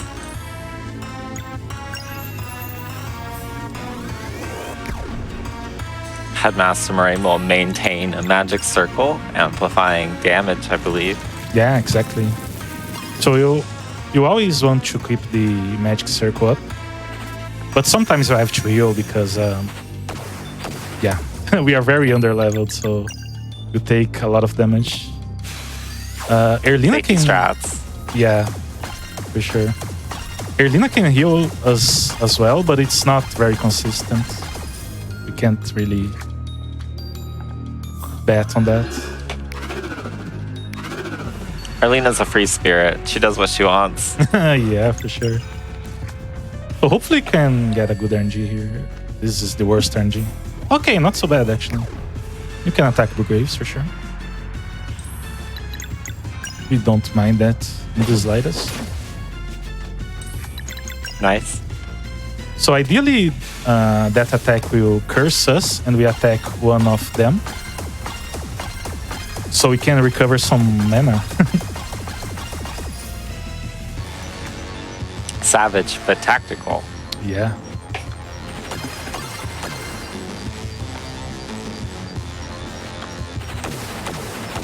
Yeah, so it should be pretty straightforward. The rest of the fights. It's getting weaker already. This is okay. So we have to break at least 2 locks here because the amount of locks is the amount of sights that she throws. If she throws more than one, we are dead. So yeah, it's very... Oh, thank you for that. That's really nice. Erlina looking out for the party. You love to see it. Yeah, for sure. Okay, we can do that.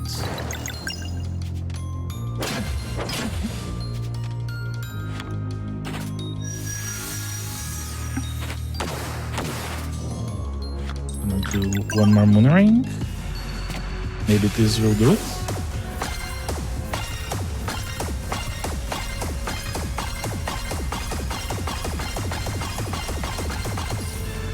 Nope.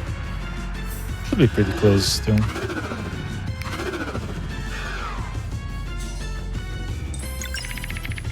That's a big one. Ooh. Charlie, do you have enough for a Solstice Strike? Without being able to charge the attack, you're not able to get either the sun or the moon off. Yeah. Gonna be one. Yeah, we're gonna be off. This attack is not that strong, really, if you break enough locks. I can never. This attack is very hard to block.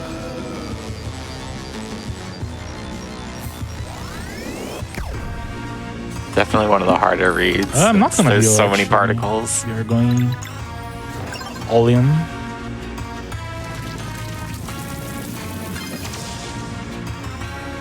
Hopefully Let me get the 4-4-4 combo.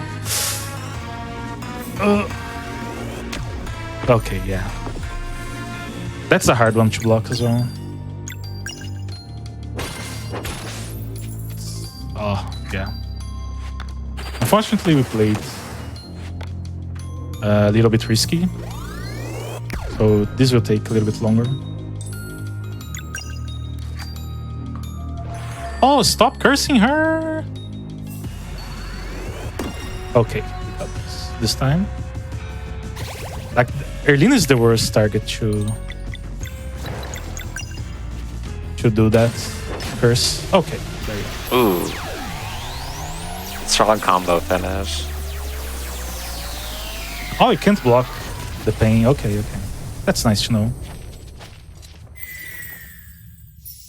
Helium Angel that's in the chat knows a lot about this game, so... Shoutouts to our lore master, Soleil. Yeah, for sure. So she definitely will correct us if you say something wrong.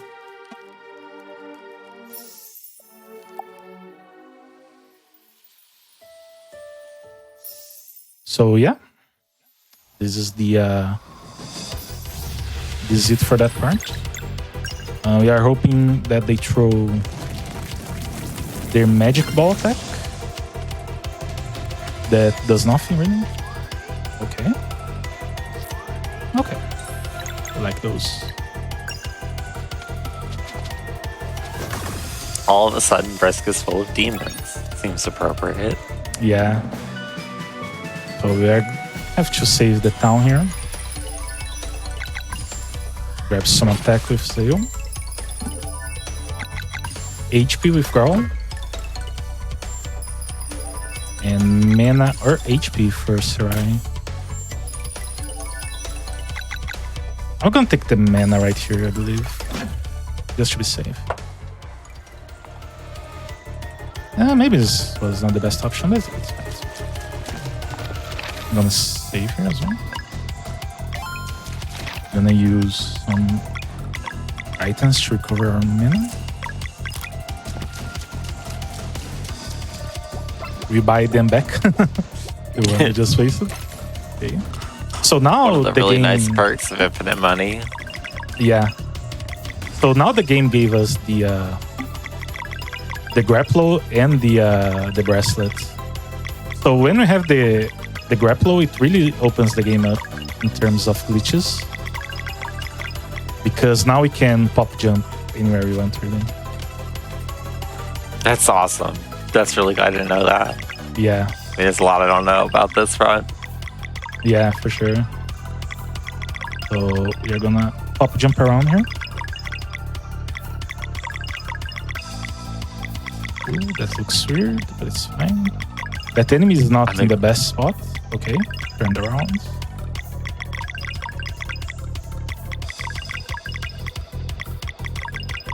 Ooh, cutting it close. Yeah. Okay, nice. Perfect. Let's see. Grapflu? Ooh, this is awesome RNG. So none of them have a one turn, so we can generate more orbs here. So we can set up for a big moon ring with two orbs there. And this will hopefully kill them all. These are minions of the Fleshmancer, so they should be super weak to it. Yeah. Nice. For canon reasons. Yeah, that's a lot of damage. They don't like the moon. Yeah. They don't enjoy it too much.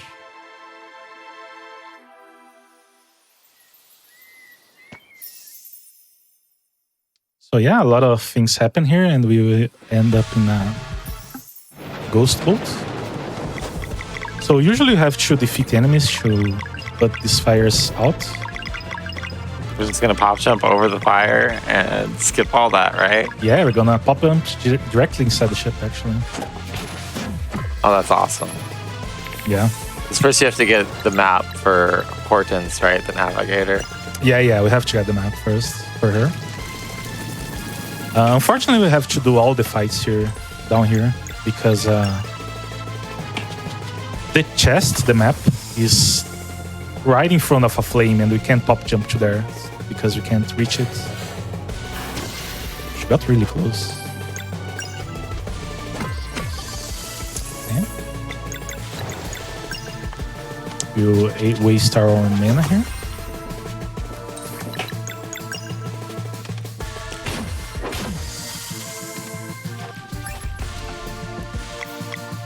So we'll heal Valorant. This fight here is basically auto attacks because they are weak to autos. So doesn't have much use using skills here. This will also Good opportunity to get MP back. Yeah, exactly. This will set us up to have full MP to the next fight.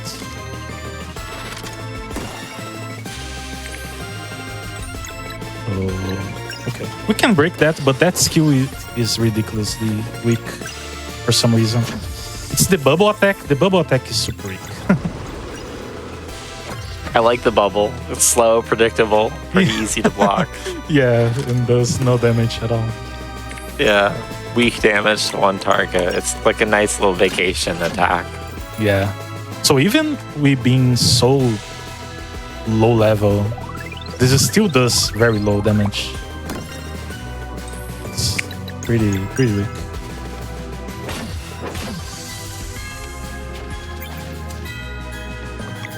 Okay, I'm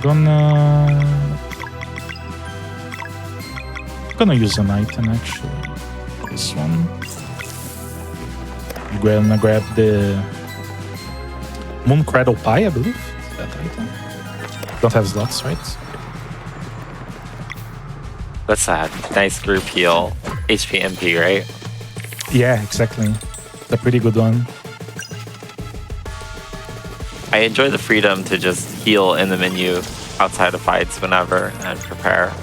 Oh yeah, for sure. So this fight right here, there isn't much to it because they are very separate, and that's annoying. So you mostly Moonerang here and improvise basically. We try to do the maximum damage we can to these.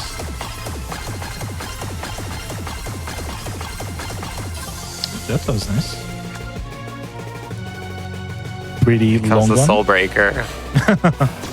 Any Ragnarok fans know what I'm talking about. Oh yeah.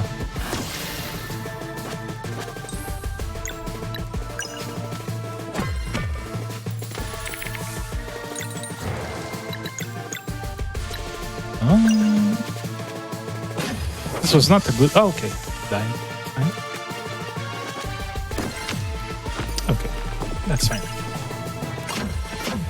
Oh, not dead yet. Okay, one more level up.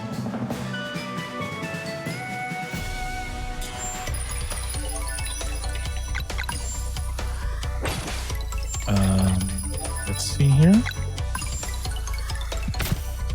We want to grab HP and mana with Serai, so mana is important for her to use the Disorient skill, which is very powerful. Which is like the most broken skill for the speedrun, for sure. Yep, that's my favorite skill. You kick an enemy and its lock has its timer delayed. Yeah. So the timer delay is really, really strong.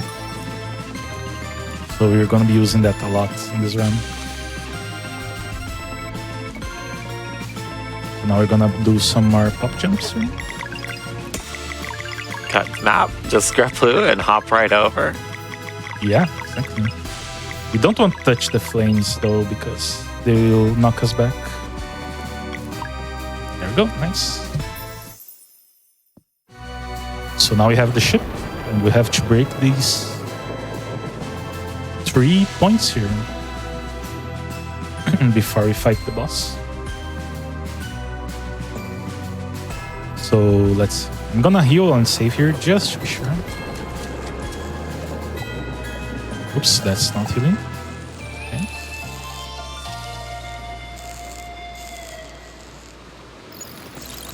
Rest whenever there's a campfire, and of course, when you're not speedrunning, you can enjoy a nice campfire scene at any campfire. Talk to your party and read stories, that kind of fun stuff. Okay, that's kind of hard to do. Wow, good yoink. Yeah, it's not as easy to go to those enemies past and grab the orb and just leave. But yeah, we have to grab the 6 Orbs in this first one. Not much going on here. I'm gonna go do one more fight here. Hopefully the last one, if we play correctly.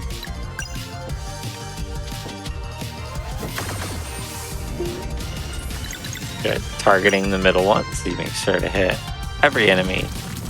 Yeah. Ooh, she's alive. That's annoying.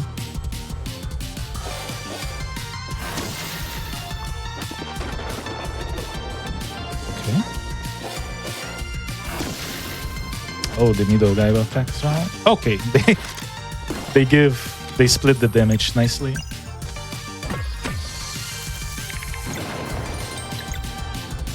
Yeah, it's definitely nice when the enemy doesn't know about focus fire. Yeah. It's really nice for sure. Let's see if we can kill her. Nice.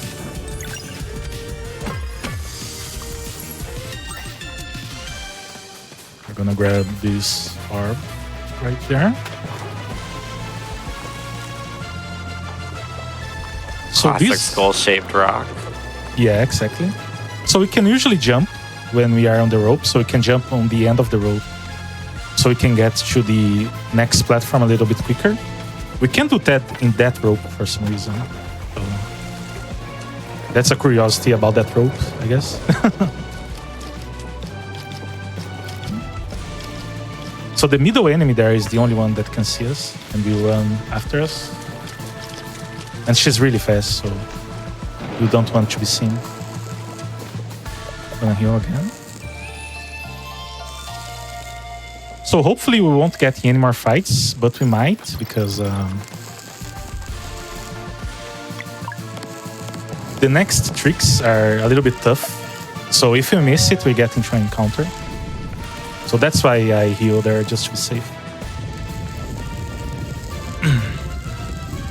Very good stealth. Kasiev's messenger training paying off. Yes. Both me and Kyle, we are also the messenger speedrunners, which is the other great game that Sabotage did. So Same universe as this game, just like way later. Yeah, exactly.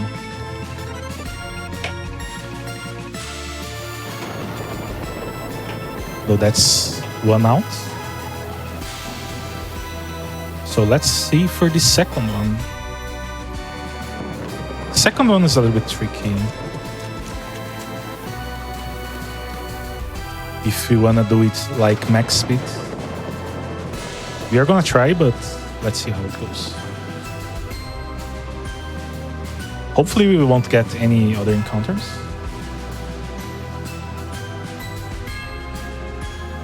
So Max speed, maximum effort. Let's do it. Yeah. So hopefully these enemies won't get to us. We're gonna do some pop jumps here so we can skip all the section going around that. Oops, that was weird.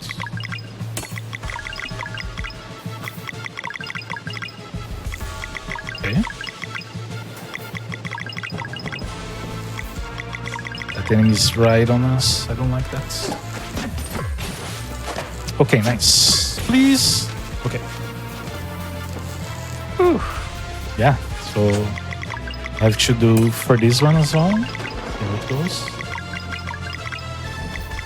So getting that diagonal grapple is really hard. And if you don't get it right away, that enemy will hit us. Nice, okay. That was pretty nice. First try. You flashed it. Yeah. So grappling from that angle to the diagonal one is kind of tricky. But we did it. That was pretty nice.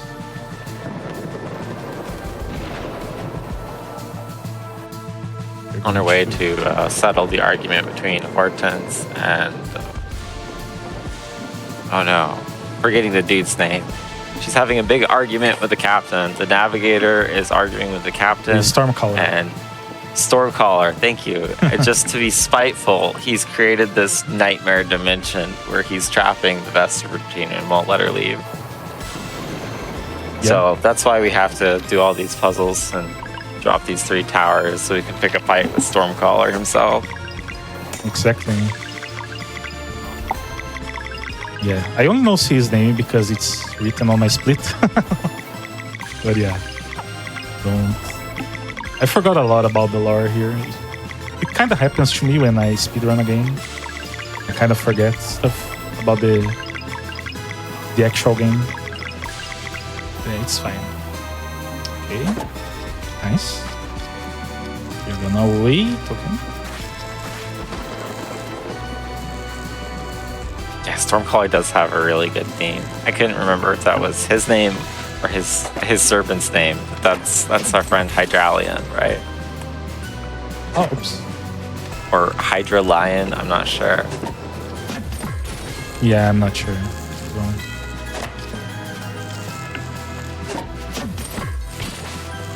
Okay. Nice. So now we are good to go to the Stormcaller. Oh no, the accordions are coming.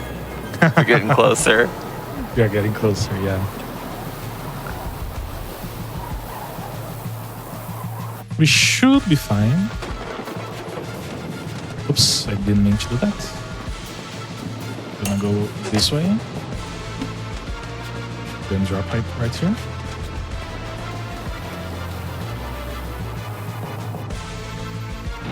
And yeah, so the Stormcaller fight is going to be a little bit different because we are not focusing too much in breaking locks because we can't, really. So we'll just focus on generating... We actually will try to break locks, but not break it fully. We are going to break it so we can get more combo points. But we are mainly just DPSing the boss to the maximum. A nice little skip here. Let's see. Have to go around there.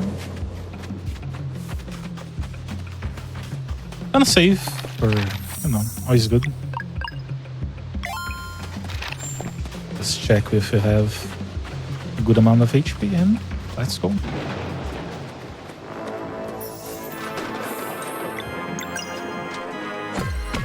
Okay. Just gonna throw everything at him.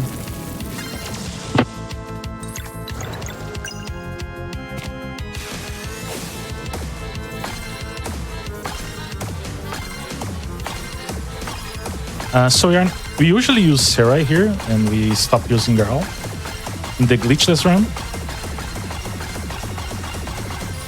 Oh yeah, I completely missed that. Yeah. Wait a second. Yeah, so Sarai is pretty strong, but not just yet for us. Is the thunder attack? Just let me focus.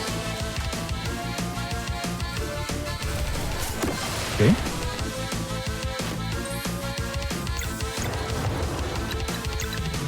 No, nothing this time. Just auto attack.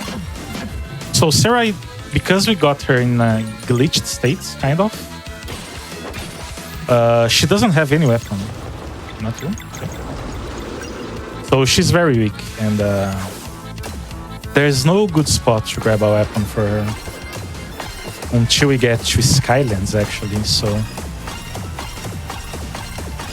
we are not using Sarai too much today. So also, yeah.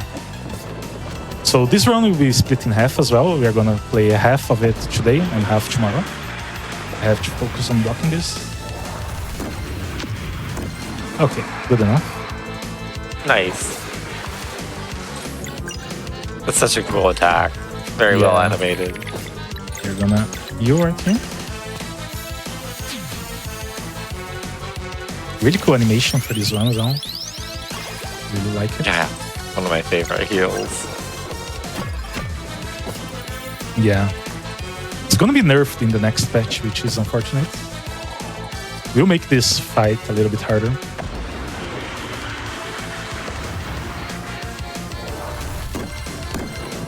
Okay, nice. Triple block.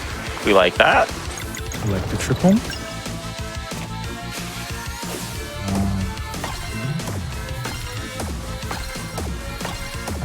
I might not have combo enough for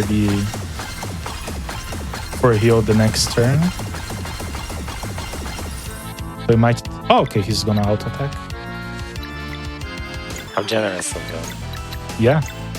You're gonna heal every time you use a Valen. skill, you add to the combo meter, right? Sorry? What is adding to the combo meter? Just every time you use a skill, you get additional combo points. And once that diamond over their health fills up, you get one more charge. Yeah, exactly. Okay, we're gonna use C right now so we can delay this. So we try to make this block. I wish it just kicked him off the rock. Yeah.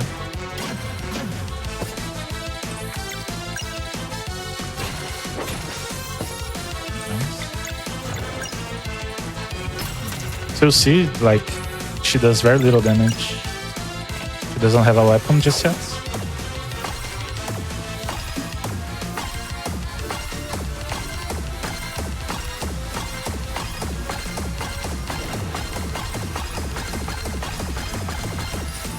Okay.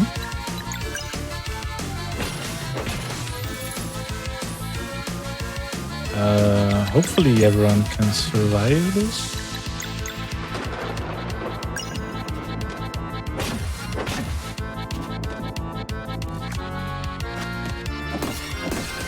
Ooh, okay.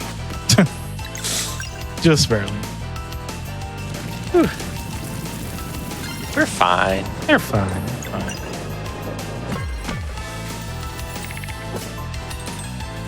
This is scary. So this is the thunder attack. I know which attack is which based on the locks that appear. So 5 locks is the thunder attack.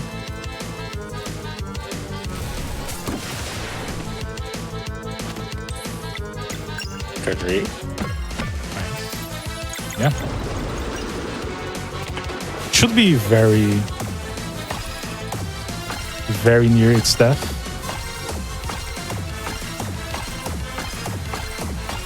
You can learn every attack's timing, but there's a lot of timings to remember. Yeah, for sure. Nice. Nice. Pretty good fights.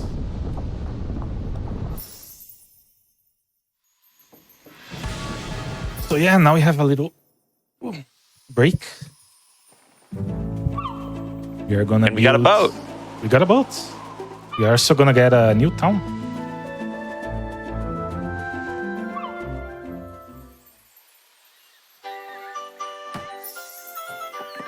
You have to talk to the.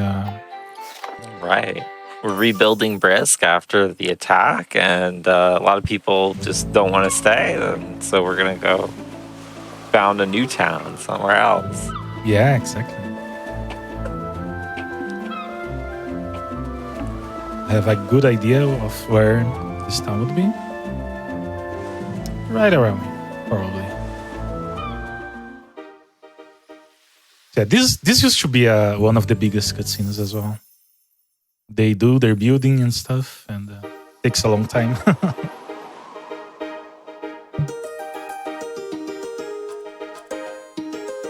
Nice little... Long time. Yeah. Just a quick step for us, but a lot of clearing the woods and building houses for them. Yeah, exactly. We're gonna do a little visit to the shrine here, because we have to.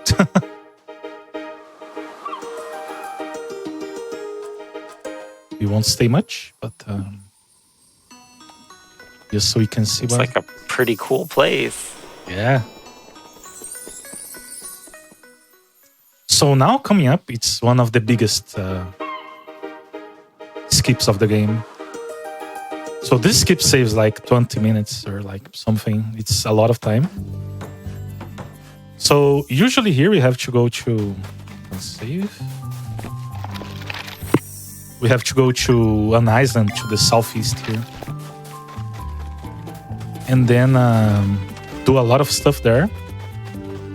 But we are not doing any of that. We are going directly to Mesa Hike, which we are not supposed to go until very much later. So I'll focus for this one. So this one is not really hard, but it can throw you off if you do a mistake. So I'll try to focus here. I'll try to explain, hopefully I can. But first, I'll go out of bounds here with pop jumping. And then I'll go out of bounds until I'll go to the right until I hit a void zone. So we can do void pop jumps. So a void pop jump is the one that makes it so we don't hit the floor because we are in the void area. So we can gain height from that because there's no floor beneath us. I'll know that as soon as the camera stops going down. Not just yet. There we go. So now I go left and right so I can gain some height. Gonna be seeing a nice statue right there. Showing up. But yeah, I'll try to gain the maximum height I can here until the screen gets weirdly purple. So you'll see in a few seconds. I'll focus a little bit here. You'll notice the screen going purple.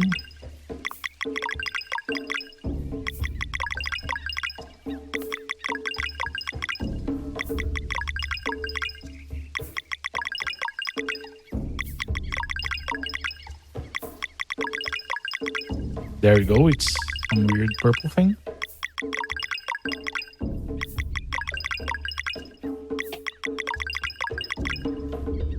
Let's see. Okay, nice. So this keeps... Yeah. So this bubble was not supposed to be here, by the way. We are supposed to clean that up first. But we didn't, so we have to navigate through that purple area there. And this is a good song, I would say. Okay. Oh, don't hit me. Okay, you're fine. This is near and dear to my heart. We're now in the Autumn Hills, my home. Home of many. I will never escape the second screen of Autumn Hills. Yeah. This notorious run killer in the messenger, for sure. So this part here is interesting because we don't have the power to change to day and night because we skipped that. So we have to do some pop jumps to go around this area here. We're going in those trees in the background.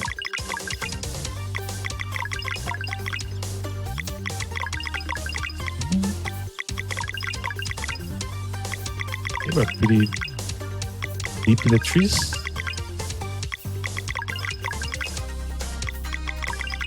And hopefully those enemies won't attack us.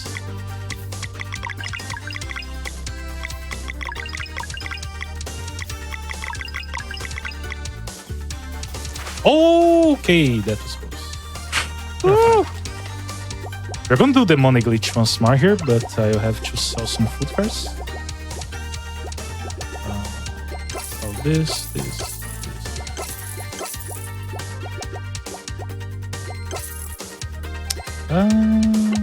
Gonna keep one of these. So. Hey, is that shopkeeper? Yeah, for sure. What else to the shopkeeper? So the money glitch, you are doing it with a food instead of an ingredient. And that takes a little bit more time because you can't buy as many food as you can buy ingredients. So I have to do 2 more times than usual here.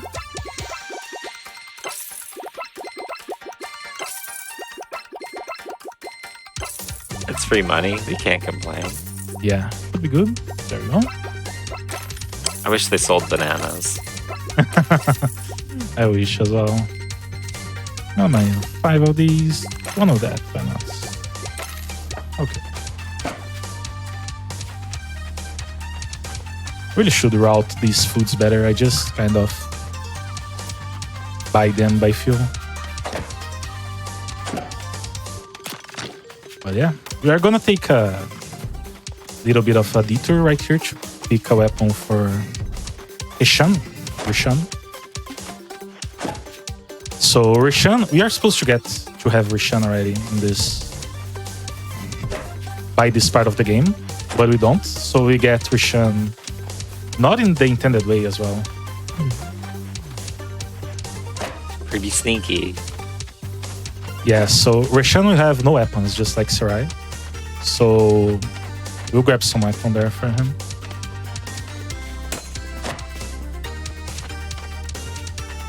Okay, nice. What, no blue steel? No blue steel, unfortunately. Oops. So we're gonna skip a lot of this. Funny enough, this fight is really hard because we're really low level. If you get into this fight, we die, most likely. Okay, let's hope we don't fall here. Okay, nice. Oh, that's a neat level to run on. Yeah. That's the spike tower for the fans. Yeah. That spike tower is not nearly as important in this game as it is in the messenger speedruns. But yeah. And yeah, we're gonna use a lot of cheesy strats with Sarai and Rishon for sure. With increasing turns and stuff. So we wait for this enemy to go back. Turtle won't hit us, hopefully. Nice. Oh yeah. The game gives us the option to kick our enemies. We're gonna kick them. Yeah. That's definitely And then do that secret cool stuff that Rishon does. Shoutouts to the wall climb. Yeah. An iconic scene of the Autumn Hills. Yeah. Hills of Intent. This is a good remix of this song. This song was in the Messenger like 3 years old the first time we heard it. Yeah, exactly. Some music for sure. And we have to rest in the campfire there because we can't enter if you don't. So we won't see the leaf dwelling, unfortunately. I know it has many fans as well. But we're gonna skip it right here. We won't mess this one up. Ah, the 0 cycle kill. Oh, yeah. Nice. Okay. So this cutscene was like the biggest. I believe it's the biggest or the second biggest cutscene. This took forever when there was no cutscene skip. So I'm really glad we have it now. We are going Peek to at Bergraves and Erlina growing up. Yeah, exactly. We're going to a very special stage here as well. Very special. Gonna go to the Bamboo Creek. Just to grab a weapon and leave, but shoutouts to the Bamboo crew. We love you, Bamboo Crew. Got the bamboo slicer in your memory.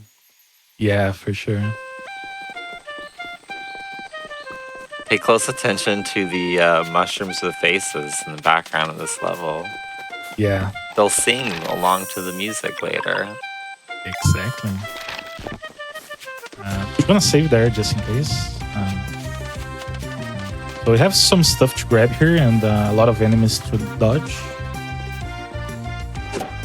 And a lot of out of bounds to do as well. Okay.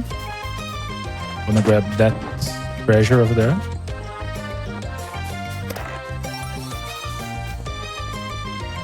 That's equipment for Sarai and Lucian. We're gonna go out of bounds here, so we can skip a lot of stuff as well, a lot of the level. There you go. So we're supposed to go through those mushrooms right there, but... Oh! Not that way. Am I stuck here? Ooh. Okay, we have to do a little improv here. This has never happened before. Yes, it's... you gotta use that phrase while we are here in the GDQ. Like Patabi. But yeah. Yo, true. Like Patabi from Messenger, let you run over liquids. Oh, awesome. yeah. Call out. I get it now. Yeah. Like Patabi for sure. That's what we have. Gonna grab that item for Valerie as well.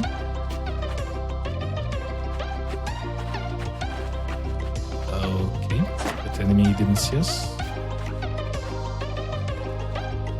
Gonna pull this lever right here and keep going.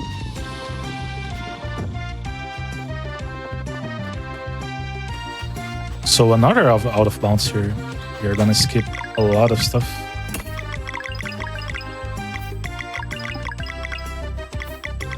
Hopefully we won't like get stuck again.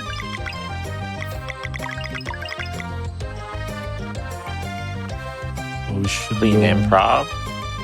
Yeah. So we're going to shoot through the middle here. So right here we are going all the way down. Here. This is new map for me. Yeah. You don't usually see much of this. The casual playthrough for sure. That's a little buggy. Okay. So this, we're gonna climb the wall here, but it's kind of weird how this works. We have to stand in a very specific position on the wall.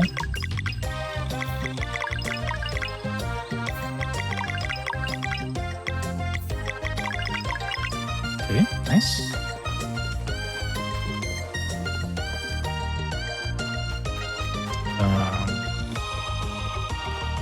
So just some more going around here.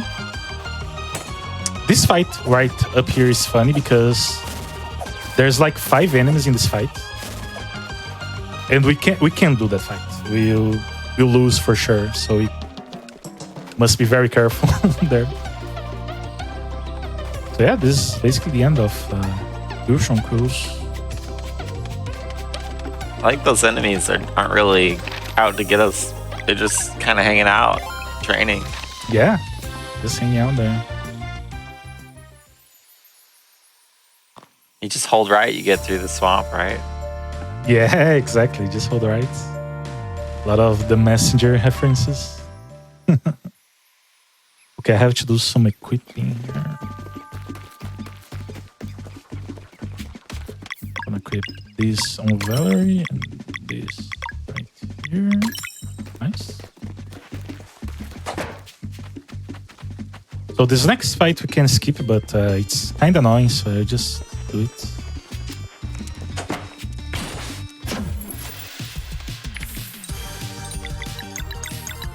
Okay, we have our first appearance of the enemy Boulder Douche.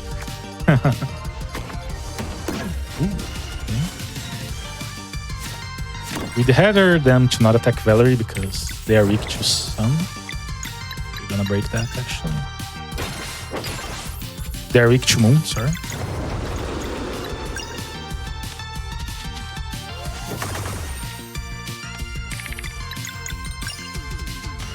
Okay, hopefully the boulders will dead. Okay.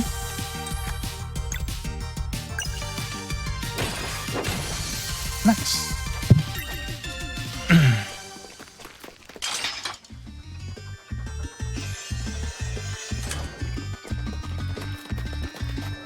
We'll keep going here.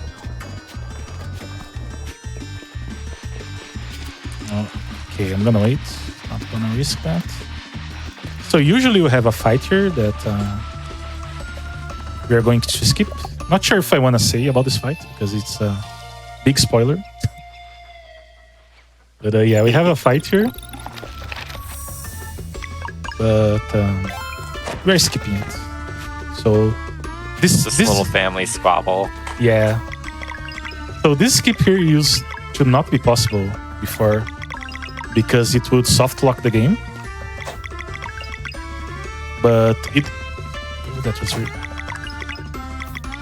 But since we can skip cutscenes, because it would soft lock in a cutscene. But now, since we can skip cutscenes, we can do the skip now, which is great. We are going through the door here. Nice. Where are you? Okay. Okay, nice. I love that sabotage will allow any glitches that are helpful to the speedruns. With the one caveat that like they'll only remove tech that is like very easily, very obviously going to negatively impact the experience of a casual playthrough. This kind of pop jump stuff, which is sort of hard in Arcane to figure out, totally cool. They're not going to patch it out ever. Yeah, exactly. Sabotages, they're really awesome.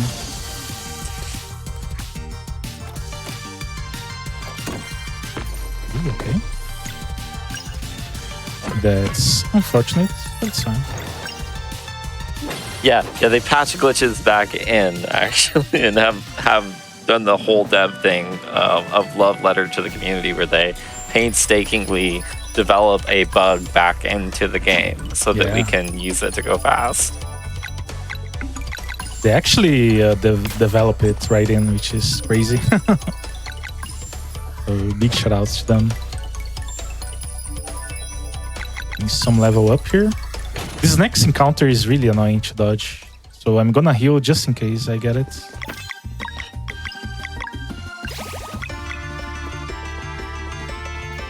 let's see. I'm gonna push this guy here. And I'm not gonna push him. Okay, so we're gonna do this. Apparently. No push for you. Ooh, that didn't hit in area. That's okay. This is a little bit annoying. But yeah, it's fine. Nice. That's a hard block to do.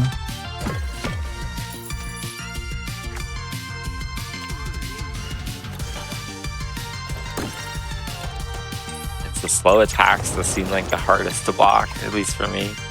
Oh, yeah. I'll end up blocking too early. Yeah, for sure. Okay. So getting to these fights that we don't want to, it's fine. I'm gonna have to heal quite a bit here for the next fight. Obviously we lose time when we get into these encounters we don't want, but it's okay. We will be more safe, like, if you get an extra level or two by mistake. So let me... I'm gonna use an item, actually. This right here. And some mana as well. Nice. Oh, that's not what I want to grab, but okay.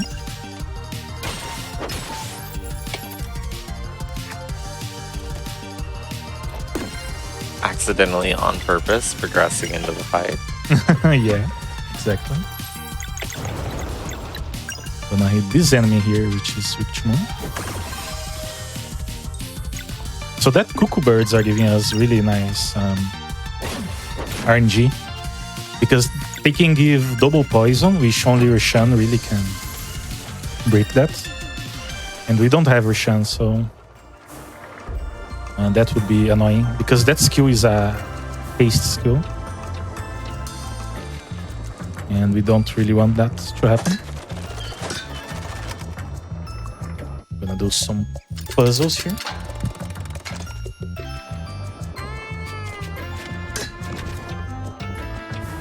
There's a lot of those in the clock tower.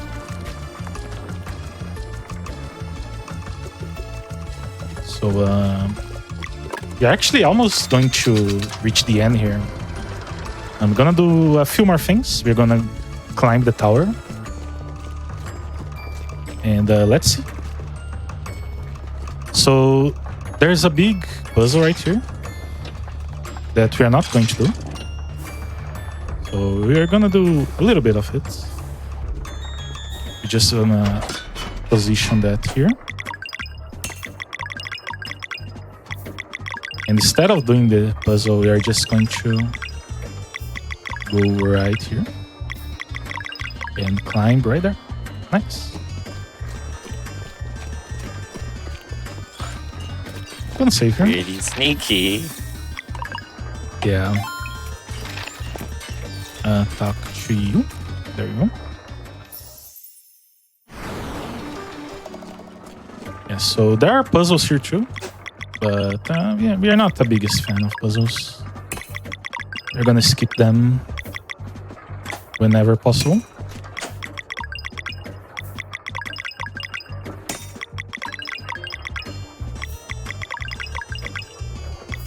Ooh, okay. Top jump is being not behaving well. Okay, there you go.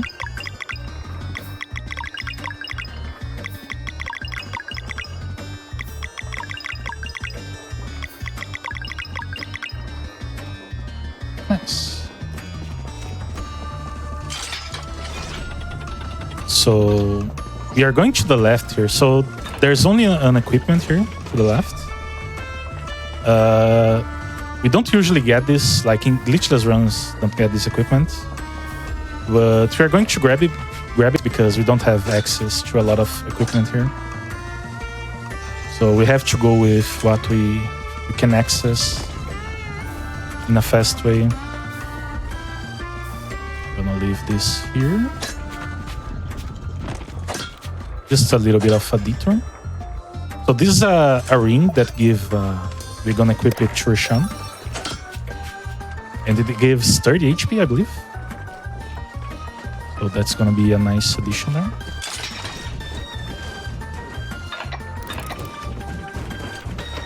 So let's hope I can dodge the enemies. They're annoying.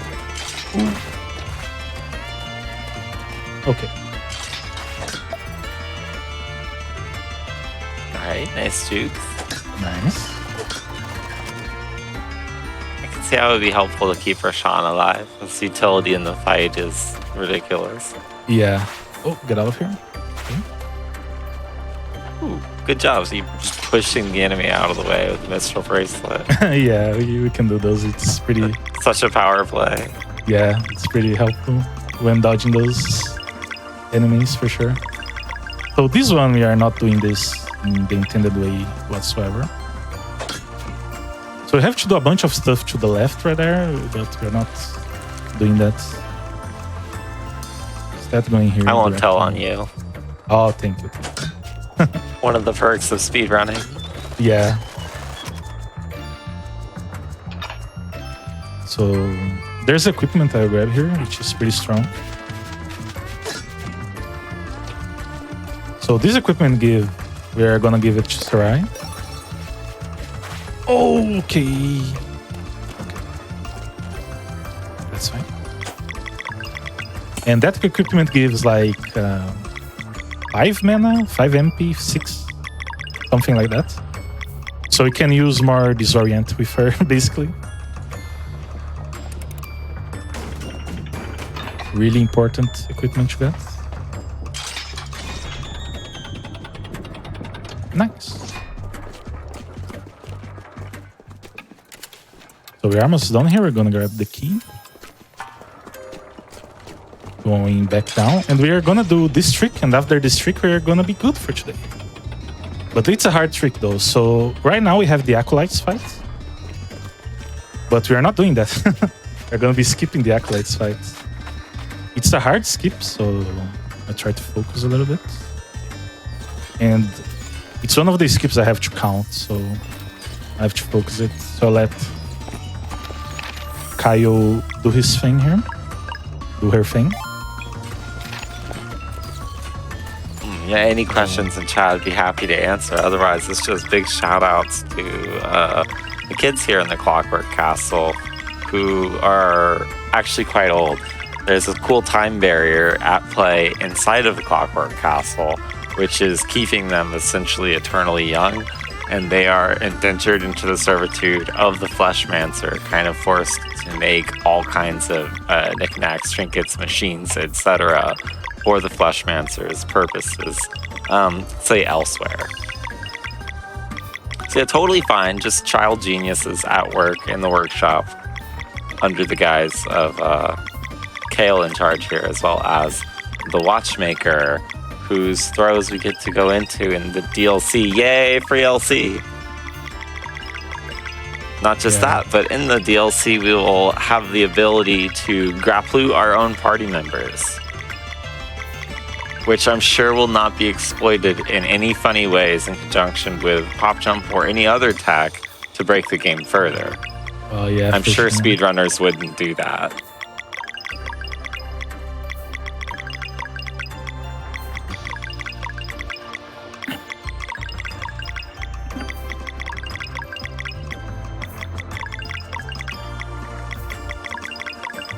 Our enemies we are hoping to skip are the very terrifying acolytes of the Fleshmancer, who have managed to stay alive far beyond their mortal years by horrifying means. Yeah, we missed it, unfortunately. We fall out of bounds there. We fall into the void. But it's no problem, we can just reload and try again, really.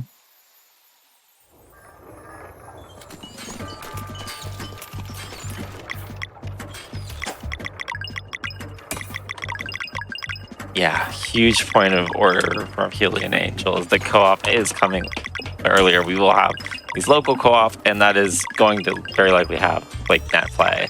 I believe the words they used were, we don't know how to turn net play off, but it was tested and working according to their last demo. So very exciting stuff for those that want to play single player plus type experiences, you know, take a loved one or a friend along the journey through Sea of Stars. Highly recommend it. Personally gives me really big Secret of Mana flashbacks, where you can go around with up to 3 players and run around and give each other high fives, which will amplify your movement speed. Again, speed tech, yay.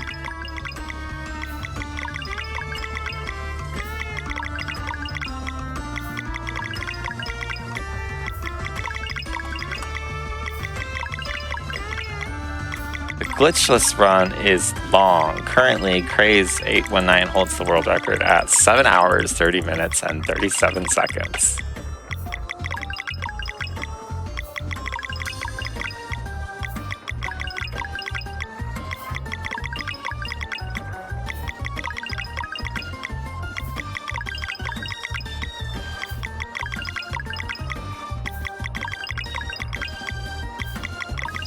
Let's see if this is good.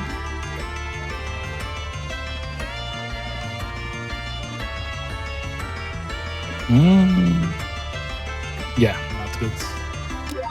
Okay, I try one more time. Or else we can just do it tomorrow as well. Okay, nice. Let's go. Third time is the charm. Yeah. Give it one more try. Okay, so what I'm trying to do is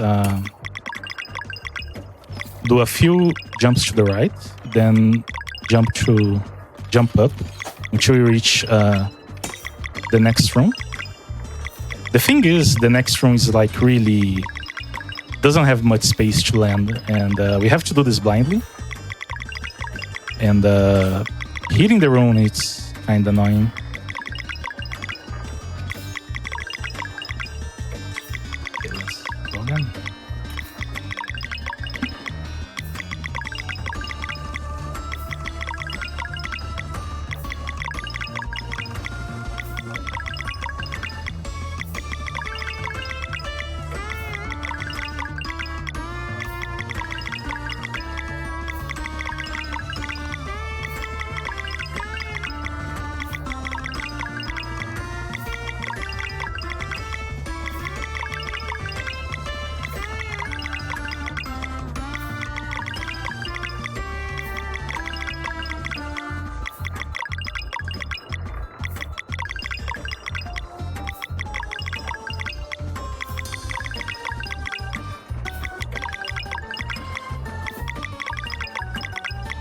We're almost there. Sending all the bleep.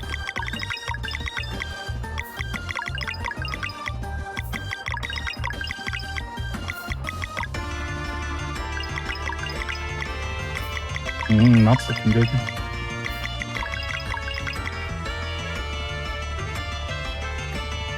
So much respect for out of bounds runs.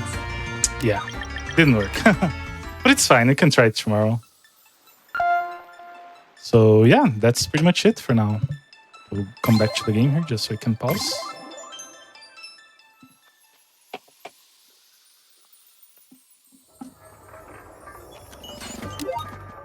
Yeah, that's it. So yeah, thank you everyone for watching. We are going to be back tomorrow with more, with the rest of the run. And there's still a lot to do and a lot of big glitches to come. And yeah, that's pretty much it. Thank you everyone for watching. And see you all tomorrow. You want to say something, Kyle? Thank you everyone for checking it out. I hope that this has inspired some people to go try out Sea of Stars. It's become one of my favorite JRPGs, and I hope you love it too. Congratulations, Kasayev and Kaiberi, for this fantastic run and commentary. This was the last run of today, but don't worry, we'll continue tomorrow with the Latin American Marathon. Esta ha sido la última run de hoy. Muchas gracias por haber acompañado a todos en este primer día de la maratón, pero no se preocupen que mañana habrán más runs. Yeah, thanks so much.